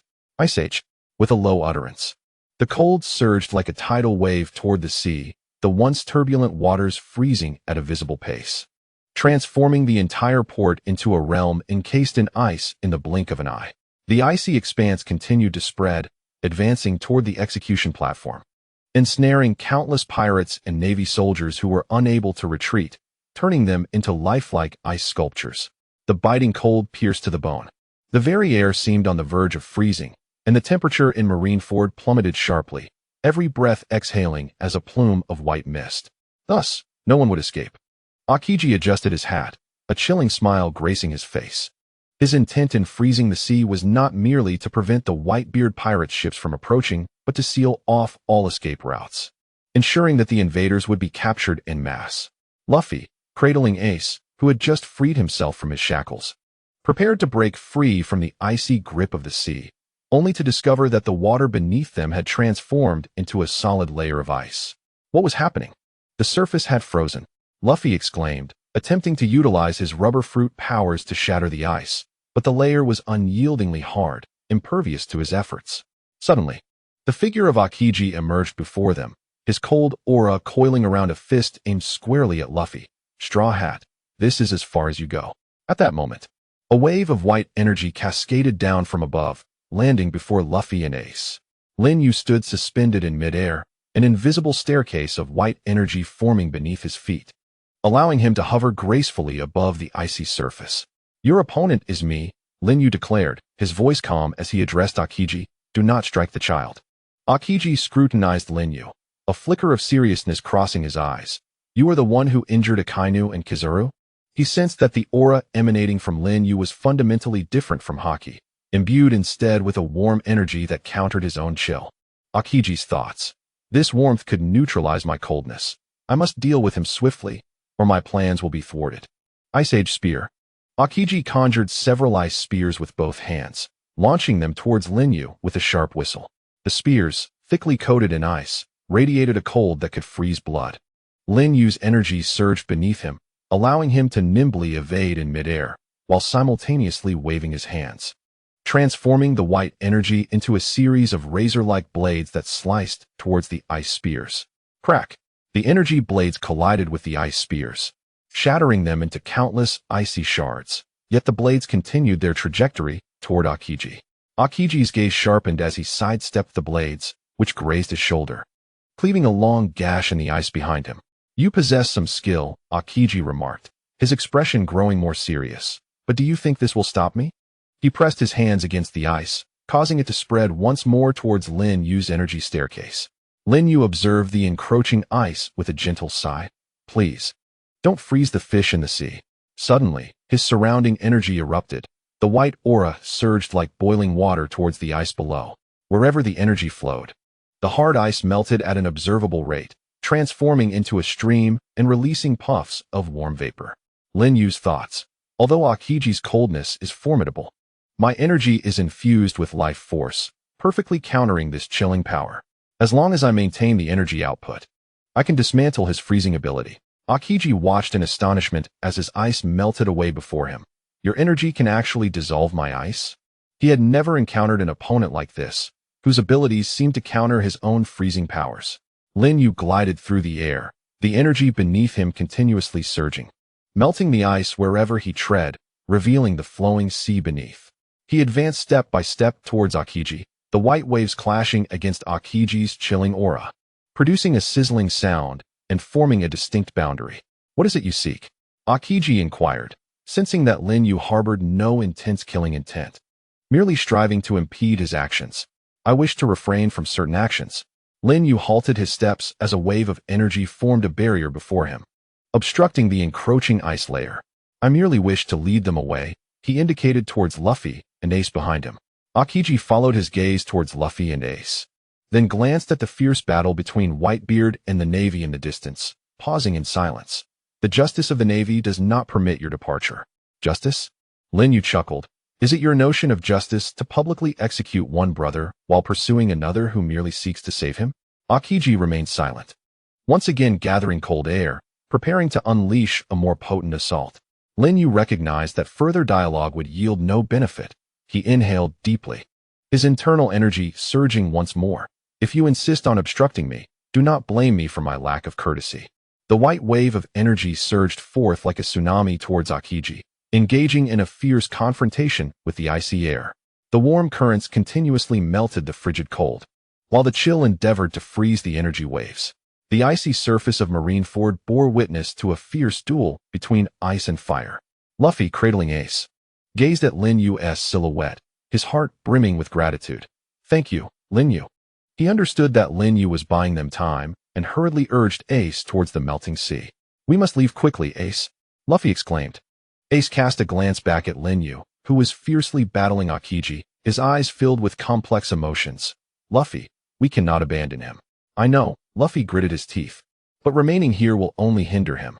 Once we are safe, we can devise a plan to return and assist him." Ace nodded in agreement and followed Luffy towards the distant vessels.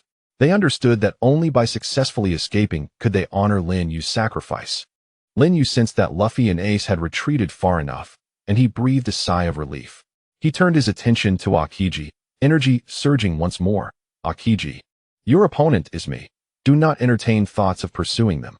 Aokiji watched Luffy and Ace's retreating figures, a flicker of hesitation passing through his eyes. Yet he ultimately abandoned the chase, focusing all his energy on Lin Yue. He recognized that this man before him was the most formidable adversary. The clash of ice and energy persisted, leaving traces of melting and freezing upon the Marineford ice, bearing testament to this extraordinary confrontation. Chapter 66. Whitebeard's gratitude and the boys' resolve. The skies over Marineford remained shrouded in smoke as the fierce battle between Whitebeard and the Navy reached its zenith. Whitebeard wielded his enormous naginata, the power of the tremor fruit erupting violently, causing the entire island to tremble, with the Navy's defenses teetering on the brink of collapse. Yet, time spares no one. Whitebeard, despite his age, was covered in wounds, his breath growing more labored. Leaning on his naginata, he surveyed the fallen suns around him, a flicker of weariness crossing his eyes, yet still brimming with dominance. "Old man, Marco transformed into his phoenix form, positioning himself before Whitebeard to shield him from Akainu's magma assault. You should rest. We shall handle this. Whitebeard shook his head. Coughing blood. I am not yet so old as to require protection from my sons. He lifted the Naginata once more, poised to launch an attack. At that moment, a wave of white energy surged from the side, shielding Whitebeard from Akainu's freezing assault. Lin Yue materialized beside Whitebeard, having just extricated himself from Akainu's entanglement to provide assistance. Are you all right? Lin Yue inquired, his gaze lingering on the wounds adorning Whitebeard's form. A sense of admiration stirring within him. This aged man, willing to oppose the entirety of the Navy to rescue his son, epitomized a love that was profoundly moving. Whitebeard regarded Lin Yue, a flicker of surprise gleaming in his murky eyes, soon replaced by appreciation. Kid, you are quite formidable. He sensed the potent aura emanating from Lin Yue, more troublesome than any of the Navy's 3 admirals. Lin Yue remained silent, vigilantly scanning the surrounding Navy forces, a white energy swirling around him, ever ready for battle. Suddenly, Whitebeard chuckled, his voice raspy yet tinged with a hint of gratitude. Kid, thank you. He understood that had it not been for Lin Yue's distraction of the 3 admirals, they would never have reached this point. An ace would not have stood a chance of being rescued. Lin Yue glanced at Whitebeard, his tone calm. I did it for Ace, not for you. He harbored little fondness for the man hailed as the world's strongest pirate, only respecting his devotion to his son. Whitebeard paused momentarily before erupting into hearty laughter. An amusing little brat. Regardless of your motives, aiding my son is tantamount to aiding me, Whitebeard. Henceforth, you are a friend of Whitebeard. Whoever dares to harm you shall find themselves at odds with my crew. Lin Yue offered no response, his gaze shifting towards the distant retreating figures of Luffy and Ace. They had boarded a small boat, distancing themselves from Marineford. Lin Yue's thoughts. Excellent, they are safe. Now, it is time for my departure. At that instant, Sengoku's voice resonated throughout Marineford. Whitebeard, do you truly believe you can escape? Sengoku had transformed into a colossal Buddha, golden radiance illuminating the entire square. Today, you shall all pay for your transgressions. Fire. Akainu's voice thundered as a massive pillar of magma surged toward Whitebeard and Lin Yue, exuding an aura of annihilation. Be careful. Lin Yue forcefully shoved Whitebeard aside, while conjuring a barrier of energy to intercept the magma pillar. Boom. The magma collided with the energy wall, unleashing a tremendous explosion, causing the barrier to tremble violently, fissures appearing on its surface. Lin Yue stifled a groan, blood trickling from the corner of his mouth. The recent confrontation with the 3 admirals had drained much of his stamina. Whitebeard observed Lin Yue sustaining injury to protect him, a flicker of emotion crossing his eyes. Kid, you needn't go to such lengths. I am not doing this for you. Lin Yue wiped the blood from his lips, his gaze resolute.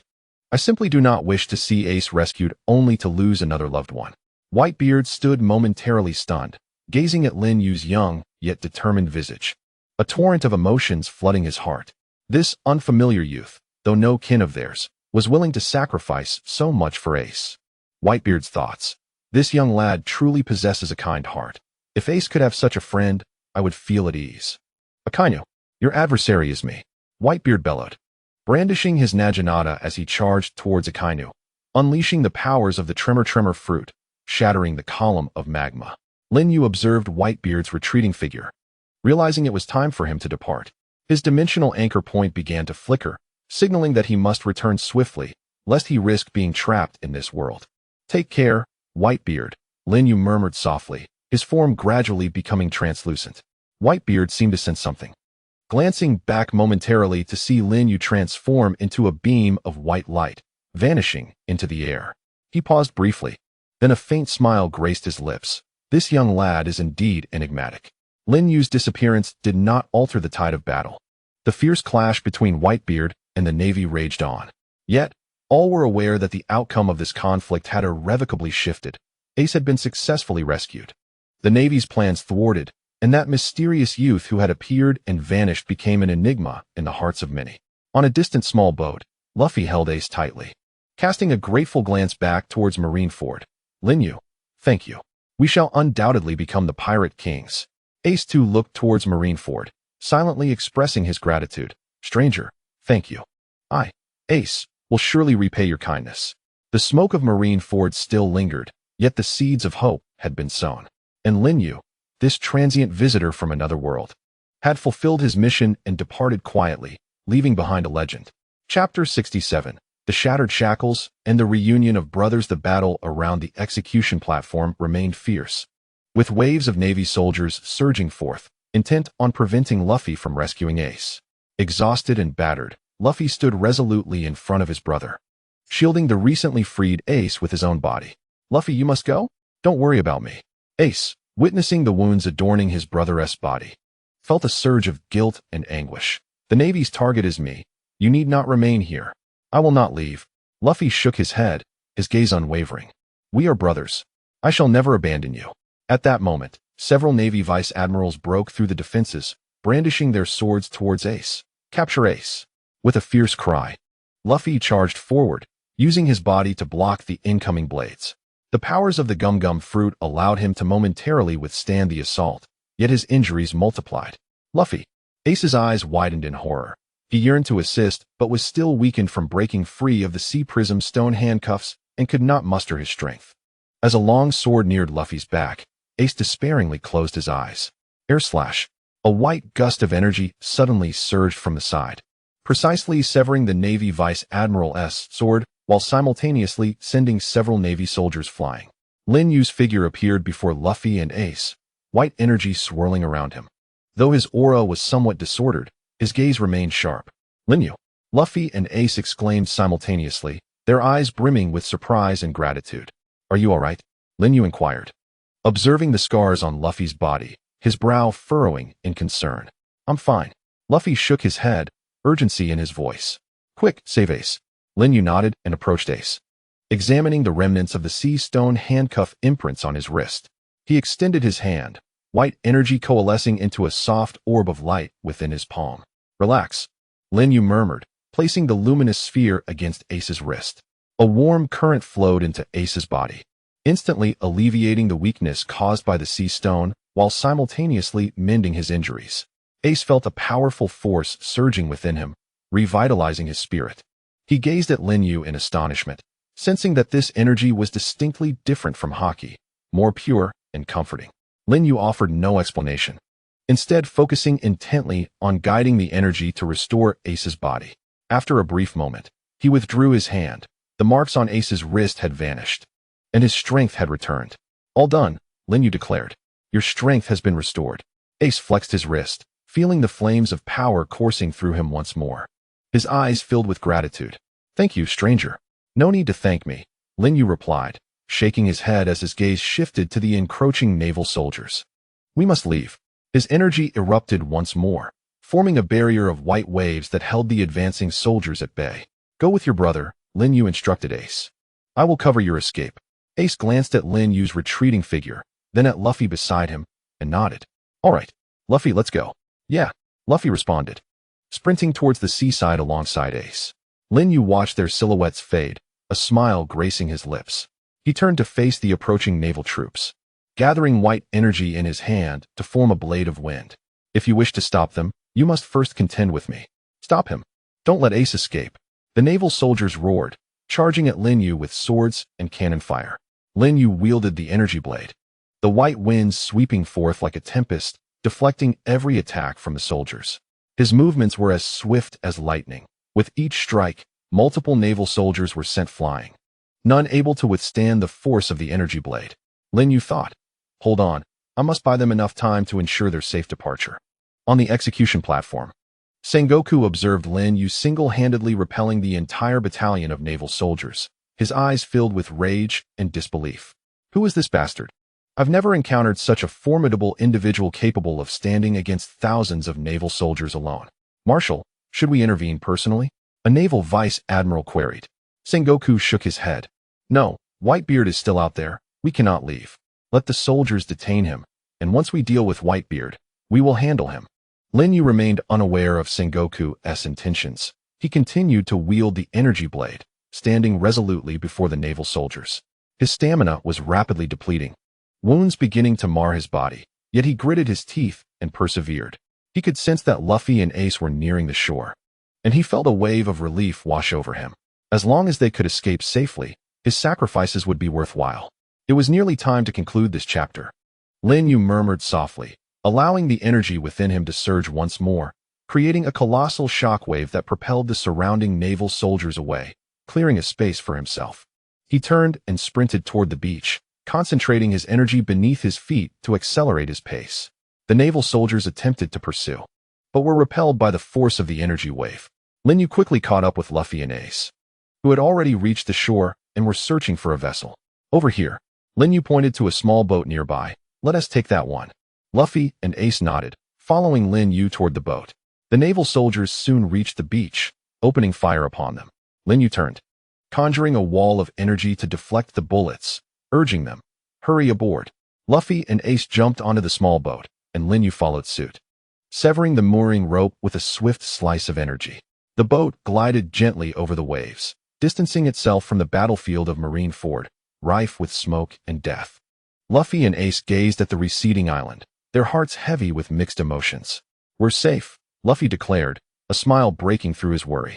Indeed, Ace nodded, turning to Lin Yue, gratitude evident in his eyes. Thank you, Lin Yue.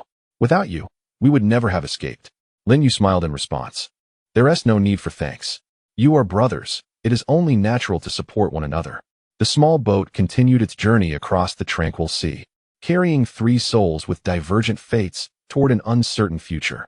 The smoke of Marineford gradually faded into the distance, yet the ramifications of this conflict were only just beginning. Chapter 68. Tears and courage of the chief Flesh. The boat sailed steadily over the calm waters, leaving behind the smoke and chaos of Marineford. The setting sun cast its warm hues upon the sea, adding a touch of solace to this journey of escape. Luffy finally released all his defenses, his taut nerves relaxed, and emotions he had long suppressed surged forth uncontrollably. He embraced Ace tightly, tears streaming down his face like pearls spilled from a broken necklace, soaking Ace's clothing. Ace, I was so scared, Luffy choked out, his voice laden with fear and anguish. I was terrified that I would never see you again. They had you bound there.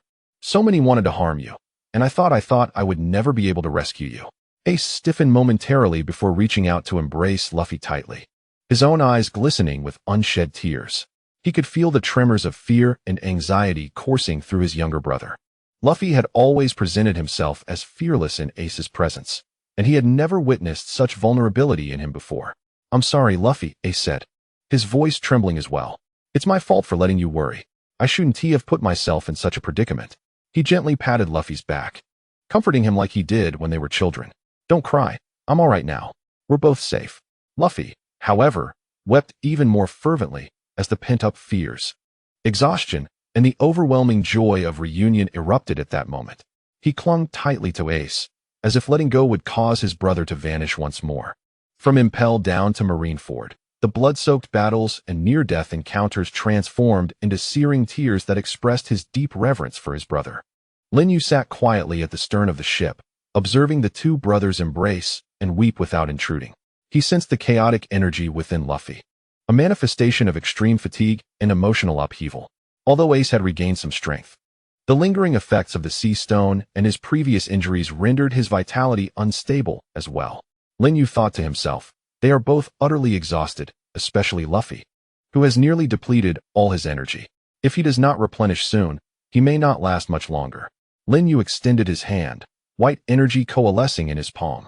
He retrieved some provisions from his backpack, dried meat and fruit that Hancock had insisted he take when he departed from Amazon Lily. He infused the food with energy, enveloping the jerky in a shimmering white aura, transforming the once ordinary sustenance into a vibrant source of life force. After a moment, Lin Yue presented the infused jerky to Luffy, urging him, eat this, it will restore your strength. Luffy lifted his tear-streaked face, and upon seeing the meat, his stomach immediately growled in response. It dawned on him that he had not eaten in quite a while, and an intense hunger surged within him. Yet, he instinctively glanced at Ace, seemingly seeking his brother's approval. Ace wiped the tears from Luffy's face and nodded reassuringly. Go ahead and eat, Luffy. You need to regain your strength. He then turned to Lin Yue, his eyes filled with gratitude. Thank you, Lin Yue. Luffy took the jerky and began to devour it ravenously. As the energy-infused meat entered his mouth, he felt a warm vitality flowing down his throat, instantly radiating throughout his limbs. The fatigue and soreness that had enveloped his body seemed to dissolve, and his depleted energy began to rejuvenate, his once chaotic breath gradually stabilizing. Delicious, Luffy exclaimed, his eyes sparkling once more. What kind of meat is this? It's so invigorating. It is meat nourished with energy, Lin Yue replied with a smile, offering him more. Eat plenty to recover quickly. We have not yet fully escaped danger. Luffy nodded eagerly, consuming the food with greater fervor. Soon, his cheeks regained their rosy hue, and his gaze brightened. The previous weariness and fragility swept away, restoring him to the vibrant youth he once was. Ace watched his brother's rapid recovery, his gratitude towards Lin Yue deepening. He could sense the extraordinary energy within the meat, which not only replenished strength, but also repaired bodily injuries. Such a capability was nothing short of miraculous. Lin Yue, who exactly are you? Ace could not help but inquire again. Your abilities are remarkable. Lin Yue gazed towards the distant horizon, the setting sun casting a long shadow of his figure. I am merely a wandering practitioner, fortuitously arriving in this world. He paused for a moment, turning to Ace. I assist you not solely due to my disdain for the Navy's actions, but also because I am moved by Luffy's unwavering determination. Ace remained silent, sensing that Lin Yue was speaking the truth. Yet he couldn't shake the feeling that this enigmatic boy harbored many secrets. However, he refrained from probing further. Everyone possesses their own mysteries, and Lin Yue's willingness to aid them was more than sufficient. Luffy soon finished devouring all the meat of vitality, patted his full belly, and contentedly belched. I feel rejuvenated. Thank you, Lin Yue. He stood up and walked to the edge of the ship, gazing out at the vast ocean, his eyes regaining their resolute spark. Ace, where shall we head next? Ace looked at his brother, brimming with vitality, and felt a swell of gratitude. First, we should find a safe place to rest. Then we can devise our next steps. He turned to Lin Yue. What are your plans moving forward? Lin Yue's dimensional anchor in his pocket began to emit a gentle warmth, signaling that the dimensional passage was on the verge of stabilizing. It was time to depart. He gazed at the two brothers and softly declared, I must take my leave. Both Luffy and Ace froze in surprise. You're leaving? Indeed, Lin Yue nodded. My journey is far from over. I must return to my own world. Luffy, feeling anxious, pleaded, can't you stay? We can embark on adventures together. We can seek the One Piece. Lin Yue chuckled softly, ruffling Luffy's hair. No, our paths diverge. Yet, I believe we shall meet again in the future. He looked earnestly at Luffy. After you've regained your strength, let us swiftly find a safe island for docking, for I must depart soon. Though reluctant, Luffy sensed Lin Yue's resolute intent and nodded. All right, let us hurry to find an island. The small boat continued to navigate the waters throughout the night, the sun gradually descending as the moon ascended. Luffy and Ace leaned against one another, quietly conversing about their future plans. Lin Yue sat at the stern, gazing at the myriad stars above, his thoughts drifting to Hancock on Nine Snake Island and the child soon to be born, a gentle smile gracing his lips. The turmoil of the Marineford War had been altered by his intervention. Ace had survived, and Luffy was spared the anguish of losing his brother. That was more than enough. Chapter 69. The impact of the Great Buddha and the conclusion of the Chi Wall. The small boat sailed through the night until it finally anchored at a remote island. It was desolate, adorned only with dense jungles and crystal-clear streams, making it an ideal temporary refuge. Luffy and Ace washed their wounds by the stream and consumed some food, their strength nearly restored. Lin Yue leaned against a great tree, examining the dimensional anchor. Its glow grew increasingly bright, indicating that the dimensional passage was stable and departure was imminent. Lin Yue, are you truly leaving? Luffy asked, his eyes full of reluctance as he gazed at the dimensional anchor in Lin Yue's hand. Yes, Lin Yue affirmed, rising to his feet. The passage had stabilized. Lingering any longer would mean missing his chance. Ace stepped forward, placing a hand on Lin Yue's shoulder. Lin Yue, thank you truly for everything. Great kindness needs no thanks. In the future, should you ever require assistance, simply utter a word, and I, Ace, will risk everything to help you. Lin Yue smiled gently, no need for such formality. We are friends. Just then, the sky suddenly turned a brilliant gold, and an overwhelming aura emanated from the distance, carrying an undeniable pressure. Lin Yue, Luffy, and Ace simultaneously looked up to see a colossal golden Buddha looming in the air. It was none other than Admiral Sengoku. How could they have found this place? Luffy exclaimed, his face filled with astonishment. Ace also became alert, flames igniting around him. It's Haki perception. Sengoku can pinpoint our location through Haki. Sengoku's voice resonated like a thunderclap, echoing across the entire island. Straw Hat Kid. Ace. And that mysterious figure. Did you think you could escape?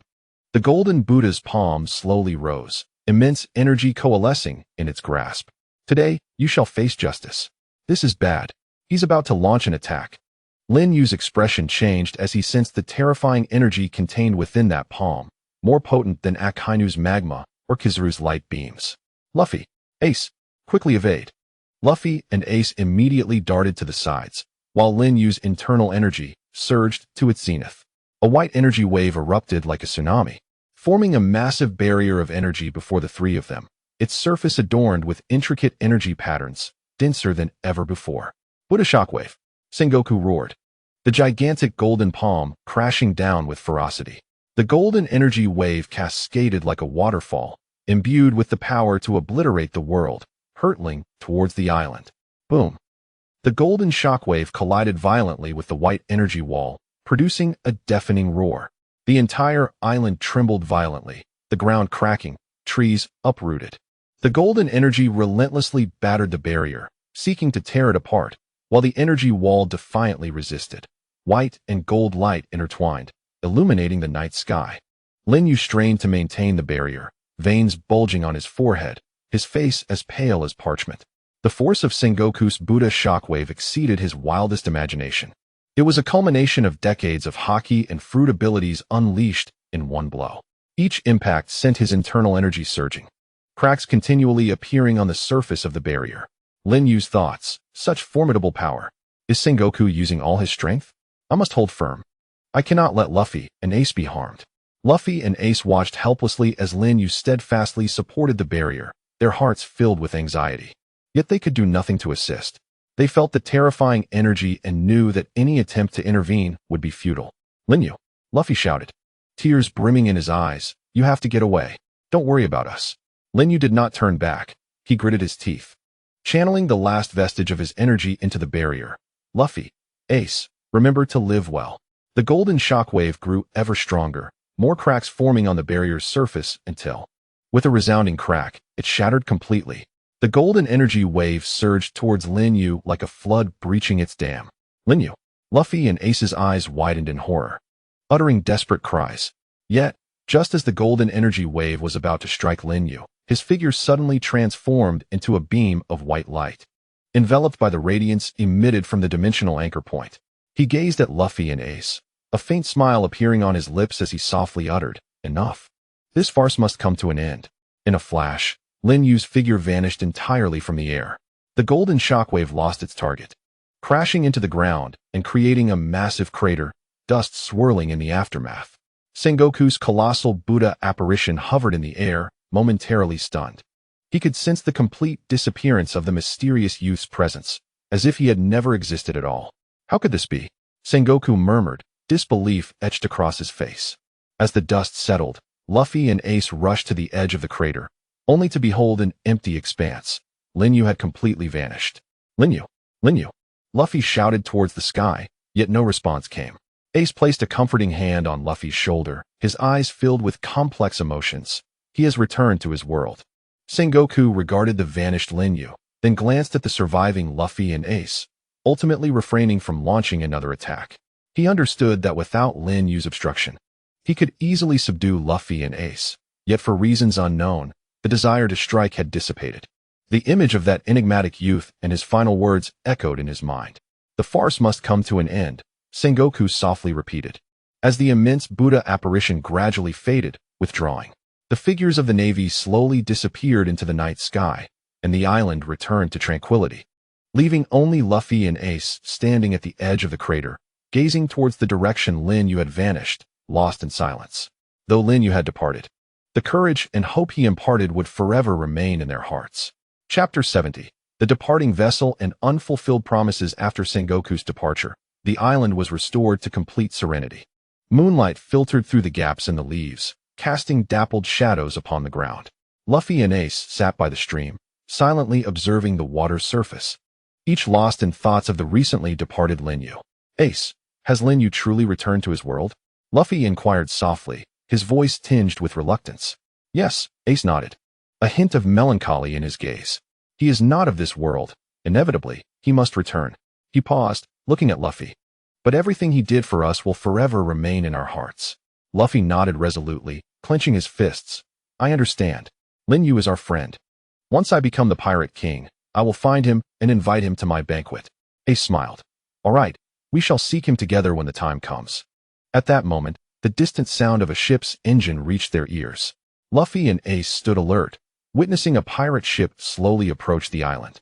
And on its bow stood a familiar figure. It was Shanks. Shanks! Luffy exclaimed joyfully. Shanks leapt ashore, looking at Luffy and Ace with a reassuring smile. It seems you are both safe. That is truly wonderful. He was evidently already aware of the events surrounding the Marineford War. Shanks, what brings you here? Luffy asked. I sensed the energy fluctuations here and came to investigate. Shanks scanned the surroundings, pondering whether a fierce battle had recently taken place. Additionally, I detected a peculiar energy aura, faint yet remarkably pure. Luffy and Ace exchanged glances and informed Shanks about Lin Yue. Upon hearing their account, a glimmer of astonishment flickered in Shanks' eyes. A powerful being from another world? Assisting you in rescuing Ace? He gazed thoughtfully into the distance, reflecting on the myriad secrets this world harbors. Shanks, can you assist us in finding a ship? We need to depart from here, Ace implored. Certainly, Shanks nodded. My ship is nearby. You may accompany me, and I will take you to a safe location. Luffy and Ace expressed their gratitude. Thank you, Shanks. The trio boarded Shanks' pirate vessel, which gradually sailed away from the island, heading toward the vast ocean. Luffy stood at the bow, gazing in the direction where Lin Yue had vanished, his heart brimming with gratitude and anticipation. Suddenly, a beam of white light burst forth from a dimensional rift and landed in Luffy's hand. Taken aback, he opened his palm to reveal a small, glowing jade pendant, precisely the one Lin Yue had worn. The pendant seemed to resonate with Lin Yue's essence, and Luffy felt a warm energy flowing within him. Simultaneously, he heard Lin Yue's voice echoing in his mind. A final message left before his departure. Luffy, by the time you hold this pendant, I shall have returned to my world. It is regrettable that I cannot accompany you on your adventures, yet I firmly believe you will become the Pirate King. Remember, no matter the challenges you face, never abandon your dreams and your comrades. Protect Ace, safeguard your friends, and when you finally become the Pirate King, we shall meet again. Clutching the pendant tightly, tears streamed down Luffy's face once more, yet this time they were filled with courage and hope. He lifted his gaze toward the expansive sea and shouted, Lin Yue, thank you. I will certainly become the Pirate King. Wait for me. His voice reverberated across the waves, reaching far and wide. Shanks and Ace stood behind Luffy, watching his resolute silhouette, smiles gracing their faces. They recognized Luffy's growth. Lin Yue's arrival not only altered Ace's fate, but also fortified Luffy's resolve in pursuit of his dream. Meanwhile, within the Marine headquarters at Marineford, chaos reigned.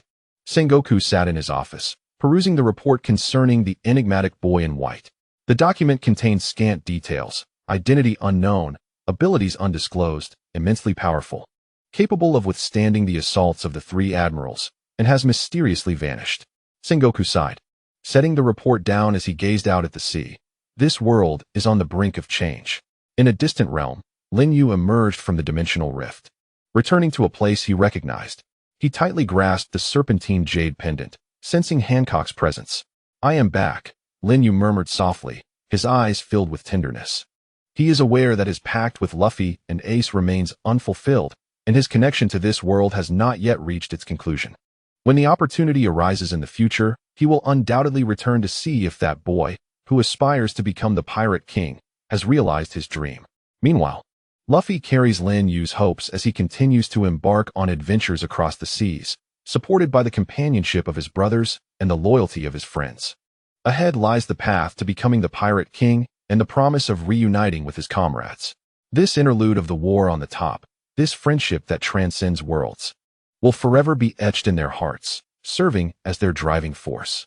Chapter 71. The unexpected guest in Hueco Mundo. The desert of Hueco Mundo is eternally shrouded in desolation.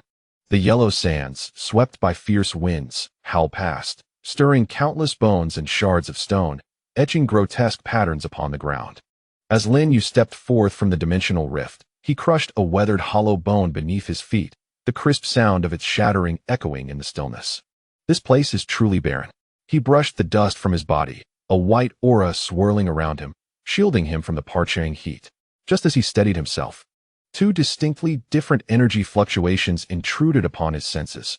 One was searing and chaotic, akin to a raging wildfire, imbued with indomitable will. The other was as frigid as an abyss, pure malice that threatened to freeze the very air. Following the source of the energy, Lin Yue traversed a sand dune, and the sight before him halted his advance. On the desolate ground, Ichigo Kurosaki knelt on one knee, Genryusai planted in the sand to support his weight. His green eyes bloodshot with fury and weakness. His spiritual pressure was exceedingly tumultuous, like a flame on the verge of extinguishment, yet still burning tenaciously. Opposite him hovered Ulquiorra, cloaked in black, his long coat billowing in the wind, his pale face devoid of expression, save for the cold indifference radiating from his emerald eyes. Looking down upon Ichigo as though he were an insignificant insect. "You have no comprehension of suffering, human." Ulquiorra's voice floated lightly, yet bore a chilling undertone. "Your resistance is but a futile struggle, akin to a drop of water in the desert, destined to be consumed." "Shut up," Ichigo bellowed, drawing Genryusai, and despite his injuries, lunging forward, the blade imbued with the remnants of his spiritual pressure aimed at Ulquiorra. However, Ulquiorra merely sidestepped, effortlessly evading the attack without even exerting himself fully. He observed Ichigo's staggering figure, a smirk curling at the corner of his mouth. "Is this what you call determination?" Utterly laughable. He spoke the truth. It was indeed quite absurd. A languid voice suddenly interjected. Ulquiorra whirled around, spotting an unfamiliar man atop the sand dune, with short black hair and plain black attire. Surrounded by a faint white aura, it was Lin Yue. Ichigo, too, was taken aback. He had never seen this man.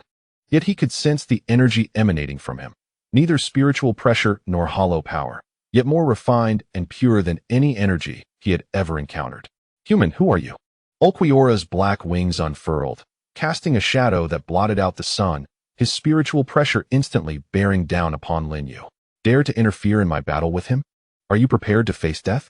Lin Yue shrugged nonchalantly, completely disregarding the spiritual pressure. "I merely passed by and found it distasteful to see you bullying a child." He cast a sidelong glance at Ichigo, noting that this young lad, despite his inexperience, was far more agreeable than someone who could only boast. Impudent. A glint of murderous intent flickered in Ulquiorra's eyes as he gathered a sphere of black energy in his right hand, unleashing a Zero. The pitch-black energy beam, imbued with a sense of annihilation, surged towards Lin Yue, scorching the yellow sands in its wake, leaving behind a trail of charred remnants. "Be careful," Ichigo exclaimed. Yet, Lin Yue merely flicked his finger, releasing a white energy blast that collided with the Zero with precision. Instead of a cataclysmic explosion, there was only a muffled thud as the energies extinguished each other. The black Zero disintegrated under the force of the energy, ultimately transforming into a cascade of sand that scattered across the landscape. Ulquiorra's pupils constricted sharply, a ripple of surprise surfacing in his emerald gaze for the first time. Ulquiorra's thoughts. "This energy is neither spiritual pressure nor the power of a hollow. Its nature is entirely unfamiliar. Yet its refinement and control exceed my understanding. Who exactly is this human?"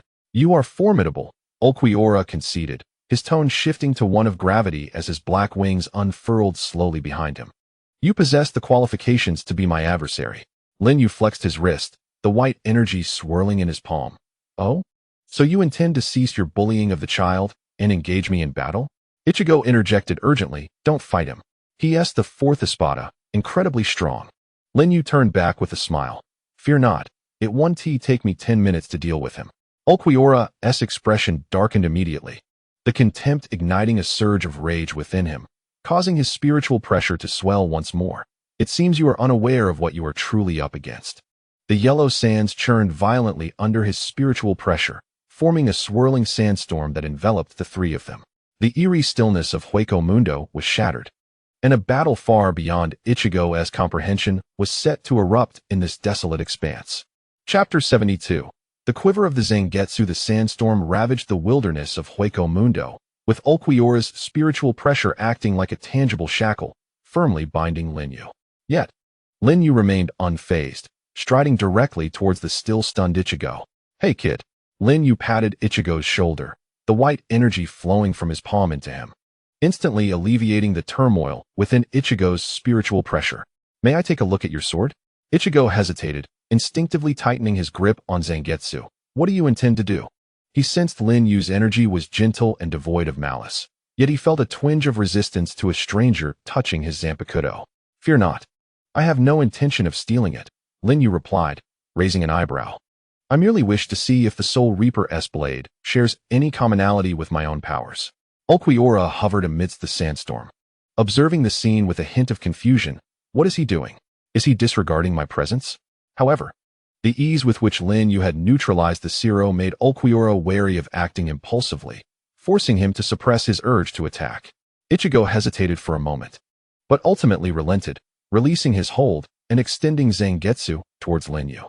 The hilt still bore his warmth, slightly heated due to his unstable spiritual pressure, while the blade's patterns appeared dull and lifeless, clearly reflecting its master's weakened state. As Lin Yue grasped the hilt of the sword, a surge of white energy flowed into the blade like a rushing stream. A wondrous transformation occurred. The previously dim Genryusai suddenly resonated with a hum, and golden lights swiftly spread along the intricate patterns of the blade, extending its length from 2 meters to 3.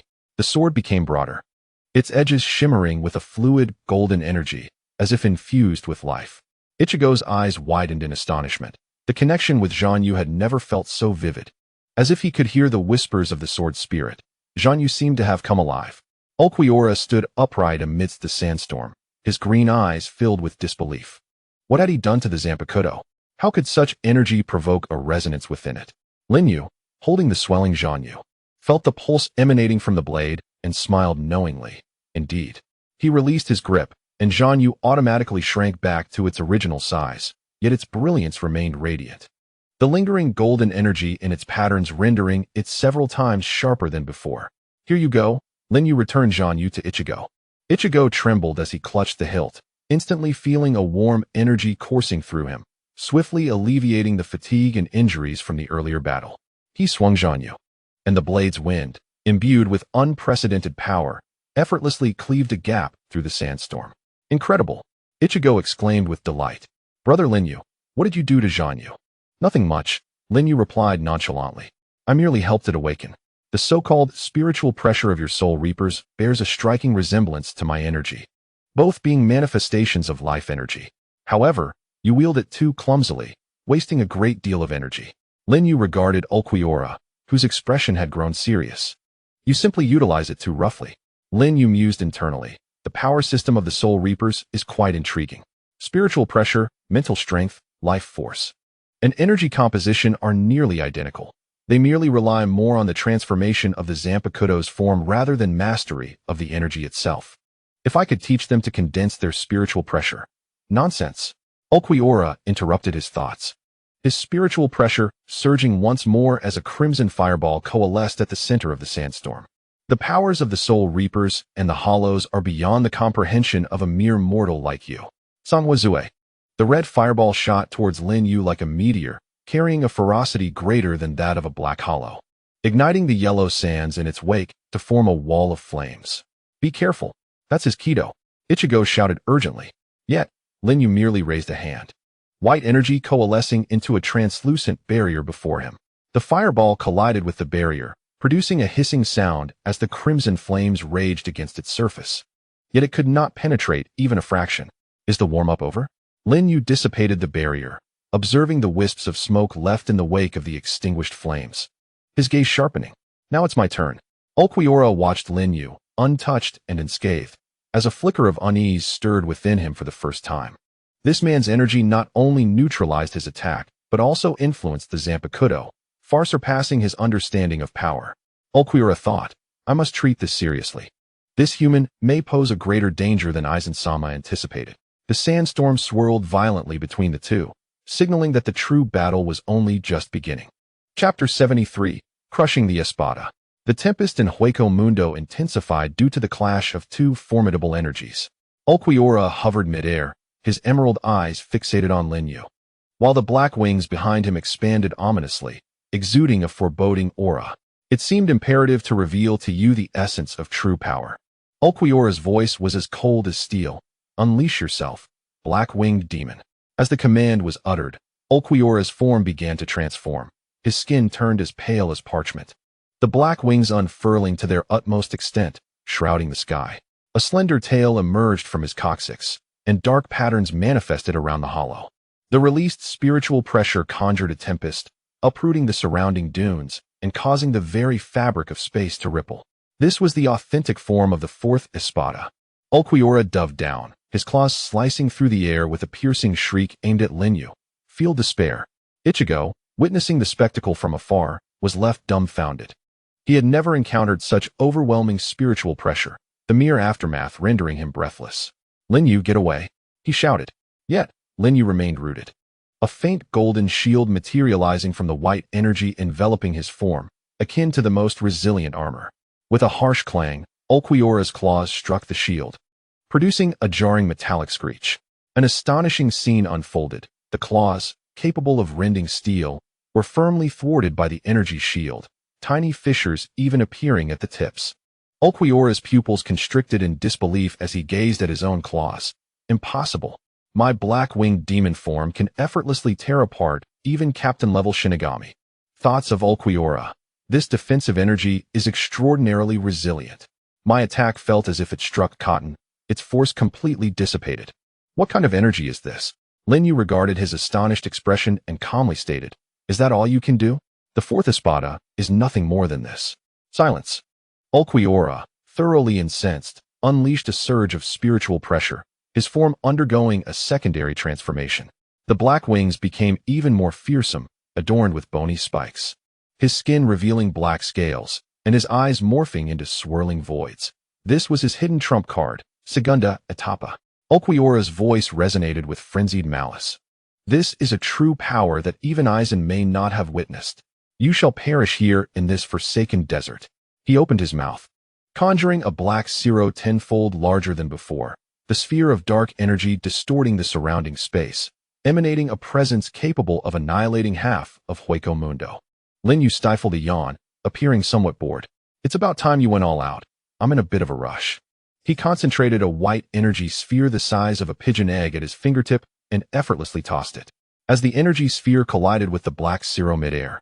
Contrary to expectations, there was no explosive release of energy. The white sphere pierced through the layers of the black energy as smoothly as a hot knife through butter, grazing Ulquiorra's cheek before precisely obliterating a distant tower in Hueco Mundo.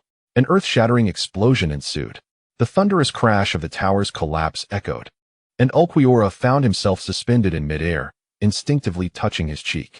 A slender wound, marked by the residual force of the blast, oozed with dark blood. This was the first time since becoming an Espada that he had sustained an injury in battle, and from such a seemingly careless strike. Ulquiorra's thoughts. He didn't even take it seriously. Chapter 74. Ichigo's inquiry. As the winds and sands of Hueco Mundo gradually settled, Ulquiorra vanished into the horizon, his silhouette marked by a blend of resentment and astonishment. Only Lin Yue and Ichigo remained on the desert expanse, accompanied by the distant, approaching footsteps of Rukia, Ishida-ryu, and others coming to provide support. Ichigo leaned on Zangetsu, gazing in the direction where Ulquiorra had disappeared, then turned his attention to Lin Yue, his eyes sparkling with unabashed admiration and curiosity. Brother Lin Yue, you were incredible just now. That technique of casually deflecting the hollow, can you teach me? Lin Yue chuckled at Ichigo's straightforward request, patting him on the shoulder. I am not a soul reaper. I cannot teach you the release of your Zanpakuto, nor the arts of Kido. However, if you wish to learn how to wield your energy more effectively, I could offer some guidance. Wielding energy? Ichigo paused in thought, quickly realizing, you mean controlling my spiritual pressure? Precisely, Lin Yue nodded, gesturing for him to attempt to unleash his spiritual pressure. Obeying, Ichigo released a torrent of verdant energy from within, which swirled around him like boiling steam. Yet, this spiritual pressure was exceedingly chaotic, fluctuating wildly, akin to a faucet left ajar, wasting vast amounts of energy into the air. Lin Yue frowned. Do you see? Your spiritual pressure is far too dispersed. It's like trying to punch through cotton. It appears mighty, but the actual force capable of impacting the enemy is pitifully minimal. He extended a finger toward the tip of Ichigo's Zangetsu, instructing him to compress all his energy into that point. Imagine your spiritual pressure as a stream of water. The blade's tip is the soul outlet. Ichigo concentrated, striving to direct his spiritual pressure toward the blade's tip. Initially, it was challenging. The energy darted around like a mischievous child, but under Lin Yue's subtle guidance, the verdant pressure gradually coalesced. Beads of cold sweat emerged on his forehead as he gritted his teeth to persist. Finally, the tip of Zangetsu erupted with a brilliant green light, interspersed with a hint of gold, a manifestation of Lin Yue's influence. "I did it!"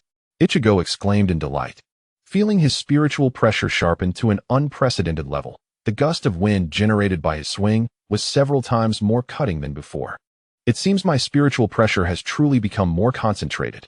Lin Yue retracted his hand, nodding in satisfaction. "This is merely the foundation. Spiritual pressure and my energy are fundamentally forms of life energy. The difference lies in their application. You Soul Reapers overly depend on the transformation of your Zanpakuto and the formulas of Kido, neglecting the mastery of the energy itself." He paused, observing Ichigo's expression of dawning understanding, and added, "Do not be confined by the labels of Soul Reapers. Energy is energy. What matters is how well you can wield it." Lin Yue's thoughts. Ichigo's talent is indeed remarkable. He comprehends concepts quickly. The essence of spiritual pressure and energy is nearly identical. Yet their system complicates the simple mastery of energy. If he can fully grasp the principles of energy, he might just transcend the limits of a Soul Reaper. Ichigo grasped Zangetsu, feeling the concentrated spiritual pressure coursing through him, his gaze unwavering. "I understand now. Brother Lin Yue. Your teachings surpass even those of Captain Yukatake." "Hey, Ichigo." Rukia, accompanied by Yuryu Ishida and Chad, finally arrived. Upon seeing Ichigo in good spirits, they visibly relaxed.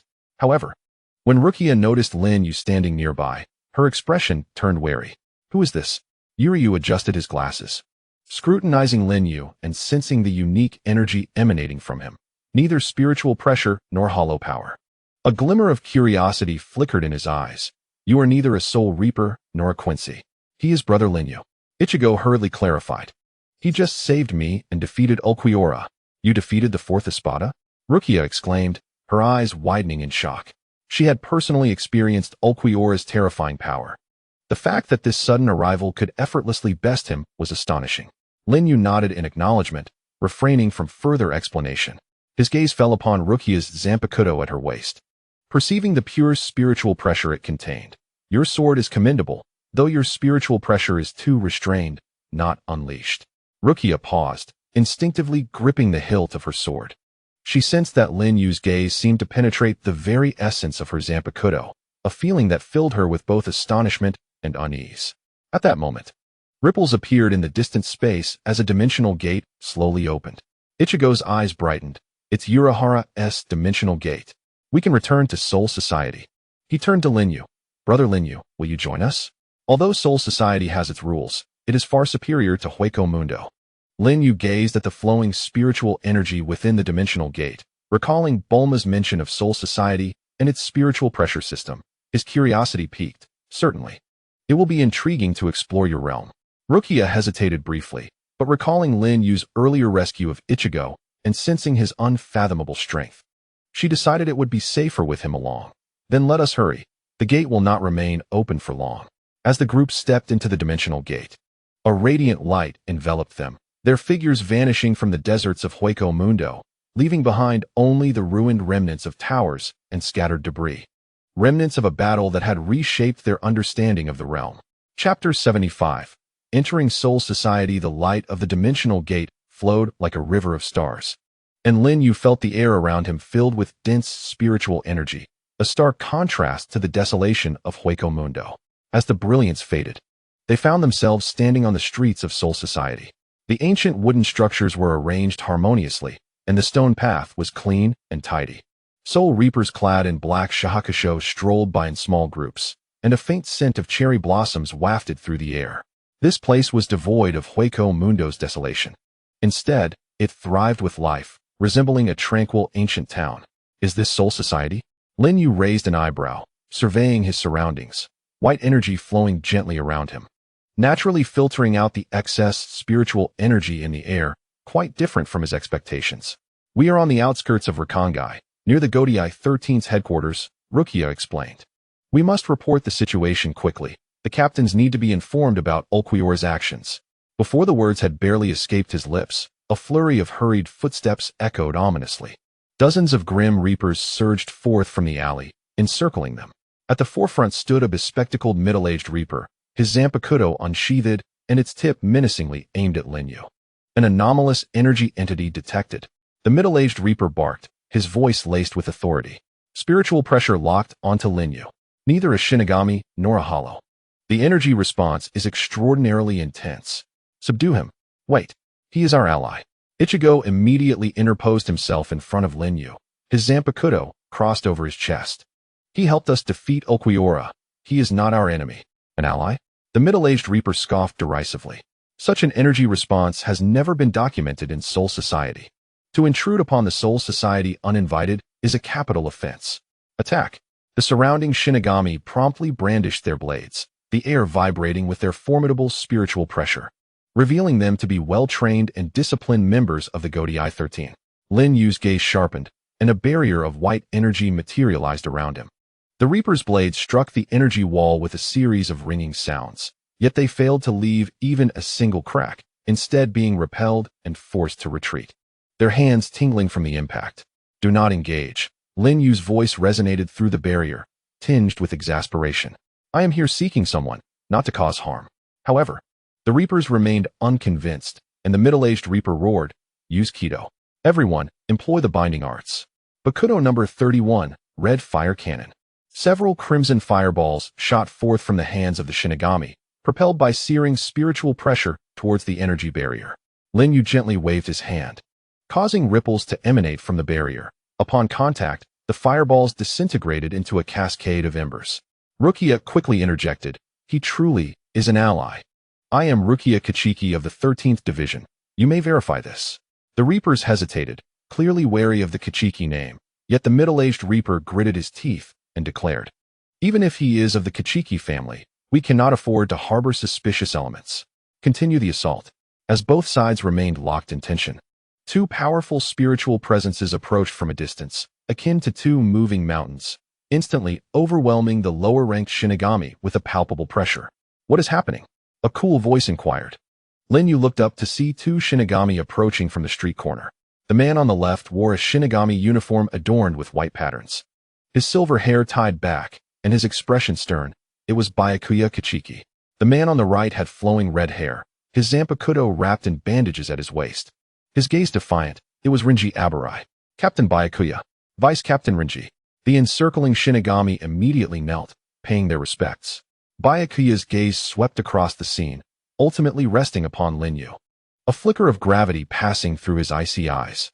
He could distinctly sense that the energy emanating from Lin Yue was neither spiritual pressure, Kido, nor hollow power.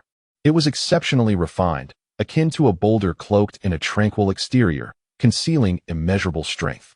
Byakuya's thoughts. This energy is neither spiritual pressure nor Kido. Yet it is purer than that of most captain-level Shinigami. His energy barrier effortlessly withstands the attacks and Kido of my subordinates. He is no ordinary individual. An intruder in the Soul Society, with such bizarre energy, must be contained immediately. Regardless of who you are, trespassing into the Soul Society is a grave offense. Without uttering unnecessary words, Byakuya unsheathed his zanpakuto, declaring, scatter, Senbenzakura. In an instant, a flash of pink light emerged, transforming Senbenzakura into countless delicate blades resembling cherry blossoms, surging forth like a tidal wave towards Lin Yue, enveloping the entire street. Captain Byakuya. Rukia exclaimed in surprise, taken aback by his direct action. Ichigo hurriedly raised his zanpakuto to intervene, but was halted by Renji. Do not interfere. This is the captain's judgment. Lin Yue observed the oncoming Senbenzakura with a glimmer of intrigue in his eyes. He sensed the sharp spiritual pressure contained within each blade, a testament to the exquisite capabilities of the zanpakuto. Yet, he did not flinch. He stood calmly in place as a white barrier of spiritual energy expanded once more, denser than before. Thus commenced a clash between an unfamiliar visitor and the nobility of the Soul Society. Chapter 76, Barrier Versus. Senbenzakura, the pink blades surged forth like a relentless tide, completely engulfing Lin Yue. Each petal of Senbenzakura was as sharp as a blade, imbued with the spiritual pressure of Byakuya Kachiki, capable of reducing steel to dust. The onlookers held their breath, Even Ichigo tensed his grip on his Zanpakuto. Clang! The piercing sound of metal colliding echoed through the street. An astonishing scene unfolded as the myriad blades struck Lin Yue's white barrier, failing to advance even a fraction. Each petal was firmly repelled by the barrier, producing a series of crisp sounds reminiscent of raindrops against glass. Even more incredulous was the sight of those sharp petals shattering under the rebound of the barrier, disintegrating into finer particles of spiritual light that scattered into the air. Byakuya's pupils contracted slightly as he tightened his grip on the hilt of his sword. He had never encountered such impenetrable defense. The sharpness of Senbonzakura was renowned within the Godai 13, and even captain-level Shinigami would hesitate to confront it directly. Yet, this unfamiliar man's barrier effortlessly withstood it, even capable of shattering his blades. Thoughts of Byakuya Kichiki, impossible. The sharpness of Senbonzakura is sufficient to cut through any known material. What is the nature of his energy? It can directly dismantle the form of my Zanpakuto, transcending the comprehension of a Shinigami. Senbonzakura Kageyoshi. Without pausing, Byakuya unleashed a surge of spiritual pressure. The scattered blades of cherry blossoms suddenly reformed into a massive pink spear, its tip glinting ominously, piercing towards the barrier with enhanced penetrative force. This was the advanced form of Senbonzakura, concentrating the dispersed blades to augment its piercing capability, able to breach the most formidable defenses. Lin Yue regarded the approaching spear, a subtle smile gracing his lips. He extended a finger, gently touching the tip of the spear. White energy flowed from his fingertip into the spear, causing the once consolidated cherry blossom blades to freeze as if encased in ice. In the next moment, with a crisp crack, the pink spear began to shatter from the top, countless tiny petals scattering and ultimately dissipating into the air. Silence enveloped the street. The surrounding Shinigami stood in stunned disbelief, their jaws nearly dropping to the ground. They had never imagined that the captain's pride, Senbonzakura, could be so easily countered, and that the adversary had only used a single finger. Asanei Renji gasped, murmuring, "The captain's Senbonzakura has been blocked? How is this possible?" He is well aware of Senbonzakura's might. Even his baboon king, Hibiamaru, finds it challenging to confront it head-on. Rukia, too, looked at Lin Yue with astonishment, her understanding of this enigmatic man's power deepening. To suppress Captain Byakuya with such ease, who exactly is he? Lin Yue retracted his finger and regarded the frigid expression of Kichiki Byakuya, stating calmly, "Your blade is quite ornate, yet lacks lethality. Rather than pursuing the pursuit of form, it would be wiser to hone your energy's refinement." This remark struck Byakuya's pride like a needle. As the head of the Kichiki clan and captain of the 6th Division of the Godai 13, he had never before been subjected to such disdain, especially not by a stranger brazenly trespassing into Soul Society. The veins on Byakuya's temple pulsed, his grip on the hilt of his sword tightening until his knuckles turned white. He could feel the astonished gazes of his comrades. The honor of nobility appeared laughable in the face of absolute power. Yet, he did not lose his composure. Lin Yue's displayed prowess made it evident that a direct confrontation would yield no victory. Kichiki Byakuya's thoughts. This person's strength is profound and unfathomable. Senbonzakura cannot inflict harm upon him. Continuing this battle would only bring shame to the 6th Division. I must devise an alternative strategy. At that moment, a gentle sound of footsteps broke the silence of the street. "Captain Byakuya, why be so discourteous to a guest?" A soft female voice echoed. The crowd turned towards the sound and beheld a woman clad in a pink shahakusho, gracefully approaching. Her flowing pink hair cascaded like a waterfall, and the Zanpakuto at her waist was unadorned, belonging to Captain Unohana Retsu of the 4th Division. Her face bore a gentle smile, but her gaze was deep as a well, seemingly able to peer into the human heart. Upon seeing Unohana Retsu, Byakuya's taut form relaxed slightly. "Captain Unohana." Unohana Retsu approached Lin Yue, offering a slight bow while maintaining her serene smile. "I apologize for the disturbance, sir. Captain Byakuya is merely fulfilling his duty and means no harm. Might I invite you to the 4th Division for a visit? Consider it an apology from Soul Society." Lin Yue glanced at the Zanpakuto, Minazuki, at her waist, sensing the ferocious killing intent hidden within, a stark contrast to her gentle demeanor. A playful smile graced his lips. "The 4th Division is a medical unit, is it not? The captain hardly resembles a healer." Unohana Retsu's gaze flickered ever so slightly, yet her smile remained unchanged. "You jest." Sir, your energy is quite unique. Perhaps you could assist me in unraveling a mystery regarding vitality. Unohana Retsu's thoughts. He can see through my concealed murderous intent? Fascinating. This energy is pure and warm, more closely aligned with the essence of life than any spiritual elegance. Perhaps within him lies the long-lost answer I seek. Byakuya opened his mouth to protest, but was silenced by Unohana Retsu's gaze. She then turned to Lin Yue and inquired, "What are your thoughts, sir?" Lin Yue glanced at Ichigo beside him, who nodded eagerly. The 4th Division is very safe. Captain Unohana is exceptionally kind. Lin Yue smiled lightly. Since the beautiful captain has extended an invitation, I shall not decline. He turned to Ichigo and said, "You all take care of your matters first. I shall find you later." With that, he followed Matsumoto Ranjaku towards the direction of the 4th Division. The sight of his pink hair and black attire gradually faded into the distance, leaving behind a street full of astonished soul reapers and the still icy expression of Urahara Byakuya. A tense confrontation was temporarily quelled by Matsumoto Ranjaku's intervention. Yet Lin Yue's entanglement with the Soul Society was only just beginning. Chapter 77. The invitation of Matsumoto Ranjaku. The residence of the 4th Division was nestled within a grove of cherry blossoms in the Soul Society. A stark contrast to the oppressive atmosphere of the other divisions of the 13 courtyard squads. The stone path was blanketed by fallen pink and white petals, soft underfoot, and the air was suffused with a fragrant blend of herbs and blossoms. Even the flowing spiritual energy carried a gentle, healing essence.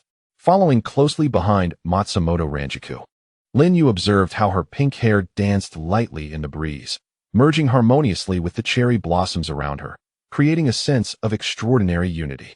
The members of the 4th Division, clad in white medical uniforms, were engaged in various tasks. Some were drying herbs while others practiced basic healing Kido in the courtyard. Upon noticing their captain accompanied by a stranger, they paused, curiosity evident in their expressions, yet none dared to approach uninvited. The atmosphere of the 4th Division was indeed pleasant. Lin Yue admired the flourishing herbs in the courtyard, a gentle breeze caressing them, causing them to sway lightly, as if responding to his energy. A stark contrast to the earlier tension of the street. Matsumoto Ranjaku turned back to him with a kind smile, the depth in her gaze still present. Our 4th Division is dedicated to the preservation of life.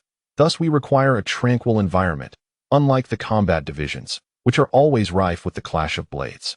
She led Lin Yue into an elegant tatami room. "Please, take a seat. I shall have some tea prepared." The room was simply yet tastefully arranged, adorned with a landscape painting on the wall and a display of various medicinal jars and dried flowers on a shelf in the corner. Sunlight filtered through the paper windows, casting a warm glow on the tatama mat. A maid soon arrived with the tea set, and the fragrant aroma of the tea wafted through the air, mingling with the scents of the herbs. "Is your energy referred to as chi?" Matsumoto Ranjaku casually inquired as she poured tea for Lin Yue, her movements delicate as if handling fragile porcelain. Earlier, on the street, Captain Byakuya's Senbonzakura was unable to harm you in the slightest. Such defensive capability is rare even among captain-level soul reapers. Lin Yue lifted the tea cup, the warm liquid gliding down his throat, leaving a subtle sweetness in its wake. He sensed the faint spiritual energy within the tea slowly assimilating with the chi in his body. Finding the process of energy transformation intriguing. Chi indeed differs from your spiritual pressure. Spiritual pressure resembles a blend of external mental and life force, forming a tangible attack reliant on Zanpakuto or Kido. In contrast, Chi is an intrinsic life energy, capable of both absorption and release. Defense is merely its fundamental application. Intrinsic life energy? A glimmer of curiosity flashed in Matsumoto Ranjaku's eyes. She set the teapot down and lightly tapped her fingers on the table. "Are you suggesting that the essence of Chi is akin to spiritual pressure, merely differing in application?" "One could say so." Lin Yue nodded, his fingertips coalescing into a wisp of white energy, which transformed in the air into a delicate butterfly. As its wings fluttered, it stirred minute currents of air, demonstrating that one could shape energy solely through thought, without the aid of any external instruments. The spiritual pressure requires the Shinigami's blade to achieve its initial release to alter its form, does it not? The butterfly circled the room, eventually settling on the edge of Lieutenant Bao Lai's teacup, its wings quivering as if alive. The captain of the 4th Division observed the pure white energy, a flicker of barely perceptible agitation crossing her eyes. She sensed that this energy was devoid of any impurities, as pristine as newly born spiritual particles, yet possessing a resilience surpassing that of any spiritual pressure. Lai's thoughts echoed. This energy is remarkably pure. It lacks the sharpness of a Shinigami's spiritual pressure, the chill of a hollow's force. It embodies sheer vitality. He was indeed correct. This represented a distinct application of energy. If I could master this method, perhaps. Suddenly, Boa Hancock shifted the topic, her gaze falling upon the Zanpakuto, Shizuka, at her waist. Her tone remained gentle, yet tinged with a hint of inquiry. Did you just say that my sword does not resemble a doctor's blade? The Zanpakuto of the 4th Division primarily focused on healing abilities, and hers was indeed quite exceptional. Lin Yue followed her gaze to the ancient blade, his perception of energy allowing him to distinctly capture the ferocity concealed within it, a violent aura of slaughter. Akin to a slumbering beast, starkly contrasting Boa Hancoc's gentle demeanor. He could even faintly discern the crimson spiritual particles coursing through the blade's patterns, remnants of years steeped in bloodshed. It is indeed unique. Lin Yue retracted his gaze, his tone calm, yet imbued with undeniable certainty. Your sword harbors a significant amount of killing intent, not that which accumulates from slaying hollows, but rather the instinct of hunting one's own kind, relishing the thrill of the kill. This killing intent resembles that of an executioner, steeped in the blood of the battlefield for years, rather than that of a healer. Boa Hancoc's fingers tightened around the teacup, causing the liquid within to gently ripple. For the first time, a subtle fissure appeared in her smile, akin to the tranquil surface of a lake disturbed by a stone, creating concentric ripples. Lai's inner thoughts surfaced. He can see through what even Captain Yamamoto seldom mentions about my past slaughters. This stranger, relying solely on perception, has pinpointed my essence. His energy not only defends against attacks, but can also discern the root of energy? How terrifying yet fascinating. After a moment of silence, she restored her gentle smile, though the depths of her gaze held a more profound curiosity. You jest, sir. I did indeed partake in many battles in my youth, and my Zanpakuto inevitably accumulated killing intent. Yet now, as the captain of the 4th Division, that killing intent has long been suppressed. Suppression does not equate to disappearance. Lin Yue shook his head, the butterfly of energy coalescing back to his fingertip, akin to stones pressing down on wild grass, seemingly tranquil on the surface. Yet the roots below ran rampant. Your spiritual pressure and killing intent have long intertwined. Forceful suppression will only render it more violent upon eruption, potentially backfiring upon oneself. Boa Hancoc's movement with the teacup halted abruptly. Lin Yue's words cut through the carefully maintained facade of tranquility she had upheld for many years. As precisely as a surgeon's scalpel. Over the years, she has undoubtedly sensed the murderous aura of her weapon, Suigetsu, gradually spiraling out of control, particularly during battles when the desire for slaughter would surge uncontrollably, striking terror into her heart. Unohana raised thoughts. Does he truly possess the ability to perceive the essence of energy, even to this extent? If his words hold truth, could his aura assist me in eradicating this latent peril? She set down her teacup and inclined her body slightly towards Lin Yue, her demeanor more solemn than before. Your understanding of energy surpasses my expectations. In fact, my invitation to you to the 4th Division, beyond offering my apologies, carries an unspoken request. You wish to inquire whether aura can purify your murderous intent. Lin Yue responded with a smile, seamlessly taking over the conversation. A spark of surprise flickered in Unohana Rei's eyes before she nodded with composure. Indeed, my Zanpakuto has accompanied me for far too long, and its murderous aura has long seeped into the very essence of my spiritual pressure. Ordinary methods cannot eradicate it. Your aura is so pure that perhaps it can help me unravel this long-standing conundrum. She paused, adding, of course, I shall not let you assist me for free. Should you wish to understand the spiritual pressure or the ways of the Soul Reapers, I would be more than willing to share my knowledge. Lin Yue observed the anticipation and sincerity in her gaze, feeling a stir in his heart. He had always been curious about the energy system of the Soul Reapers, and Unohana Rei, having lived for a millennium, undoubtedly held many secrets. Assisting her in purifying her murderous aura would also enable him to delve deeper into the principles of spiritual pressure and energy transformation, making it a mutually beneficial endeavor. Certainly, Lin Yue's energy butterfly dissipated at his fingertips, but I have one condition. You must spar with me several times. I need to experience your spiritual pressure firsthand to ascertain the most suitable method of purification. Mizuhana Rei's eyes instantly sparkled, as if the long-dormant embers of a star had been reignited. No problem. I am available at any time. Sunlight streamed through the paper windows, casting warm patches of light between the two, as the fragrance of tea intertwined with the delicate scent of cherry blossoms. What appeared to be a chance invitation quietly initiated a collision of two energy systems, allowing two secretive powerhouses to begin their exchange, transcending the past. In the distance, the imposing headquarters of the 13 Court Guard remained vigilant, yet none were aware that within the elegant tatami room of the 4th Division, an energy revolution capable of overturning the Soul Society's understanding was brewing. Chapter 78. Sparring in the medical room. The training ground of the 4th Division was concealed deep within the cherry blossom grove, an expanse enveloped by a barrier. This barrier could isolate fluctuations of spiritual pressure, preventing the energies during sparring from affecting other members. Mizuhana Rei dismissed the curious members, leaving only herself and Lin Yue in the arena. "Please, show mercy," she said with a slight bow, resting her hand on the hilt of her zanpakuto. Her pink hair flowed gently in the spiritual particles within the barrier. Her expression remained gentle, yet her gaze sharpened, akin to a blade poised to unsheath. Lin Yue flexed his wrist, the white energy circulating slowly around him. "Let us keep it measured. I have no desire to dismantle your training ground." Mizuhana Rei spoke no further, slowly drawing her zanpakuto. The ancient blade glinted coldly in the sunlight, starkly contrasting with her gentle demeanor. "Shirkai Shizukusho." As the words of activation fell, the zanpakuto abruptly transformed into a swirling mass of blood-red mist, within which enormous tentacles writhed ominously. In the next moment, mist coalesced into a colossal, blood-red octopus, its countless tentacles flailing through the air, dispersing a corrosive blood mist that enveloped the entire training ground.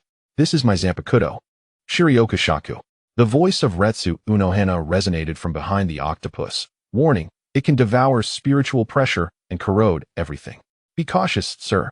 Wherever the blood mist traveled, the ground stone slabs were eaten away, riddled with numerous holes, while the spiritual particles in the air grew restless. This was hardly a healing-type zanpakuto. It was, in fact, a weapon of formidable lethality. Retsu Unohana's thoughts. "Let me reveal my true nature to you. This aura of slaughter has plagued me for a century. If you can truly purify it, perhaps you are the answer I have been seeking all along." Lin Yue observed the encroaching blood mist, acutely sensing the ferocity and corrosive spiritual pressure it contained. Yet, he did not retreat. A layer of pale golden barrier formed around his body. The moment the blood mist collided with the barrier, a hissing sound erupted. Remarkably, the blood mist, capable of corroding steel, not only failed to penetrate the barrier, but was gradually neutralized and purified, dissipating into faint red specks in the air. Retsu Unohana's pupils constricted. She felt her spiritual pressure being assimilated upon contact with the barrier, the violent aura of slaughter seeming to encounter its nemesis, transforming into a docile presence. Standing at the center of the barrier, Lin Yue gazed at the blood-red octopus and softly remarked, "Your blade is exquisite, yet it exudes an overwhelming aura of slaughter. Such forced suppression will only harm both yourself and others." He extended his hand, passing through the barrier, and gently pressed against one of the nearest tentacles. The white energy flowed from his palm into the tentacle, which had been writhing, suddenly stiffening. The blood-red hue gradually faded, revealing a pale pink core, even sprouting a few tender green leaves, as if infused with life energy. "It seems that Shirioka Shaku rather enjoys your energy." Retsu Unohana watched in astonishment. She sensed the joy emanating from her zanpakuto, an unprecedented occurrence. Lin Yue withdrew his hand, the barrier slowly dissipating. Its own spiritual pressure is not malevolent. It is merely tainted by the suppressed aura of slaughter. Like clear spring water flowing into sewage, purifying the source will naturally restore its purity. Retsu Unohana released her initial release, and Shirioka Shaku reverted to its sword form, its cold gleam softening considerably. She looked at Lin Yue, her eyes filled with shock and a hint of relief. "For a century, no one has ever been able to influence my zanpakuto in this manner." Retsu Unohana's thoughts. He can truly achieve this. His energy not only defends against attacks, but also purifies the aura of slaughter, nurturing life. This is the power I genuinely seek, not destruction, but creation and protection. Lin Yue smiled gently. This is merely the beginning. Your aura of slaughter has already penetrated the essence of your spiritual pressure. Complete purification will require time. We can spar daily. I will guide you in releasing your aura, gradually purifying it. Very well, Retsu Unohana replied without hesitation, sheathed her zanpakuto, and bowed solemnly to Lin Yue, expressing her gratitude. Thank you, sir. No need for formalities. Lin Yue waved his hand. Studying the transformation of different energies benefits me as well. By the way, what exactly did you do before? The intensity of this murderous aura far surpasses that of the White Sai. After a brief moment of silence, Orin Hanasaki softly remarked, I was once the most proficient reaper in the Soul Society, known as Orin Hanasaki Kachiru. When I raised my gaze, a flicker of complex emotion crossed my eyes. Subsequently, Captain Yamamoto appointed me to establish the 4th Division, focusing on healing, causing this blade to be gradually forgotten in its lethal nature. Lin Yue suddenly comprehended, I see. However, the current you is far more suited to the role of a healer. Observing the genuine smile in his eyes, the long-accumulated gloom within Orin Hanasaki seemed to dissipate somewhat. She turned towards a stone table at the edge of the training grounds, suggesting, shall we sit over there? I have brewed some calming herbal tea. Seated beside the stone table, the fragrant aroma of the herbal tea eased the tense atmosphere from their earlier sparring. Orin Hanasaki elaborated on the structure of the Shinigami's spiritual pressure and the principles of Kido, while Lin Yue shared insights on the cultivation methods of Qi and the characteristics of energy. The collision of these two entirely different energy systems ignited a spark of mutual enlightenment. Orin Hanasaki's thoughts. His Qi emphasizes the unity of body and mind, focusing on the essential application of energy, which starkly contrasts with the Shinigami's reliance on their zanpakuto. If only we could fuse the strengths of both. Lin Yue, observing Orin Hanasaki's attentive demeanor, felt he had gained much as well. I see that Kido guides spiritual particles through specific incantations, akin to how Qi directs intention. Albeit your methods are more intricate. Indeed, Orin Hanasaki nodded in agreement. Kido requires strict incantations and gestures, unlike Qi, which can be wielded freely. She gazed at Lin Yue, a glimmer of anticipation in her eyes. If you wouldn't mind, might you be willing to dedicate more time to instructing the members of the 4th Division? Your Qi may hold remarkable efficacy in healing. Lin Yue pondered for a moment before nodding in agreement. Certainly.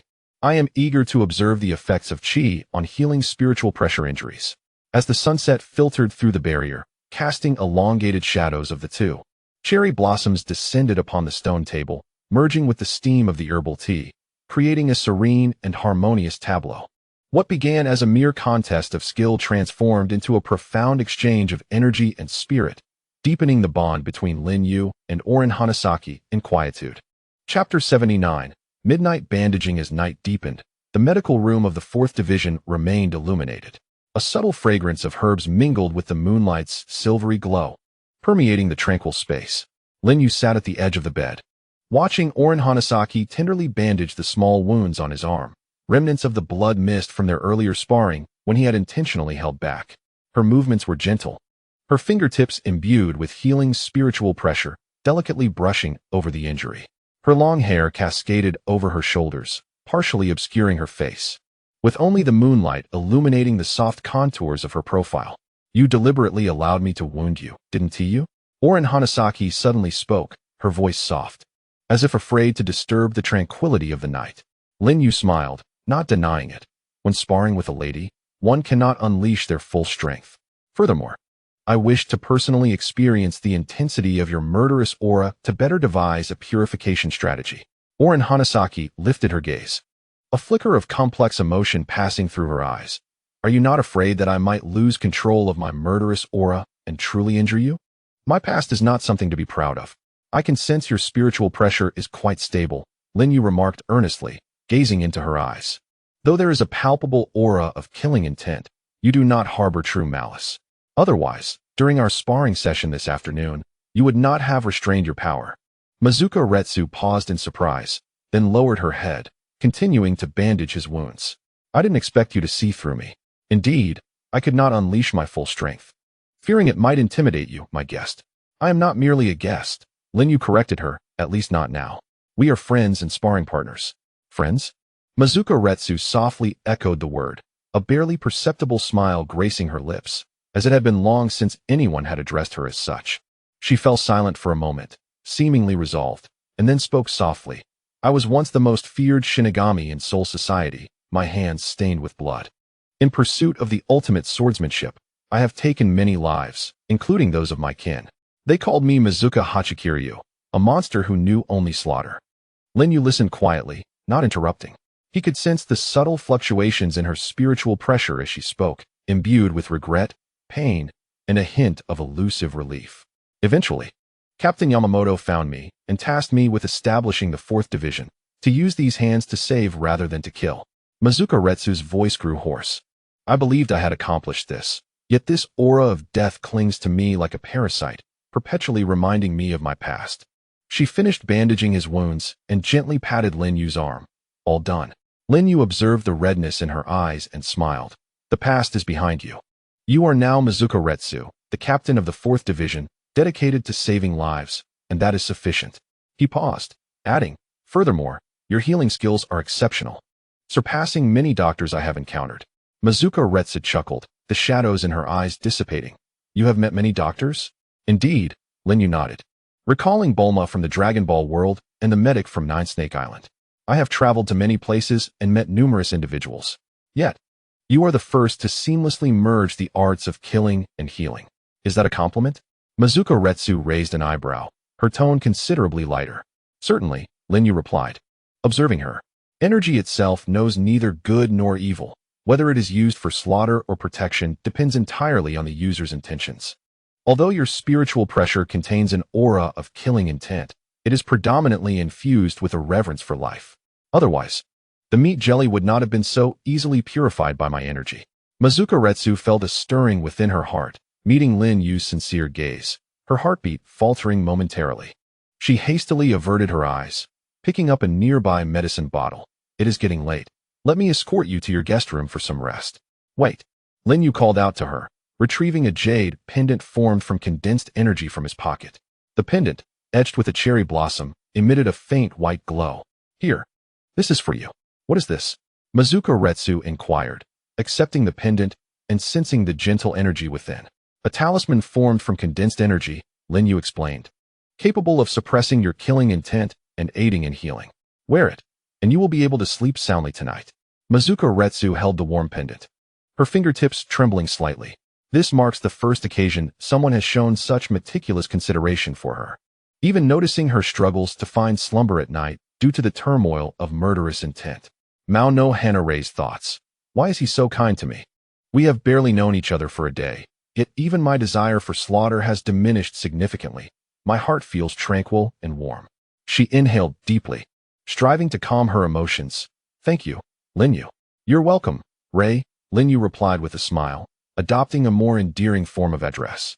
A blush instantly crept onto Unohana Ray's cheeks as she hurriedly turned towards the door. I will guide you to the guest room. Beneath the moonlight, her steps were somewhat flustered, her pink hair tracing graceful arcs in the air. Lin Yue observed her retreating figure, a faint smile gracing his lips, as he picked up his coat and followed her. The 4th Division's headquarters was particularly serene in the late hours, the only sounds being the gentle fall of cherry blossoms and their soft footfalls. A simple bandaging and a few heartfelt exchanges in the stillness of night gradually bridged the emotional distance between the two formerly unfamiliar souls, all quietly witnessed by the moonlight. Chapter 80. Aizen's interest. The lights in the 5th Division captain's office remained illuminated throughout the night. Aizen Sasuke sat behind an expansive desk, his fingers lightly tapping the surface in a steady rhythm, as though performing a silent melody. Within the crystal orb before him, Lin Yue was depicted engaged in sparring with Unohana Ray, captured through the monitoring Kido concealed within the 4th Division. Encircled by a white aura, Lin Yue effortlessly neutralized Ray's attacks, and even purified the murderous intent of the hollows. Observing this scene, Aizen's lips curled into a knowing smile, his eyes glimmering with curiosity behind his glasses. Such intriguing energy, Aizen mused softly, his fingertips gliding across the surface of the crystal ball. It belonged neither to soul reapers nor to hollows, yet it could easily suppress the spiritual pressures of both Unohana and Unohana Ray. What indeed is the origin of this energy known as chi? Standing behind him, Kename Tosen bowed his head, his voice grave. Captain, Shall I eliminate this unstable element? His presence could jeopardize our plans. Aizen shook his head, dismissing Tosen's suggestion. There is no need. Such an entity may prove to be a catalyst for my evolution. He summoned the footage of Lin Yue effortlessly defeating Ulquiorra and Hueco Mundo. To effortlessly conquer a segunda etapa Ulquiorra and navigate the Soul Society alongside two captains showcases a prowess that surpasses an ordinary captain-level Soul Reaper. Aizen's thoughts. His energy is pure and refined, devoid of the chaotic spiritual pressure and the chilling essence of hollows. If I could harness this energy, perhaps I could transcend the boundaries between Soul Reapers and hollows, reaching a higher realm, even surpassing the Soul King. Aizen magnified the image within the crystal orb, meticulously observing Lin Yue's process of purifying the murderous intent. This energy not only possesses formidable defensive capabilities, but also purifies negative energies, seemingly designed to counteract the powers of hollows. How fascinating, truly fascinating. Rising from his seat, he approached the window, gazing towards the direction of the Godii 13 headquarters. Moonlight cascaded upon him, outlining his tall figure, yet it could not illuminate the ambition lurking within his eyes. Do you think he might be from the Soul Society? Aizen suddenly inquired. Dong Xian was momentarily taken aback as he carefully reflected on the imagery within the crystal ball. It did not seem likely. He was unfamiliar with the structure of Shinigami, and the energy employed was distinctly different from spiritual pressure. It resembled more the presence of a visitor from another realm. Another world? A flicker of excitement passed through Aizen's eyes, making this all the more intriguing. The energy systems of different worlds might provide me with new insights. He turned to face Dong Xian, his smile remaining gentle yet imbued with an undeniable command. Prepare yourself. We must extend an invitation to our guest. An invitation? Dong Xian queried, somewhat perplexed. Are you planning to meet him personally? Of course, Aizen affirmed with a nod. Such an intriguing entity deserves my personal attention. Arrange a tea gathering at the 5th Division tomorrow at noon, and convey my desire to inquire about energy matters from Mr. Lin Yue. Ensure the invitation is warm. We must not allow him to decline. Understood, Captain. Dong Xian bowed and departed the office, leaving Aizen alone. He returned to his desk, where the crystal ball reflected the image of Lin Yue and Unohana Retsu engaged in heartfelt conversation deep into the night. Aizen observed their lively exchange, his smile unwavering. Yet his gaze gradually turned cold. Aizen's thoughts. Unohana, is it? I did not anticipate her growing so close to this stranger. Nevertheless, her presence may help ease Mr. Lin Yue's wariness. After all, who would refuse the kindness of a beautiful captain?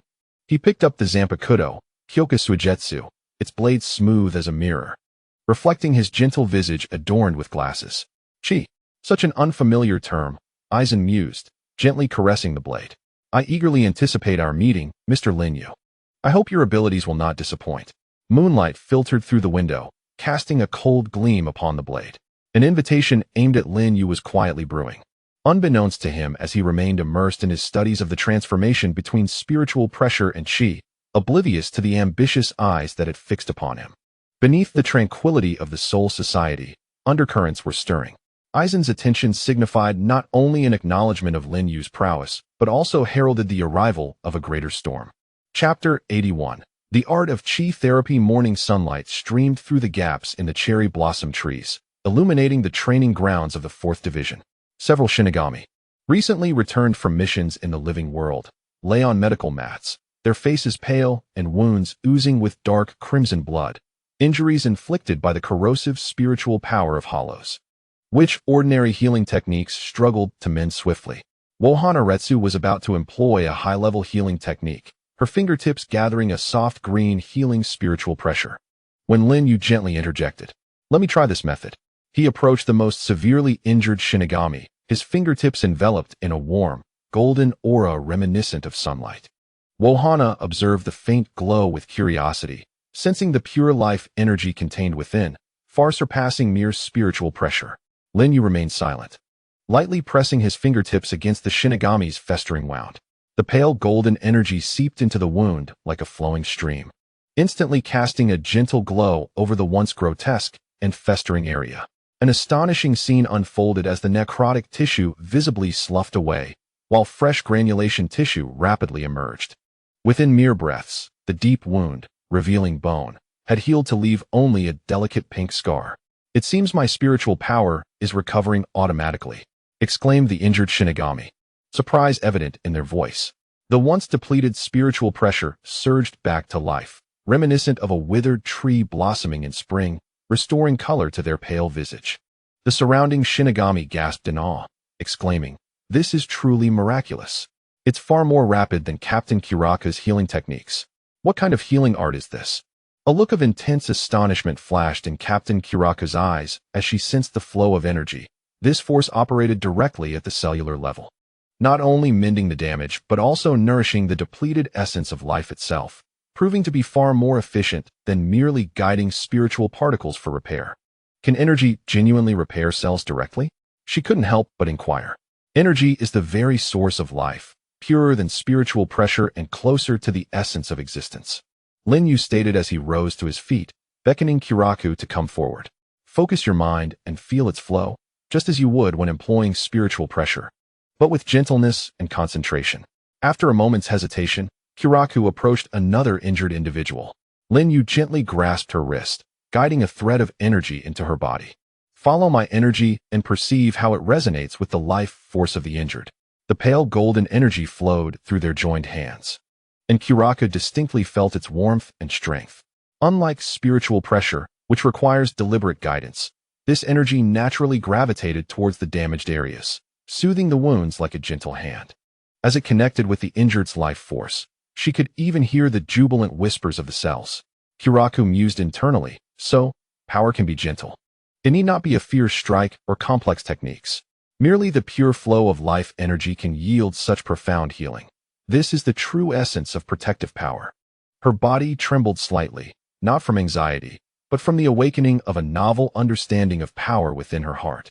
When Lin Yue released his hold, she found herself capable of independently wielding the energy for healing. Though still somewhat clumsy, the results surpassed those of conventional healing techniques. It worked. Kuraku beamed as she observed the rapid recovery of the wound, a genuine smile gracing her face, akin to snow melting under the sun, causing the surrounding cherry blossoms to pale in comparison. Thank you for your guidance, Lin Yue. Lin Yue smiled and nodded. This is merely the foundation. Energy healing not only mends wounds, but also nourishes oneself, and long-term practice is beneficial for controlling killing intent. Sunlight bathed the two in warmth, the air infused with a healing aura and the faint fragrance of cherry blossoms. This simple lesson in healing not only transformed the Shinigami's perception of treatment, but also provided Kuraku with a renewed understanding of the significance of power. Indeed, the blade of slaughter can truly be transformed into a hand of protection. Chapter 82. The fusion of swordsmanship and energy. Deep within the bamboo grove on the outskirts of Soul Society, the morning mist had yet to dissipate. Unohana Retsu unsheathed her Zanpakuto, the ancient blade glimmering with a cold light amidst the mist, a stark contrast to her usual image as a healer. Today, let us employ our true abilities. Her voice resonated with an unprecedented seriousness, her pink hair billowing in the wind, and a long-lost fervor for the sword gleamed in her eyes. Lin Yue, smiling, picked up a fallen bamboo stalk and effortlessly fashioned it into a rudimentary wooden sword. Is this sufficient as my weapon? I hope it does not displease you. That will suffice. Unohana Retsu showed no hint of disdain. She sensed the tranquil yet unfathomable power that enveloped Lin Yue. Be cautious. Before her words faded, her figure had vanished into the bamboo grove, and in the next instant, a fierce blade wind surged toward him. The gust carried with it a murderous intent hidden for centuries, snapping the bamboo and carving deep gashes into the earth. This was the true strength of the former Kenpachi. Lin Yue stood his ground, the wooden sword gently lifting to precisely strike the side of the Zanpakuto. With a clear, ringing sound, Unohana Retsu felt a soft yet resilient force surge through her, as the seemingly inevitable strike was effortlessly deflected. Try to channel your energy into the blade. Lin Yue's voice echoed in her ear. At the moment of contact between the wooden sword and the Zanpakuto, a thread of energy began to flow along the blade's edge. Instinctively, Unohana Retsu guided her spiritual pressure to merge with the energy, and suddenly, the Zanpakuto emitted a resonant hum, its blade expanding dramatically. The concealed murderous intent was neutralized by the gentle power of the energy, transforming into a more refined sharpness. Without hesitation, she swung the blade toward a distant boulder. There was no earth-shattering roar. Upon contact, The boulder was cleaved with precision, as if it were mere tofu, the cut as smooth as a mirror. Unohana Retsu gazed in astonishment at her blade. She could feel an unprecedented resilience within it, each swing allowing her to perceive the flow of energy clearly. It was no longer a mere instrument of slaughter, but a tool capable of precise control over the extension of power. Lin Yue retracted the wooden sword and remarked with a smile, "The way of the sword transcends mere killing. Energy can transform it into a force of protection. Your blade possesses immense strength, yet its potential has been shackled by the desire to kill." As Unohana Retsu sheathed her sword, her eyes flickered with complex emotions as she surveyed the bisected boulder. For the first time in a century, she felt her Zanpakuto respond with such loyalty. The state of unity between herself and her sword was an experience she had never encountered in her pursuit of slaughter. Unohana Retsu's thoughts. He is not only powerful, but also understands the essence of strength. He perceives the nature of the sword that I cannot see, guiding me away from the path of carnage. Such a person is worthy of trust, even reliance. She looked at Lin Yue, her face breaking into a long-awaited, unguarded smile. "You have given me a new understanding of the way of the sword. Thank you, Lin Yue. It is an honor to receive the recognition of the Kenpachi." Lin Yue responded with a bow and a smile.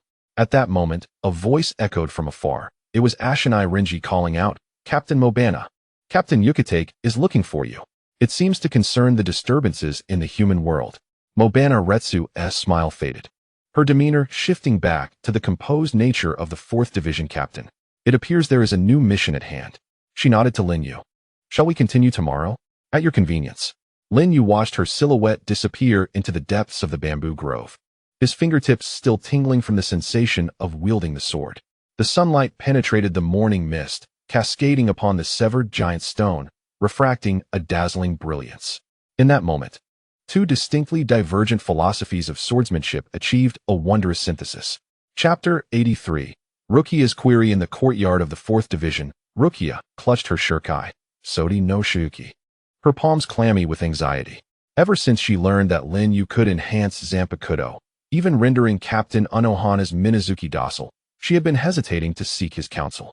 After all, her spiritual pressure had remained unstable due to previous battles, significantly diminishing Sodi no Shuriyuki's power. "Lin Yue, do you have a moment?" Rukia mustered her courage as she saw Lin Yue returning from the training grounds, her voice barely above a whisper. "Could you take a look at my sword?" Lin Yue observed the Sodi no Shuriyuki nestled in her arms. The icy patterns on the blade appeared dull, clearly in need of refinement. "Of course," he replied, taking the sword into his hands.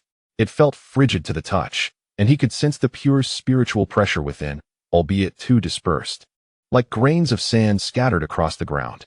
"Your sword possesses a pure essence," Lin Yue stated, concentrating a stream of energy at his fingertips and gently infusing it into the blade. "However, the spiritual pressure is too scattered, resembling a frozen lake, seemingly solid, yet shattering with a mere strike. Focus your mind and attune yourself to the flow of energy." A pale golden aura began to circulate along the blade, the icy patterns of Sodi no Shuriyuki gradually becoming vivid. The formerly dull blade shimmered with a soft blue radiance, and the surrounding temperature dropped several degrees. Rukia could distinctly feel the joy emanating from Sodi no Shuriyuki, the connection between them more profound than ever before. "Wow!" Rukia gasped in delight at the transformed Sodi no Shuriyuki, unable to resist swinging the sword. A crystalline shard of ice materialized out of thin air, instantly freezing the small pond in the courtyard, its surface smooth as a mirror adorned with exquisite patterns, something she had previously needed to exert all her strength to accomplish. "This is so much stronger than before." Rukia twirled in exhilaration, her blue eyes sparkling. "Unfair. Why is Rukia the only one receiving help?" Ichigo suddenly appeared, voicing his discontent. "My Zangetsu needs enhancement too." Lin Yue chuckled as he playfully tapped Ichigo on the head. "Who told you to laze about behind that tree? If you wish to grow stronger, exert yourself. I want to assist those seeking shortcuts." "I wasn't slacking off," Ichigo protested, his face flushed. Yet he dared not retort further.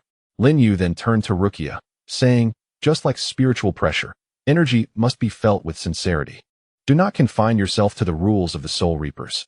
Your spiritual pressure already leans towards the ice attribute. Try merging your energy with the icy spiritual pressure, and you may just unlock new abilities." Rukia thought. He always manages to awaken me to the simplicity of harnessing power. There's no need to memorize keto formulas or mimic others' fighting styles. I simply need to genuinely feel the connection between myself and my sword. Lin Yue is truly remarkable. She nodded earnestly. I will practice diligently. Thank you, Lin Yue. At that moment, Byakuya Kichiki's figure appeared at the courtyard entrance. He happened to witness Rukia using her enhanced Sodi no Shirayuki to freeze the pond, and his expression grew complex. When his gaze fell upon Lin Yue, a flicker of inquiry crossed his typically icy eyes. As Byakuya Kichiki pondered, how could this human possibly elevate the essence of a Zanpakuto? Even Rukia's Sodi no Shirayuki has undergone such remarkable transformation. What is the nature of his ability? Should he remain in Soul Society? What changes might ensue? Byakuya did not approach. He merely cast a distant glance before turning away. Yet, the turmoil within him lingered. As Lin Yue's existence began to undermine his established understanding of the Shinigami power structure. Chapter 84. Aizen's probe. As Lin Yue departed from the 4th Division towards the training grounds, a sudden appearance by Jin Ikamaru obstructed his path. He stood in the middle of the road, exuding a malevolent spiritual pressure that starkly contrasted his usual gentle demeanor. Mr. Lin Yue, Captain Aizen wishes to invite you to the 5th Division for a discussion. Ikamaru's voice was devoid of emotion, as if merely delivering an order. Lin Yue sensed the hidden malice within his spiritual pressure and raised an eyebrow. Aizen, what does he want with me? The captain wishes to explore matters concerning energy with you, Ikamaru replied, slowly drawing his blade. The Zanpakuto, Shinso, shimmered ominously in the sunlight. However, before that, I wish to personally ascertain whether your strength merits an audience with the captain. Ah, it seems that is your true intention, Lin Yue remarked nonchalantly. As his energy began to circulate around him. Aizen has sent you to test me, has he? Ikamaru refrained from answering directly, instead countering with a sudden escalation of his spiritual pressure. How much do you truly understand about Soul Society? What do you know of the powers of a Shinigami? An outsider like you has no right to act so brazenly here. He swung his blade, unleashing a shrill sonic attack, with invisible sound blades surging towards Lin Yue, shattering the ground beneath them. This was the initial release of Shinso, capable of disrupting an enemy's perception through sound waves and even directly assaulting their soul. Yet Lin Yue appeared utterly unfazed, as if he were impervious to the sonic onslaught. He merely waved his hand, conjuring a barrier of white energy that dissipated the sound waves upon impact, not even causing the slightest ripple. Impossible. Ikamaru's expression shifted dramatically. He had never witnessed anyone so effortlessly neutralize the sonic attack of Shinso. Lin Yue offered him no opportunity to recover, as he condensed his energy into an invisible gust of force, striking towards Ikamaru with the swiftness of lightning. Ikamaru hastily raised his blade to block, yet the sheer power of the gust sent him flying, crashing violently against a distant wall, blood spilling from his mouth. Your strength is insufficient to serve as a messenger, Lin Yue stated, standing over him with an imposing presence.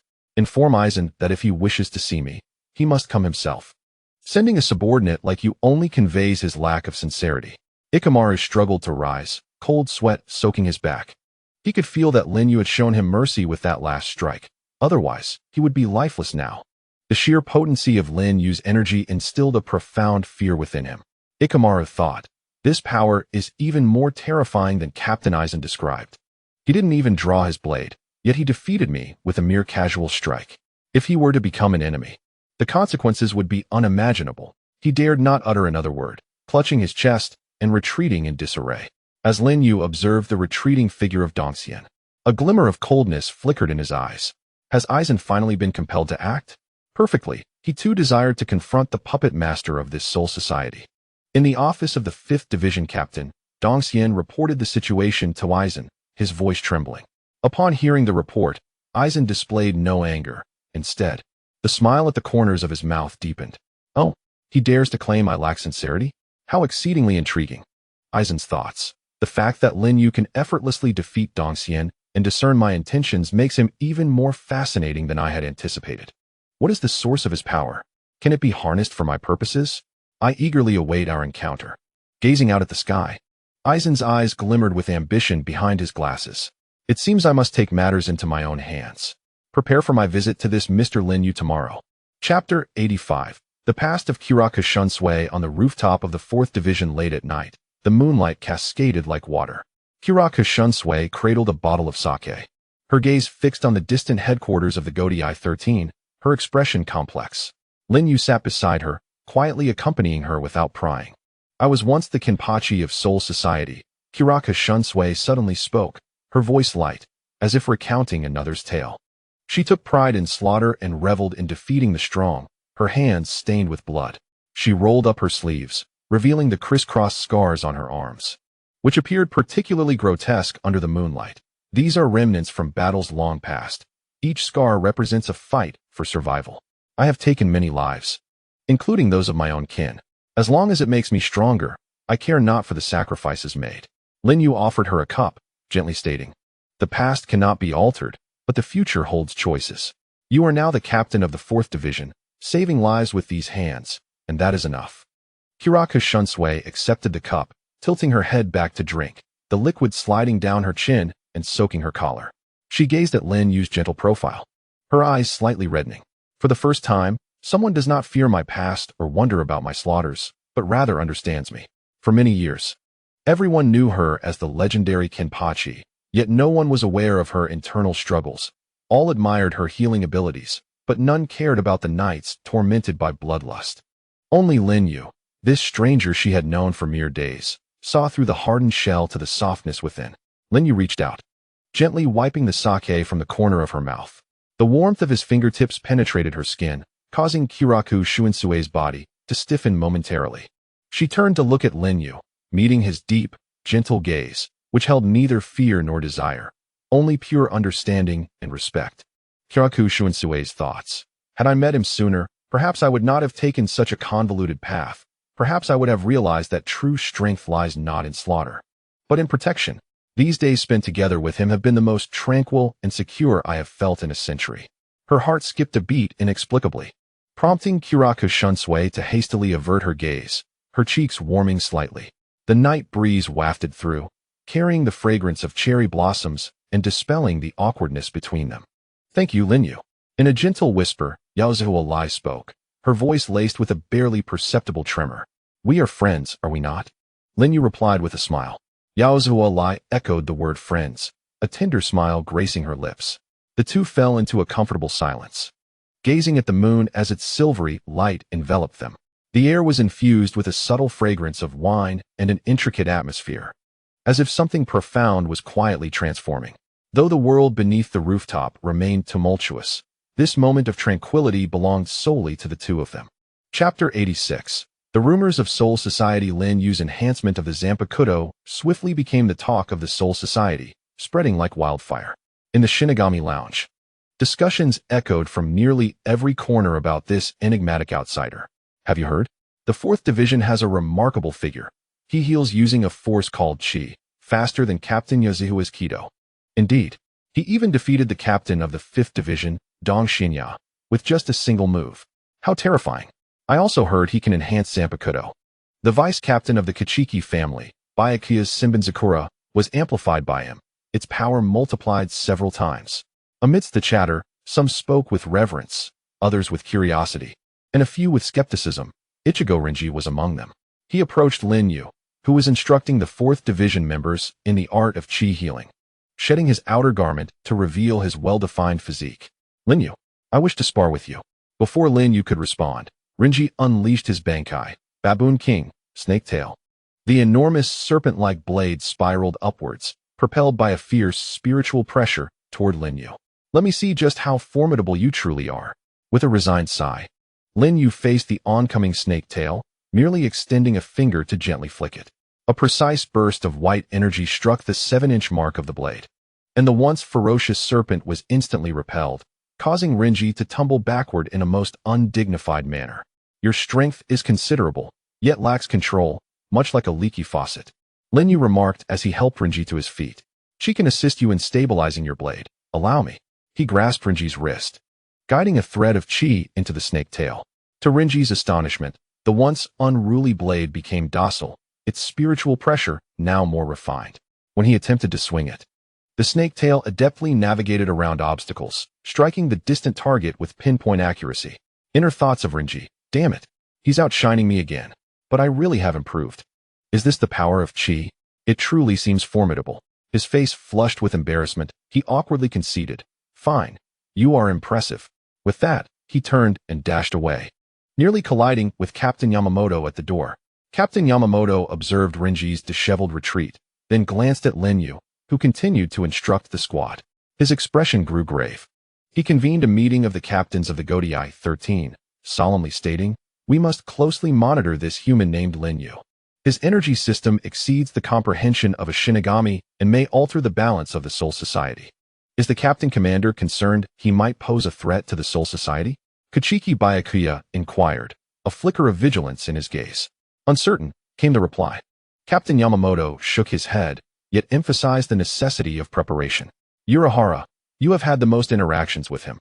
Do you perceive him as an adversary or an ally?"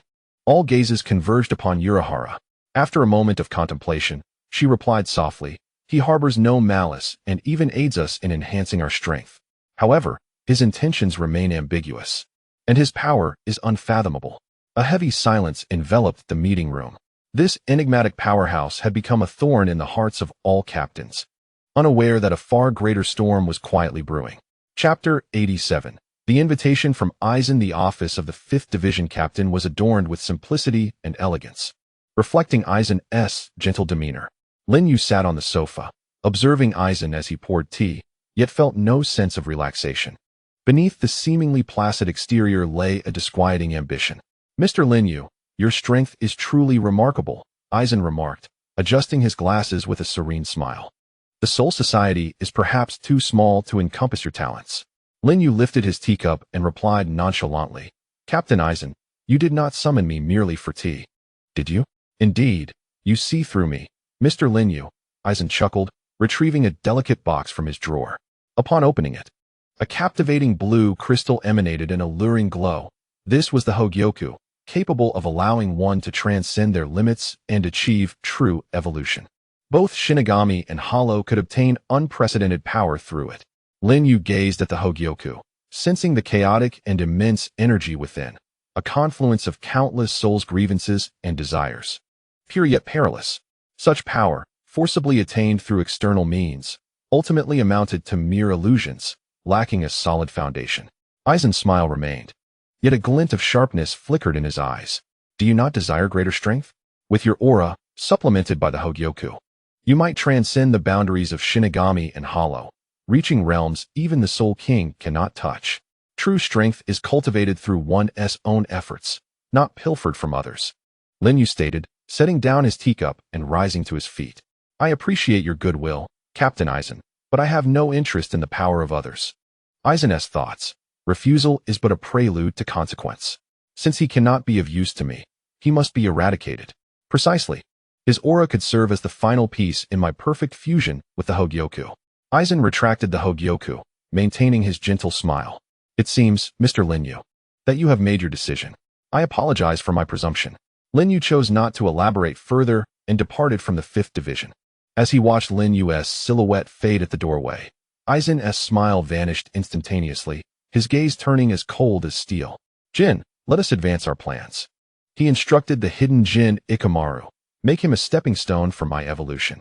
Jin licked his lips and replied with a grin, "As you wish, Captain Aizen. But is he truly that formidable?" "Indeed, formidable enough to pose a threat to me." Aizen observed the view outside, recognizing the value of such energy. "Prepare for the relocation of Karakura town. I intend for him to witness the birth of a new world." Sunlight streamed through the office windows, yet could not penetrate the depths of Aizen's boundless ambition. Thus, the curtain rose on a conspiracy directed at Lin Yue. Chapter 88. The disturbance in Karakura town was suddenly engulfed in chaos. A multitude of hollows appeared without warning, their ranks varying from Jillians to Ajuchas, relentlessly attacking both humans and the station Shinigami. Strangely, the numbers of these hollows seemed to be infinite, as if they were being summoned from an endless void. Something was amiss. As Lin Yue arrived in Karakura town, he sensed the anomaly. Although the spiritual pressure of the hollows was chaotic, it faintly hinted at a pattern. Their spiritual energies were too unified, resembling puppets under someone's control. He located Ichigo, who was engaged in battle with a hollow, and shouted, "Be cautious of Aizen. These hollows are merely bait. His target may very well be the entirety of Karakura town." "How do you know?" Ichigo inquired, bewildered, as he slashed through a Jillian. My energy perception allows me to sense fluctuations in spiritual energy. Aizen's spiritual pressure has been distorting everyone's cognition, Lin Yue exclaimed, using his spiritual energy to send several hollows flying. He is likely employing illusions. The number of these hollows is not as overwhelming as it appears. From a distance atop a towering building, Aizen observed the chaotic battlefield, a cold smirk gracing his lips. Lin Yue, even if you see through my scheme, what does it matter? You cannot prevent what is to come. Aizen's thoughts. I want you to witness the success of my plan. To watch the Shinigami slaughter one another in their delusions. To see Karakura Town become the foundation of my new world. Feel despair. This is the price you pay for denying me. Beside him, Jin Ikamara chuckled, saying, Captain, Retsu and Unohana and the 4th Division are approaching. Should we? No need, Aizen replied, shaking his head. Let them join this grand spectacle. I am eager to see if Lin Yue can protect everyone. At that moment, Unohana, accompanied by her 4th Division members, arrived at the battlefield. Spotting Lin Yue, she immediately approached him, asking, Do you require assistance? Lin Yue nodded. These hollows are the product of intertwined illusions and reality, making it difficult for ordinary Shinigami to discern them. Take your team and protect the civilians. I will seek out Aizen's true form. Be careful, Unohana cautioned, concern evident in her eyes. Aizen's abilities were indeed peculiar. Fear not. Illusions hold no power over me, Lin Yue assured her with a smile, unleashing his spiritual energy and vanishing in an instant. See you shortly. As Unohana watched Lin Yue's figure dart into the depths of the battlefield, she tightened her grip on her Zanpakuto. She could feel the malice permeating the air, as well as Lin Yue's indomitable spirit. Regardless of Aizen's schemes, she would stand steadfast by Lin Yue's side. The battle in Karakura Town raged on, yet the seeds of hope had quietly taken root in their hearts. Chapter 89. Breaking the illusion of Mirror Flower, Water Moon. In the heart of Karakura Town, Aizen stood amidst the ruins, exuding a tremendous spiritual pressure. He surveyed the chaotic scene of Shinigami and hollows, a satisfied smile spreading across his face. Everyone shall become my pawns. As his words echoed, the complete hypnosis of Mirror Flower, Water Moon was activated. The Shinigami, who had been battling the hollows, suddenly turned on one another, perceiving their foes as allies. Ichigo too fell into the illusion, striking at the air with a pained expression. Ha! This is the power of a god. Laughing maniacally, Aizen declared that no one could escape the hypnosis of Mirror Flower, Water Moon.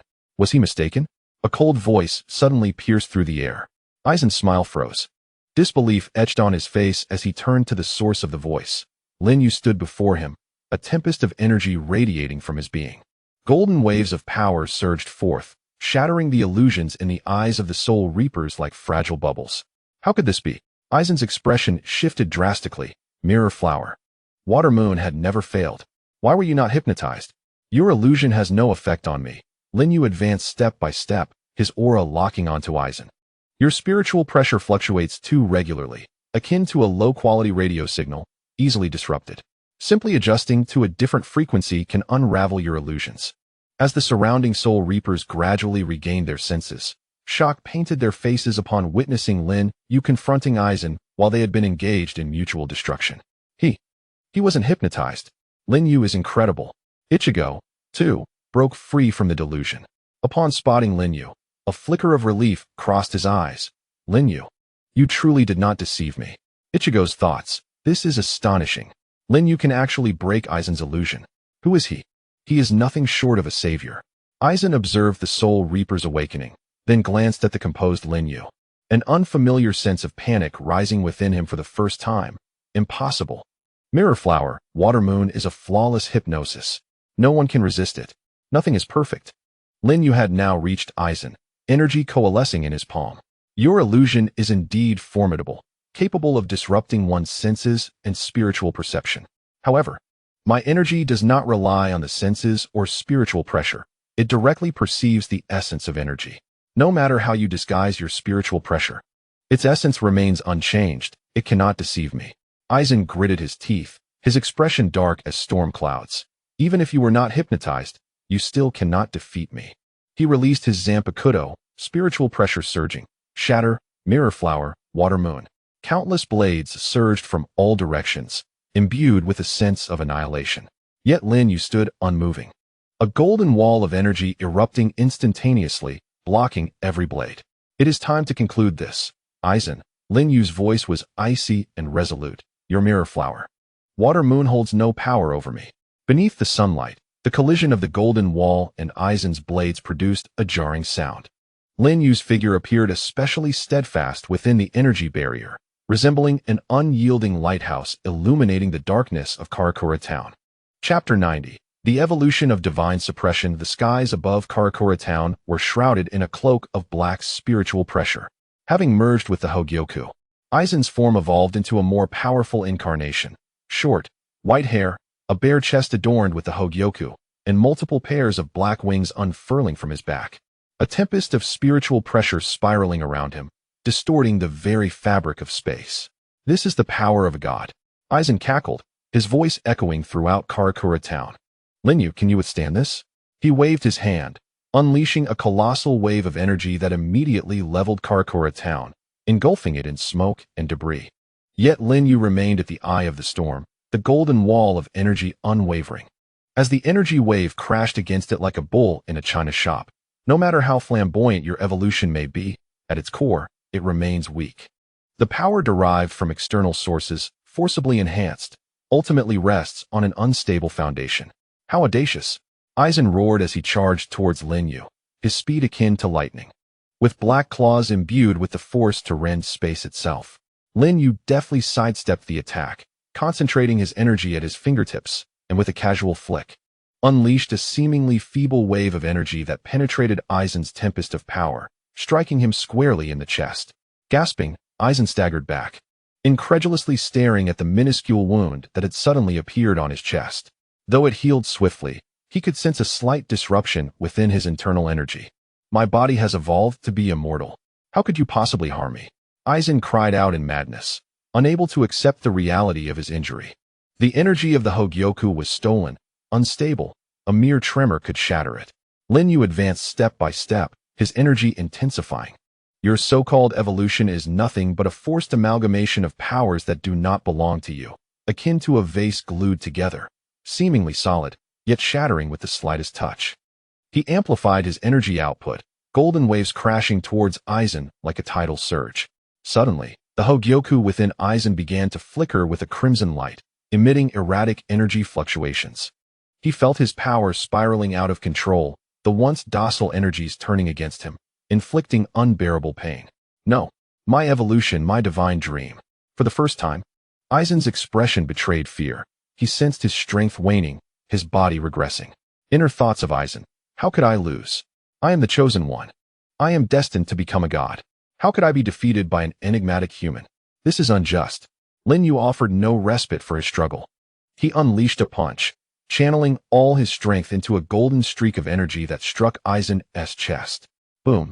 A deafening explosion resounded as the Hogyoku was blasted from Aizen's body, emitting a mournful cry as it shattered into fragments. Deprived of the Hogyoku's support, Aizen's evolved form rapidly disintegrated, reverting to the appearance of an ordinary soul reaper, collapsing to the ground, unconscious. As the black storm dissipated, sunlight once again bathed Karakura Town. The soul reapers gazed at the fallen Aizen, then turned to Lin Yue, standing amidst the ruins, their faces reflecting disbelief. We have won. Brother Lin Yue has defeated Aizen. Cheers erupted throughout Karakura Town, filled with the exhilaration of surviving calamity. Lin Yue looked at the scattered shards of the Hogyoku and exhaled softly. This farce had finally come to an end. Chapter 91. The calm aftermath. The smoke of Karakura Town gradually cleared, as the Soul Reapers commenced the cleanup of the battlefield and tended to the wounded. Aizen was apprehended and returned to Soul Society, where he would face an eternity of imprisonment. The crisis that had swept through the Soul Reapers and the human world drew to a close with Lin Yue's intervention. At the headquarters of the Godai 13, Captain Yamamoto convened an urgent meeting. Upon reading the report of Lin Yue's effortless victory over Aizen, a complex mix of emotions flickered in his murky eyes: shock, relief, and a barely perceptible wariness. Mr. Lin Yue, Captain Yamamoto addressed Lin Yue, who had come to report, saying, "You have saved both the Soul Society and the human world. We owe you a great favor. Should you choose to remain, I can propose to the Central 46 that you become a special captain of the Godai 13. with a status equal to ours. Lin Yue shook his head, graciously declining. Thank you for your kind offer, Captain, but I have other worlds to explore. My journey is not yet complete. Captain Yamamoto appeared unsurprised, as if he had anticipated this response. I understand. However, the gates of the Soul Society will always be open to you. Whenever you return, you shall be our friend. Thank you. Lin Yue nodded in appreciation. Upon leaving the captain's office, Lin Yue encountered Byakuya Kachiki in the corridor. The typically stoic captain of the 6th Division unexpectedly paused and inclined his head slightly. Thank you. Lin Yue understood he was referring to Rukia and the entire Soul Society, smiling as he replied, it was a mere effort. Watching Lin Yue's retreating figure, Byakuya's expression softened significantly. This enigmatic outsider had not only salvaged the Soul Society, but had also provided him with a renewed understanding of power and justice. The sky above the Soul Society was exceptionally clear. Having weathered the storm of battle, everything gradually returned to tranquility. Yet, all were aware that Lin Yue's name would be etched in the annals of the Soul Society's history in bold strokes. Chapter 91. Underlying currents of calm and unresolved invitations when the news of Aizen's sealing spread throughout the Soul Society. The entire Godei 13 was immersed in the joy of survival. In the 4th Division's medical room, Aizen Kotetsu was leading her team in healing the wounded Shinigami. The soft green glow of healing energy intertwining with the golden spiritual energy left by Lin Yue, forming a unique aura of restoration. Lin Yue stood by the window, observing the streets regaining their order, a white energy gently swirling at his fingertips. Following his battle with Aizen, he had gained profound insights into the transformation of spiritual pressure and energy, faintly sensing that the energy system within the Soul Society concealed even greater mysteries. What are you pondering? Aizen approached, offering him a cup of warm herbal tea. Having triumphed over Aizen, why do you still wear a frown? Lin Yue accepted the cup, relishing its warmth in his palms. I was contemplating Aizen's notions of evolution. Though he strayed onto a perilous path, his pursuit of power was indeed unique. The spiritual pressure system of the Soul Society seems to harbor significant potential for exploration. Inner thoughts of Lin Yue. The Hogyoku can forcibly fuse spiritual pressure and hollow energy. While this method of energy appropriation is undesirable, it demonstrates that different energies can indeed transform into one another. If a gentler method of transformation could be discovered, perhaps the application of energy could reach new heights. Aizen observed his serious profile, a flicker of reluctance crossing her gaze. Do you intend to leave? Lin Yue paused for a moment before nodding. My dimensional anchor has stabilized. It is time for me to return. Many worlds await my exploration. Just then, a member of the 4th Division hurriedly approached. Captain, Mr. Lin Yue, the captain has summoned you to the 1st Division headquarters. In the assembly hall of the 1st Division headquarters, the atmosphere was grave. Chapter 92. The promise beneath the cherry blossoms and the concern within the blade. The courtyard of the 4th Division was enveloped in a profusion of cherry blossoms, resembling a delicate pink and white carpet. The morning sunlight filtered through the petals, casting dappled shadows upon the stone pathway, while the air was infused with a refreshing blend of herbal and floral fragrances. In this serene setting, Retsu Unohana donned a pale lavender kimono, her long hair loosely gathered at the back, with a few strands of pink gracefully framing her cheeks, presenting a stark contrast to her usual composed demeanor as the captain. Cradling an antique wooden box, she stood beneath the cherry tree at the center of the courtyard, her fingertips gently tracing the box's intricate patterns, her gaze harboring a myriad of emotions. When Lin Yue's figure appeared at the entrance of the courtyard, her shoulders subtly trembled. She turned to face him, a tender smile gracing her lips, albeit tinged with a hint of imperceptible sorrow. You have arrived. Retsu Unohana's voice was softer than usual, as if she feared to disturb the tranquility of the morning. Lin Yue approached her, noting the faint crimson veins in her eyes, a testament to a sleepless night. Have you been waiting long? He inquired softly, a gentle mist of spiritual energy swirling around him as he unconsciously brushed away the cherry petals that had settled on her shoulder. Not for long, she replied, averting her gaze as she extended the wooden box towards him. This is for you. He accepted the box, feeling its weight in his hands. Upon opening it, he discovered a beautifully crafted short sword, its scabbard made of deep purple shark skin, adorned with a golden thread embroidered with a blooming cherry blossom. The hilt was wrapped in a non-slip white cotton cord, finished with a delicate tassel. Gently, he drew the blade, its edge glinting coldly under the sunlight, revealing intricate forging patterns that hinted at a faint flow of energy. This was the sword I wielded in my youth. Retsu Unohana's voice carried the warmth of nostalgia. Back then, I was not yet the captain of the 4th Division, and I often practiced my swordsmanship in the bamboo groves of Soul Society. It has accompanied me through countless battles and the most bewildering days of my life. Lin Yue's fingers caressed the blade, sensing the residual spiritual pressure within it. A blend of early fierce killing intent and the gentle healing power that had developed over time. A remarkable coexistence of two distinctly different energies. This sword is magnificent, he remarked sincerely, feeling its inherent spirit. It is called Sakura Zaku, Retsu Unohana observed as he held the sword, her smile softening like a gentle spring breeze. Take it with you, as if I am accompanying you on a journey into the future. In times of peril, it may prove beneficial. She paused before adding, I have inscribed a simple healing spell within the scabbard. It will activate upon infusing it with spiritual pressure. With reverence, Lin Yue returned the short sword to its sheath and secured it at his waist. Thank you, Retsu. I will cherish it. He gazed into her reddened eyes, gently brushing aside the strands of hair that fell by her cheek. Once I conclude my affairs over there, I shall return to you. I will teach you advanced techniques of spiritual energy, capable of not only healing but also enhancing your swordsmanship. Really? Retsu Unohana's eyes sparkled with excitement, as if stars were twinkling within them. Absolutely. Lin Yue nodded with a smile. Allow me to teach you how to harness your energy to condense the life force, enveloping the entire battlefield with healing abilities.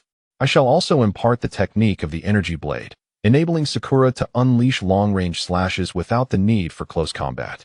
He enumerated his future teaching plans, striving to dispel the melancholy of their impending separation. Mao Jihua listened quietly, the smile at the corners of her mouth deepening. She understood that this might serve as comfort, yet in this moment, she was willing to embrace the promise. Very well, I shall await your return, she replied softly, her voice tinged with a hint of emotion. The cherry blossoms of the 4th Division bloom every year. I will brew tea here, waiting for your return. The two stood beneath the cherry tree, enveloped in silence. Sunlight filtered through the petals, casting warm patches of light upon them, while the blossoms danced between them like ethereal sprites. In the distance, the shouts of the Soul Reaper training echoed, and nearby, the gentle rustle of the cherry blossoms stirred in the breeze. Everything felt so tranquil, yet weighed down by the gravity of parting. Mao Jihualai's thoughts, you must return. This blade carries too many memories for me. Entrusting it to you is akin to entrusting my concerns to you. No matter which world you traverse or what dangers you encounter, remember that there are still those waiting for you in the Soul Society. This blade will guard you, just as you once protected me. Lin Yue gazed down at the Sakura short sword at his waist, feeling the faint warmth emanating from the blade. As if Mao Jihualai's spiritual pressure was gently responding. He understood that this farewell might last for an extended period. Yet the promise within his heart remained crystal clear. I must prepare now, he murmured, reluctantly averting his gaze. Mao Jihualai nodded, holding back tears. I will see you to the door. Together they walked along the stone path strewn with cherry blossoms, traversing in silence. Yet it felt as though 1,000 unspoken words flowed through the air. Upon reaching the entrance of the 4th Division, Lin Yue halted. This is where we part. Yes. Mao Jihualai replied, lowering her head, unable to meet his gaze. Be careful on your journey. Lin Yue cast a deep glance at her before turning to stride away. Mao Jihualai stood at the door, watching his silhouette gradually vanish around the corner until he was no longer visible. Only then did she slowly raise her hand to cover her trembling lips. The wind swept through the courtyard, lifting a flurry of cherry blossoms, as if silently bidding farewell to this parting. The Sakura short sword at her waist quivered gently, as though conveying her reluctance. Lin Yue caressed the scabbard, silently whispering, wait for my return. Chapter 93. Secrets under the moonlight and the pact of life. The night descended like a deep blue velvet, tenderly enveloping the Soul Society. On the rooftop of the 4th Division, moonlight cascaded like water, draping everything in a hazy silver glow. Mao Jihualai sat at the eaves, hugging her knees, gazing at the distant lights of the Godii 13 headquarters, her fingers absent-mindedly stroking the energy jade pendant Lin Yue had gifted her. The pendant emitted a soft white light, warming her slightly cold fingertips. She had been sitting there for quite some time, from the setting sun to the deepening moonlight. A secret lay buried in her heart like a seed for far too long, and tonight it was ready to break through the soil. When she heard a faint rustling on the rooftop tiles, her body tensed momentarily before relaxing. It was Lin Yue's presence. Lin Yue landed lightly beside her, still carrying the scent of the training grounds. "Why are you still awake at this hour?" He settled beside her, presenting a paper bag freshly procured from the 2nd Division shop, rumored to contain the most beloved rice cakes in the Soul Society. Upon receiving the bag, Oren's fragrant aroma wafted into the air as she opened it. She picked a piece and placed it in her mouth. The soft, glutinous texture, imbued with the sweetness of red beans, failed to evoke the familiar flavors of the past. Lost in thought, she murmured softly, her gaze still fixed on the distant lights. Lin Yue chose not to pry, instead opting to remain quietly by her side. Under the moonlight, he could discern the gentle contours of her profile and perceive the subtle fluctuations of her spiritual pressure, which revealed a mix of tension, hesitation, and a hint of anticipation. Lin Yue pondered. She seems to harbor something on her mind. I sensed something was amiss when I delivered the blade earlier today, and now her spiritual pressure is as chaotic as a tangled web. Is she reluctant to see me leave, or is there something she wishes to convey? Silence enveloped them, broken only by the rustling of cherry blossom leaves in the breeze. After a considerable duration, Oren finally turned her head, the moonlight illuminating the resolve in her eyes. Taking a deep breath, as if summoning all her strength, she gently leaned against Lin Yue's shoulder. He instinctively stiffened, wanting to support her, but she pressed his hand down.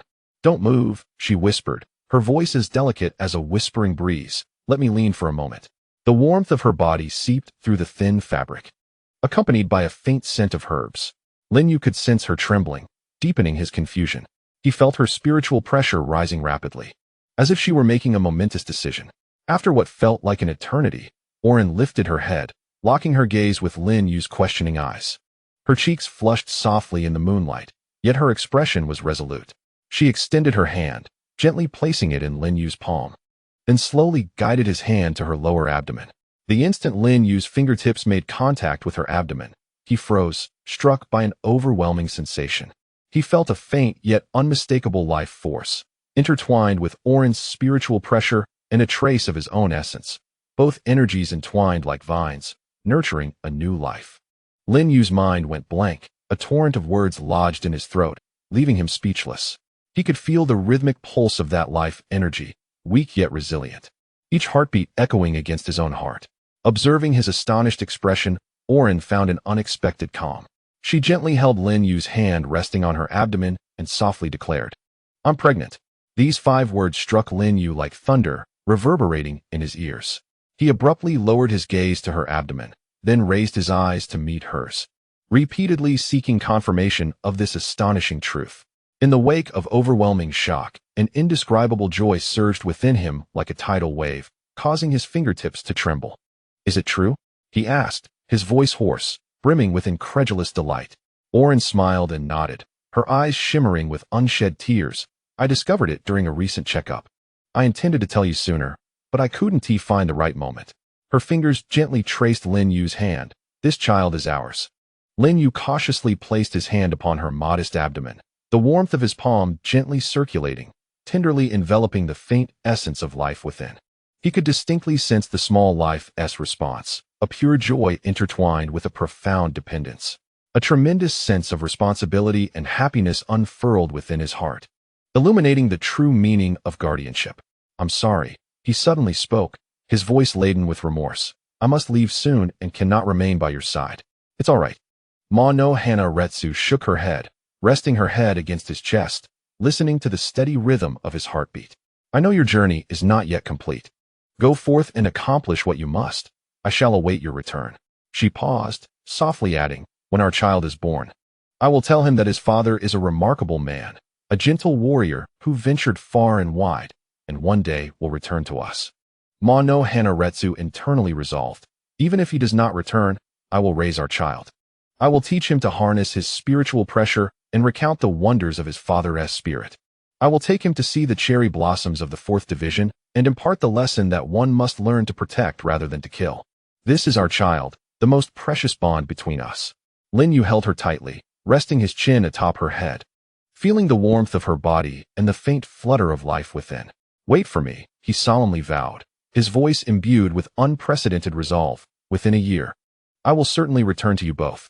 When I do, I shall teach our child to harness his energy, to wield a sword, and show you the worlds I have traversed. All right. Unohana Retsu nodded vigorously in his embrace, tears finally escaping her eyes, cascading onto his garment, warm and fervent. Under the moonlight, the two held each other closely. The breeze carried the fragrance of cherry blossoms, gently tousling their hair. The life within her seemed to sense the promise shared between its parents, stirring slightly as if to respond to this vow that transcended worlds. In that moment, all sorrow of parting was diluted by the joy of life, leaving only an abundance of anticipation and steadfast commitment. Chapter 94. The Promise of Youth and the Power of Legacy. The training grounds of the Soul Society buzzed with activity. The sun shone brightly, and a gentle breeze wafted through the air. Ichigo, Rukia, Chad, and Yuryu Ishida were seated on the stone steps at the edge of the arena, each wearing a complex expression, one of reluctance, expectation, and a hint of excitement. Lin Yue stood before them, the sakura blossom short blade at his waist glinting in the sunlight. As he gazed at the young Shinigami and Quincy before him, a myriad of emotions surged within him. From their initial encounter in Hueco Mundo to the battles fought side by side in Karakura town, this journey had become exceptionally vibrant because of them. Are you really leaving? Ichigo scratched his head, his tone heavy with reluctance. Can't you stay a few more days? I still want to spar with you one last time. Having spent this time together, he had come to regard Lin Yue as a trustworthy elder brother and mentor. No, the energy of the dimensional anchor is stabilizing. I must depart at this moment, Lin Yue replied, smiling as he patted Ichigo on the shoulder. There will be plenty of opportunities to spar in the future. When I return, you must not be lazy or fall behind. Rukia embraced her enhanced Zabumaru, her azure eyes brimming with gratitude. Thank you, Brother Lin Yue, for your guidance during this time. My Zabumaru can now unleash its true power. She swung the blade, and the ice-blue spiritual pressure flowed along its edge, more refined and pure than ever before. It is the result of your own diligence, Lin Yue replied, observing her. Remember what I taught you. Do not be constrained by the rules of the Soul Reapers. Feel the flow of energy with your heart. Your talent is remarkable, and you will undoubtedly become a formidable Soul Reaper in the future. Tatsuki, speaking in his characteristic deep tone, added, if you ever need assistance, feel free to contact us via the communicator. Though he spoke little, the sincerity in his eyes was unmistakable. Ishida adjusted his glasses, surprisingly devoid of sarcasm. Your energy is indeed intriguing, though I still believe the power of the Quincy surpasses it. He paused before adding, safe travels. Lin Yue chuckled softly, shaking his head as he retrieved a scroll from his robe and handed it to Ichigo. This is for you. Ichigo, puzzled, accepted the scroll and opened it, revealing fluid handwriting detailing the foundational techniques of energy cultivation. It meticulously recorded methods for sensing, condensing, and utilizing energy, along with basic illustrations of energy techniques. You wrote down the training methods? He asked in astonishment. Indeed, Lin Yue nodded. Spiritual pressure and energy are fundamentally connected. By practicing the methods outlined here, you will refine your spiritual pressure and enhance your control. When you encounter obstacles, seek inspiration from nature. Energy is omnipresent. Wind, water, sunlight can all provide enlightenment. Recalling Ichigo's previous struggle with chaotic spiritual pressure, Lin Yue had specifically annotated the critical points for the calming technique in the scroll. Lin Yue thought, Ichigo's potential is boundless, yet he relies too heavily on instinctive combat. This foundational mindset will help him solidify his base, allowing him to understand that power is not merely destructive, but also about mastery. I hope he learns that true strength lies not in explosive force, but in profound understanding. Ichigo clutched the scroll tightly, his fingers turning slightly pale from the exertion. He could feel the weight of this gift. It was not merely a training method, but a profound trust and expectation. I will practice diligently, he declared, nodding vigorously, determination sparkling in his eyes. When you return, I promise I will no longer be bullied. I will protect you then. Lin Yue chuckled at his earnestness. Very well, I look forward to that day. He turned to Rukia. You must also oversee him. Do not allow him to slack off. Leave it to me. Rukia saluted with a smile, her blue eyes filled with confidence. Lin Yue then offered some advice to Tatsuki and Ishida. Tatsuki, your strength leans towards defense and explosive power. Try to enhance your physical barriers with energy to achieve a more comprehensive defense. Ishida, the archery of the Quincy's is exquisite. If you can infuse your arrows with energy, their penetrating power will increase manifold.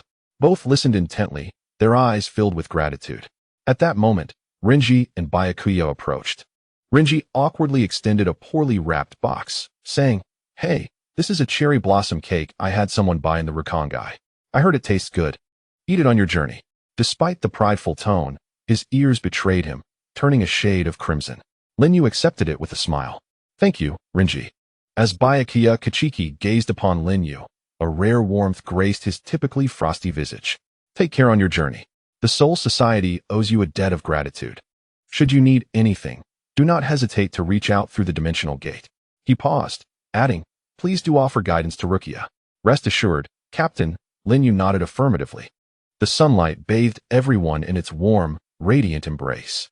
The breeze in the training ground carried the essence of youth, gently dispersing the melancholy of parting. As Lin Yue beheld the sincere faces before him, his heart swelled with reluctance, yet it solidified his resolve to return. "I must take my leave," he declared, casting a final glance at the group. "Take care of yourselves, and await my return." "Yes," they chorused in unison, waving vigorously. Lin Yue turned away, the sakura blossom dagger at his waist swaying gently, as if bidding farewell to those he cherished. Ichigo tightly clutched the scroll in his hand, watching Lin Yue's retreating figure, silently vowing to grow stronger, so that upon Lin Yue's return, he could present a mightier self. This inherited strength would, in time, subtly alter the destinies of these young souls. Chapter 95. The farewell and unspoken longing beyond the light gate as night deepened. The sky over the Soul Society sparkled with stars. On the rooftop of the 4th Division, Nanaoise stood alone at the eaves, tightly gripping the spirit orb pendant gifted to her by Lin Yue. The pendant emitted a soft white glow, illuminating the yearning and reluctance in her eyes. The evening breeze tousled her pink hair, carrying the lingering fragrance of cherry blossoms, yet it could not disperse the melancholy that hung in the air. Faint energy fluctuations emanated from the direction of the training ground, reminiscent of pebbles cast into a tranquil lake, creating ripples in the serene flow of spiritual energy. Nanao's heart raced, for she recognized that this was the energy reaction of dimensional travel. Lin Yue was departing. Taking a deep breath, she endeavored to calm her racing heart, her gaze fixed intently on the source of the energy waves. Even from several streets away, her spiritual pressure perception could distinctly capture that familiar aura. At the center of the training ground, Lin Yue stood before a shimmering gate of condensed energy. The gate radiated a gentle spectrum of colors, akin to flowing auroras, while the surrounding space shimmered slightly, with spiritual particles swirling in tiny energy vortices.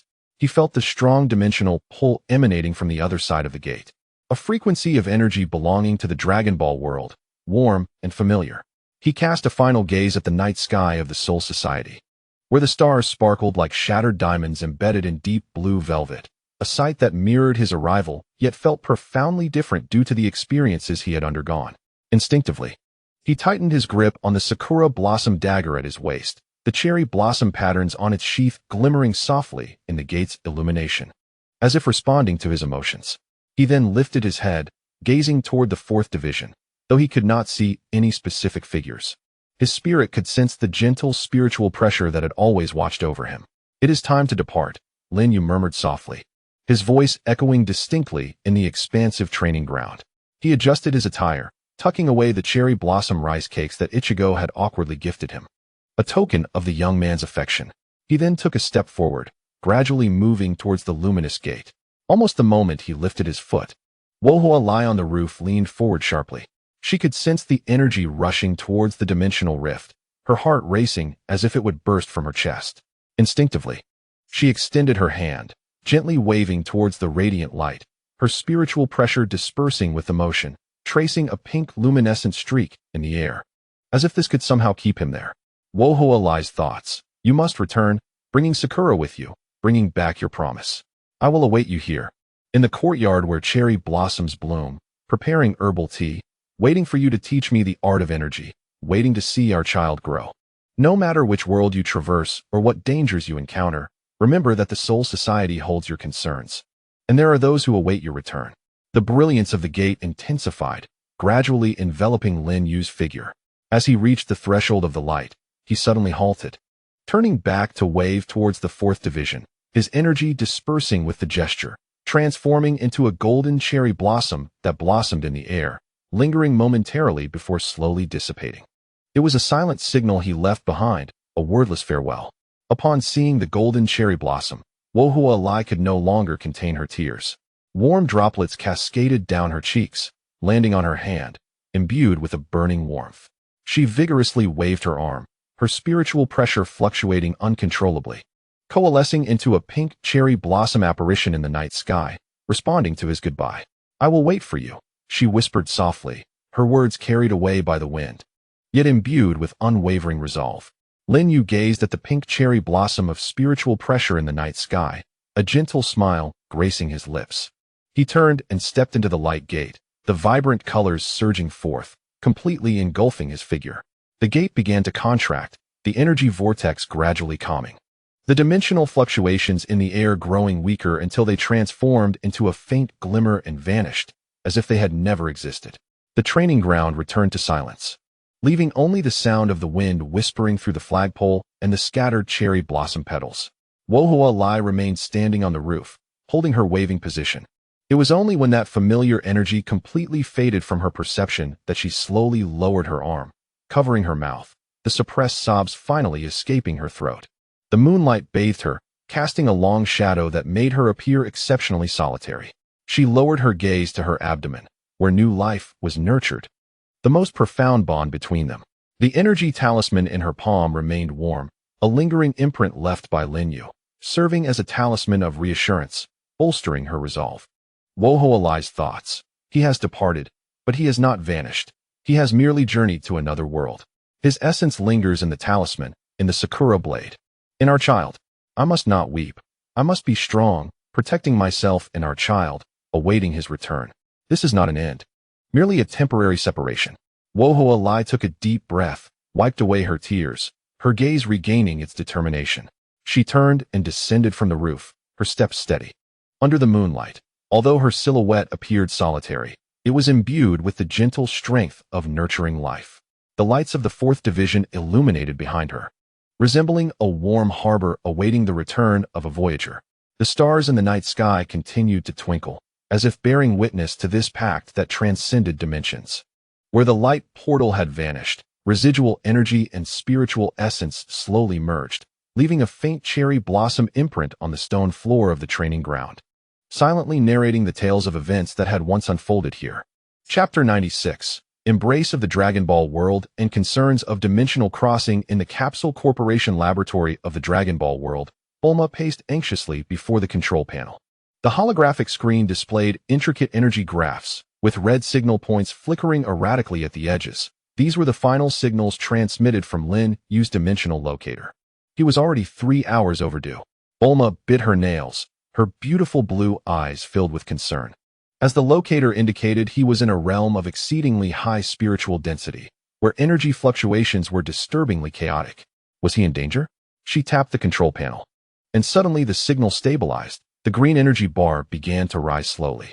Wait, the signal has been restored. The energy frequency is matching. Bulma's eyes widened in surprise as she quickly called up the spatial coordinates. The dimensional anchor point was stable. He was coming back. In the center of the laboratory, the air began to warp, and a vibrant light portal, reminiscent of the Soul Society's training ground, materialized from thin air. Even more stable and radiant than in the Shinigami world. A powerful current surged from the portal, gently swaying the experimental equipment. A familiar wave of energy emanated from the portal, causing Bulma's heart to skip a beat. Instinctively, she took a few steps forward, her gaze fixed intently on the depths of the portal. In the next moment, Lin Yue emerged, enveloped in an unfamiliar spiritual aura and a faint scent of cherry blossoms.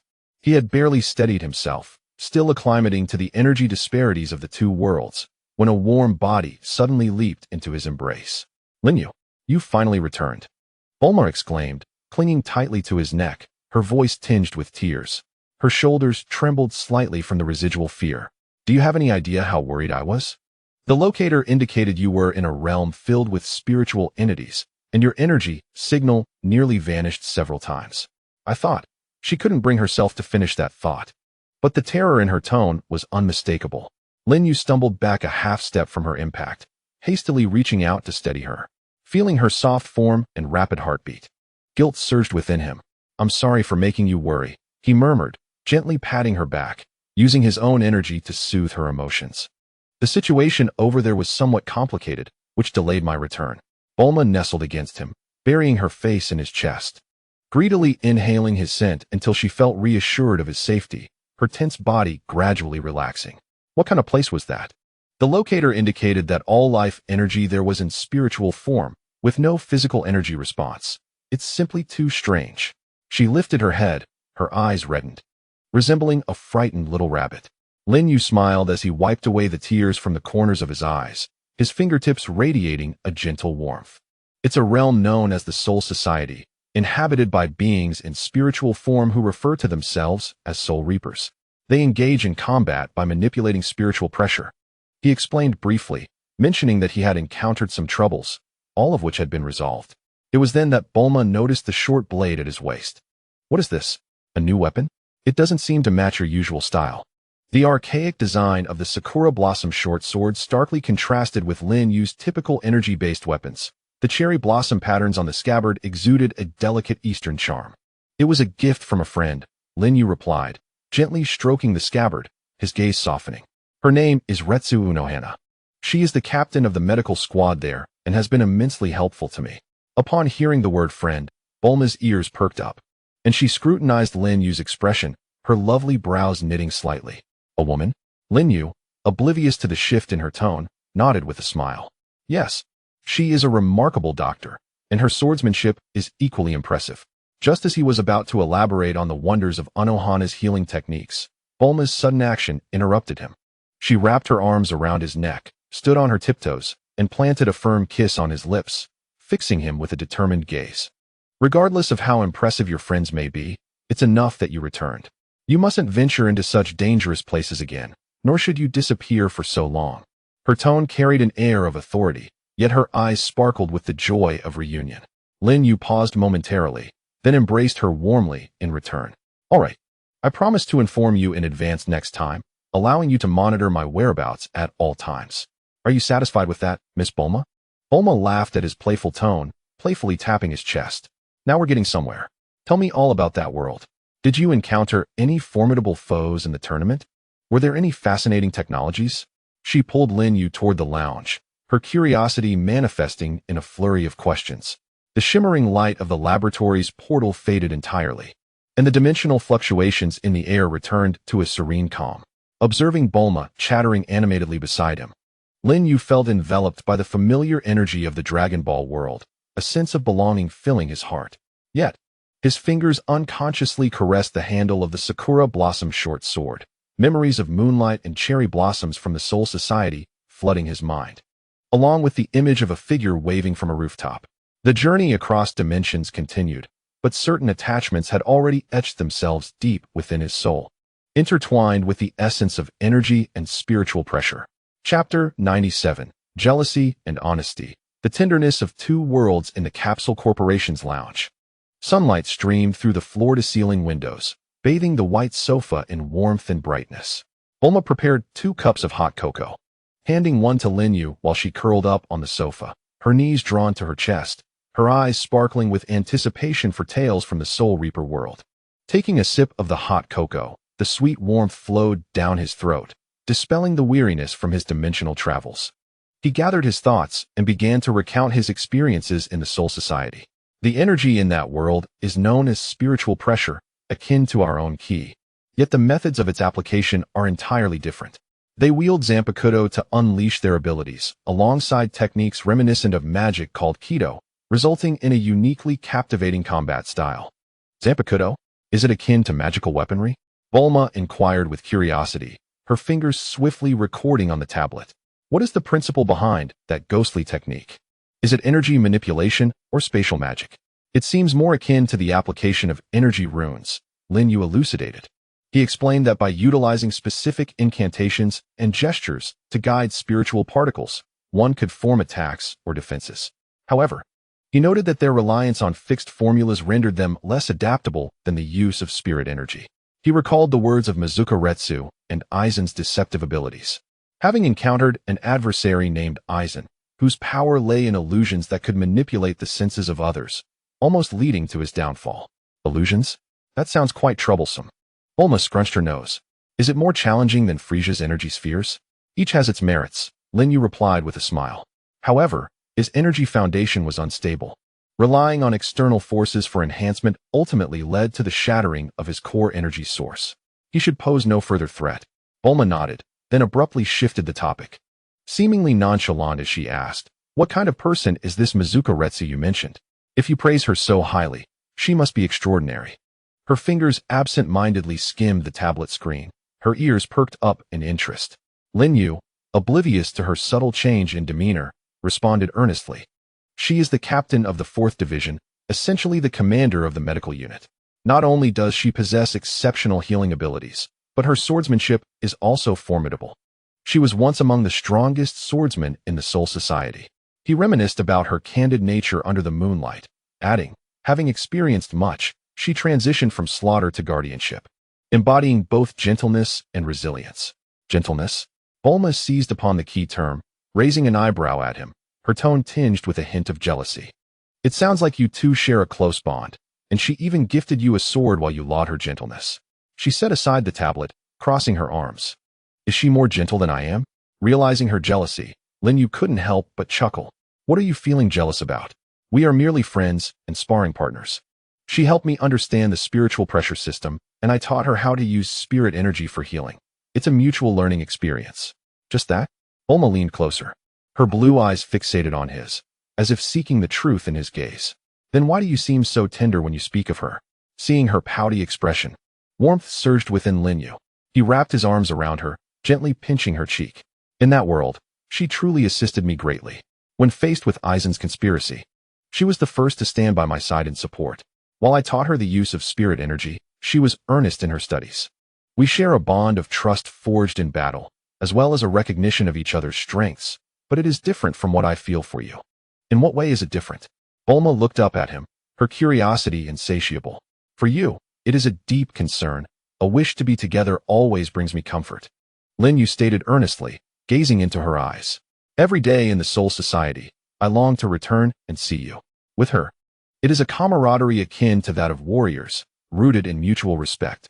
He paused, deciding to be forthright. Moreover, she and I have made a pact. Bulma's heart tightened suddenly. What kind of pact? Taking a deep breath, Lin Yue gently stroked her long hair. She is pregnant. The child is mine.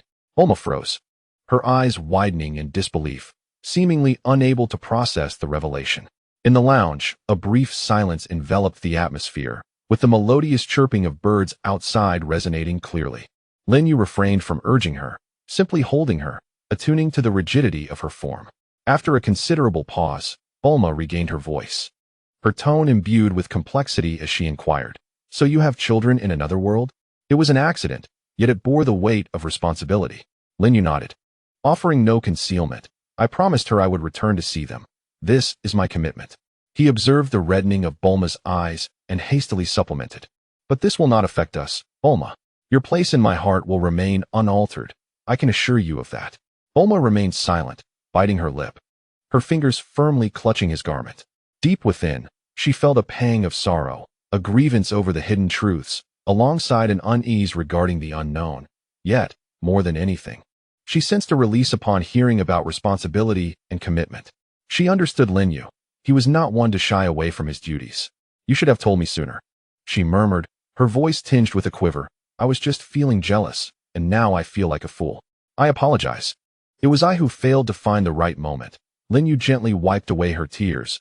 I will no longer keep anything from you. Regardless of which world I traverse, or what encounters I face, I will share everything with you, including this child. Once he is born, if you wish, we can visit together. Bulma sniffled and nestled closer in his embrace. Really? We can go see that Soul Society? Her curiosity swiftly overshadowed her grievances. Of course. Lin Yue replied with a smile. Once you devise a stable dimensional travel device, we can embark on journeys together to explore different worlds.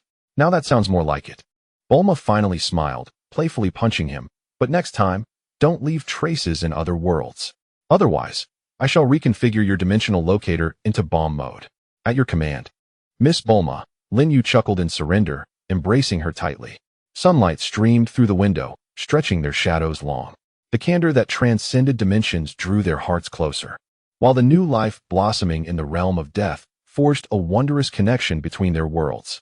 The sweet aroma of hot cocoa wafted through the lounge, akin to their relationship, tinged with jealousy, yet resolutely warmer and enduring. Chapter 98. A New Life in the World of the Soul Reapers. The miracle of the Soul Society. Time flew by, marking 6 months since Lin Yue departed from the Soul Society. The cherry blossoms of the 4th Division had withered and bloomed anew. The herbs in the courtyard replaced in succession, and the abdomen of Aizen Kotetsu gradually swelled, nurturing new life. Sunlight filtered through the paper windows onto the tatami mats, often revealing her seated in the courtyard, her fingertips gathering a faint energy as she tenderly caressed her abdomen, a gentle smile gracing her face. During these 6 months, the Soul Society gradually restored its tranquility. Following Aizen's sealing, the Central 46 restructured, and the order of the 13 court guard squads returned to its rightful path. Occasionally, Ichigo and his companions would traverse the interdimensional gate to visit the 4th Division, bringing with them earthly snacks and the training insights left by Lin Yue. Ichigo had made remarkable strides in controlling his spiritual energy, and Rukia had learned to condense icy blades of energy with her Zabumaru. Each time they reported these advances, the eyes of Captain Unohana would gleam with excitement, as if she could discern Lin Yue's shadow through them. On this particular morning, the atmosphere in the 4th Division's medical room was thick with tension and anticipation. A gentle green, healing energy flowed throughout the chamber, intertwining with the golden spiritual energy in the air to form a warm cocoon of vitality. Captain Unohana lay on a soft padded bed, her face pale from the pain, yet her gaze remained unwavering. Her long hair, damp with sweat, clung to her cheeks and neck, and her usually gentle aura now radiated an undeniable tenacity. Rukia and the core members of the 4th Division stood anxiously outside the door, nervously wringing their hands. Renji, typically boisterous, had subdued his exuberance, pacing the corridor with his hands clasped behind his back, occasionally peering through the medical room door. The medical advisor dispatched by Captain Yamamoto was already in position, clutching a scroll to record the fluctuations of spiritual energy, his fingertips trembling slightly. The captain's spiritual pressure was remarkably stable, and the signs of life from the child were strong. The vice captain responsible for the delivery opened the door and reported softly, beads of sweat dotting his forehead. However, this child's energy was extraordinary, exhibiting not only the captain's spiritual traits, but also an unfamiliar energy fluctuation, pure and vibrant, reminiscent of Mr. Lin Yue's essence. Inside the medical room, Captain Unohana gritted her teeth, her knuckles whitening from exertion. She could distinctly feel the movements of the life within her, the energy a blend of her familiar spiritual flow, imbued with the gentleness of cherry blossoms and the sharpness of her Zanpakuto, alongside Lin Yue's warmth, pure and resilient, akin to the nascent rays of the sun. These two energies entwined like vines within her life force, jointly nurturing the arrival of new life, with each fetal movement resonating with wondrous energy. Thoughts of Captain Unohana. Just a little longer, my child. We shall soon meet. You must be as strong as your father and as warm as his spirit. When you are born, I will tell you that your father is an extraordinary man, capable of catching 1,000 cherry blossoms with his bare hands and purifying the most ferocious killing intent. He awaits us from afar. With a sudden surge of intense energy, the entire 4th Division trembled. The golden energy and pink spiritual pressure burst forth, shattering the medical room's doors and windows, manifesting as a blooming phantom of cherry blossoms in the courtyard. As the petals fell, they coalesced into tiny points of energy, merging with the surrounding herbs. Moments later, the resounding cry of a newborn shattered the morning's tranquility. The intertwining of spiritual energy and the baby's cry formed a unique ripple of energy, prompting the soul reapers in the corridor to instinctively cover their ears, their faces alight with joy. It was born, a boy.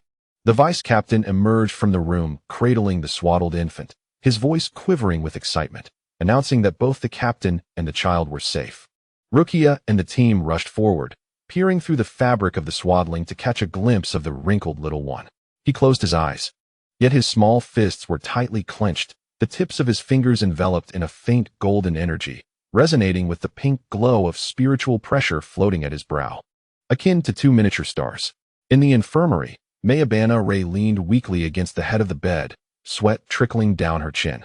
When the vice captain cradled the child in her arms, her gaze instantly softened. The little one seemed to sense his mother's essence, ceasing his cries. His tiny mouth twitching as he reached out to grasp her fingers. Within that delicate palm, the golden energy and pink spiritual pressure intertwined and flowed, warming her heart to the point of tears. He resembles him so much, Mayabana Ray whispered gently, her fingertips caressing the child's cheek, where the contours of his brows and eyes bore a striking resemblance to Lin Yue. Let us name you Jinshin, Lin Jinshin. May you possess the sharpness of a sword and the tenderness of a heart. The child seemed to understand her words, his small face displaying a look of contentment, a hint of a smile gracing the corners of his lips.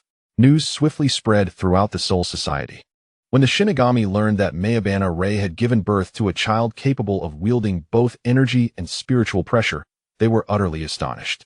Such a cross-energy system talent was unprecedented, a true miracle of the Soul Society. Captain Yamamoto personally extended his blessings, watching the dual-colored energy flowing from the child's fingertips. A flicker of relief crossing his murky eyes. This child might very well alter the future of the Soul Society. Kachiki Byakuya also rarely presented a delicate longevity lock, inscribed with the words Guardian. Rukia, holding little Jinshin, observed as he clung to her fingers, smiling as she remarked, when big brother Lin Yue returns, he will surely be amazed to see how extraordinary little Jinshin is. Mayabana Ray sat by the sun-drenched window, cradling her child, softly humming an ancient lullaby. Sunlight enveloped them, the golden energy and pink spiritual pressure painting gentle arcs in the air. She gazed down at Jinshin's sleeping face, her heart brimming with hope. Jinshin, you see, everyone adores you. When you grow up, I will teach you to heal with spiritual pressure and to protect yourself using your father's energy. When you are able to wield a sword, I will pass on Sakura Zaku to you and share its story.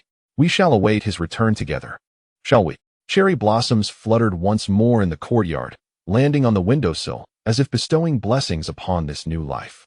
The miracle of the Soul Society had arrived, and the promise connecting two worlds quietly persisted within this tiny being. Chapter 99. Perception across dimensions, unspoken longing in the capsule corporation of the Dragon Ball world.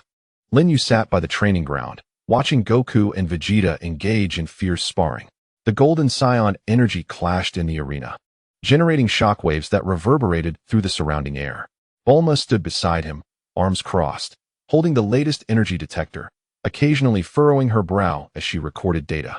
Goku's Super Saiyan 3 form had stabilized, yet the consumption of energy remained excessively rapid. Bulma poked at the energy curve on the screen, noting that Vegeta's new technique was indeed intricate, albeit overly reliant on explosive power. She turned to Lin Yue and noticed he was gazing into the distance, seemingly lost in thought, his fingers absent-mindedly stroking the Sakura Blossom short sword at his waist. What could he be pondering, so distracted? Lin Yue snapped back to reality, smiling as he shook his head. It's nothing. I just sensed a faint wave of familiar energy. Energy wave? Bulma immediately became alert, raising her detector to scan the surroundings. Where was the wave coming from? Was it a new foe? It's not an enemy. It's a gentle energy.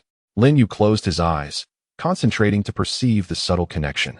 Ever since leaving the Soul Society, he had exchanged energy marks with Himejima Kyoka.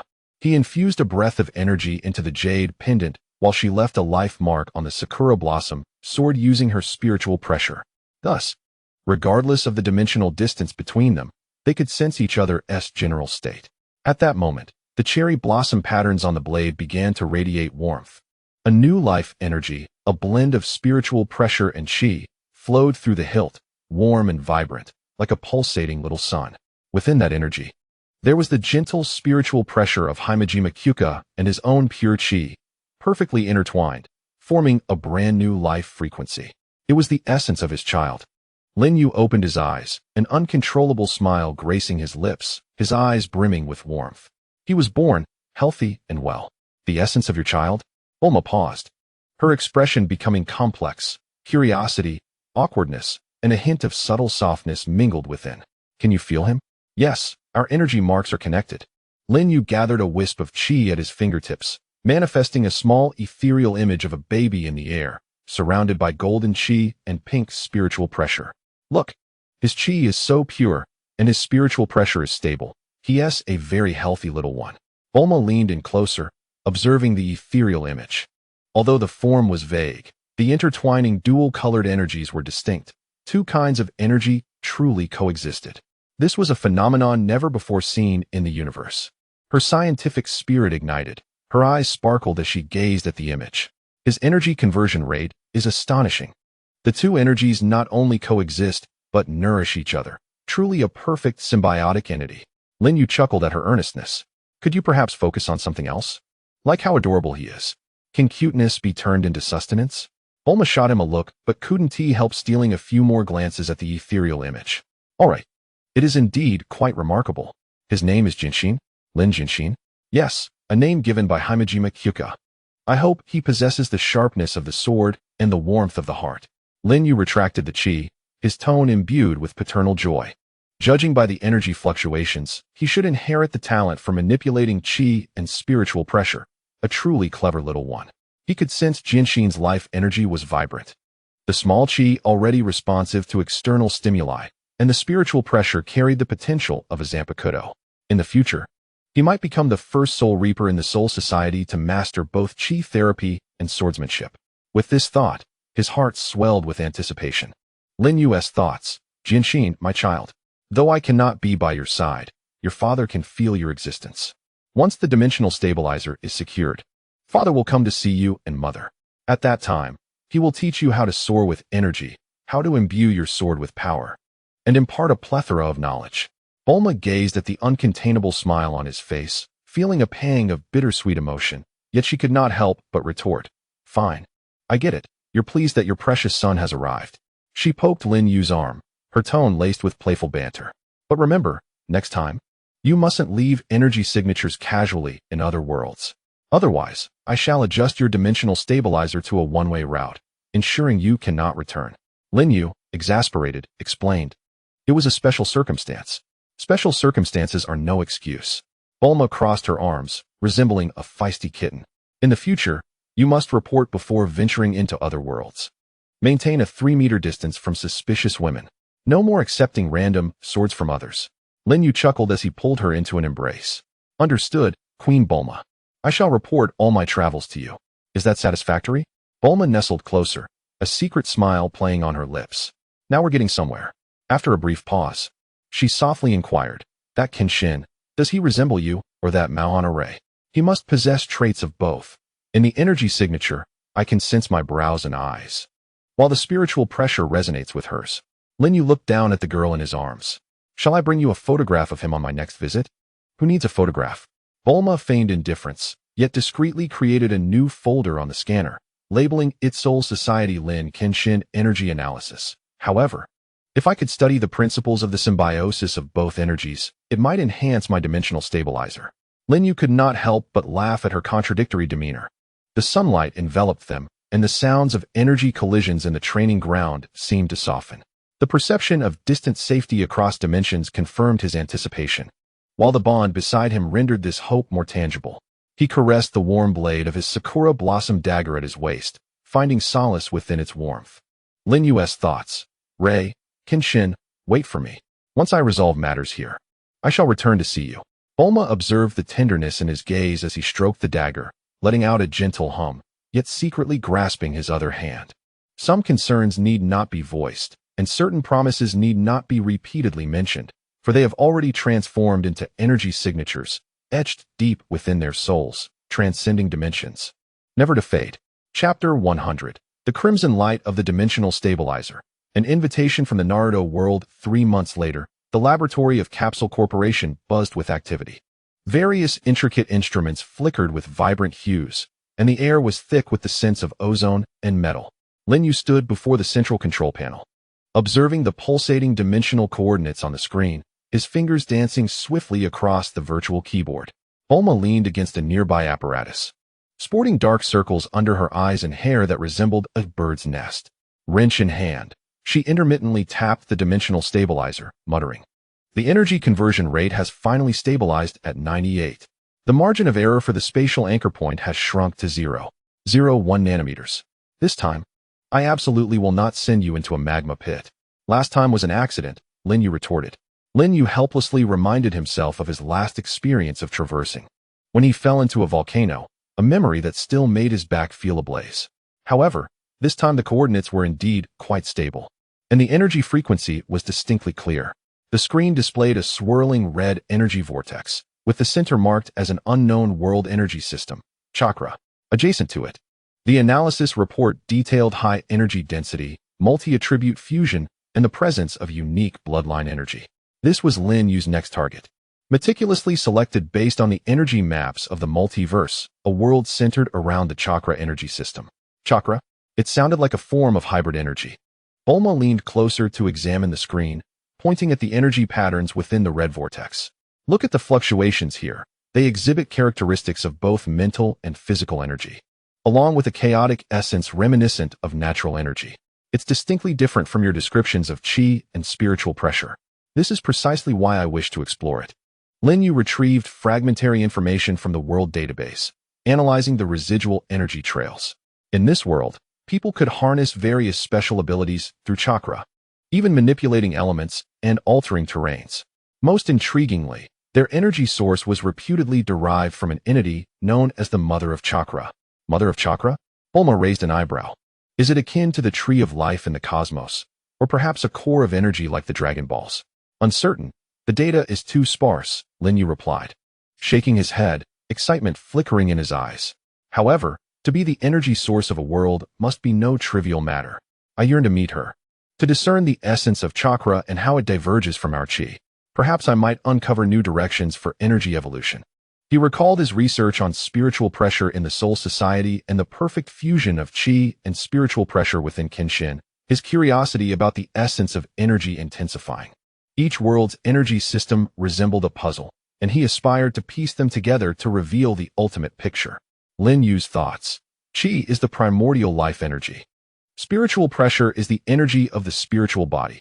Chakra is a hybrid of mental and physical energy. Behind these distinct energy systems, could there be a common essence? If this essence could be discovered, it might lead to a genuine freedom of energy conversion, allowing for swift adaptation in any world. Furthermore, it might unveil methods for the stable coexistence of energies from different realms, enabling collective travels in the future. Bulma observed the glimmer in his eyes, recognizing his renewed longing for a new world. She pouted, feigning discontent. Go ahead, but this time the dimensional stabilizer is equipped with an emergency recall function. Should I press this button? She brandished a red remote control before him. You will be forcibly transported back. Also, you must report your status weekly. No disappearing like you did in the Soul Society. Understood, Taskmaster. Lin Yue chuckled as he accepted the spatial capsule she handed him, which contained spare energy supplements and a communicator. Once I acclimate to the environment over there, I'll return to take you to explore. They say that world boasts stunning red leaves and hot springs. Hot springs. Bulma's eyes sparkled instantly. Now that sounds promising. Remember to take some scenic photos when you return. And if the Mother of Chakra is beautiful, don't forget to get her autograph. Lin Yue chuckled at her words, fastening the Sakura Blossom short sword to his waist. He checked the energy imprint once more. The fluctuations from Sakura Blossom were remarkably stable. Both Mako and Ken were safe, and Ken's energy seemed to have intensified, allowing him to faintly sense the shaping ability of the chi. Rest assured, I will prioritize safety. Lin Yue approached the luminous gateway generated by the dimensional stabilizer, which radiated a steady red light, distinct from the previous spectrum of colors. This red glow was laced with the unique energy patterns of chakra. Wait for my return. Be quick and safe. Bulma waved her hand. Her eyes slightly reddened, yet she forced a smile, reminding him to bring a gift for little Kentucky. Lin Yue nodded with a smile and stepped into the light portal. The red luminescence enveloped him in an instant, and the energy vortex within the gateway began to swirl rapidly, ultimately transforming into a beam of red light that vanished from the laboratory, leaving behind a faint trace of chakra in the air. Bulma gazed at the spot where the portal had disappeared, glanced at the emergency remote in her hand, then looked up at the coordinates of the Naruto world displayed on the screen, murmuring softly, "How troublesome, always causing worry." Yet I cannot help but smile.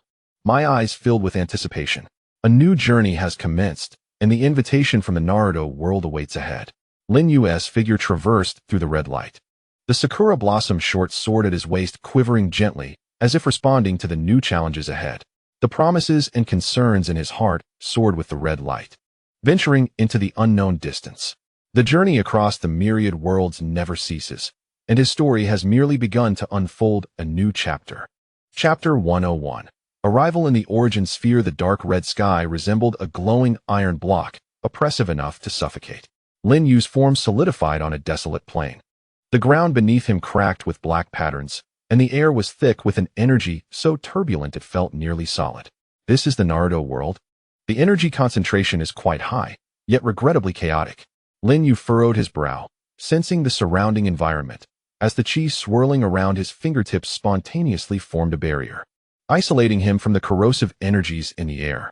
Just as he steadied himself, a deafening roar echoed from the horizon, the sound waves stirring up clouds of dust, forcing him to squint. At the edge of his vision, an indescribable monster rampaged. It bore 9 twisted tails, its body as immense as a mountain, covered in dark purple scales, each breath releasing dark red energy orbs, tailed beast balls capable of annihilating continents, now raining down like a torrential storm. Before the 10 tails, 2 figures struggled to hold their ground. The man on the left donned a white robe, a purple rinnegan floating above his forehead, his hands forming seals to create a faint blue chakra shield, yet he was pushed to his knees by the impact of the tailed beast balls. Beside him stood a man clad in dark battle armor, wielding a long sword, shattering the incoming shards of energy with each swing, though blood trickled from the corner of his mouth. What manner of beast is that? Lin Yue marveled in astonishment. He could distinctly perceive the vast reservoir of energy within the 10 tails, comparable to the combined total of numerous stars, yet it was as chaotic as an uncontrollable reactor. Every strand of chakra clashed and tore at one another, instinctively unleashing its power. Father, the shield can barely hold. Yutsuin's voice was laced with exhaustion, and the chakra pulsations on his long blade grew increasingly feeble. Yui clenched her teeth, her rinnegan operating at full capacity as she attempted to channel the chakra of the 10 tails. Just hold on a bit longer. If only we can locate its core. Before she could finish, another tailed beast ball crashed against the shield, shattering it with a network of cracks, and both were violently thrown to the ground. Just as the 10 tails prepared to deliver a fatal blow, it suddenly turned alert, its crimson compound eyes locking onto Lin Yue, who stood at a distance. That seemingly insignificant figure radiated a pure energy that instinctively evoked its wariness. The 10 tails roared, shifting direction, and with a powerful lash of its thickest tail, it formed a tailed beast ball twice the size of the previous one, hurtling toward Lin Yue with an aura of annihilation. Be careful. Yui struggled to warn him, but found herself devoid of the strength to even move a finger. Yet Lin Yue remained still, gazing at the rapidly approaching tailed beast ball. He could clearly discern the swirling flames, winds, and lightning within, various chakra attributes colliding and obliterating one another, producing a terrifying destructive force. Such chaotic energy is a waste, he murmured, raising his hand. The energy in his palm began to whirl at high speed, forming a funnel-shaped golden vortex. When the tailed beast ball collided with the vortex, the anticipated explosion did not occur. The dark red energy sphere was drawn into the vortex as if swallowed by a black hole. The raging chakra thrashing violently within the golden energy, yet gradually being assimilated and refined. The previously conflicting chakra attributes were stripped of their impurities, transforming into a gentle stream of energy that seeped into the parched earth, where tender shoots began to sprout at a visibly rapid pace. The entire process unfolded in mere seconds, and a tailed beast ball capable of devastating half a continent was utterly purified, vanishing without a trace. Yui and Yutsuin stared in disbelief, their mouths agape as if they could fit an egg inside. The tailed beast ball, which they could not withstand even with all their might, was filtered like waste water by this suddenly appearing stranger. Are you a savior sent by the heavens? Yui struggled to rise, her rinnegan filled with shock and reverence. The energy emanating from this individual resembled chakra, yet was purer and more potent, as if containing the very essence of the world's primordial force. Lin Yue dissipated the vortex in his palm and approached the two, his gaze sweeping over the alert and growling 10 tails. Is this what you call chakra? It is used so crudely. He bent down to help Yui up, a stream of energy flowing from his fingertip into her body, mending her damaged meridians. To manipulate such immense power without even grasping the essence of energy, no wonder it spirals out of control. As Yui felt the warm energy flow within her, Her previously exhausted chakra began to recover rapidly, leaving her speechless in astonishment. Yui's thoughts. Can his energy directly repair my chakra meridians? Can the ability to purify the violent energy of the Ten-Tails truly be the legendary primordial power? A conundrum that has perplexed us for millennia appears to be so effortlessly simple in his eyes. Yue tightened his grip on the long blade, warily observing Lin Yue. Who exactly are you? Why do you wish to assist us? Although he felt grateful for the stranger's intervention, the overwhelming power emanating from this unknown individual instinctively made him cautious. Lin Yue offered no response, merely turning his gaze towards the Ten-Tails, which was once again coalescing the tailed beast ball, a playful smile gracing his lips. It seems this enormous creature has yet to learn its lesson. Allow me to demonstrate to you how true energy control is executed. A golden aura erupted around him, forming a pillar of light that soared into the heavens, tearing a rift in the dark crimson sky. Chapter 102. A dialogue with the Sage of Six Paths. The makeshift camp lay hidden among the colossal roots of the divine tree, where the chakra concentration was relatively mild, allowing the injured Yue and Yue to rest briefly. With her last vestiges of chakra, Yue conjured a simple cup of clear water, held within a broad leaf, and cautiously offered it to Lin Yue, her movements imbued with a respectful trepidation. Your strength vastly surpasses that of my brother and me. Might I inquire how you master such energy? Yui's Rinnegan fixed intently on Lin Yue, her eyes brimming with curiosity. The chakra of the Ten-Tails is exceedingly wild, yet you effortlessly purify it. What power is this? Lin Yue accepted the leaf, gazing into the crystalline water that reflected his own visage. With a gentle tap of his fingertip, golden ripples danced across the surface. You refer to it as chakra, do you not? In essence, this is a synthesis of life energy and spiritual energy, akin to the chi that I cultivate, though the methodologies of their application are worlds apart. Yue frowned. Chakra is chakra. How could it possibly be the same as your chi? Our chakra is categorized into 5 attributes and requires hand seals to be guided. He recalled the earlier scene of Lin Yue purifying the tailed beast ball, still shaken. Attributes? Hand seals. Lin Yue chuckled, gathering a sphere of golden chi at his fingertips.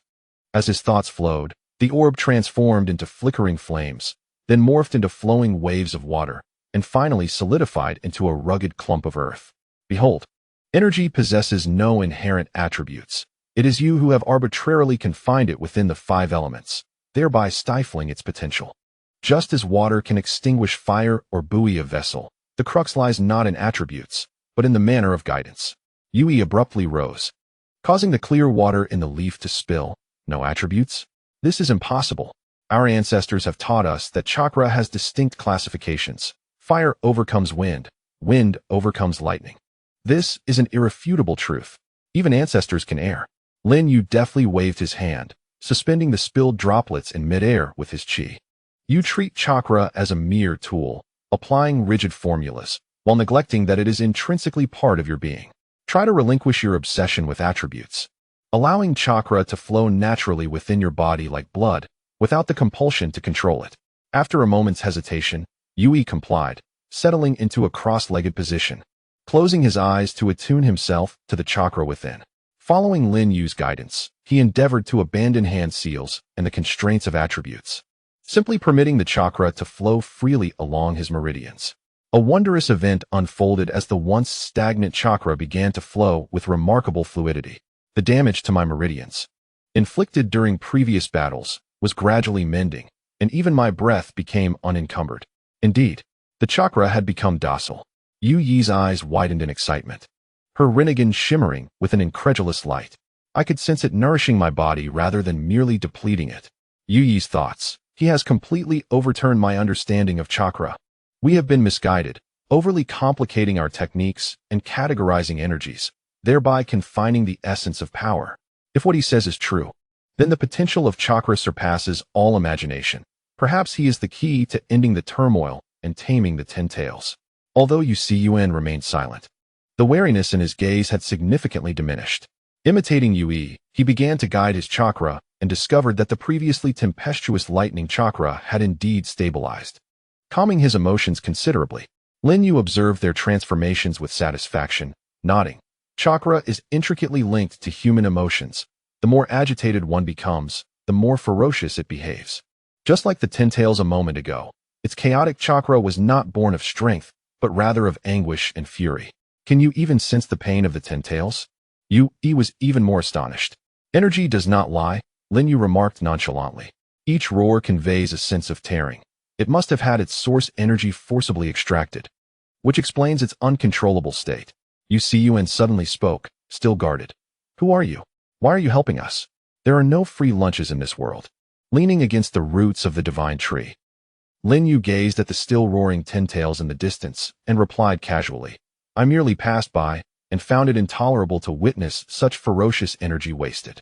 A smile tugged at the corners of his mouth.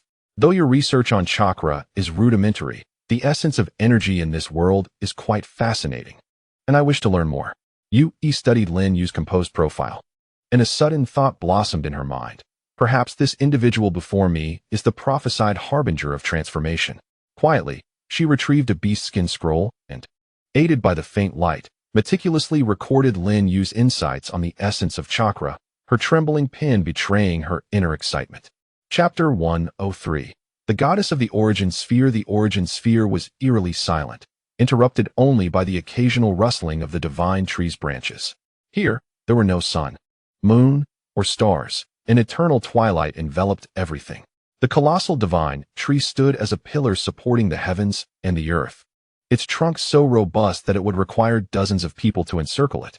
Its sprawling branches cast shade upon the ground, and the air was saturated with a richer chakra aroma than that of the outside world. Lin Yue followed closely behind Yue, his curious gaze surveying the divine tree. He could sense that the energy of this tree shared a lineage with the ten tails, yet it was far gentler and more accommodating. Its vast root system delved deep into the earth like veins, absorbing the world's primal energy. Is this the source of chakra? He reached out to touch the trunk, feeling a warm sensation as if it were breathing. Yue sighed, her gaze complex as she looked at the center of the trunk. This is the divine tree, and it is also the place where our mother, Kaguya, is sealed. She was once the first to obtain chakra, yet in her quest to monopolize this power, she instigated war and was ultimately sealed here by my brother and me.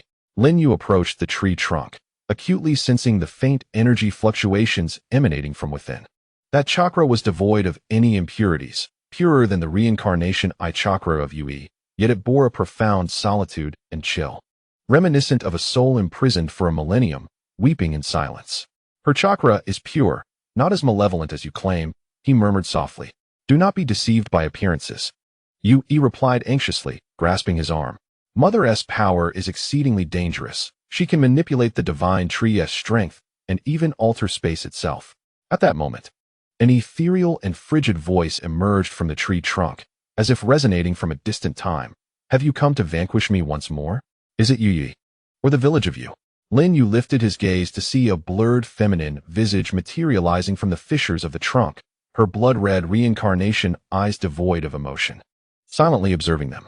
I am not here to vanquish you. Lin Yue released Yue's hand and took 2 steps forward.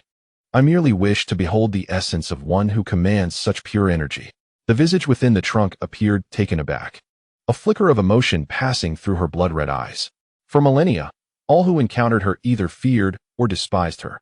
Never before had someone spoken with such curious intent. Pure? Her voice carried a hint of self-mockery.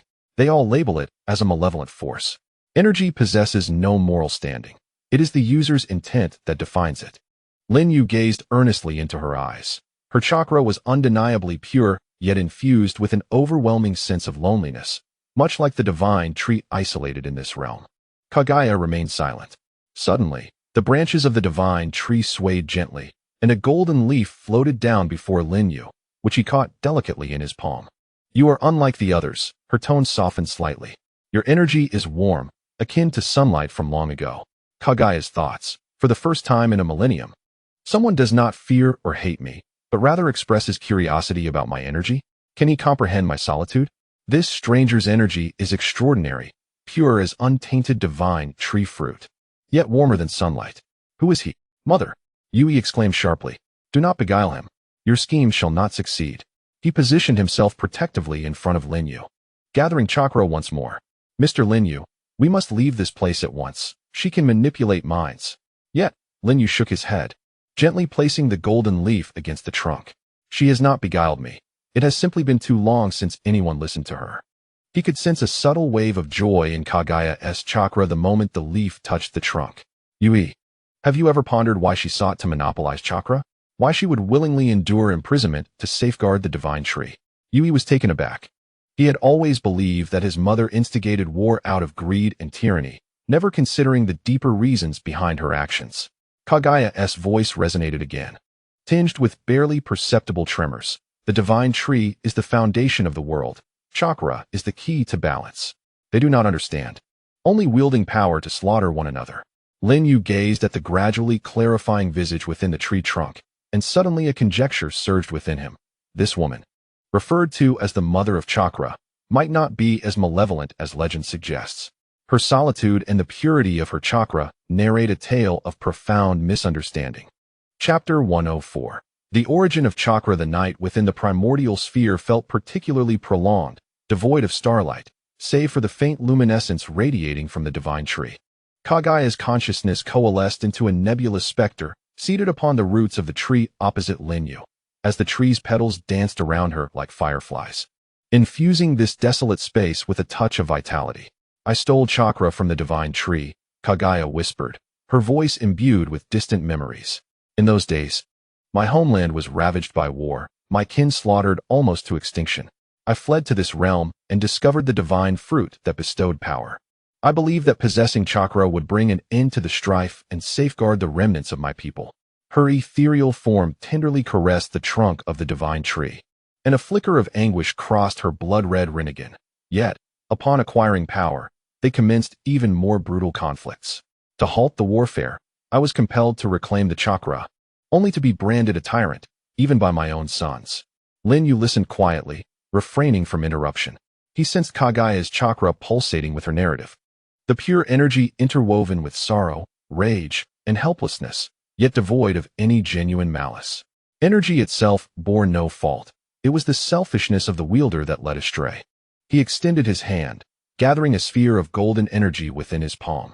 Observe, my chi and your chakra, the energy of the divine tree, at their core. They are the same, all flowing from the essence of the world. He propelled the energy sphere towards the divine tree, and at the moment of contact, the golden radiance and the tree's luminescence intertwined, causing the entire tree to tremble gently. The previously dormant branches began to unfurl, buds blossoming one by one, while golden petals spread like a tide, enveloping the primordial sphere in a warm glow. The divine tree absorbs the essence of the world's energy. Your refined chakra originates from it, while chi draws directly from the essence of life. Essentially, we are of the same origin, yet diverging streams. Kagaya gazed in astonishment at the blossoming divine tree, her blood-red rinnegan revealing genuine emotion for the first time. For millennia, the divine tree has never been so vibrant. Can you truly comprehend the essence of energy? I have traversed many worlds and encountered numerous energy systems. Lin Yue retracted his hand, golden petals swirling around him. Some worlds refer to it as spiritual pressure, others as magical power. You call it chakra, while I term it chi. Though the names differ, the essence remains the connection between life and the world. You have regarded chakra with excessive mystique, thus allowing it to bind you. Conversely, they wield chakra as a weapon, plunging themselves into chaos. He guided a stream of chi towards Kagaya's specter, and as the golden energy made contact with her chakra, the formerly icy chakra radiated a warm glow. Try guiding your chakra in this manner, allowing it to flow as naturally as breath. Do not suppress it with will, but rather resonate with it. Kagaya followed his guidance, and as she relinquished her desire for control over the chakra, permitting the energy to flow freely, an unprecedented sense of ease enveloped her. For millennia, the negative emotions accumulated within the chakra have begun to dissipate like melting snow. As the petals of the divine tree cascade upon her ethereal form, rendering her outline increasingly distinct, Kagaya gazes in astonishment at her hand, acutely aware of the profound connection to the divine tree, and the anguish that had long been sealed within her has significantly diminished. The art of inner energy restraint harmonizes gently with the resonant energy. Lin Yue smiles and reassures her, you are neither controlled by chakra, nor are you controlling it. You are inherently one with it. Kagaya, enchanted by Lin Yue's gentle smile, feels moisture welling in her blood-red rinnegan for the first time. For 1,000 years, no one has comprehended me. They all feared my power, yet none inquired why I sought it. How do you understand? Because I have witnessed too many who were misinterpreted by their strength. Lin Yue recalls the past of Kagaya's sister, Otsutsuki Kagaya, realizing that power itself is neutral. It is solitude that distorts its essence. You simply employed it incorrectly. Your desire to protect transformed into possession. Kagaya's thoughts. He understands me. Perhaps even more than I grasp the essence of chakra and power. This feeling of being understood has eluded me for a millennium. Had I encountered him 1,000 years earlier, perhaps I would not have been misunderstood or sealed away. And my children would not view me as an adversary. Her apparition gently leans toward the divine tree, her voice tinged with emotion. Had you arrived a millennium sooner, perhaps everything would have unfolded differently. Just then, Yui and Yumura approach, and upon witnessing the blossoming divine tree and the noticeably tranquil Kagaya, they are rendered speechless. Mother's chakra has calmed, Yui murmurs, her gaze towards Lin Yue filled with reverence. This man not only purified the 10 tails, but has also managed to soothe Kagaya. Chapter 105. Teaching the 6 paths. Brothers. In the clearing beneath the divine tree, sunlight filters through the golden petals, casting dappled shadows that form a natural training ground. Yui gazes despondently at the chakra in her palm, her brow furrowed. She had just employed the great fireball technique to incinerate a patch of weeds. Yet she feels her chakra depleting at an alarming rate, the lingering heat in her palm a painful reminder. What troubles you? Lin Yue inquires, observing her reddened hand. Is your chakra out of control? It is not out of control. It is simply overexerted, Yui sighs. That technique consumed 30% of my chakra, yet only scorched half a patch of grass. At this rate, I cannot sustain a prolonged battle against the 10 tails. She turns to her brother Yumura, who is practicing his swordsmanship. Although his chakra is well formed, he relies solely on brute strength, each swing of his blade seeming to drain his stamina.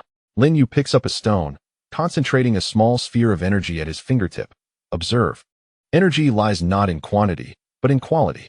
He gently flicks the energy sphere at the stone, which does not explode with a cataclysmic force. Rather, the stone crumbles into dust from within. Compressing chakra like air allows every fragment of energy to maximize its potential rather than squander it. Yui's eyes brighten. Compressing chakra? Like forcing water into a narrow tube? Precisely, Lin Yue responds, demonstrating the technique of energy compression. He guides her to feel the density of chakra flowing within her body, gently squeezing it with her mental force, transforming it from mist to water, and then from water to ice. Now, try using the compressed chakra to perform the great fireball technique again. Yue sat cross-legged, concentrating intently to compress his chakra. At first, the chakra flitted about like mischievous fish. But as he gradually grasped the technique, the once dispersed chakra began to coalesce, forming a walnut-sized orange orb in his palm. Its temperature several times higher than that of the previous fireball. That's it. Lin Yue encouraged, do not worry about the power. The compressed energy will naturally erupt. Taking a deep breath, Yue propelled the orb forward. In an instant, the orange light expanded into a concentrated fireball, accurately incinerating the entire patch of weeds. When the flames extinguished, only faint scorch marks remained on the ground, with no energy leakage whatsoever. More importantly, he sensed that the chakra consumed was less than 10%. I did it, Yue exclaimed, rising with excitement, his rinnegan shimmering with enthusiasm. The power had doubled while the consumption had decreased by 70%. Is this the secret of energy compression? Meanwhile, Yutsuin stood in awe, halting his blade-wielding motions, unable to resist approaching. May I give it a try? My sword technique always requires a substantial amount of chakra to enhance the blade. Of course, Lin Yue replied, glancing at Yutsuin. Your chakra leans towards the robust, making it suitable for strengthening your body with chi. Try merging the compressed chakra into your muscles and bones, rather than merely attaching it to your weapon. He demonstrated by enhancing his arm with chi, effortlessly crushing a massive boulder, feeling the resonance of energy with his body. Let chakra become your armor, rather than an external aid. Yutsuin, half convinced, attempted to inject the compressed chakra into his arm. As he clenched his fist, he felt the power coursing through his bones. Wood that previously required a blade to cleave could now be easily snapped with his bare hands, without the slightest sense of fatigue. Incredible! Yutsuin marveled, astonished and delighted. In close combat, reliance on weapons seemed unnecessary. Observing the progress of the two, Lin Yue nodded in satisfaction. This is merely the foundation. You have become overly reliant on ninjutsu and weapons, forgetting that your body is the finest vessel for energy. He pointed to the leaves swaying in the distance. Moreover, do not confine ninjutsu to 5 elemental attributes. Experiment with merging chakra with natural energy. Can you sense the energy particles floating in the air? Yue focused his awareness and indeed discovered minute energy particles surrounding the divine tree. They were gentler than chakra, yet brimming with boundless vitality. Are you suggesting that we enhance chakra with natural energy? Like the embryonic form of legendary sage arts? He pondered. Close, but more natural, Lin Yue smiled. Sage arts necessitate forcibly absorbing natural energy, which can easily lead to energy imbalance. You should embrace it as naturally as breathing, allowing chakra and natural energy to coexist harmoniously, rather than through predatory absorption. He reached out to touch the branches of the divine tree, the golden aura resonating with the natural energy, causing petals to swirl around him. Yue promptly retrieved a beast skin scroll, swiftly recording every word from Lin Yue, the tip of his pen scratching against the coarse surface. He meticulously noted the key points of energy compression, body enhancement, and natural resonance, even sketching simple diagrams of chi flow. These notes would later evolve into some of the earliest forms of ninjutsu scrolls in the ninja world. Yue's thoughts, Mr. Lin Yue's wisdom far surpasses that of the divine. He not only unveiled the essence of chakra, but also imparted to us the most practical mastery techniques. Such knowledge must be passed down, allowing future ninjas to comprehend the true essence of power, rather than becoming ensnared in meaningless conflicts. Perhaps this is the key to ending the turmoil of war. Although Yamura was not eloquent, he quietly absorbed Lin Yue's guidance, diligently practicing the fusion of chakra and body. He discovered that this not only augmented his strength, but also facilitated the gradual healing of old wounds from previous battles, deepening his trust in Lin Yue. Observing the two engrossed in their training, Lin Yue's lips curled into a satisfied smile. Sunlight filtered through golden petals, casting elongated shadows of the 3 figures. Study well, he murmured, gazing toward the distant direction of the 10 tails. The future world needs your protection, and your strength will determine its fate. The petals of the divine tree gently drifted down, as if bestowing blessings upon this moment of inheritance. The fusion of chakra and energy was quietly nurturing a power capable of transforming the world upon this ancient land. Chapter 106. Kagaya's tenderness beneath the divine tree. In the realm of the beginning sphere, golden petals fell like a gentle rain, and the air was imbued with the warm essence of chakra mingling with natural energy. Kagaya's ethereal consciousness sat beside Lin Yue, her outline now much clearer, the coldness of her blood-red Rinnegan gradually fading into softness. She held in her hands a fruit freshly plucked from the divine tree, its surface crystalline and emanating a gentle blue light, with chakra flowing through it, pure and untainted, resembling a solidified moonbeam. This was the divine tree's pristine fruit, untouched by the malevolence of war. Kagaya gently extended the fruit towards Lin Yue, her chakra resonating softly with its energy. Consuming it would nourish the body and harmonize the flow of chakra. Thank you for teaching me to soothe chakra with energy. Now even the divine tree has become vibrant. Her voice was soft, tinged with a subtle shyness, as if she were cautiously sharing a treasure.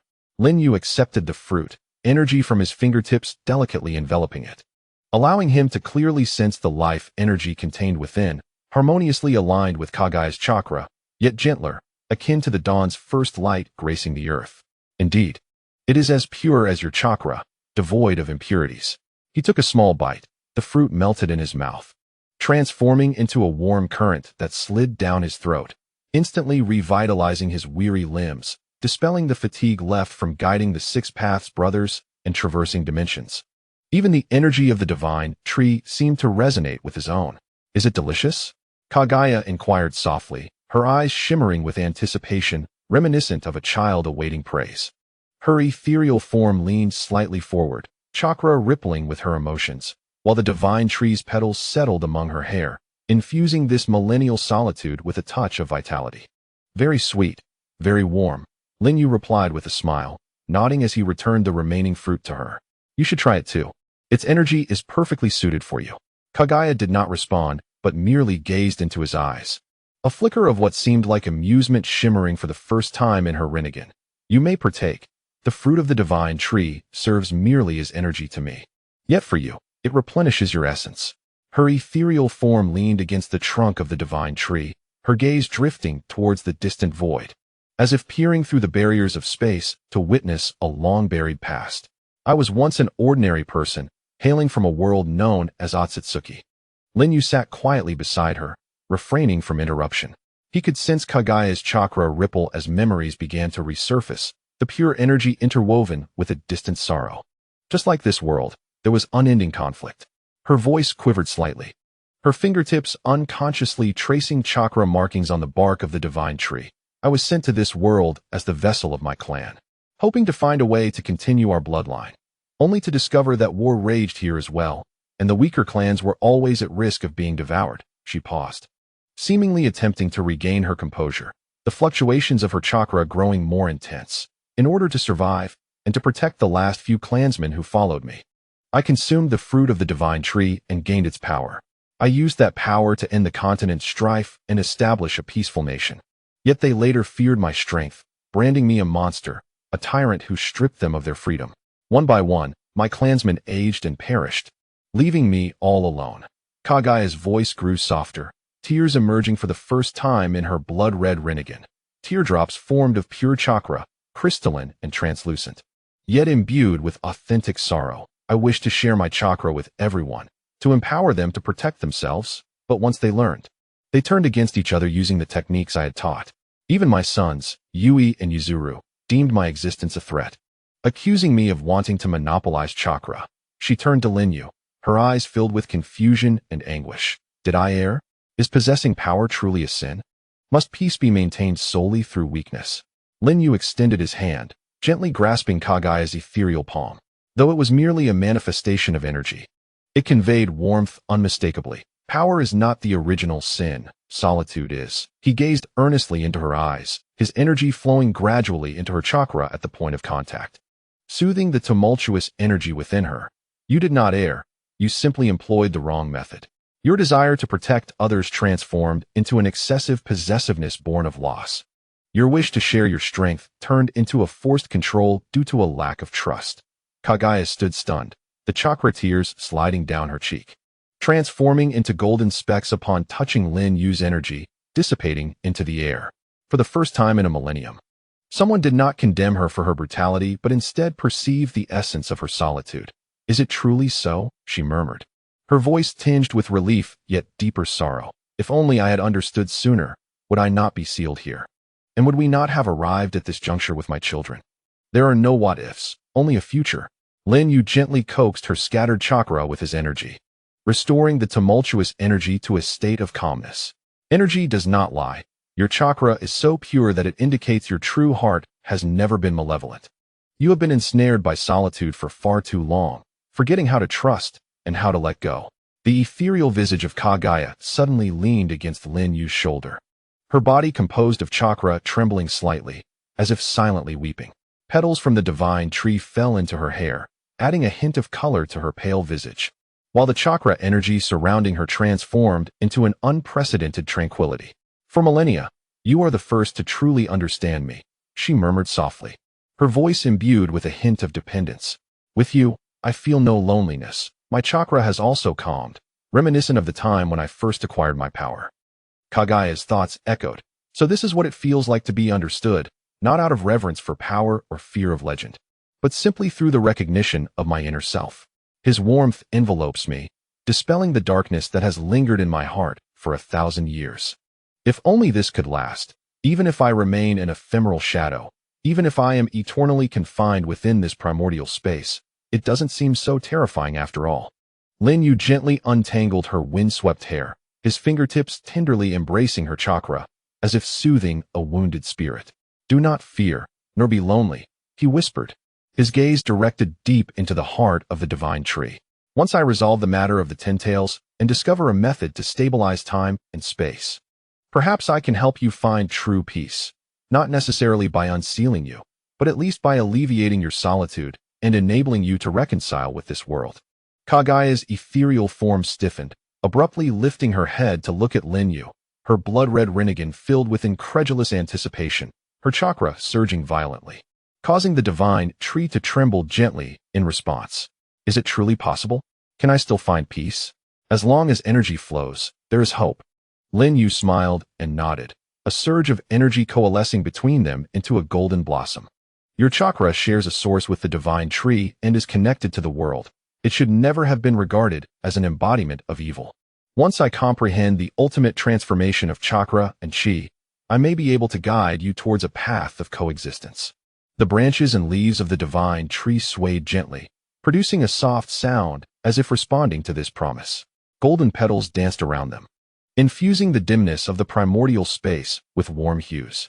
In this moment, Kaguya, once labeled as the mother of chakra, ceased to be the malevolent tyrant of legend. She became merely a lonely soul yearning for understanding and companionship. Lin Yue's presence illuminated the first glimmer of light into her millennium of darkness. She gazed at Lin Yue's gentle profile, and for the first time, a wave of energy named hope stirred within her chakra, akin to a dormant volcano reigniting with sparks. Chapter 107. An unexpected temporal turbulence. The tranquility of the primordial space was abruptly shattered by a violent tremor. The golden petals that had been gracefully descending around the divine tree suddenly began to whirl wildly, as though drawn by an invisible vortex. The chakra in the air clashed violently with the natural energy, producing a piercing hum. Lin Yue was instructing Yue on the flow of chi to temper the residual ferocity of the tailed beast's chakra when the ground beneath them suddenly cracked open. Cold spatial energy surging forth from the dark fissure. What is happening? Yue sprang to her feet, her rinnegan instantly unfurling. The purple pupils reflecting the distorted space. Was the tentails attempting to breach its seal?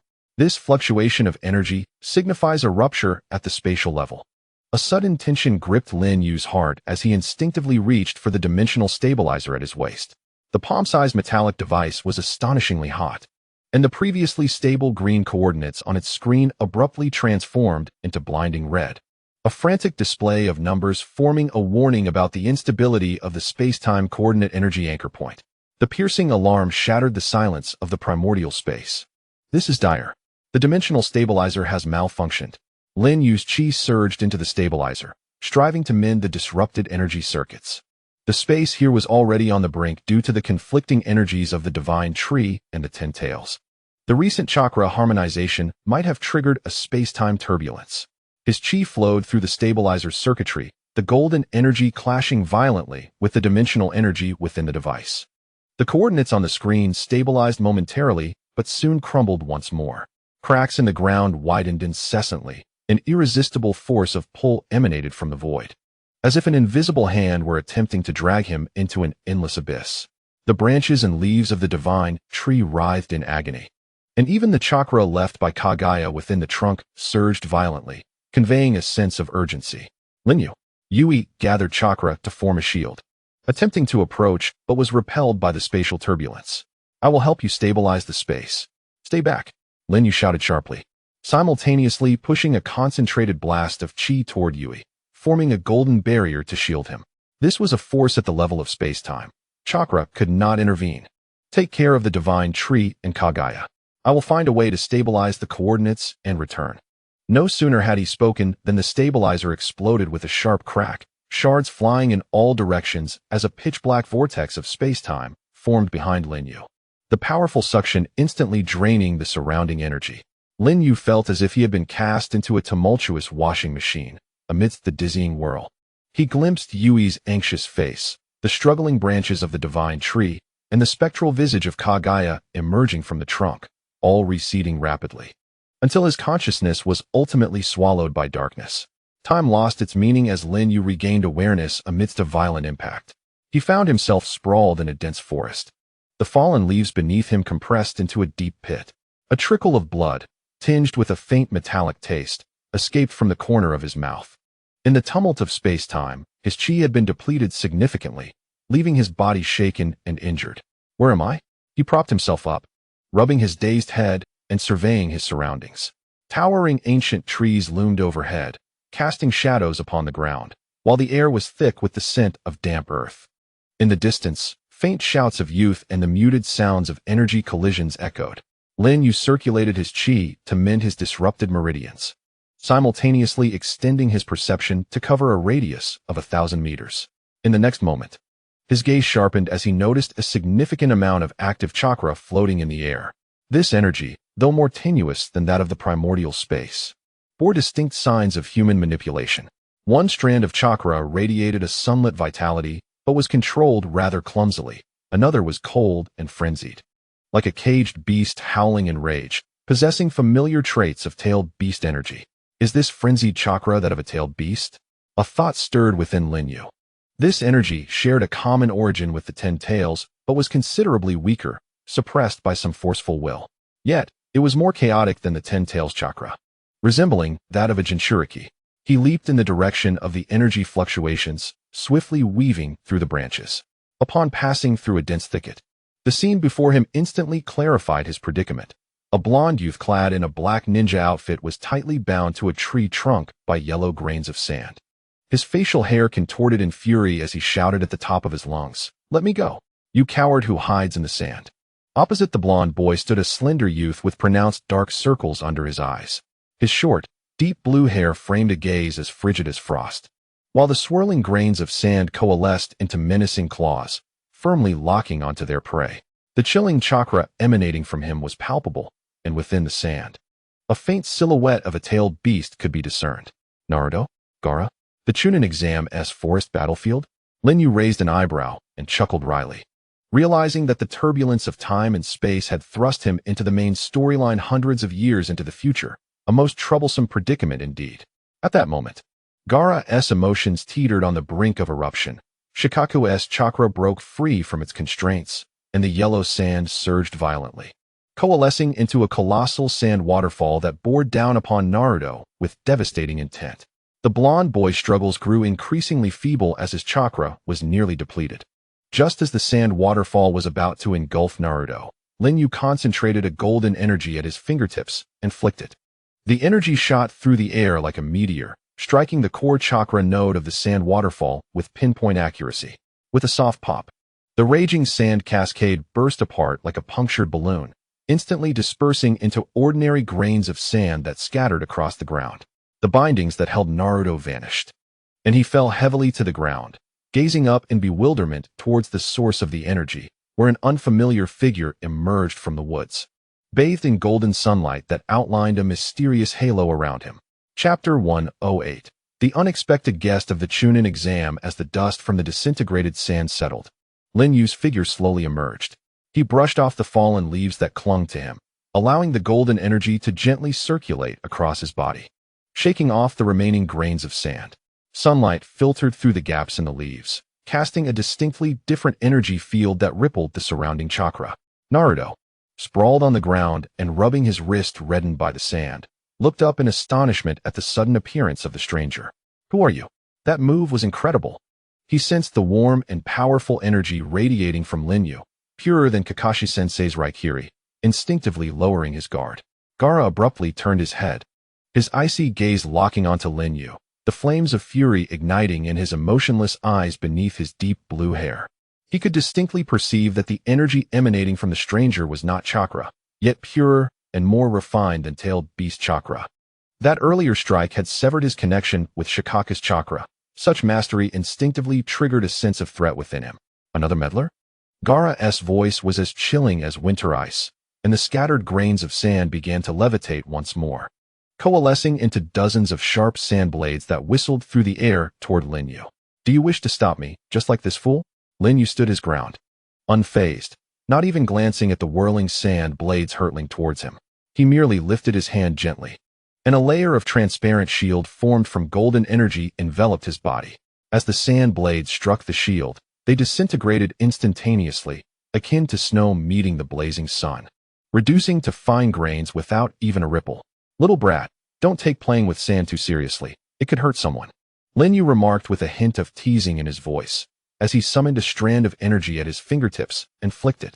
The golden energy, seemingly alive, maneuvered around the swirling sand particles, precisely striking Gura's abdomen, where Shikaku's chakra was most concentrated. "Ugh!"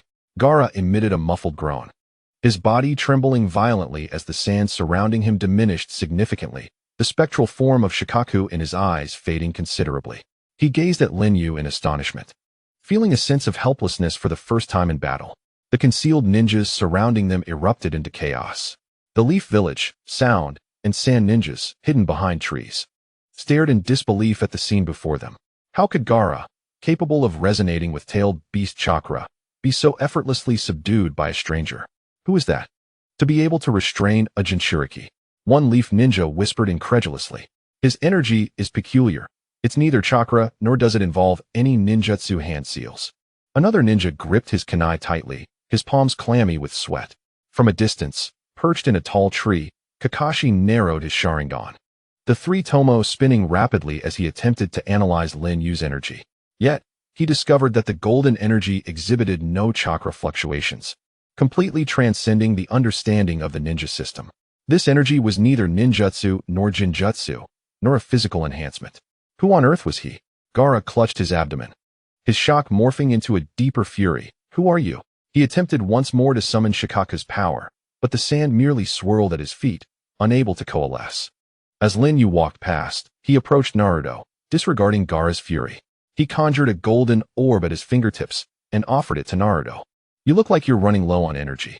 Eat this to restore your strength. The orb, composed of energy, emitted a faintly sweet fragrance, imbued with gentle life energy. Stunned, Naruto accepted the orb hesitantly and took a bite. A warm energy immediately coursed through him, visibly replenishing his chakra and stamina, even healing his minor injuries. Wow, this is delicious, he exclaimed, his eyes wide with delight as he quickly consumed the orb, feeling invigorated. Big brother, you're amazing. Even more so than Kakashi-sensei. In Naruto's mind, this person is incredibly strong. With just a light touch, he defeated that sand monster. His orb is 100 times tastier than Granny Tsunade's soldier pills. And the energy he exudes feels so warm, like a mother's embrace. Could he be the legendary strong one? Lin Yue chuckled as he ruffled Naruto's hair, then turned to look at the still struggling Gura. Don't waste your effort. Your chakra is temporarily sealed by my energy. You won't be able to use large-scale sand techniques for at least an hour. His tone was casual, yet carried an undeniable authority. Meanwhile, in the Hokage office of the Leaf Village, the third Hokage, Hiruzen Sarutobi, received an urgent report from frontline ninjas. He gazed into the crystal ball, observing the scene where Lin Yue effortlessly subdued Gura, his pipe trembling slightly in his grasp. After a moment of silence, he issued a command to the shadowy figures beside him. Ascertain the identity and origins of this individual, but do not alert him for the time being. Observe his movements closely. Within the crystal sphere, Lin Yue was crouched, conversing with Naruto, sunlight bathing him in warmth, as the golden energy resonated beautifully with the youth's chakra, creating an atmosphere that felt almost too warm for the battlefield of the Chunin exams. The third Hokage watched this unfolding scene, a flicker of complexity crossing his eyes, pondering what this enigmatic newcomer might bring to the village of Konoha.